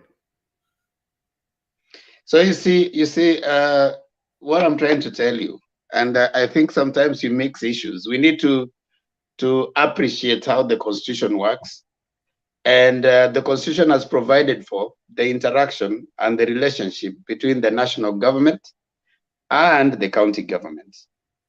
So the concept of saying that simply because UDA may take the capital city and connecting that with how the president operates, that I think is misleading in an extent. You see, the only people, and by the time parliamentarians, according to the current constitutions, once the parliamentarians get to parliament, they are neither UDA nor ODM nor the other. They are parliamentarians. Most of the stuff they pass is bipartisan. And if you get there, most of the times, the reason why even right now it was rather very difficult, as much as UDA had, UDA side and Jubilee had like 170 MPs, like the deputy president was saying. Once parliamentarians get there, they work in a bipartisan approach. And so we don't want to be scaremongering that the reason why we should be able to bring people or give Baba things is simply because he can be impeached the next day. Impeaching a president, there's a threshold. And even a deputy president, the threshold is so high. And nobody wants to stagnate the government for any reason, that because I just want to feel happy that I've stagnated the government. Number two, the fact that you are listening and hearing more about ODM nominations going on does not mean that nothing is happening in Kenya Kwanza. Probably you are listening more to that. Nomination for any party is not an easy thing. And until the end of April, when I think April 22nd, is when now you can say, now this is the picture. But for right now, even when you are saying that these people need to organize themselves, these are politicians, and politicians have to work hard, want their positions felt, and they want the post given. So any political party, there's nowhere that it is easy right now. So when you come and start saying these people are disorganized, these people are this, those are, well, they are good concerns, but also it's important for us to appreciate that our political system, and it is not only in Kenya, even in the US. Remember the Sanders and Biden. When they followed that, people were saying that, if they don't give Sanders because he has, he has wiped the young people, the Democrats are likely to lose. Those are normal political processes.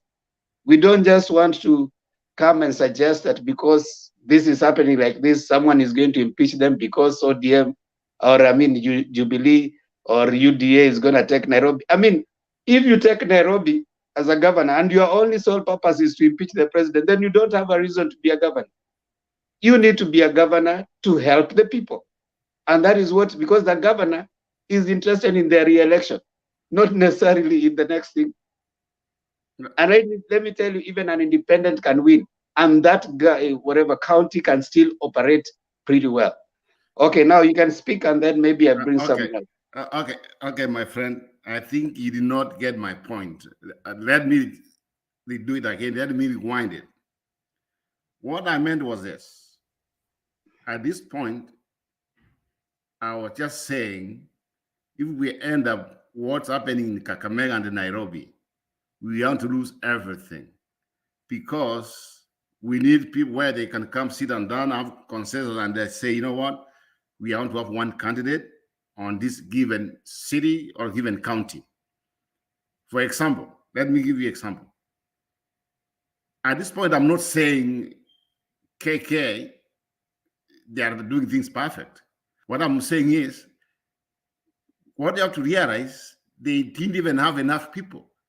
And that's the advantage. Now they're bragging one person at a given individual, at a given county, one person, a given constituency. And that advantage they have is this. By the time we go to election, as Mio, you will have like 10 people independent, mixed up, but on their side, they will have one person.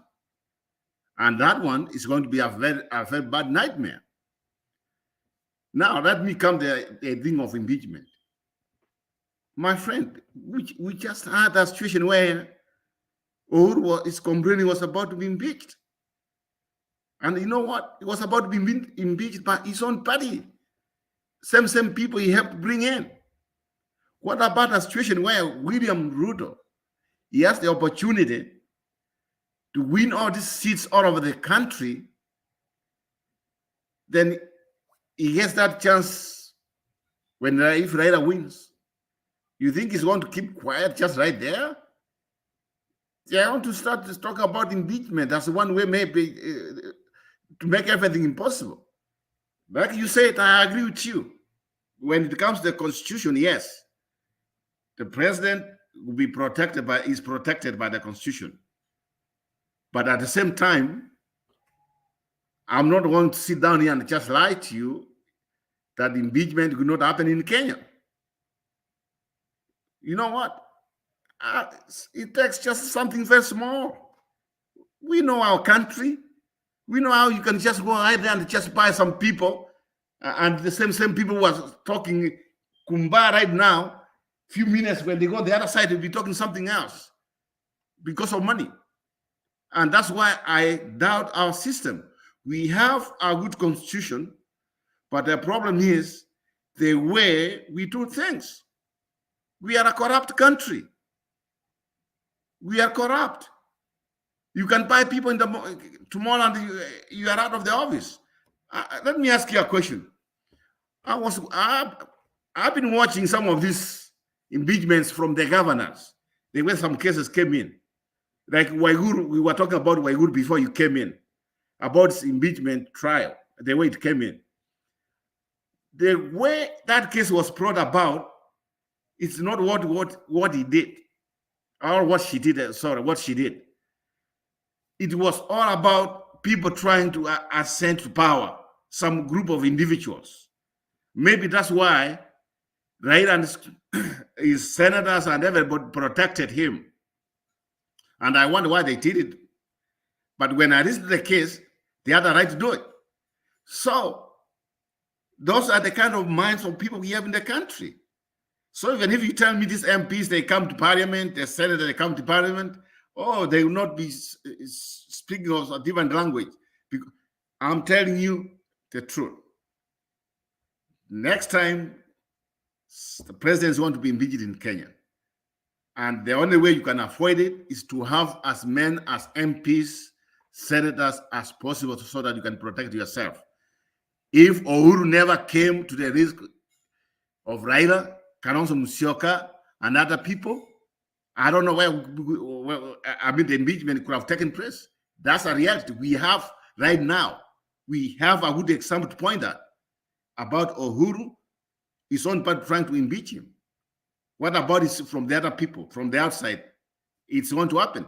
So if I was Papa and his people, let's try to compromise some of these seats, some other parts of the country, so that we have as many as wins as we can, because we don't know what the future holds. Ruto, he knows he has lost presidents, like I said before.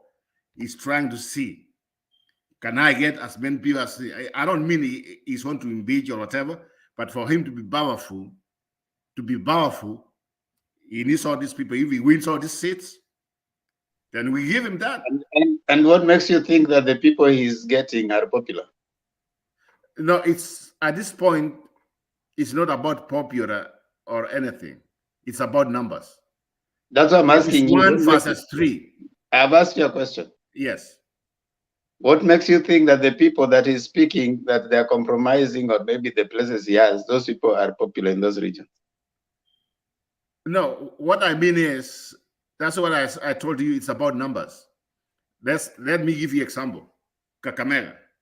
If we end up with 3 candidates from Asmio versus 1, who wins? What makes you think that that particular one that he has decided on is more popular than the rest? Yeah, this is the way I see things here. When it comes to election, it's not about who's popular. It's about how many votes you get. But if you have, it's just a good example. You cook food, you have 5 people on a plate. And you cook food, you have 1 person on a plate. So you can't compare the two. The people of Mr. Ruto is taking, right now, Ruto is taking advantage of what's happening. He's taking advantage. He sees the opportunity. Let me finish. The opportunity he sees right now is, at the end of the day, there are some places where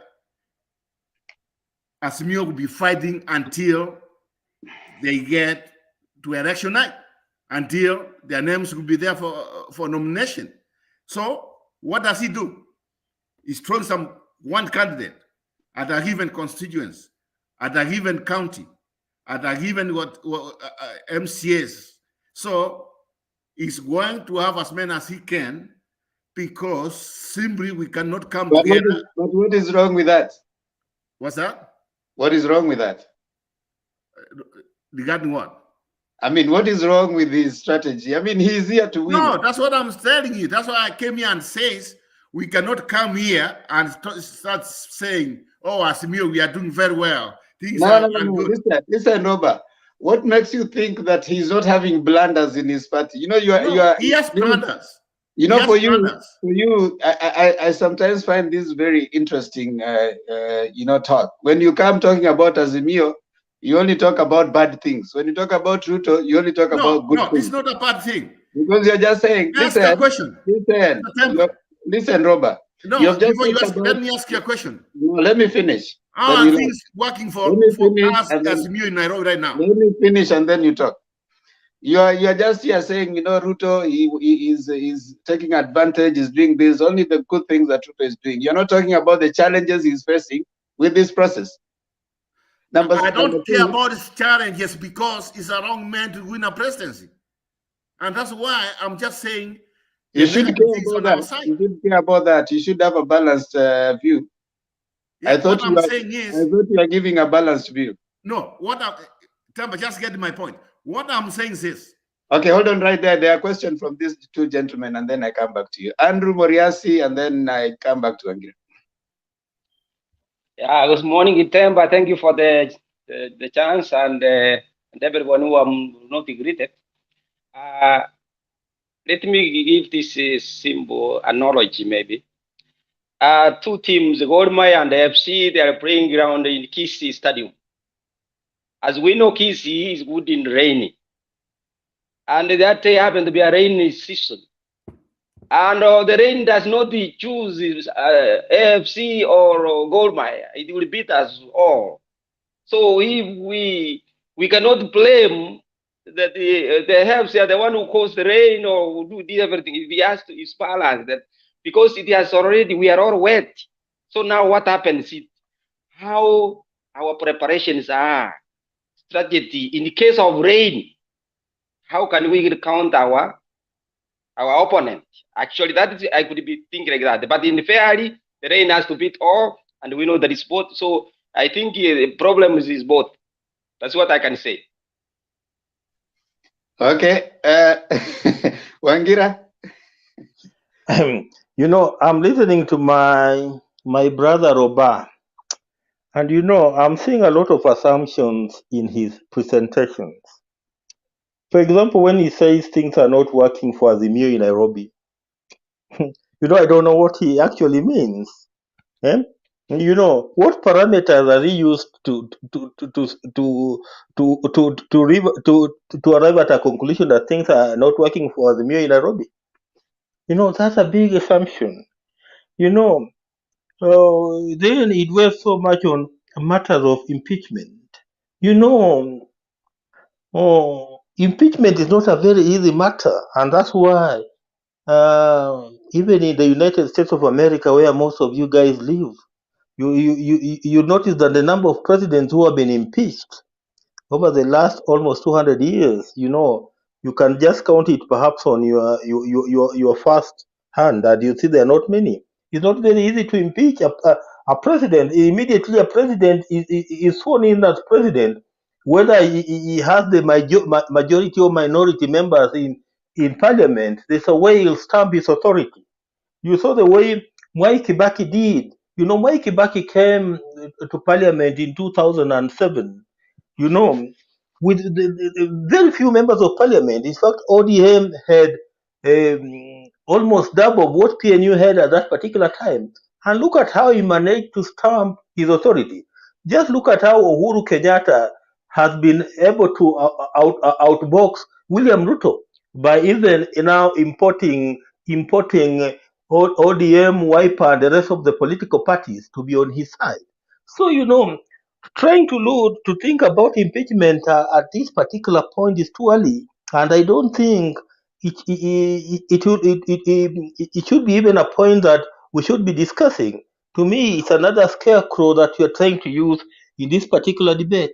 Then you now come up to the issue of Kakamega, and you want to portray that, you know, things in Kakamega look so rosy for UDM, and they look so bad for the UDA, and they look so bad for Azimio. That's not the truth. Because for us who have been watching this politics in Kakamega, we realize that even the other day, Malala was complaining that, you know, at night, Halwala is now campaigning for Fednas Barasa, and in the day pretending to be campaigning for UDA. You see, you know, those are the dynamics of politics. You know, things are not drawn on a straight line. Things are not drawn on a straight line. And again, when I was making my earlier presentation, I told you of the scheme that UDA is applying, you know, to lock out other political parties out of the benefit that they will have they will have gotten come the 9th of August, hoping that perhaps they hoping if they win the elections.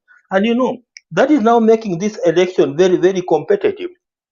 For example, if you are being told in Kenya Kwanza Alliance that for you, your share in government will be determined by the will be determined by the contribution that you have made in the coalition, in form of the number of elected leaders that you will bring in this particular coalition. What does that one tell you? It's telling you that every political party within Kenya Kwanza Alliance must now go out and front its own candidates, so that at the end of the day, come 9th of August, then we can come on the table and reconcile and see how many has Ford Kenya brought, how many has ANC brought, how many has Jibebe brought. And you know, that is now making things even very, very complicated for Kenya Kwanza Alliance, because you'll find Kenya Kwanza Alliance partner parties running against one another. So you know, things are not as rosy as you are trying to paint it on the side of Kenya Kwanza and UDA. They're just as tricky as they are in the Azimio side. So, you know, stop making a lot of this assumption and be analytic in the way you look at this situation. Asante. Okay, can I, because you guys, everything was pointing at me, I think also there's something here I want you guys, when someone says at this point, it doesn't mean things cannot change in the future. At the moment, let's talk about Nairobi. I simply said at the moment, we have 3 candidates. I think it's 3 candidates in Nairobi. And it looks like there's nobody within the Azimio who is coming together and just say, you know what, let's have a compromise, and at least we come up who is going to be our candidate. But if we leave these things to continue the way it is, some of these people might end up going to either independent or whatever it is from other parties, and that's a disadvantage. That's what I meant. Robert, let me ask you, is consensus building a process or a point? Do you wake up and tomorrow you have a consensus, or it is a process? It is a process, but it's becoming too late. Number 2, when is the deadline for submission of the names to the political, whatever, to the IBC, I mean, to the political parties? That one, I don't know the exact date, but what I'm saying is, this one is destroying ourselves. It's too late for what? It's too late for what? That's what I'm not understanding. No, I'm saying it's too late. I mean, we need, you see, the problem is, and that's why I see it, I want to separate Raila Odinga to concentrate on presidency than just trying to come in later on to solve some of this matter, like what happened with Mutua and the rest of the people. That's the process of managing a coalition. You know, coalition building is like a marriage. You don't wake up tomorrow and you have agreed on everything. It is a process. You have over 26 political parties together. And political party system in our country means that every political party wants to survive. You cannot wake up and then, can you imagine? You wake up and then you're telling a party, you know, it's dictatorial. You can decide to be dictatorial and say that you step down for so and so. Who tells you that those guys are happy? You should see some of the things they're expressing. But right now, let me tell you something. hold on, Let brother. me explain Hold on, myself. brother. The only thing we have, which I think you need to be aware of, the only thing that you need to appreciate is this: that all the names of whatever for any political formation should have been in the political parties register by 22nd. IBC needs them by 22nd. Then by 2nd of May, the independents, and then by 14th or 19th of May, I think presidential candidates. So there's a timetable. So anything happening in between is still within the timelines, and these people need to be allowed. Every person, personally, I think what is going on is okay. You need to allow them to exercise their political right. Anybody who feels that they are up to the thing, let them come, all of them, and then from there is where now, even if it's there's room for consensus building, there's room for voting, there's room even to allow them to go on all the way. Because again, you can't force people that all of you need to decide that you have to be in one particular bandwagon. It is their political right. So once that happens, and governorship, there's a way the county works with the national government, whether you are in Azimio, whether you are in UDA, there's governors council, there's a way they interrelate. You don't have to, actually, it is just a perception that Jubilee or this county is controlled by these people. But once they have already been elected, there's a relationship. The governor works for their county, not for the national government. Now, the people that you are trying to talk about are the MPs. MPs are the ones who come to parliament, and they help in passing legislation and stuff like that. So those are the ones you can say, okay, fine.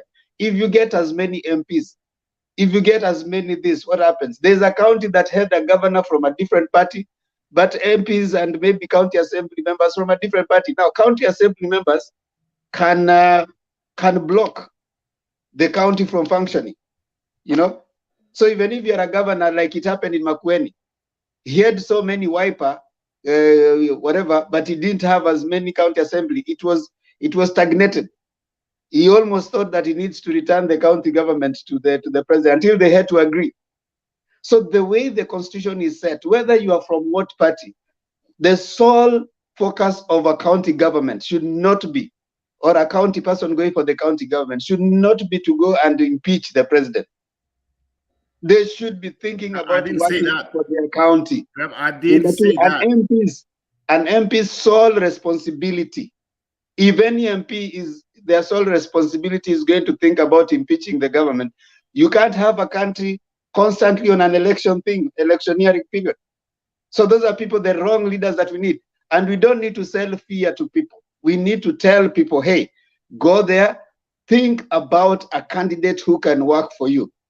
Think about a candidate who can work for you, not punishing someone or not the other way. For me, I think I would want us to be more optimistic than selling fear that, oh, if he doesn't get, they are going to be impeached. Like Wangira said, impeachment threshold is too high. You cannot just wake up tomorrow and then you're impeaching a president. And you are the one who has said that politics, one day in politics is so big, so the people can be going there as UDA. The next time you see them, Aisha Juma went to parliament as ODM. What happened? And within a that's what I'm very short time, she was in another party. So that is what happens. You can get there and you realize that I have to work with this government for me to bring development to my people. Temba, a good example is in Congo DRC, where most of the members who were elected in their parliament who belong to this party, Joseph Kabila's party. I just don't remember the name. But what has now happened? They have all crossed over to President Tshisekedi, and now Tshisekedi is enjoying the majority of membership in Congo DRC.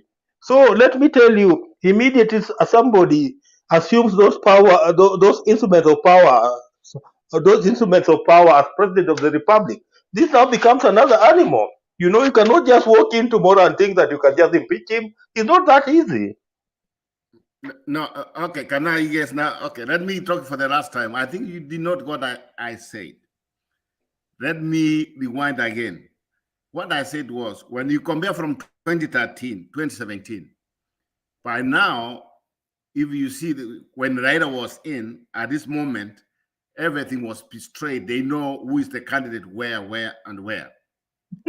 So this is what I have in mind. Not true, Robert. Not true, Robert. If you go back to 2017, any election period, nomination has always been the issue up to the deadline. Yes. The deadline for the electoral commission, when they say 22nd, some of them actually that deadline is what they go with. And these are the assumption you're making is that the Azimio guys and Baba, they are not in this to win. They know all the things you're saying.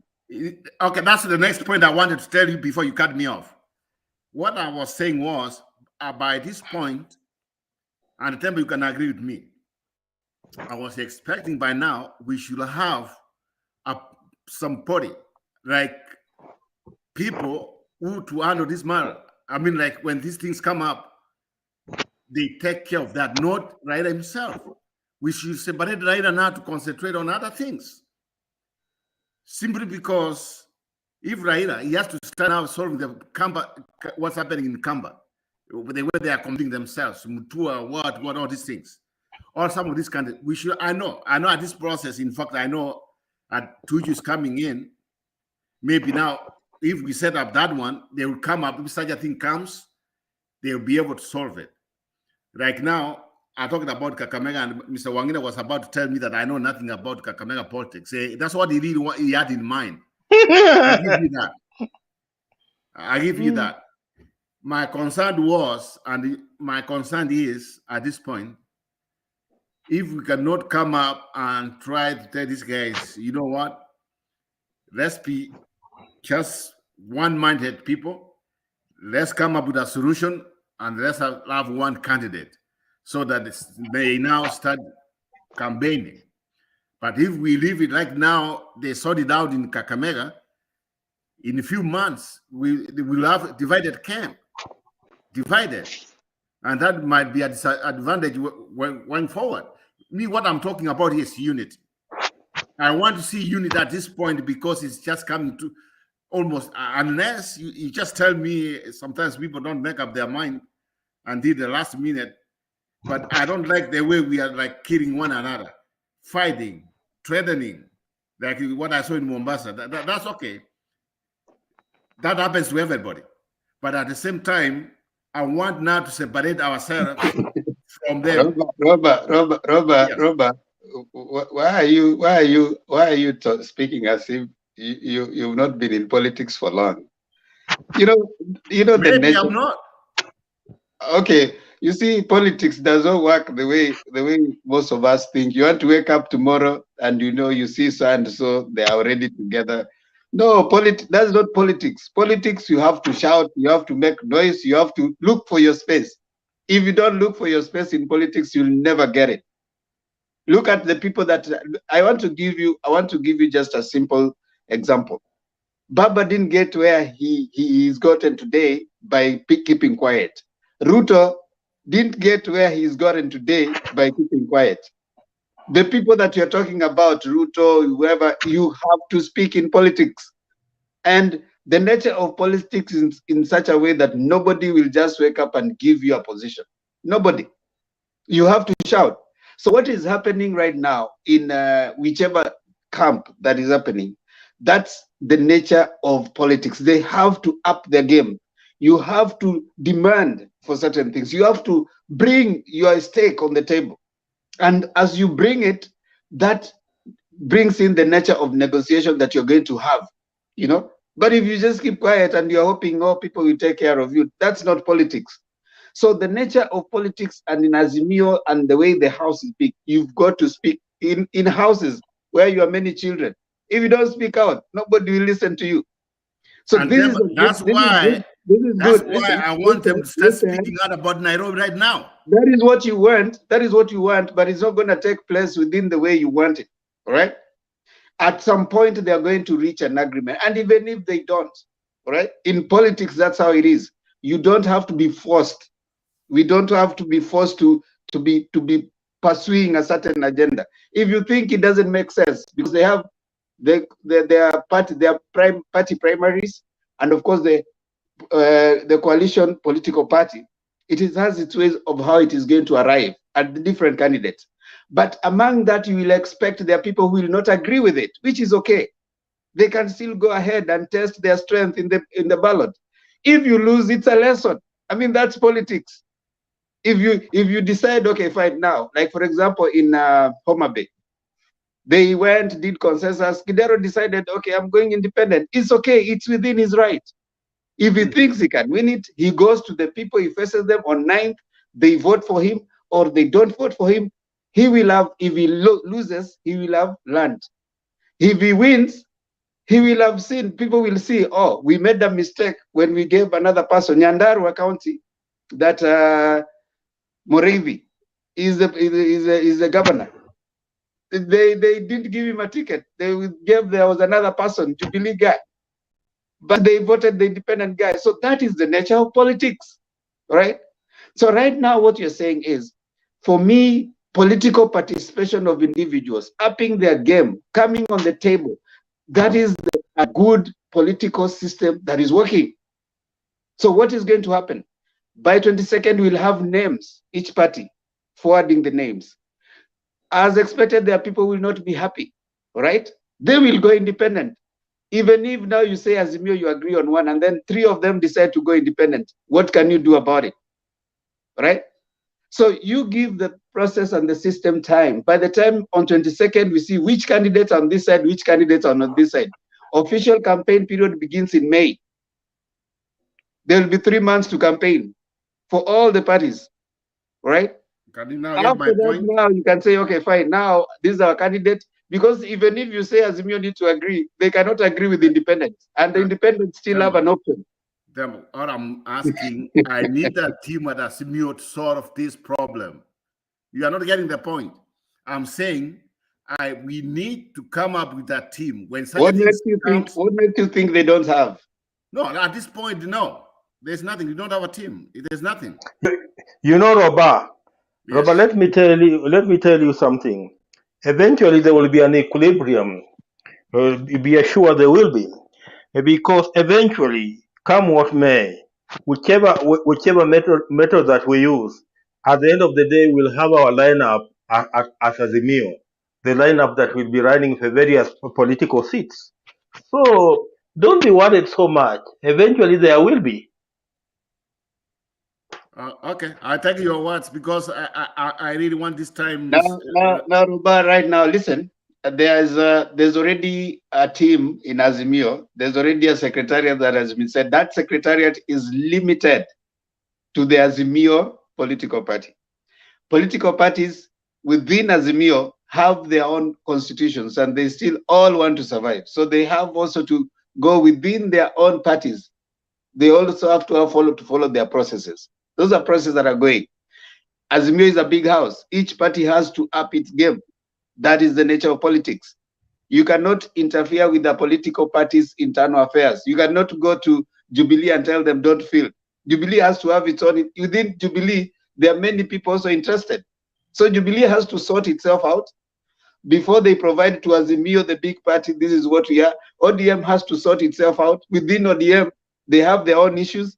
So all these parties have internal issues they have to sort. There's no way one person will leave from, Baba will decide Jubilee don't fill. Jubilee has to have its internal processes. And these are 26 parties. Once they are done with that process, now they meet as Azimio. Now they look at all of them now. They decide on the people. You see?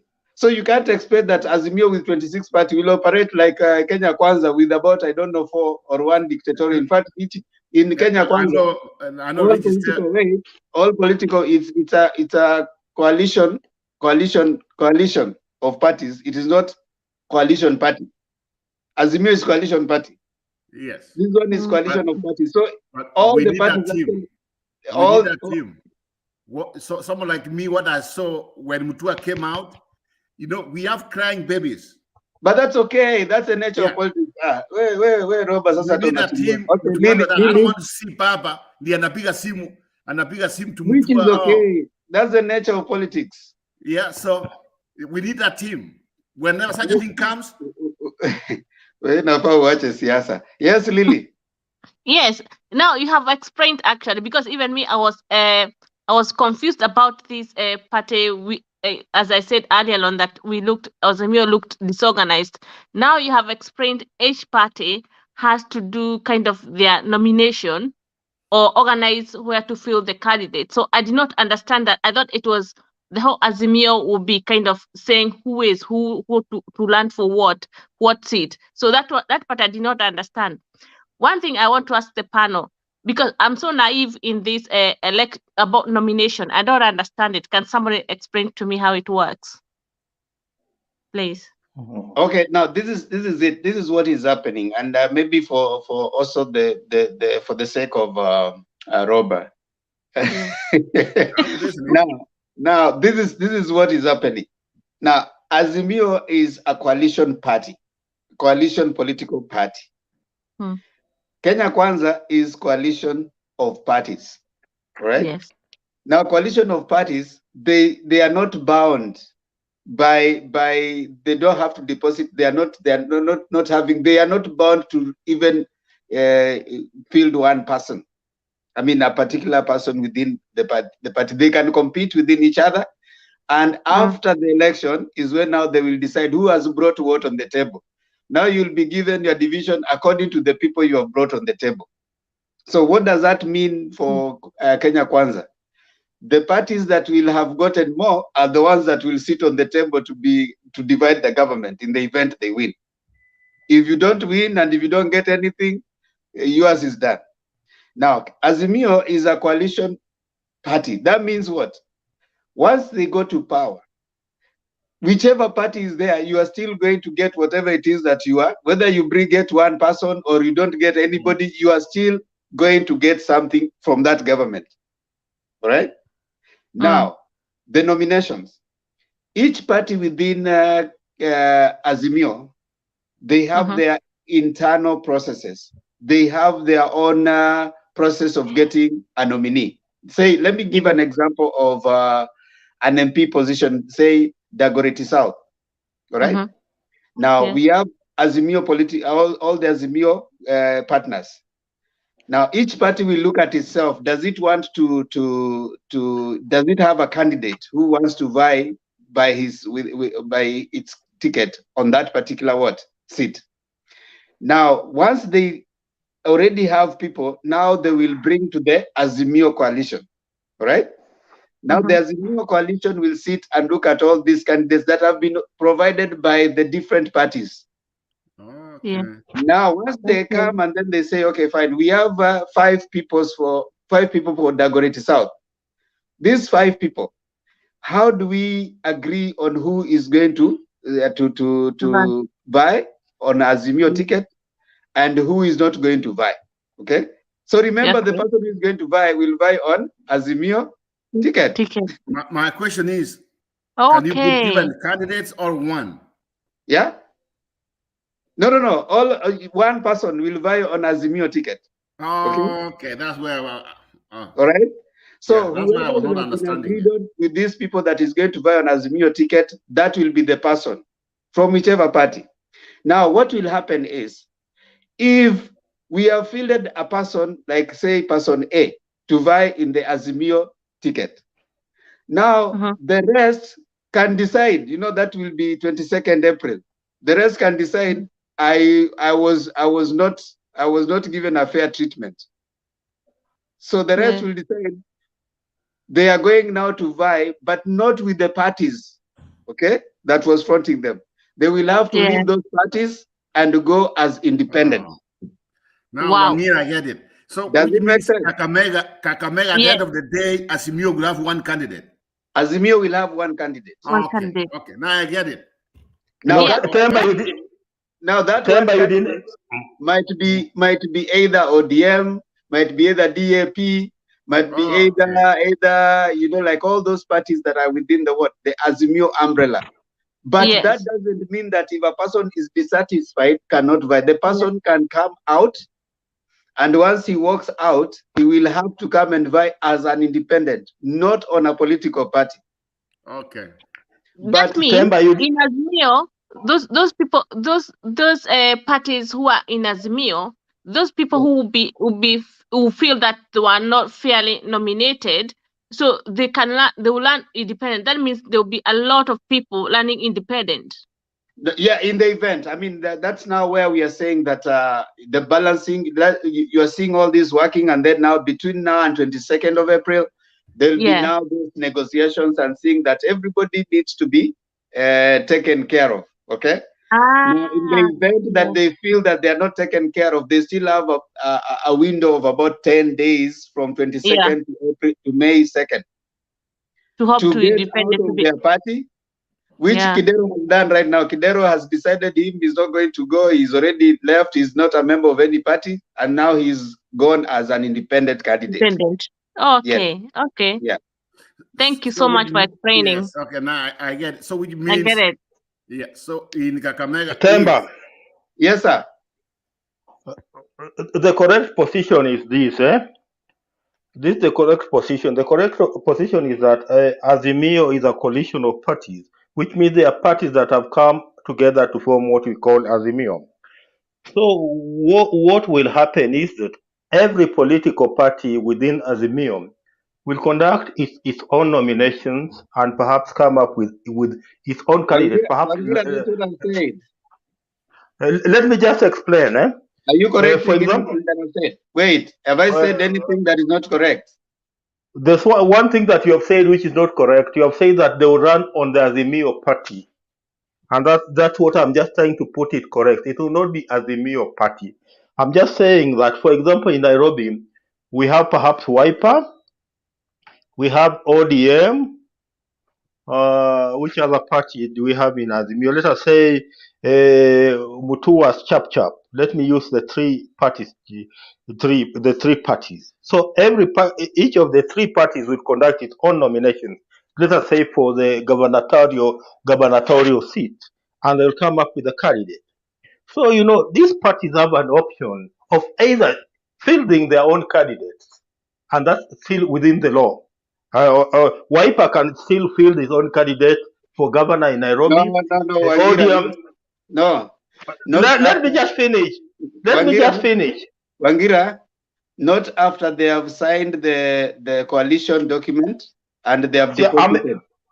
I'm explaining the coalition agreement, and that's why I'm asking you to allow me a leeway to just explain my point. Can you read the law? I think we need to. Perhaps tomorrow we need to scrutinize the agreement then. The law here. Wait, I tell you. Wait, I read for you that I think we need to be guided by the law, which is what the political party amendment did.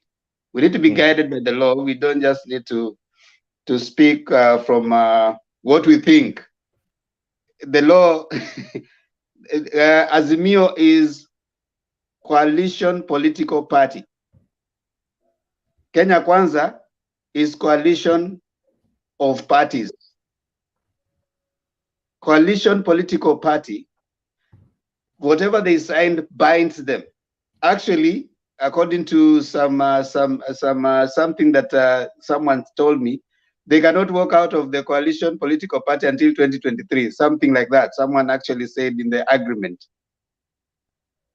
And so when they are doing, you're right about the nomination, and that's what I said. Their primaries, they'll conduct each party its own primary. And then say, for example, they're presenting for the Nairobi governor seat. When you're providing someone, each party wants to be a governor, and that's why you're having those negotiations. We want someone from our party. You guys want from your party. Now, at the end of the day, they will have to arrive at a coalition political party candidate. Azimio, you cannot have Jubilee fielding and ODM fielding. Okay? Remember, you are getting it correctly wrong. And perhaps if you allowed me 2 or 3 minutes, read the law, Wangira.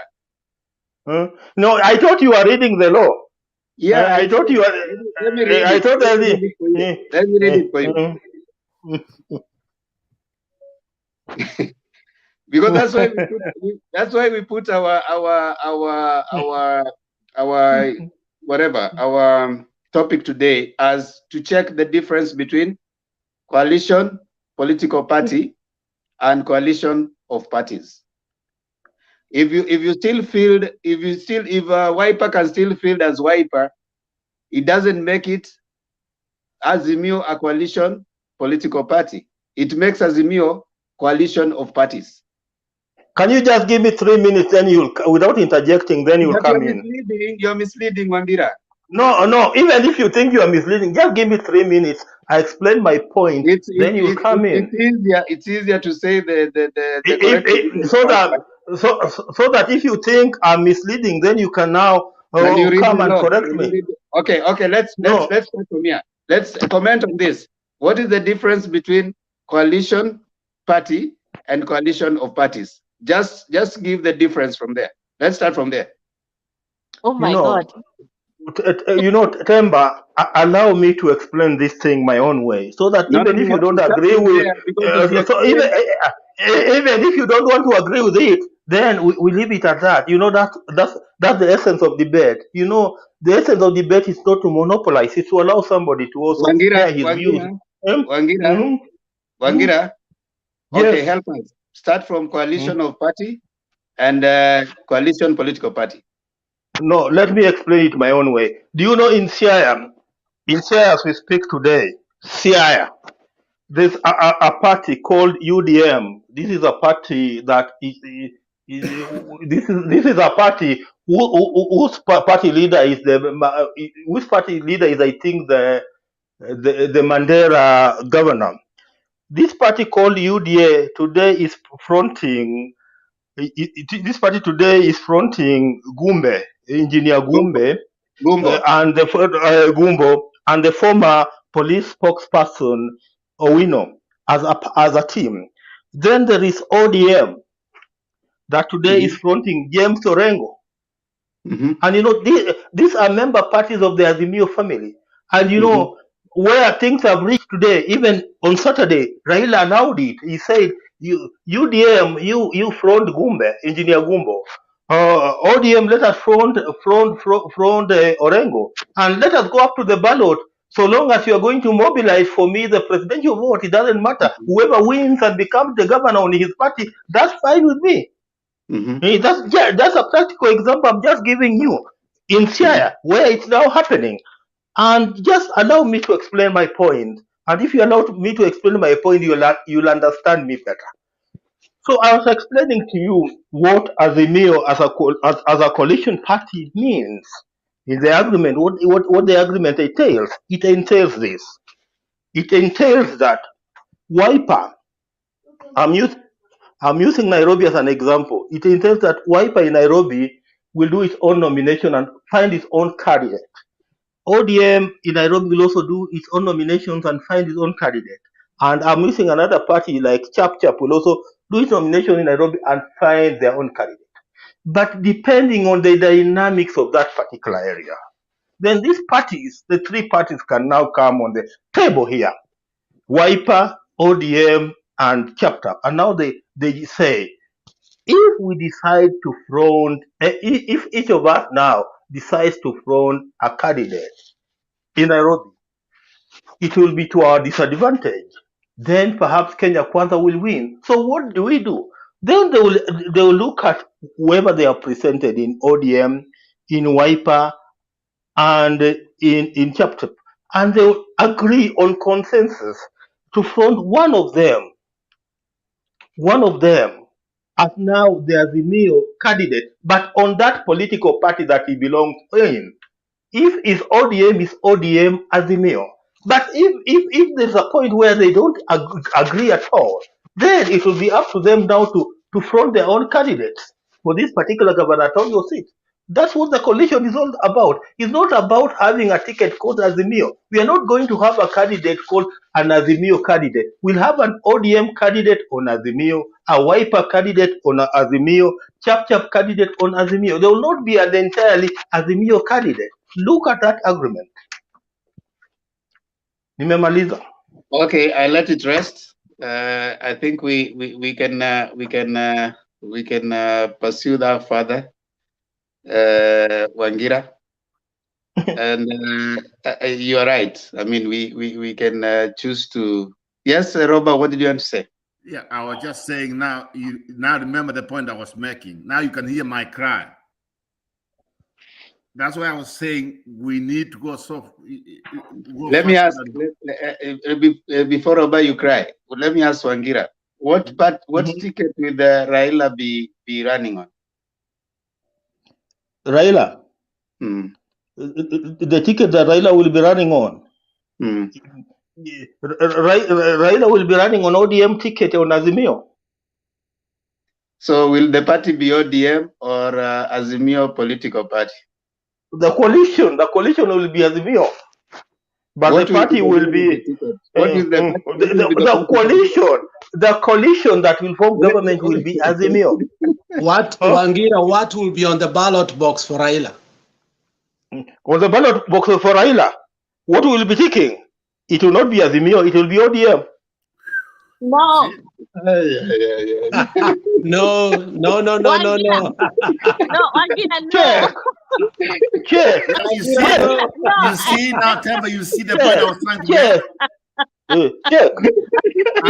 And you were saying about the rain raining all of us now. I understood. Angira. Wangira is the only one new in Jerusalem.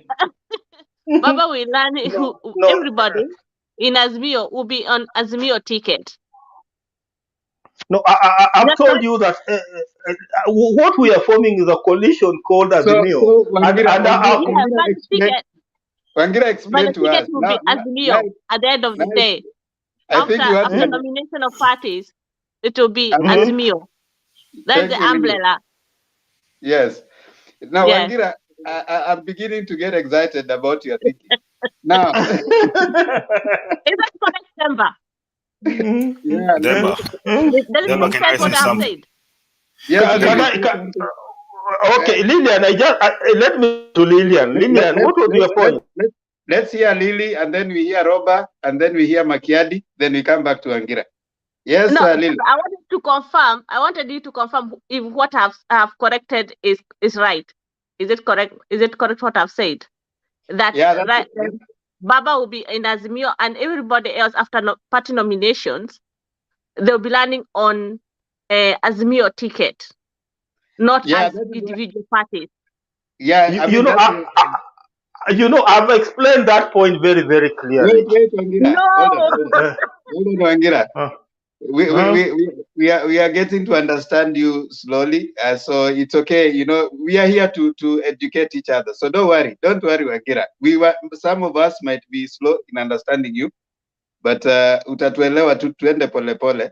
Let's hear Roba, and then I come back to Richard Makiadi, and then I come back to Wangira. Yeah, you see, Temba, you see all of us.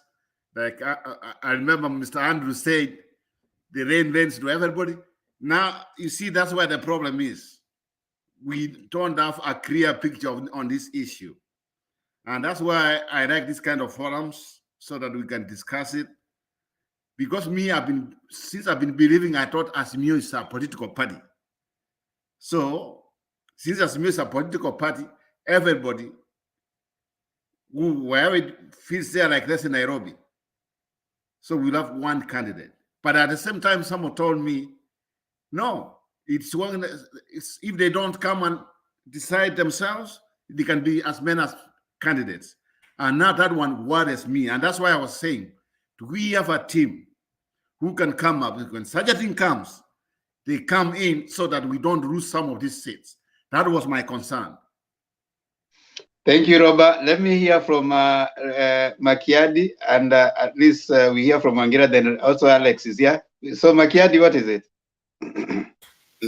Demba, my issue is this. I heard you a few minutes ago trying to pull the new Political Parties Act. Why don't you read what is in that document, so that we have at least a clear way forward? Thank you, Makiadi. I'll do it right now. I don't know what document Wangira is referencing, But Wangira, since you are the one who is giving us contentious issue, why don't you allow Alex to talk to himself? Okay, so you said okay, it's my time to speak. Temba, I thought so. Wangira, let me read it so Wangira can speak. Let me Wangira, just you can read speak it. last because you are the one bringing the contentious issue. So let's play. No, I'm just reading so Wangira can know. Okay. Yeah. Okay. This is the deal that has been deposited. According to it, according to the agreement seen on Saturday, it locks its members to ensure none can leave for at least a year after registration. And wacha zingine nisome the most important. According to the document filed with the registrar, only the president and the running mate will run on Azimio ticket, but the rest will run on their parties.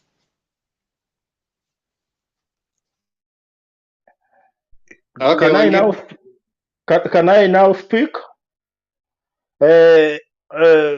My brother Alex, I think you are quoting a newspaper cutting or some press release. When that press release talks of members of Azimio, what does it mean by members of Azimio? You know, I've read you the document. Don't assume that I've read what you thought. You know, No. You are quoting a source. You are not reading the document. You are quoting a source. You are quoting a source. You are not reading the document. Wangira, Wangira, relax. I've read for you the document. Then answer my question. My question is very, very, very, very brief and basic. When that document talks of members, who are these members of Azimio? Wangira, I read for you who will run on the ticket of Azimio and the rest, because that was the bone of contention. If you want to read the whole document, Wangira, I only read what the document says. I don't want to interpret. Alex, you are running away from my very, very simple question. The document. You are running away from my the document. Wangira, hold no, on. I'm not asking you to interpret. I'm just asking you to tell me, according to that document, what is the definition of a member? Who is a member? I have not gone. I was when we were arguing because the point of contention was very simple. Well done, Alex. Wangira, if you listen to Alex, I thought you'd celebrate that he has actually affirmed what you're trying to say. You just didn't listen to him. No, I don't celebrate for the sake of celebrating. I want just to put things right the way they are. What document are you using? Because he talked of members. Because my understanding of members. Okay, because he has refused to answer my question. Because he has refused to answer my question. Let me tell him when he talks of members. What document is your reference? When he talks of members are the political parties that form Azimio. That's what members are. And if you want to know that what I'm talking about is very, very correct. No, if you think that an MCA candidate or a parliamentary candidate do us a favor. Allow me just to finish. Then I'm just finishing Kabisa. I'm just finishing Kabisa. Then I'll give you my reference. I'm just finishing Kabisa, Temba, because me, I'm giving you homework. If you are thinking that an MCA candidate, if you are thinking that an MCA candidate or an MP candidate or a senator candidate will be running on Azimio ticket, then why are we talking of zoning and not zoning? Then why are we talking of zoning and not zoning when those candidates are going to run on Azimio ticket? Okay, you know what you're not helping us, Wangira. And by the way, I like that Robert brought this up because one thing is common. It seems, and Robert, you're right. We seem all of us to be operating at a point of, and we can imagine if this are probably the some of the elites in their society. and we are this confused. How about those people who are probably not up there? Exactly. It means that eventually what you're raising is a concern of so many people on the ground. You know. Yeah, which I think on retrospect I agree with you. We because even Wangira is not giving us any document. He's giving us his interpretation of what he's not willing to tell us, that this is what I'm referencing to. I'm asking him, okay, refer us to even the Political Parties Act, what it says. Sometimes it's good. We can be wrong. I can be wrong. All right. I don't have, like someone says there, I don't have monopoly of knowledge. And I've always said that here. If the document that we read, if the political parties tells us otherwise, I think that is what we need to go by, not what I say. I can be wrong in my interpretation of something. And Wangira have said, yeah, okay, fine. When you're speaking, you need to tell me I'm wrong, and with reference to a document, not with reference to what you think. Now, Alex has read a document, what was deposited, and yes, he has said that the presidential candidate will be Azimio, right? Now, the rest, according to what Alex has read, will be vying according to their parties. Yes. But they'll be under Azimio. So my question to Alex, and maybe to us, we want to think. So when I go to the ballot as an MP, or I'm going to vote for my MP, will I get the MP on an ODM ticket, or will I get the MP on an Azimio banner? I think it will be on the. According to what it said, okay, I read it. The presidential candidate and the running mate will run on Azimio coalition party ticket, while the rest will contest on the respective constituency party platform. Now, this word platform is now the bone of contention. Constituent party platform. Hey, Alex, I think as much as you're trying to dispute Wangira, what Mr. Wangira is saying, he is correct. There are two people. I'm not disputing. Hold on. Give me a minute. Give me a minute. No. Give me a minute. You're using the wrong Give me a word. minute, Alex. I'm not disputing. I'm reading what it says. I have not said it's right, it's wrong. I'm reading. I have not disputed. Okay. That's period. I've not disputed. Alex, can I ask you a question? Is this something official? Robert, just a minute. Just a minute, Robert. Mr. Wangira is right. For the presidential ticket, it's going to be an Azimio ticket. Now, when it comes to these all others, it's from the governor down to the MCA. The constituent parties can field a candidate under their party names. You can have a Wiper candidate running for Starehe constituency. You have ODM running for Starehe constituency. Now, the agreement to have one candidate running for that particular seat is a gentleman's agreement. There's nothing binding these parties to field one candidate. And that's why you're seeing people talking about zoning. That's why you see Kalonzo Natakachi, Kambani. Yeah, that is what is happening. If they have agreed that they are fielding someone on say Nairobi, governor, will the governor be Azimio or ODM? I said from the governor down. This idea of having one person running as a governor. Hold on, Demba. You asked me a question. I'm trying to explain. If we decide that Jubilee is going to have a single candidate representing Azimio, that's on a gentleman or gentlewoman's agreement. It's not bounded anywhere under that coalition agreement. You're not listening to me. Will the governor be on Azimio even if they are on the ticket? The answer is no. The answer is no. So what you are saying is, if Jubilee or ODM they run Nairobi, they will use their local symbols like orange for ODM. Jubilee, they will use their own color. Yes. That's what I'm getting.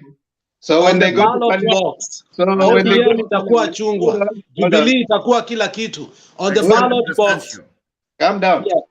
So when they go to parliament, we'll be having Jubilee, ODM, and Wiper and all those, right?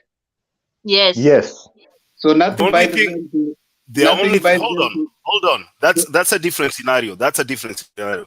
When we come to working as a government, we work Yes, under the now you Azimio are right, umbrella. Makiadi. Exactly. So we work under the Azimio umbrella. That's a working document where we have an agreement to work as one umbrella party. But then when it comes to running from the governor seat downwards, you are not bound by any decree in that document to field an Azimio candidate. Which document are you reading? I'm telling you about the coalition hiyo yenye unasema hiyo. Where is it? Where is it? Azimio coalition. That the Political Parties Act yenye ilikuwa implemented, I think, the end of last year. I'm looking at it right here. It's here. Yeah, read it. Read it. Read what says that. Siwezi soma 20 pages then, but I'm just interpreting what I read here. No, Temba, In your fact- problem is you want to score a point. We are here to learn. We are not here to score anything. Alex, listen, Alex. You see, now you but if he doesn't want to read, and that is why I said, let me read what I have. Look, from my side, I decided to read what I have. And if somebody doesn't want to, I don't know why. But let us not castigate him. You see, Alex, you're being unfair. You have read. I'm asking someone to read.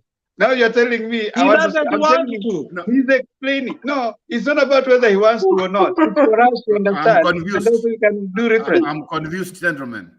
What Alex read, is that something of Azimio, or is that something to do with the political act? No, it is what they have deposited. It's what binds them together. Who? There's Azimio coalition. Who again? That's not something we... Temba. That Makiadi is saying it's a gentleman's agreement. Is it written there that it's a gentleman's agreement?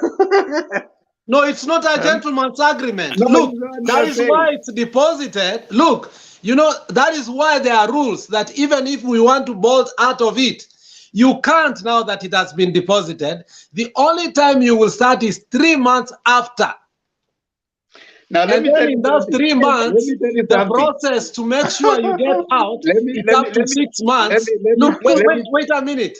Wait a minute. The agreement which they deposited, make sure that if you are the affiliate parties that came together to form that coalition called Azimio, you are bound to stay there at least for 1 year. How? Okay. Let me continue to read. No, it's there and then. No, I mean, look, I think sometimes we don't want to learn. We want to you score should not points. hear questions. If you ask questions, just respond to the question. No, you can't start all of a sudden. How? Just because you want to score. No, allow somebody, tell somebody, we want to know how this works so that, wait. Ask me the questions you want. I read. I give you everything you want. Don't just bombard like how, why, when. It doesn't work like that because it's not in my head. I read it and I was wondering, oh, is this what they deposited? So it's not in my fingertips. When I read it, I perused through it. No, let me explain to you 1 minute. I perused through it to understand what is going on here. So the fact that I perused through it does not mean I have everything on my fingertips.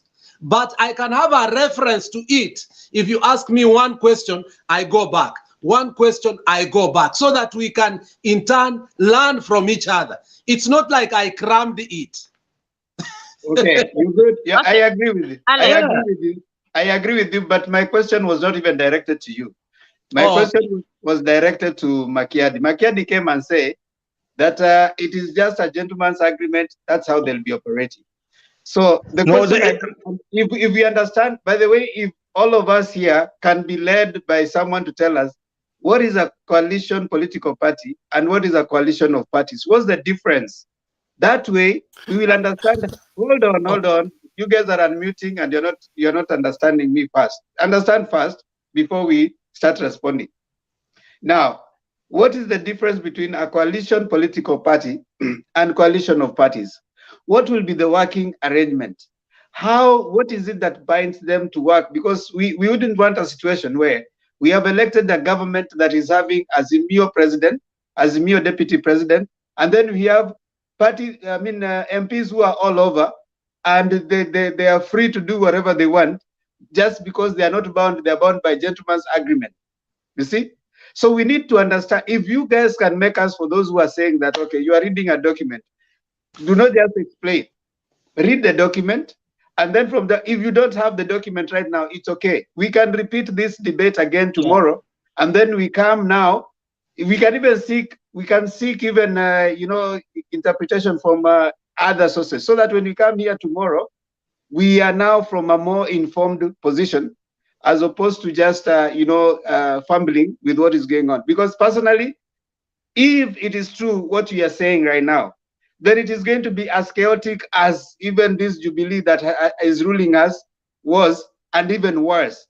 Because the Jubilee that is ruling us right now was a Jubilee political party coalition. And Jubilee members came as Jubilee members. But still within that, they had people from URP and stuff. So when things became bad, those who are from, I think, PDP or something, decided that they are going to form UDA. And that is what has been, taking us through the whole of this time. So we want to, if we are going still to walk ourselves into a pit, and we are seeing, then I think we need to interrogate that thing. My submission is, yes, we have read those documents, you have seen. I think we can still go ahead and interact with the document, consult further, and then probably come, because I think Robert brought in a very significant point. And it has led us to realize that actually we might find ourselves in a position where we don't even know what we are going to vote for come the voting day. Now, I will give Lily time, and then we can come back to Richie, then Wangira. Lily? I think when we are reading the document Alex is leading, I think we should also look at the act that came out recently, the political act, together with that document, to see whether they marry each other, how it works. So that way we'll have more understanding. Now, thank you, Lily. Now, George Ndege, a panelist doesn't have to read for you the document for them to be surely. If people don't read the document, which is a standard document, what will be, everybody will be coming with what they think, and we are not going to find any. That's why we read the Constitution. There's a constitutional position, and then there's now what we think. You know what I think? I can think so many things. Richard Makiadi. Then I actually don't know what you want me to talk about today's topic, or go back to what we were talking about, because now I'm confused. It is today's topic, Makiadi, coalition parties versus coalition of parties. I mean, it is in the topic. Are you not seeing that? Okay, so there's coalition party versus coalition of parties, which is what we are trying to understand. And I think Robert brought it so well.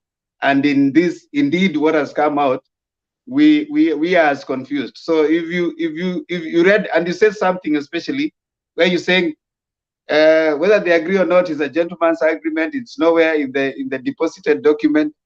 If that is true and the document says that, then that's the most chaotic process that we are going to be having moving forward.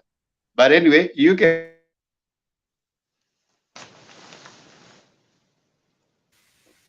So the gentleman agreement is not in the document. I was trying to explain to you in my own language what I read, but then that's something that we can come to discuss later. I don't want to go to trying to explain coalition party versus coalition of parties, because I think you exhausted that topic, and I agree with what you said. Basically, if you want to know the differences, the difference between coalition of parties and coalition party is UDA right now is in some form of agreement with the likes of ANC and the rest, and these guys are like acting as independent parties.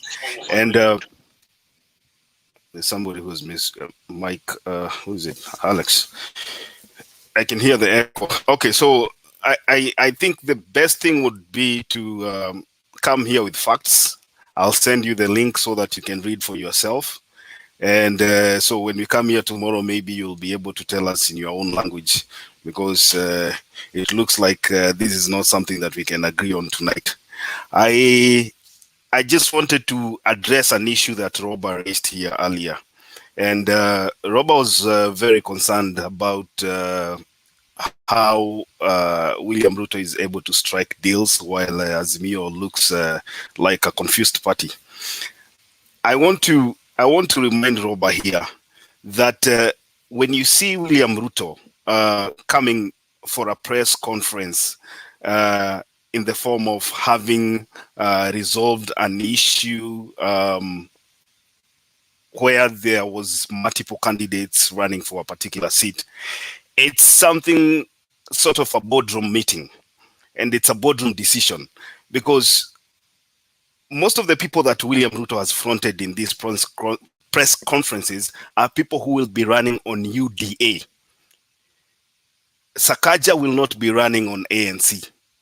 He will be running on UDA ticket. Margaret Wanjiru will be running on a UDA ticket. Millicent Omanga will be running on a UDA ticket. Khalwale will be running on a UDA ticket. ANC has left all these seats to UDA. I can even assure you that this guy called Malala will run on a UDA ticket. So why are these guys coming out and easily wanapangwa? The issue is very simple. William Ruto is going to fund these campaigns. It's as simple as that. So if he is giving you the where we end up run for Senator Nairobi, why would you reject? Utakata kwa nini? And he's fully funding your campaign. Come back to Azimio. Azimio iko na watu ambao sasa wamehustle their way to the nomination. There are people in ODM, there are people in Jubilee. For example, they want to run for Kamukunji constituency. And you worked so hard, you printed your posters and all that stuff. Hakuna mtu anagharamia kampeni yako, umejipigania kampeni wewe mwenyewe. And it's going to be a very difficult thing to prevail on such a person not to go to the ballot. And that is why I agree with you also when you say that it's going to be chaotic. But let's look at this process holistically, because we are in the month of April, and the election is in August. We have a huge house. We have that along the way. Can you hear me, guys? Yeah, so our thinking is along the way, we are going to have these political parties running through their nomination processes. So ODM is going to have a candidate in Kamkunji. Probably Jubilee is going to have a candidate in Kamkunji. And then these political parties will at some time want to sit down and agree if it is in the best decision of Azimio coalition to front one person. And then it goes back to what we were saying here. Does the bill that they deposited with the registrar of political parties allow these independent parties to also field candidates under their different political parties? For example, does Jubilee have an against ODM in Kamukunji? That is something that we'll address when we have the real document, the political the Azimio coalition document tomorrow. So it might work to our advantage in our strongholds, where we have we enjoy massive support. Like, for example, if you go to, let's say, an example of Siaya, and we have an ODM candidate and we have another candidate running on a UDM ticket. It is to the advantage of Raila Odinga to have those two competitors running rather than preside over giving one contestant the nomination ticket, because now you suppress the supporters of the other person. And what happens when you do that? The other people will feel like, you know what, you are forcing somebody to be our governor, and they will sit at home. So I like the way Raila Odinga approached the issue of Nicholas Gumbo and I guess Senator right now, Orengo. I would do him if I was Raila. If this is my stronghold and I feel that I would disenfranchise a particular electorate by letting their candidate from running, then I would let them go to the ballot. Otherwise, what do I have to lose? If it's an ODM person who wins, I'll still get the presidency, and I'm still in a working agreement with the UDM if it's UDM that wins. Now, I'll finish off with this Mutua issue. Yesterday we talked about Mutua here, and we said Mutua is a person that basically felt like he was a very important political player in Azimio coalition. And we said Mutua can decide if he wants to go join Kenya Kwanza coalition. He's free to do that, because at the end of the day, you look at what is he gaining by joining Kenya Kwanza coalition. Probably right now, as you speak, he would have a working relationship with the UDA, and whatever UDA decides to give him, that is what he is going to take. So I think he sat with some people, and they advised him that this coalition, the Azimio coalition, was the best option for him, and that is why he came around. Kamba politics are very dynamic. These people have been fighting, Kalonzo and the three governors have been fighting for a long time. And I believe moving forward, they should be working together to at least try and resolve the issues in Kamba politics. We would have a situation where Kalonzo was proposing zoning so that he can only field candidates on Kambani.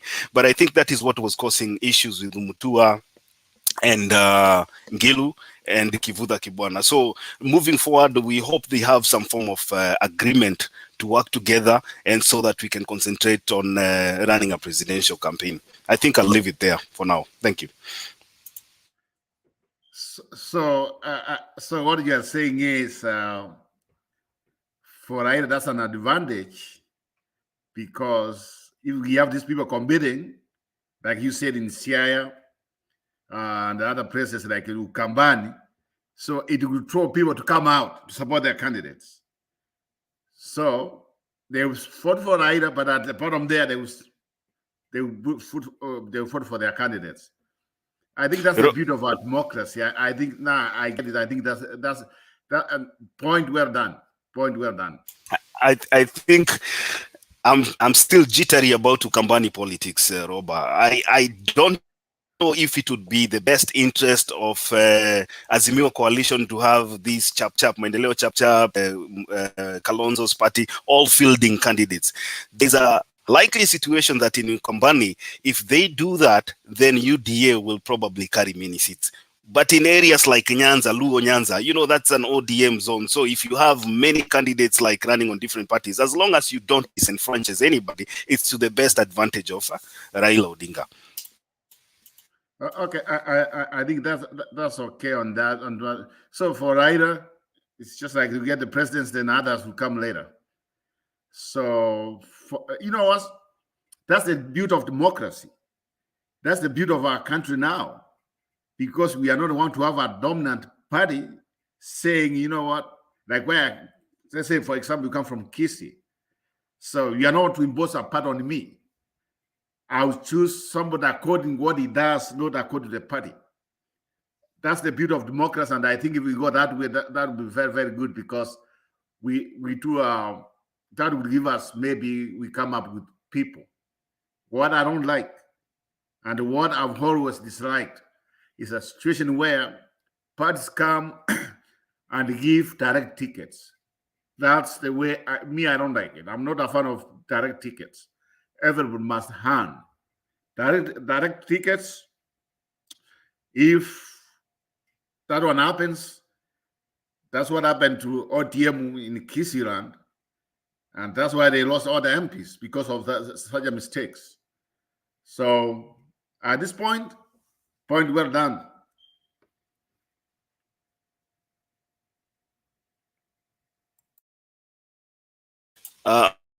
Also, there's something I want to add on that. You see, whatever is happening in UDA right now is not good for democracy. The reason why I say this is, if Robert today, you came to me, you and Themba want to run for governor, Nairobi, and I told you, Robert, step down or maybe run for senator, and then Themba will run for governor. And I sponsor both of you. I sponsor your campaigns. You know, if we go to the Senate and loyalty is an issue, then there's that possibility of people who've been sponsored by an individual being political slaves to that person.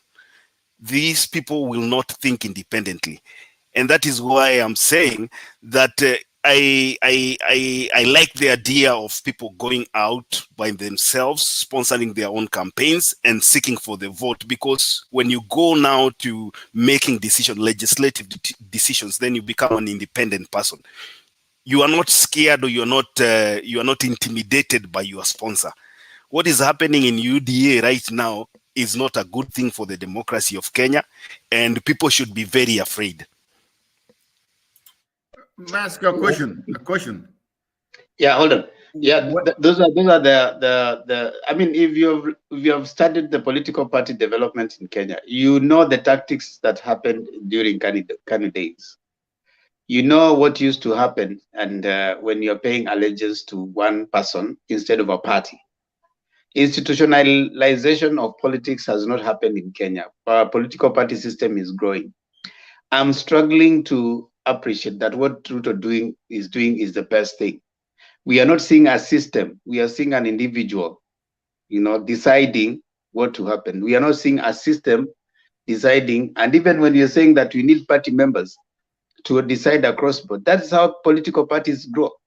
So I agree with what Richard Makiadi is saying. That's a threat to political party development and democratization of our systems, institutionalization of political participation, which you want to get away from being attached to an individual, to institutional and institutionalization and democratic principles within political party system, which in essence now will translate to the whole country having a belief in institutions as opposed to individuals deciding what's going to happen. What we see right now is where someone goes out to do what the master says. So because the Ruto has said this is what you need to do. So I like, personally, for purposes of democracy and purposes of democratization of our institutions, the active involvement and wide participation and consultations within political parties, which eventually will lead to a greater participation even in governance level, where one person is not the one making decisions on behalf of everybody else. Yes, Robert. Yeah, what you just said, what Ruto is doing is a recipe of dictatorship and children. Yeah, having said that, there's something I want to find out. When is the last time they have to choose their running mates? I mean, because it looks like it's a game of a cat and mouse. I mean, it's just like nobody wants to say, well, when's the last time they have to choose their running mates? So the timeline is that by 22nd of April, parties should have deposited the names, forwarded the names of their candidates for different positions by 22nd, political parties. By 2nd, all independents, whether you are running on independent, because as expected, if someone is not happy with the decision of a political party, they might choose to walk out after the last day. The last day for political parties to send the names of their candidates for different positions is 22nd of April.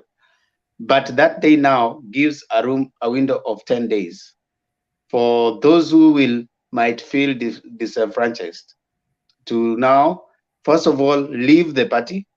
So they have to show that they have actually They're not registered members of any party. And then after that, take the party symbol, the independent, whatever symbol that they want to use, and go and register as independents. Second, now I think May 14th is where now the presidential candidates take their names, and May 14th, the presidential candidates should be taking their names for all the political parties and their running mates to IEBC. They deliver their whatever to the IEBC. So you say May 14th? Yeah, May 14th. Yeah, the timetable says May 14th. Yeah. So for the running mate, you have between now and May 14th to give your name. Yeah. Okay, that's fine. I hope in the future when it comes like a week before that, so maybe 2 weeks we can have on this forum. We talk both sides. We can see what the potential vice presidents and we want to hear more about, because what you might know about somebody, I might not know about him or her. So I think some of these things so that we can. No problem. I mean, we are here to explore and to exchange. Alex, you had a different view?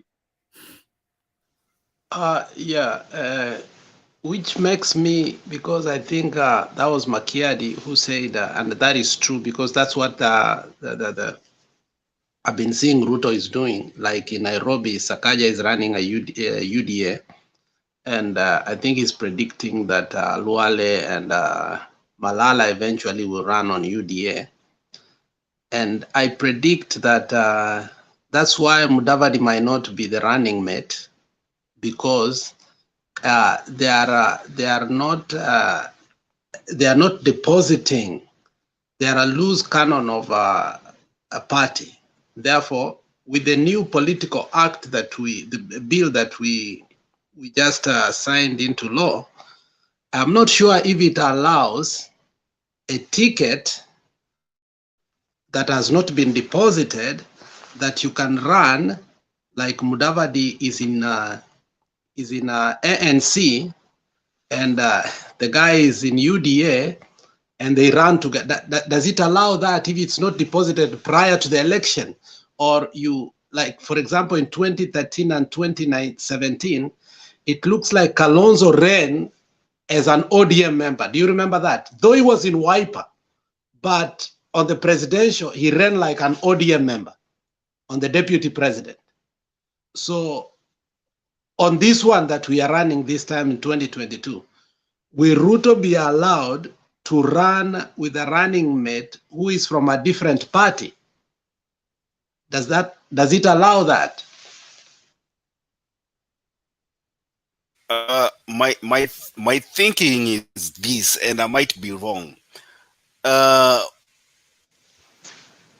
William Ruto and Musalia Mudavadi have not deposited any form of agreement, working agreement with the Register of Political Parties, right? So if the deputy presidential candidate to William Ruto would have been Musalia Mudavadi, it means Musalia Mudavadi would denounce his membership in ANC and move over to UDA. Which and now that late. I believe exactly that window has already closed. 6 months is already late. Exactly. So there's no way. I mean, there's no way Mudavadi can be his running mate unless you tell me he's going to run as an independent, which I don't know if there's a law that prevents independents to be running mates. I don't know. That's the problem I'm having. Wangira. You know, you guys have forced me to go to my laptop and try to retrieve the Political Party Amendment Bill 2021 as amended in 2022.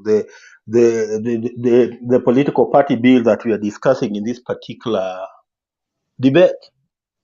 You know, according to this political party amendment bill that I have on my laptop now, this animal you guys are calling coalition of parties is an alien and strange animal. It does not exist in law, because I have the bill in front of me on my laptop here. Because what the act, I have the act rather in front of me here.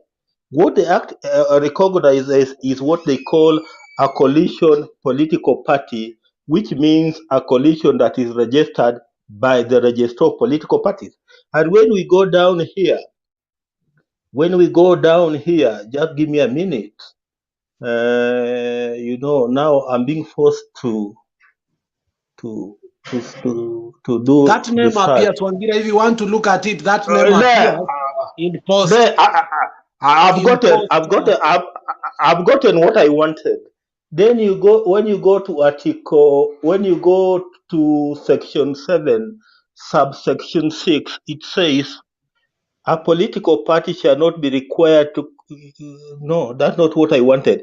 A member of a coalition shall not be a member of another coalition. Yes. You are getting. So if for example, if you are a member of, if you are a ANC and you are a member of Azimio, then you cannot be a member of Kenya Kwanza. So then to explain what you guys have just been discussing, now I understand why William Ruto is running on UDA and not on Kenya Kwanza Alliance. Because according to them, they are calling Kenya Kwanza Alliance coalition of parties, which is not recognized in law, because the law only recognizes what I've told you as a coalition, as a coalition political party. The law only recognizes a coalition political party. It's one party made of a membership of several parties. It's one party. For example, Azimio is one party made up of ODM, Wiper, Jubilee, among the rest of the 26 parties. Those parties make up what we call a coalition political party called Azimio. But these guys are telling us that what they have is coalition of parties. The act does not recognize coalition of parties. And now this is where the dilemma is. Because in law, where do you now fix what they are now calling coalition of parties? There's nowhere you can fix it. And now that's why William Ruto now is backtracking and saying that he's now running on UDA. Because as far as the political party platform is concerned, there's nowhere where they can fit this thing they are calling coalition of parties, because it's totally alien. And now it takes me back to now your final point, where you are asking whether Musalia Mudavadi can be the running mate of William Samoei Ruto. According to the Political Parties Act that I have in front of me here, he's locked out. He can no longer be a running mate of William Samoei Ruto. Oh, let me just leave it at that. Yes, and that is what I wanted to make sure, so that you can know that according to whatever they are calling the coalition of parties, that is a name they have coined for post. If they win, they are anticipating that they will come together, but they have nothing binding them. So even those, if they win, Azimio party, coalition party, can decide to have post even with them. Okay, so that is practically Mudavadi cannot be a deputy president according to this law, because he has been locked out. He could have resigned 6 months to the election and enter UDA, and that is why you see that kumbe watu kama Sakaja had already been in UDA prior, and we didn't know. That was an arrangement that was finished long time ago. And if Makiadi's prophecy is true, that Malala might also run with it, that's why Malala was making a lot of noise previously, and we didn't know, because he had already registered himself in UDA. Remember, these people registered themselves with some parties using ID, and another one they used what? Passport, which was illegal. But I don't know why the courts is not coming out with that. So Mudavadi is never going to be. So is this the end of Aman, NC, and Ford Kenya, the way I see it now? I think the law is let me try to explain to you that particular point. William Ruto has just managed to market the political waters for ANC and Ford Kenya, which means for them to remain viable politically, they must work extra hard and win electoral seats. Because if they end up not winning enough electoral seats, then that could mark the end of these particular political parties.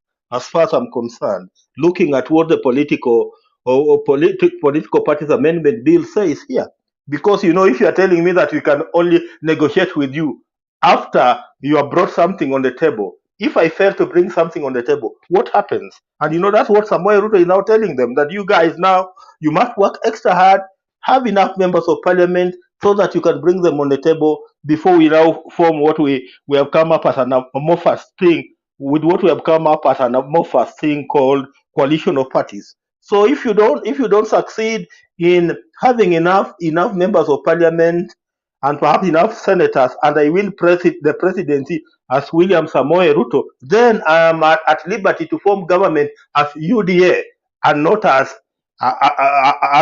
Kenya Kwanza or anything that you wanted it to be. Yes, Andrew. Andrew, you had something to say? Yeah, sure. I only wanted to add on something. If you listened carefully what Muturi said on the speech, he highlighted this thing, but we didn't get that picture clearly. He congratulated the deputy president that thank you for registering this, and I went to the other side with Kenya Kwanza, which means this one has failed. We ran go this one. See, look at that contrast. What the speech he gave out, you will find this picture very clearly. On that point, Alex, so the running mate, now it has to be from the same party of UTA. Yeah, it has to come from UDA. Ruto must run with somebody who has been UDA 6 months to the election. So so it means Muturi will not be a vice president either? No. Yeah, that's a good question. Hold on, Alex, let me ask you. Let me ask you.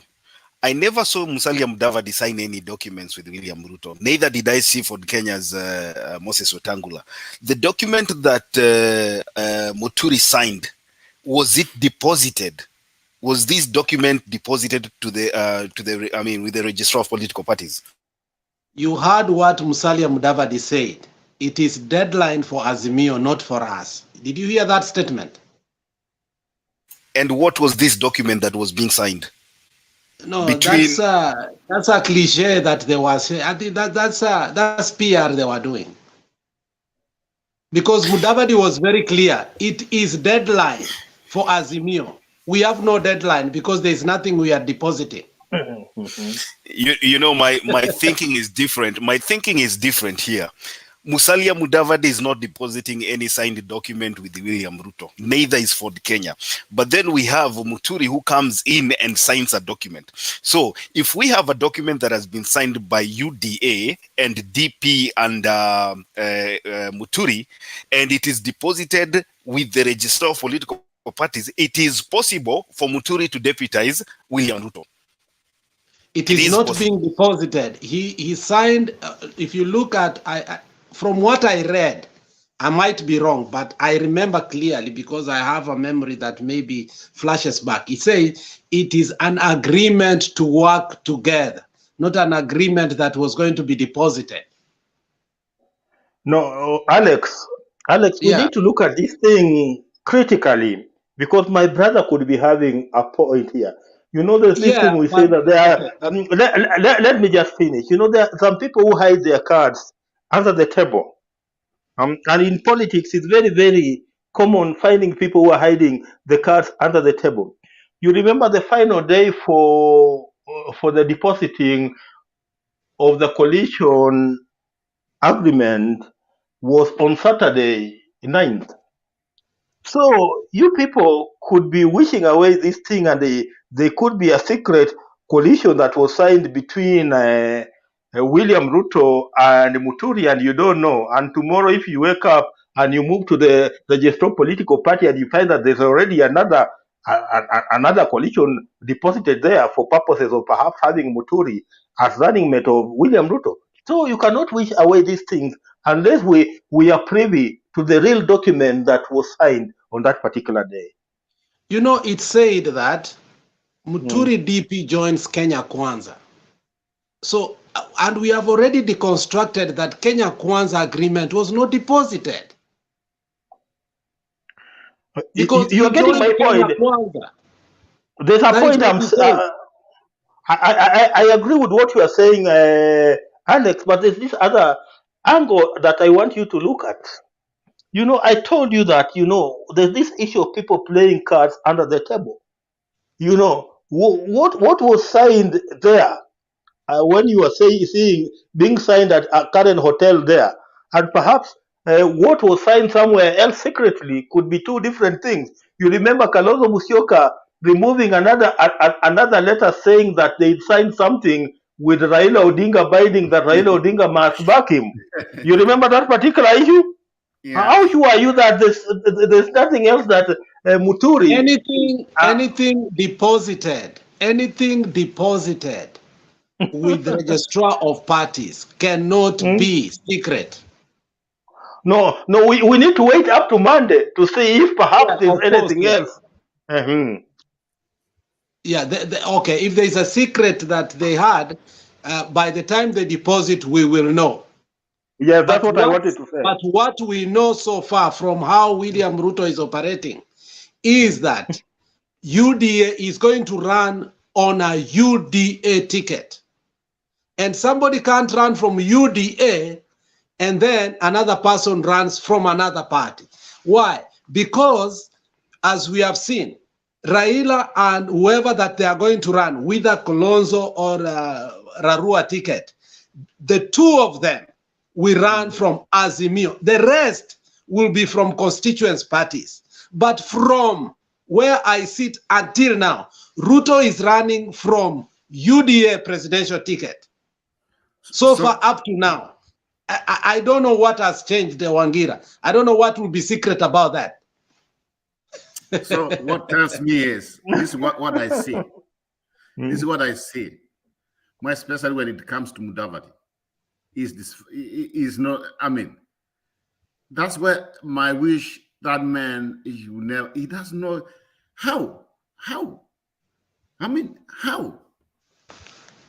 Or, I mean, Musalia Mudavadi, if that's the case, of all the people, how? So this marks the end of ANC. It marks the end of Fort Kenya.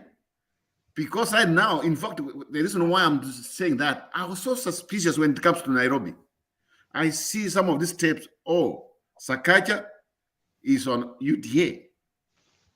I'm just like, UDA, I thought they came in as ANC, Fort Kenya, Huta, or you can call it Huta, or how you can call it, and now they're under one alliance. So this alliance, why does Musalia Mudavadi keep on saying, Kenya alliance? Well, they should not even talk about it.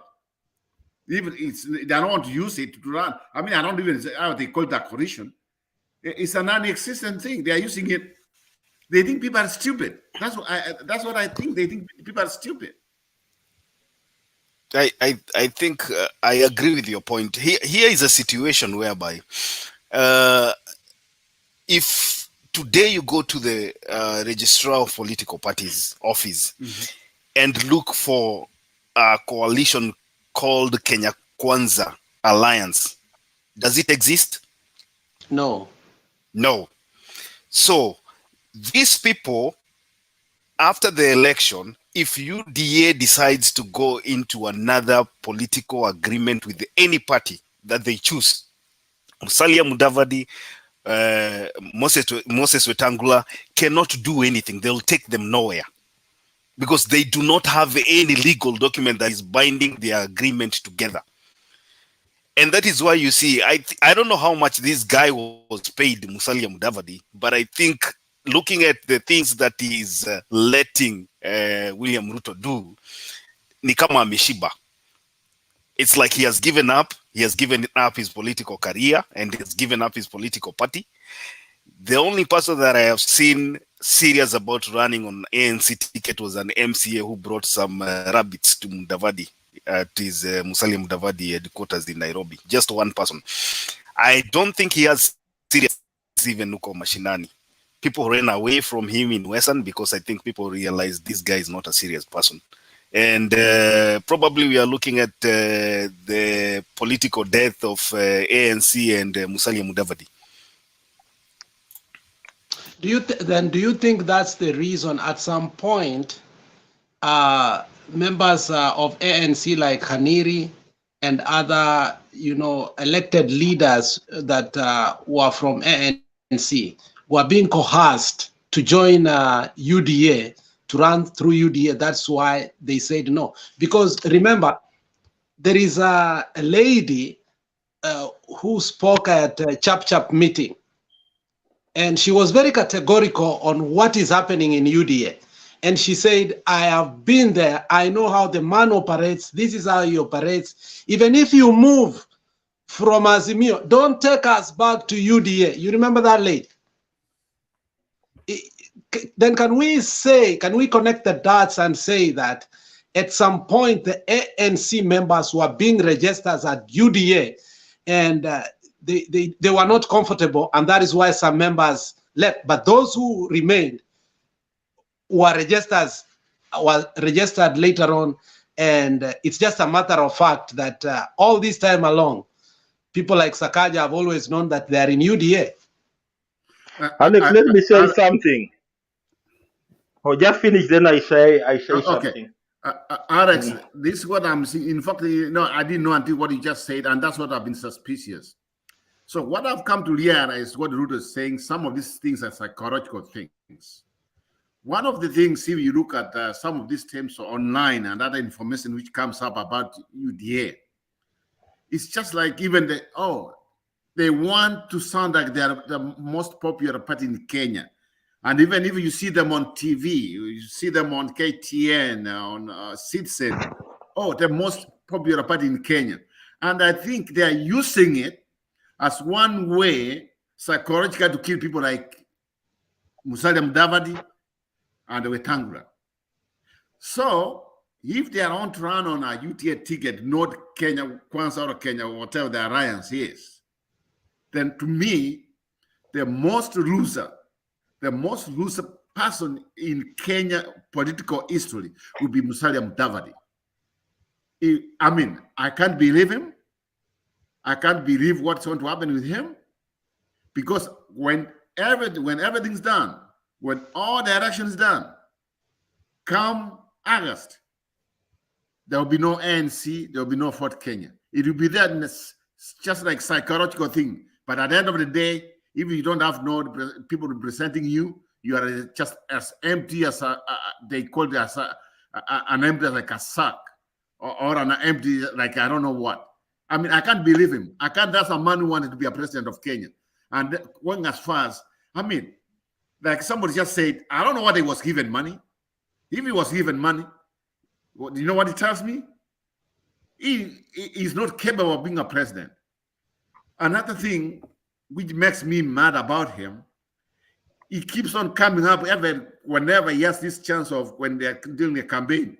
He's saying, Raila is just like a remote, or Kenya is using as a remote, like the remote on TV. If that's the case, then Musalia Mudavadi is just like a steering of a vehicle for William Ruto on him. I mean, sincere speaking, can you imagine that if Alex, what you are saying is true, at this point, Musalia Mudavadi cannot be a running mate of Ruto? Do you know many people in the Western province, they don't know what you just said. They don't know. They don't. If somebody would tell them, you know what, at this point, Musalia Mudavadi is bad from, he cannot. I mean, some people might not even just argue with you. You know what? This is serious. That's very serious. As if somebody who was Musalia. So Wangira merge this as you speak, so that maybe you shed light. Might it be the reason why Lusaka made a no-show, no-call 3 days ago, because it was going to be embarrassing for him that he's going to run on a UDA ticket, and he lied to us that he was going to run on Kenya Kwanza. So he realized that when he goes to Karen and as a speaker and he announces that he's going to run on a UDA ticket, it was going to be embarrassing. Do you think that's the reason he made a no-call, no-show? You know, I've never had, today's debate has made me to reflect even more. You know, I never Especially when thought, Demba was not around. you know, I never thought that things were the way they were, and especially after I opened the Political Parties Amendment Act, then I realized that, you know, William Ruto played these guys. You know, let me tell you, just like my brother Oba said, now I'm starting to believe that Musalia Mudavadi was bought. Because if he was not bought, and a person who enjoys sound legal advice from his team at the ANC, how could he have gotten into such a quagmire? You know, it's even better that you craft some funny coalition agreement so that you are into some legal marriage, so that if there is a problem, you can now point at that legal marriage that here it is. We married on this particular day. However bad the marriage is, but we married the way we had ANC. However bad the way we had NASA. However bad NASA was, but there were instruments to prove that NASA was a marriage between four political parties. You know, I look at this scenario, you know, it looks so bad that, Wetangula and Musalia Mudavadi have ended up in what I'll term as come we stay relationship. And you know, a come we stay relationship is not binding. Even under the Present Marriage Act of 2014, it's very, very clear that every marriage must be registered. If you don't register your marriage and perhaps your spouse dies and you go on the basis of what they used to call assumption of marriage, there's no longer assumption of marriage, because the law is very, very clear that every marriage, even that traditional one where people have 10 wives, those marriages must be registered. Look at this gentleman called Musalia Mudavadi here now, ending up in a marriage that is not registered anywhere, is not recognized anywhere, you know, where he cannot fall back to any claim on it. And you know, this is very, very, very dangerous. And it's very, very dangerous coming at a point where William Ruto has managed to weaken ANC and Ford Kenya. Look at the strength of ANC in Western Kenya. Look at the strength of Ford Kenya in Western Kenya. It's in fact better even Ford Kenya. ANC is a dead party, let me tell you today. If they will be lucky to get 7 members of parliament, that will be a big hallelujah to them. But anything beyond perhaps 7 members of parliament, hakuna. I don't see how they'll get even a governor. I don't see how they'll get senators. And you see, clever guys like Wakina Boni Halwale, you see, the reason why Boni Halwale, you know, you're stuck on UDA. Look at Sakaja, secretly. In fact, we knew, you know, people were confirming their parties in February, which means Hakaja moved from Jubilee to UDA in February quietly. And we only knew about it this week that Sakaja was in UDA. Just like you pointed it out here, my brother Alex, you know, it will not be surprising to me when I hear that Governor Lusaka is also in UDA, you know, which means, you know, William Ruto is managing to ring fence his UDA to his own advantage and at the disadvantage of ANC and Ford Kenya. And you know, after the elections, whatever the result will be, you know, I see the final the pronouncement of the final death of ANC and Ford Kenya. They will not have much strength after the 9th of August. Let me just leave it at that. Yes. So when you talk of Sakaja, you know what? There's something which I think I might be wrong on this issue. I think William Ruto, he was trying to buy some people in the Senate. And let me take you to Kambani. I have a feeling, and I might be wrong, that William Ruto wanted to buy, or he bought this Karonsa guy, Karonsa Jr. That's a man who has been having air of bad time against Raila. That man, he never wanted even Karonsa Musyoka to join as Mio. And I think he was either bought, I think he was one of the people maybe who had assigned themselves, they wanted to be in UDA. I have a feeling he was one of them, but now he has realized he wanted even Karonso to go there. But he has realized Karonso now has moved on. That man, at this point, if I'm right, is a more. Is a more. Because the way he was talking about against Raila, against ODM, against other people, it's as if Raila committed a crime against the Kamba people. But what I've come to realize, it was among the people I think Ruto was targeting. Maybe even now, maybe even tomorrow, he might wake up and just say he's in Utah. I mean, how do you call it? UTA. That's my point on that. Okay, one point before Temba comes in. For Mutula, if there is a man who stopped Kalonzo from going to UDA was Mutula. Mutula, for a very long time, if you hear even his speeches, he at one time was very adamant and gave a long speech where one day Ruto was there. You know, he's been very bitter because Ruto has been mentioned in the death of his father, allegations. And in Mutembe, we say it's allegation. And he has been very bitter. And I think he really prevented that because I think they were bought long time ago. But let me ask Makiadi, my friend, he helps me on this, then Temba comes in. So Makiadi, let us just project that the Mbolea party was never there. What situation will the Luyas be there today? If from what we are seeing, people like Sakaja, people like Lusaka were bought long time ago and we didn't know. Let us just project our minds and say that the Mbolea party was never there. What situation will the Luyas be today? That's a very tough question. But I think there's somebody who read this thing a long time ago. I believe what we call the deep state has intelligence that some of us do not understand. And remember when we saw DAP just coming from nowhere and all of a sudden it was taking all the members of parliament from Western Kenya. Some of us thought, why is this happening? Why should they not let ODM pick these seats? But I think somebody somewhere must have realized that these guys, the ANC guys and the Ford Kenya guys, were going to be slammed into UDA unwillingly. So they went and registered the DAP, Kenya Party, early, and then they talked to the members individually. Wakawambia, listen guys, vile inaenda namna hii, your guy amenunuliwa na atawalazimisha kuingia into some form of agreement whereby you will not even have a choice of the party that you're going to run on.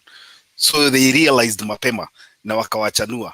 And that is why I think you saw all members from ANC running away from Musalia Mudavadi and joining DAP Kenya. So Temba has gone again. So Wangira, I think you are from that area. Do your people really understand now what is coming out from this conversation we are having?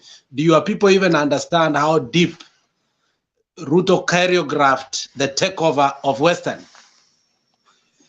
You know, this even needs to be part of the campaign point. So, you know, I hope some of us will be able to put it forward to guys who are running for elected positions in Western Kenya, so that they can have the true picture of what William Samoei Ruto has done to our region.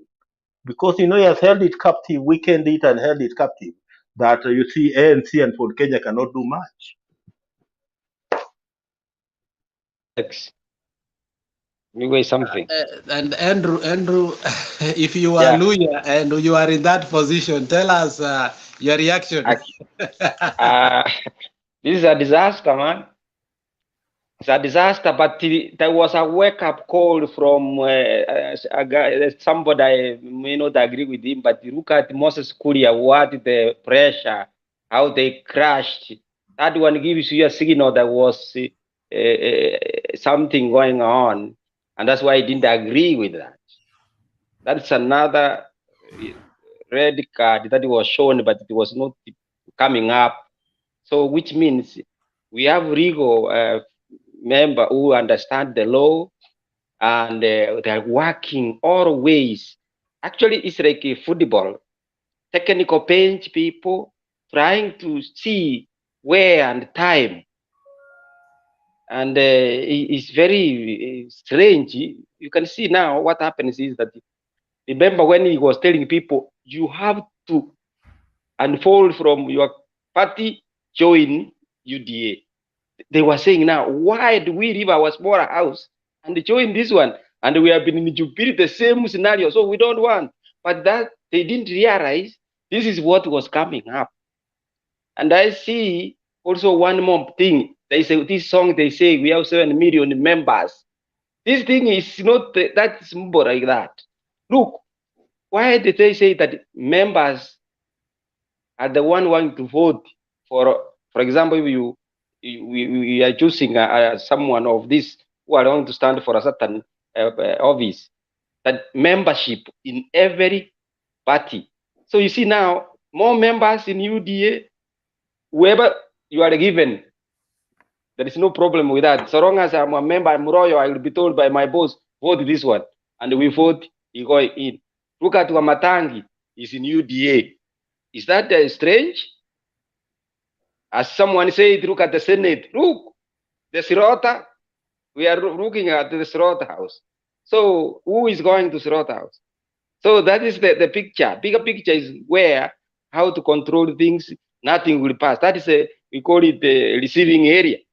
Nothing will pass. There has to be, that is the receiving place. So that's where we are saying, whom are we sending?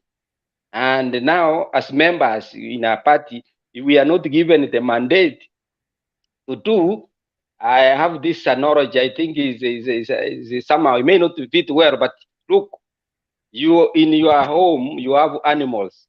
You have a bull, which is of quality, of the standard, exotic maybe. Why could you leave the bull in your house and go for artificial insemination for your car?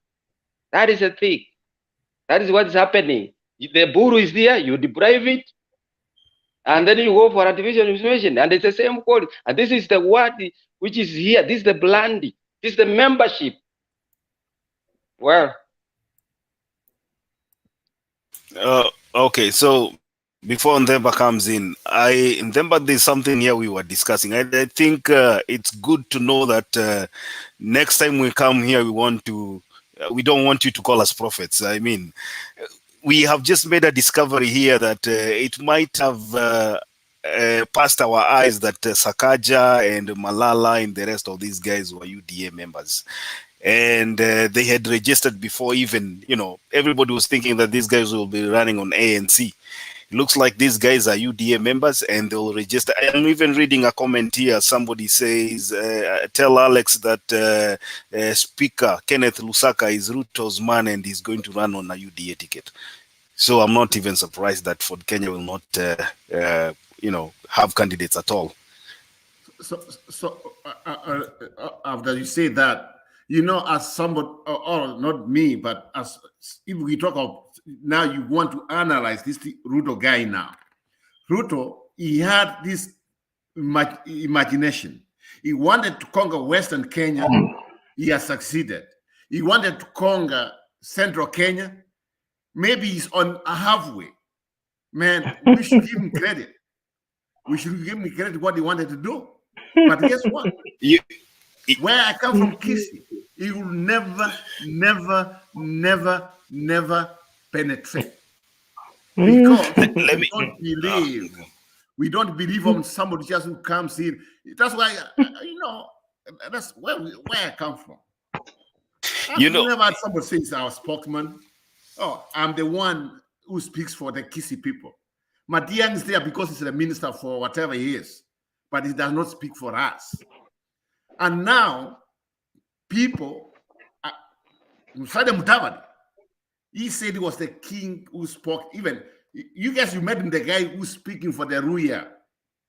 Atuol was the person who brought up, and you guys, you mentioned Musalia Mudavadi. But today, as we speak, the month of April, where you were is on the 11th, some of us were still on the 10th. Oh my goodness. So Musalia Mudavadi is a member of UDA, not ANC. I don't want to hear, UDA, ANC, Fort Kenya, Kenya Alliance. No! Is UDA, ANC dead? Fort Kenya dead? Musalia Mudavadi is just like Manamba. Sahi, William Ruto is the driver.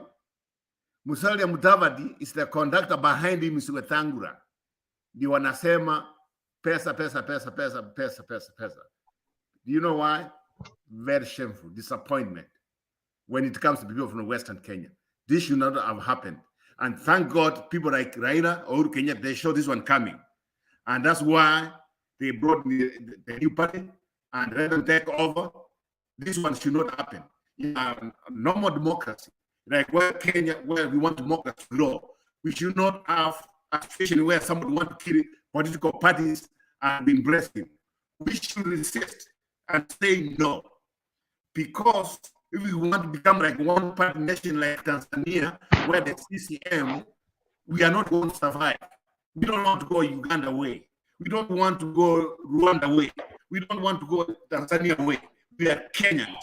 And the Kenyans will fight political parties, however small they are, because we cannot be suffocated by one person who just telling us, you have to change UDA, it's a way or a highway. That's fine. But our country, our constitution, we should embrace small parties. A small, whatever small it is. That's why I love close communities who have fought for people with a party which doesn't have a name, a party which not recognized. That's who we are. But this idea of bringing big parties and it's as if without Ruto, what Ruto is saying is right now Musalia Mudavadi and Wetangula. The only thing is, in fact, in a few weeks, hata Ruto ndiye anawalipia hata ile hewa anapumua. Hata lazima waende kwa Ruto awapatie. That's what's happening. I mean, that's ridiculous. That's ridiculous. Robert, is it possible that even Muturi is a member of UDA? It's possible, man. The speaker. It's coming out.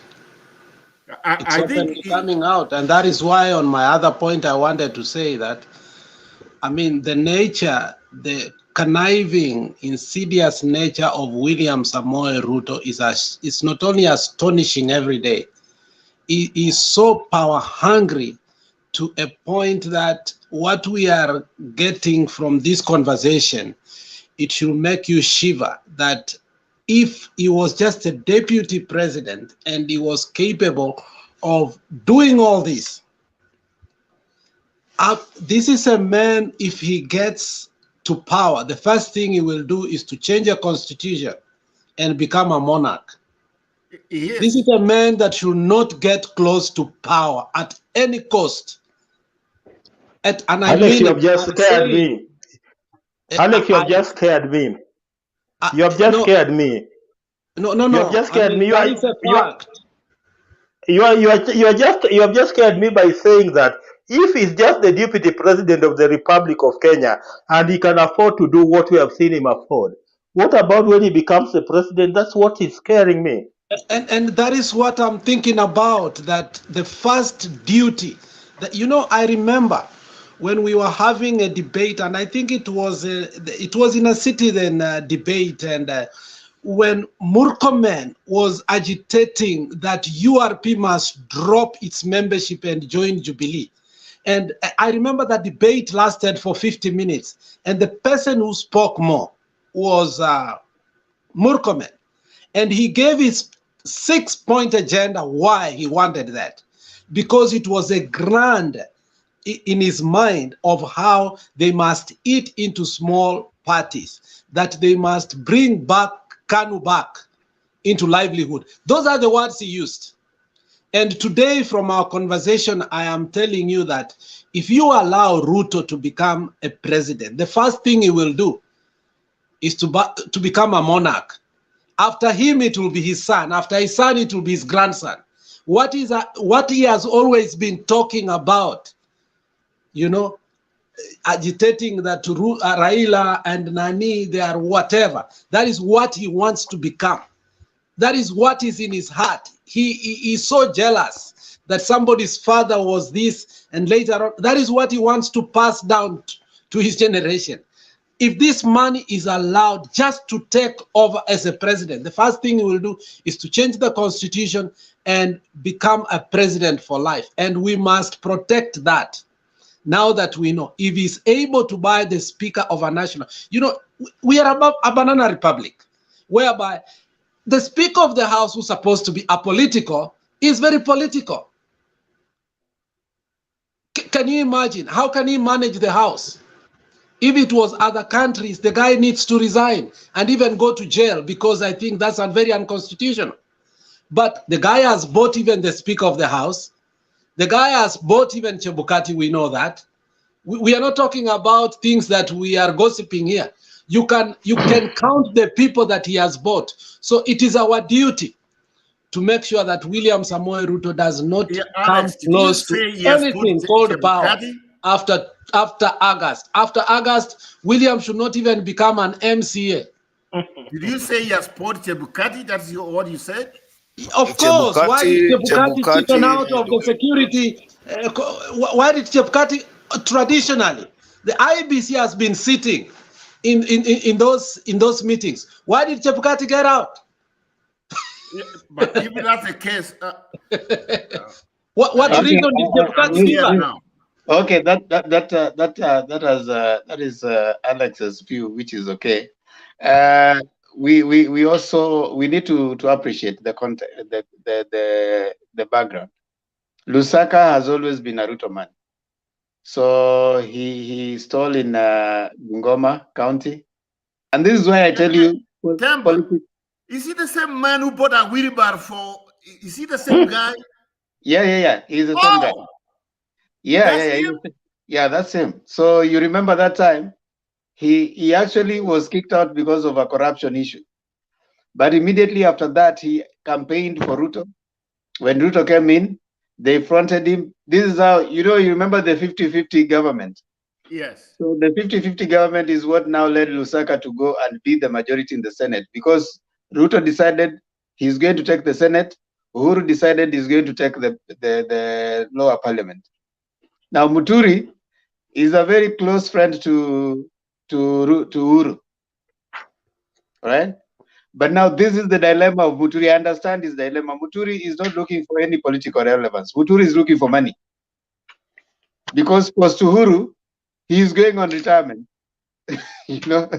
and you see now he has to kind of look like which side is he going to be paid more. And he realized that, okay, the best thing I can do, let me pretend to be a party leader. Which party leader was Muturi leading? Even you, if you think the same party that you go to sign an engagement today, tomorrow they say you are on your own. So Muturi is just looking for some political relevance. But over and above that, I also suspect, being politics being what it is, you never know his role on the other side. That one you don't want to say. But Lusaka has always been a Ruto man all through.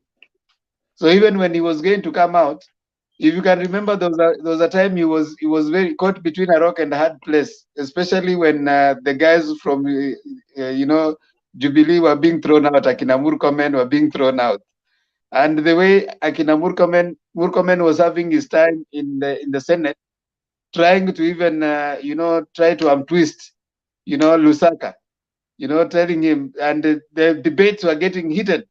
Because Lusaka was being told, why are you allowing Murkomen to have his way? Because he was treating Lusaka like a second-class person, yet he's the speaker. So we know that kind of connectedness. What I want to say is, and I agree with largely what Alex is saying.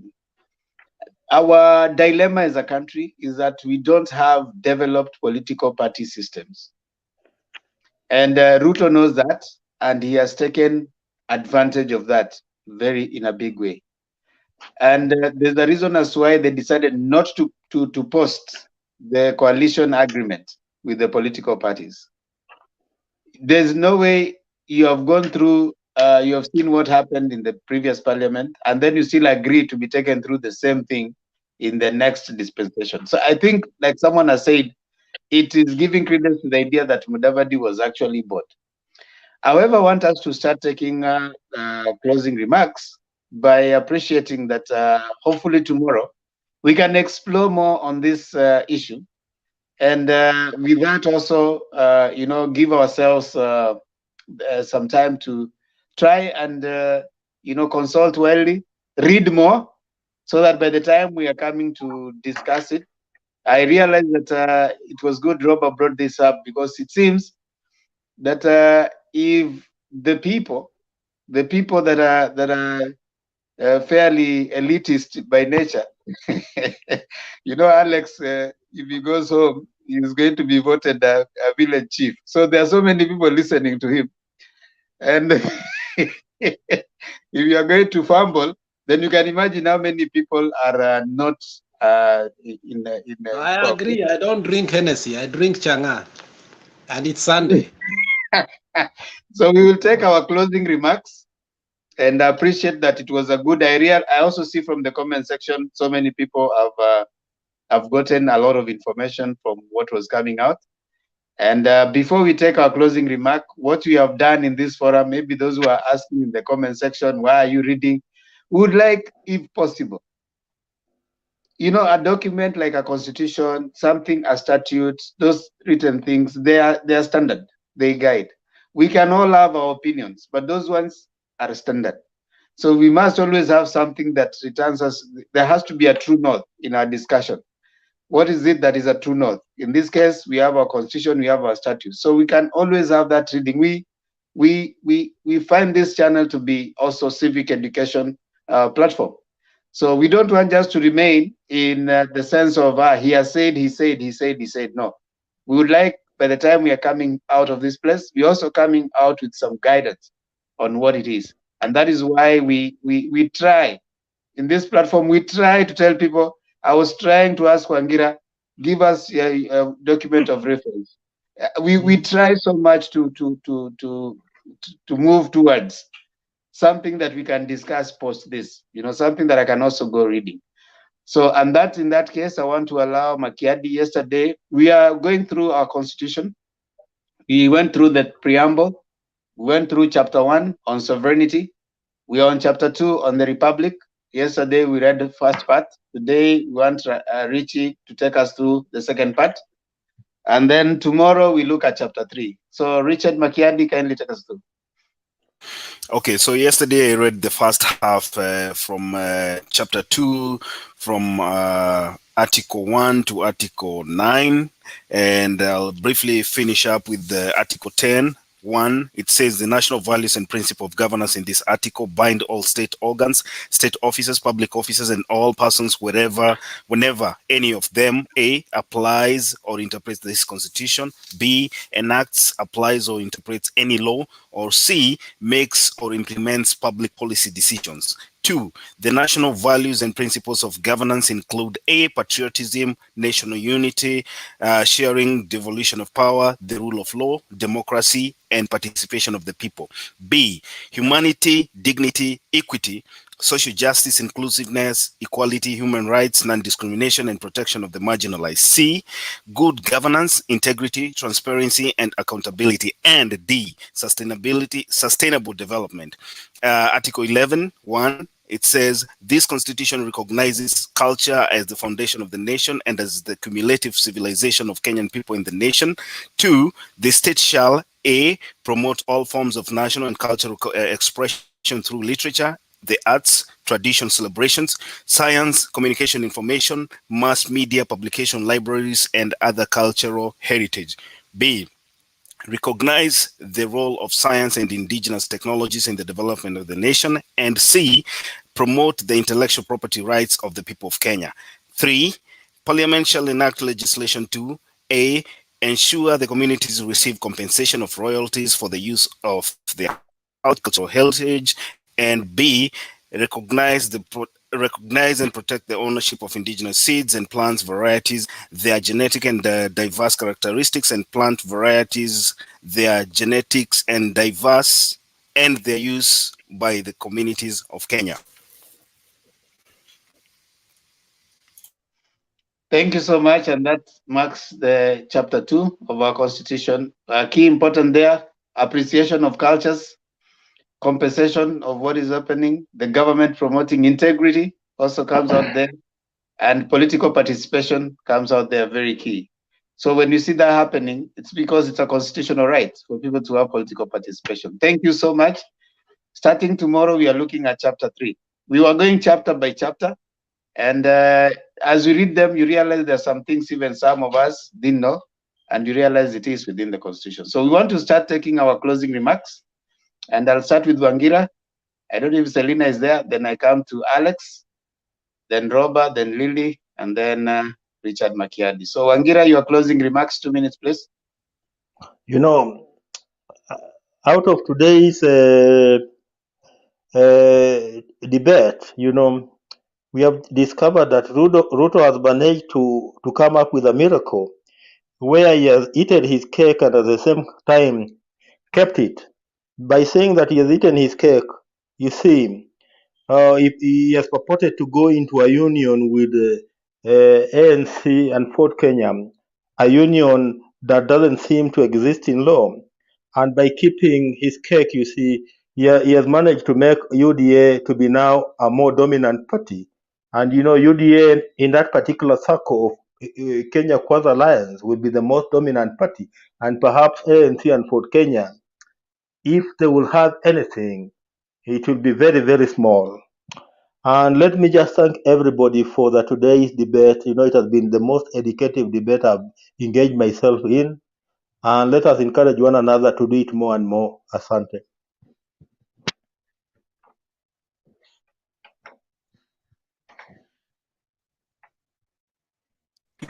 Selina, are you there? Okay. Alex. Yeah, Themba, as Wangira said, when we are not too political and we become topical, we get to exfoliate things from the main juice and we get the gist of everything. What I learned today is that impeachment was real. Impeachment was real because Lusaka and Muturi were involved. They have always been the president. They have always been these two gentlemen who are the speaker for the upper and lower house were always the friends to Ruto. They had a plan. It was very effective until the man Raila Amolo Odinga came with his troops and saved the president from that murky water. And from that day, Uhuru found a friend. That was Raila Amolo Odinga. To see Raila Amolo Odinga address us from State House today was not by coincidence. It's because these two men found friendship when they needed each other. And it can tell you what kind of man this Ruto is.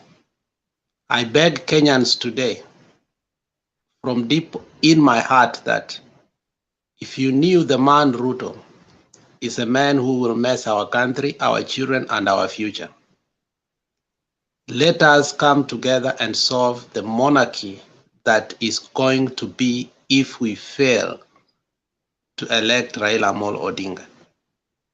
And I say thank you for the panel, for the wonderful revelation. Thank you very much. Thank you so much, Alex, for that. Robert? Yes, thank you, my fellow panel members. Let me say this. During the 2013 election, I was not for Uhuru Kenyatta and Mr. Ruto to run our country. Few months from today, if they start about 4 months from now, Uhuru Kenyatta will be leaving office and become a citizen. Not people in Kenya, I'm in central Kenya. Right now, some of you are disappointing this man.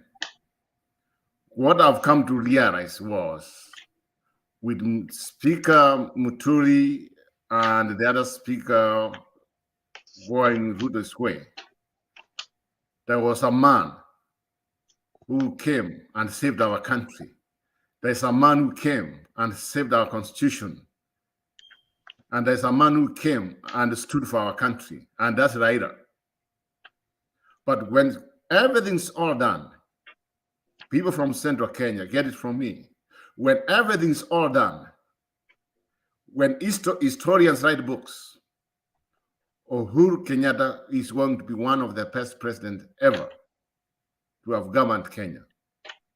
And I repeat, when everything's done, Uhuru Kenyatta will be one of the presidents ever to have ruled our country. It's because of him. If he was a very bad man like Idi Amin, Museveni, and other presidents before, what has happened to him? What has his vice president has put him through? He could have reacted, maybe put us in chaos, or he could have reacted to become a dictator. But he stood for democracy. He stood for what's right, and he stood for what he believes the majority of Kenyans will believe in. I believe in Uhuru for the remaining months he's in the office. I've come to respect him now. I apologize when he started this presidency, I was not for him, but I would always, end time, respect Uhuru Kenyatta. Thank you. Thank you so much, Robert, for that. Lily, are you there? Yes, I'm here. Yes, actually, I've liked the debate, and it's eye-opener, opening for everybody. And I hope everybody in Kenya should look at this the way we have seen today. And as you said, that we should be grateful to Baba and Uhuru. Maybe they saved the country. It's only those two gentlemen knows what was going on, what they have revealed to each other. And we really thank God for this liberation. And this reminds me what the Sagana Uhuru was saying when he said in Kikuyu that the man has a lot of ambition. It's good to be ambitious, but sometimes it can set things on fire. So I did not understand when he said that in Kikuyu. Myself, I'm a Kikuyu, but I did not understand what he meant. But now, seeing just Muturi and others, and Wamushomba one time said that the people who are close to him, they wanted to impeach him. Now it makes a lot of sense. I thought it was all propaganda, but now it's real. It was real. Thank you very much. You have been a very good panel, and I've learned a lot today. Thank you. Good night. Thank you, Lillian, and welcome again. We always here every day. Is it your first time, Lillian? No, I've been coming on in sometimes. Okay. Yeah, thank you. It's my first time to see you.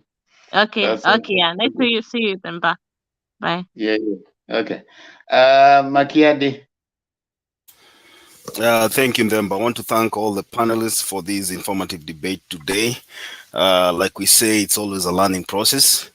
I want to finish up by mentioning one quote here by a person called Euripides. He said, cleverness is not wisdom.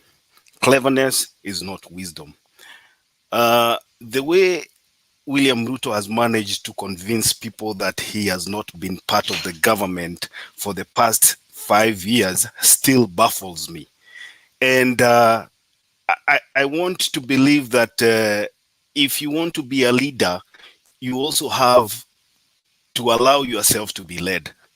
Looking at the way that he has behaved and the way that he has treated his boss, then it looks like we are looking at somebody who is power hungry. And this is a very dangerous person. I believe Kenyans should be able to filter out this and figure out for themselves why he is so much interested in becoming the president, and he's willing to invest so much money because he's been campaigning for almost 5 years now, and he has been spending money. Kenyans should ask themselves where this money is coming from, and if he gets the seat, will he pay himself back? So we are looking at a potential disaster as a country, and people should be able to dissipate these and try and use wisdom when voting. He's not an option. He will never be an option to Kenyans. Thank you. Well. Thank you so much, everyone. I now want to acknowledge a few guys who have joined us on the comment section so that we also appreciate them because they comment and they keep us going. I want to appreciate Gitash Day. Says Alex, the amount of chaos Rao's followers can bring in the capital city and Ruto's followers will make all the investors bring them to the table. Now, those people who are dreaming that there'll be another handshake between Raila and Ruto, forget it. Forget it. Raila is not Ruto. And Ruto can never be Raila. Yeah, Ruto only controls some few pockets of Rift Valley that is somewhere in North Rift. You cannot call people because and central people do not. Last time when there was demonstration, central people don't go to demonstrate. How can you demonstrate and you have roads very nice, clean? You're demonstrating against who? Yeah.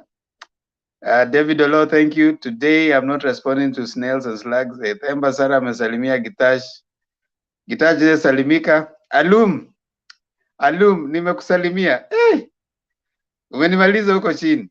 Umesema lazima nikumention. Haya, nimekumention. Themba Maton Ndeto. Tuko bro. I'm working on a constitution kesho. Yeah, kesho wewe ndio unasoma constitution. Gitash Day, Psychophants. Yeah, okay. I mean, everybody is, depending with where you are standing. Major Cornel, asante. Alex, Alex, ukipata promotion, kaa huko juu. Ni nini unaenda kutafuta huko chini? Babu na mjukuu, asante. I know Wangira has never come towards the end of the show. This is how it goes, Wangira. So Thank you. Wangira huwa anakimbizwa huko, nasikia anaambiwa maliza haraka, tukienda hivyo mbio mbio mkururu, and then he complains. Sasa hata sijaanza kuongea. Ukitaka kuenjoy debate kuja hii masaa ya we don't hatukuharakishi, unaongea unasema yeah, you don't say I've now discovered this. I've now discovered the secret. Nimejua secret sasa. This is the best time. Even Robert, we see Robert tunamsikiza mpaka ajieleze kabisa. We don't chase people. Yeah. Thank you. Aaron, Masi Omenge, asante. We like it in the evening. We like it lean and good. We are not, nobody's in a hurry. We are not telling you finish when the apana. You are here. We are listening. And it gets even better. Mchana unajua ni dakika mbili unaongea unatokea watu. Yeah, Masi Omenge, Tiara, Oscar Kasubi, asante. Gigi Man, thank you. Mohammed Ege, asante. Roba is so shocked that Mudavadi has perished. He did not down on him before. Roba, kuna watu wanakushangaa. Yeah. Yeah. We are here until and after the election. We will even be holding the government in check, whichever government, whether it is Azimio, which we hope will be Azimio, and any other government. We will be here to keep them in check. So we have just started, you know. Sarah Lady, we will still need people to go and vote. Do not be discouraged, people. Yeah, people have to go and vote. Yeah, thank you so much, everyone. As always, we really appreciate you coming here. And definitely the Mutembei platform is for educating, empowering, and hopefully the people who come here on 9th of August, they will go to vote in because of what they have learned from this platform. We are here to raise awareness so that we have an educated vote. When the voter is educated, they are likely to make better choices and better decisions. When you are more informed, you are likely to make a better choice. When you are open to information, you are likely to access it and you are likely to use it for whatever decision you're making. So we are just creating a platform where all of us, and especially the voter, can be more educated. Voter behavior has been known to be determined by information available. And we are hoping that as we avail the information, you're going to make use of it. Thank you so much, all. the panelists, Selina, Wangira, Alex, and Makiadi. And we really appreciate the time you take to spend here, even to go and read, research, and try and come and inform. That is the most important thing. Those who are out there listening, you can also be part of this panel by just clicking on the link. When the show starts, it starts at 9:30 Kenyan time, East African time, and global time, wherever you are, you can always link in. When you see the studio is full, is when they have 10 people. When you see less people, you always have an opportunity to come. Let us keep talking as Kenyans, because when we stop talking, we start fighting. We don't want to fight, so let's keep talking. You only need 4 things to come in: a working gadget, phone or computer, connectivity, you need something to share, and a willingness to learn. Nobody has monopoly over knowledge. All of us just come here to try and sharpen each other, because they say iron sharpens iron. And before we finish, kindly remember to subscribe to Mutembei platform, Mutembei forum. We're on our way to 300,000. Kindly subscribe and share to as many people as you can. I like the civility displayed among us, those who are coming to comment. That is what we need. A Kenya that is tolerant of each other. You know, we know that we are Kenyans in spite of whoever we support. I can see Azimio and Kenya Kwanza people down there treating each other with civility. That's respect and civility. That's all we want. We are a family and Kenya is one country. Thank you so much.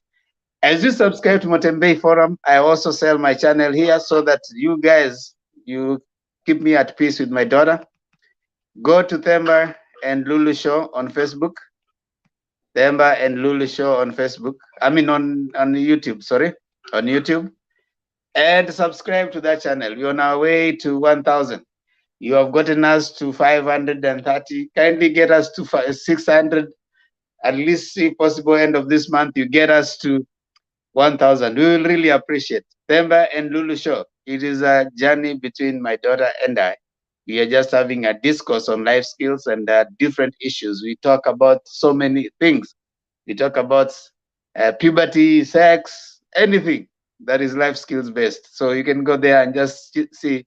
If you have a child or a daughter, go there and subscribe. Other than that, this is how we finish the show at Mutembei TV. We finish by considering the national symbols of national unity, and none of them is the Kenyan national anthem. We are already looking at our constitution, and people are getting informed. And then, of course, now also we consider our symbol of national unity. So I want to, Alex, today you've not said it for a while, man. Nataka wewe sasa utuambie kwa Kiswahili, kaka. Themba, it's been more than 20 years since I spoke Swahili really. Anyway, I will try. Mungu nguvu yetu, ilete baraka kwetu, haki iwe ngao na mlinzi, na tukae na undugu, amani na uhuru, raha tupate na ustawi. That was awesome, Alex. That was awesome, awesome, awesome. Thank you. Asanteni sana. God bless you. Let's see you again tomorrow. Kwaherini.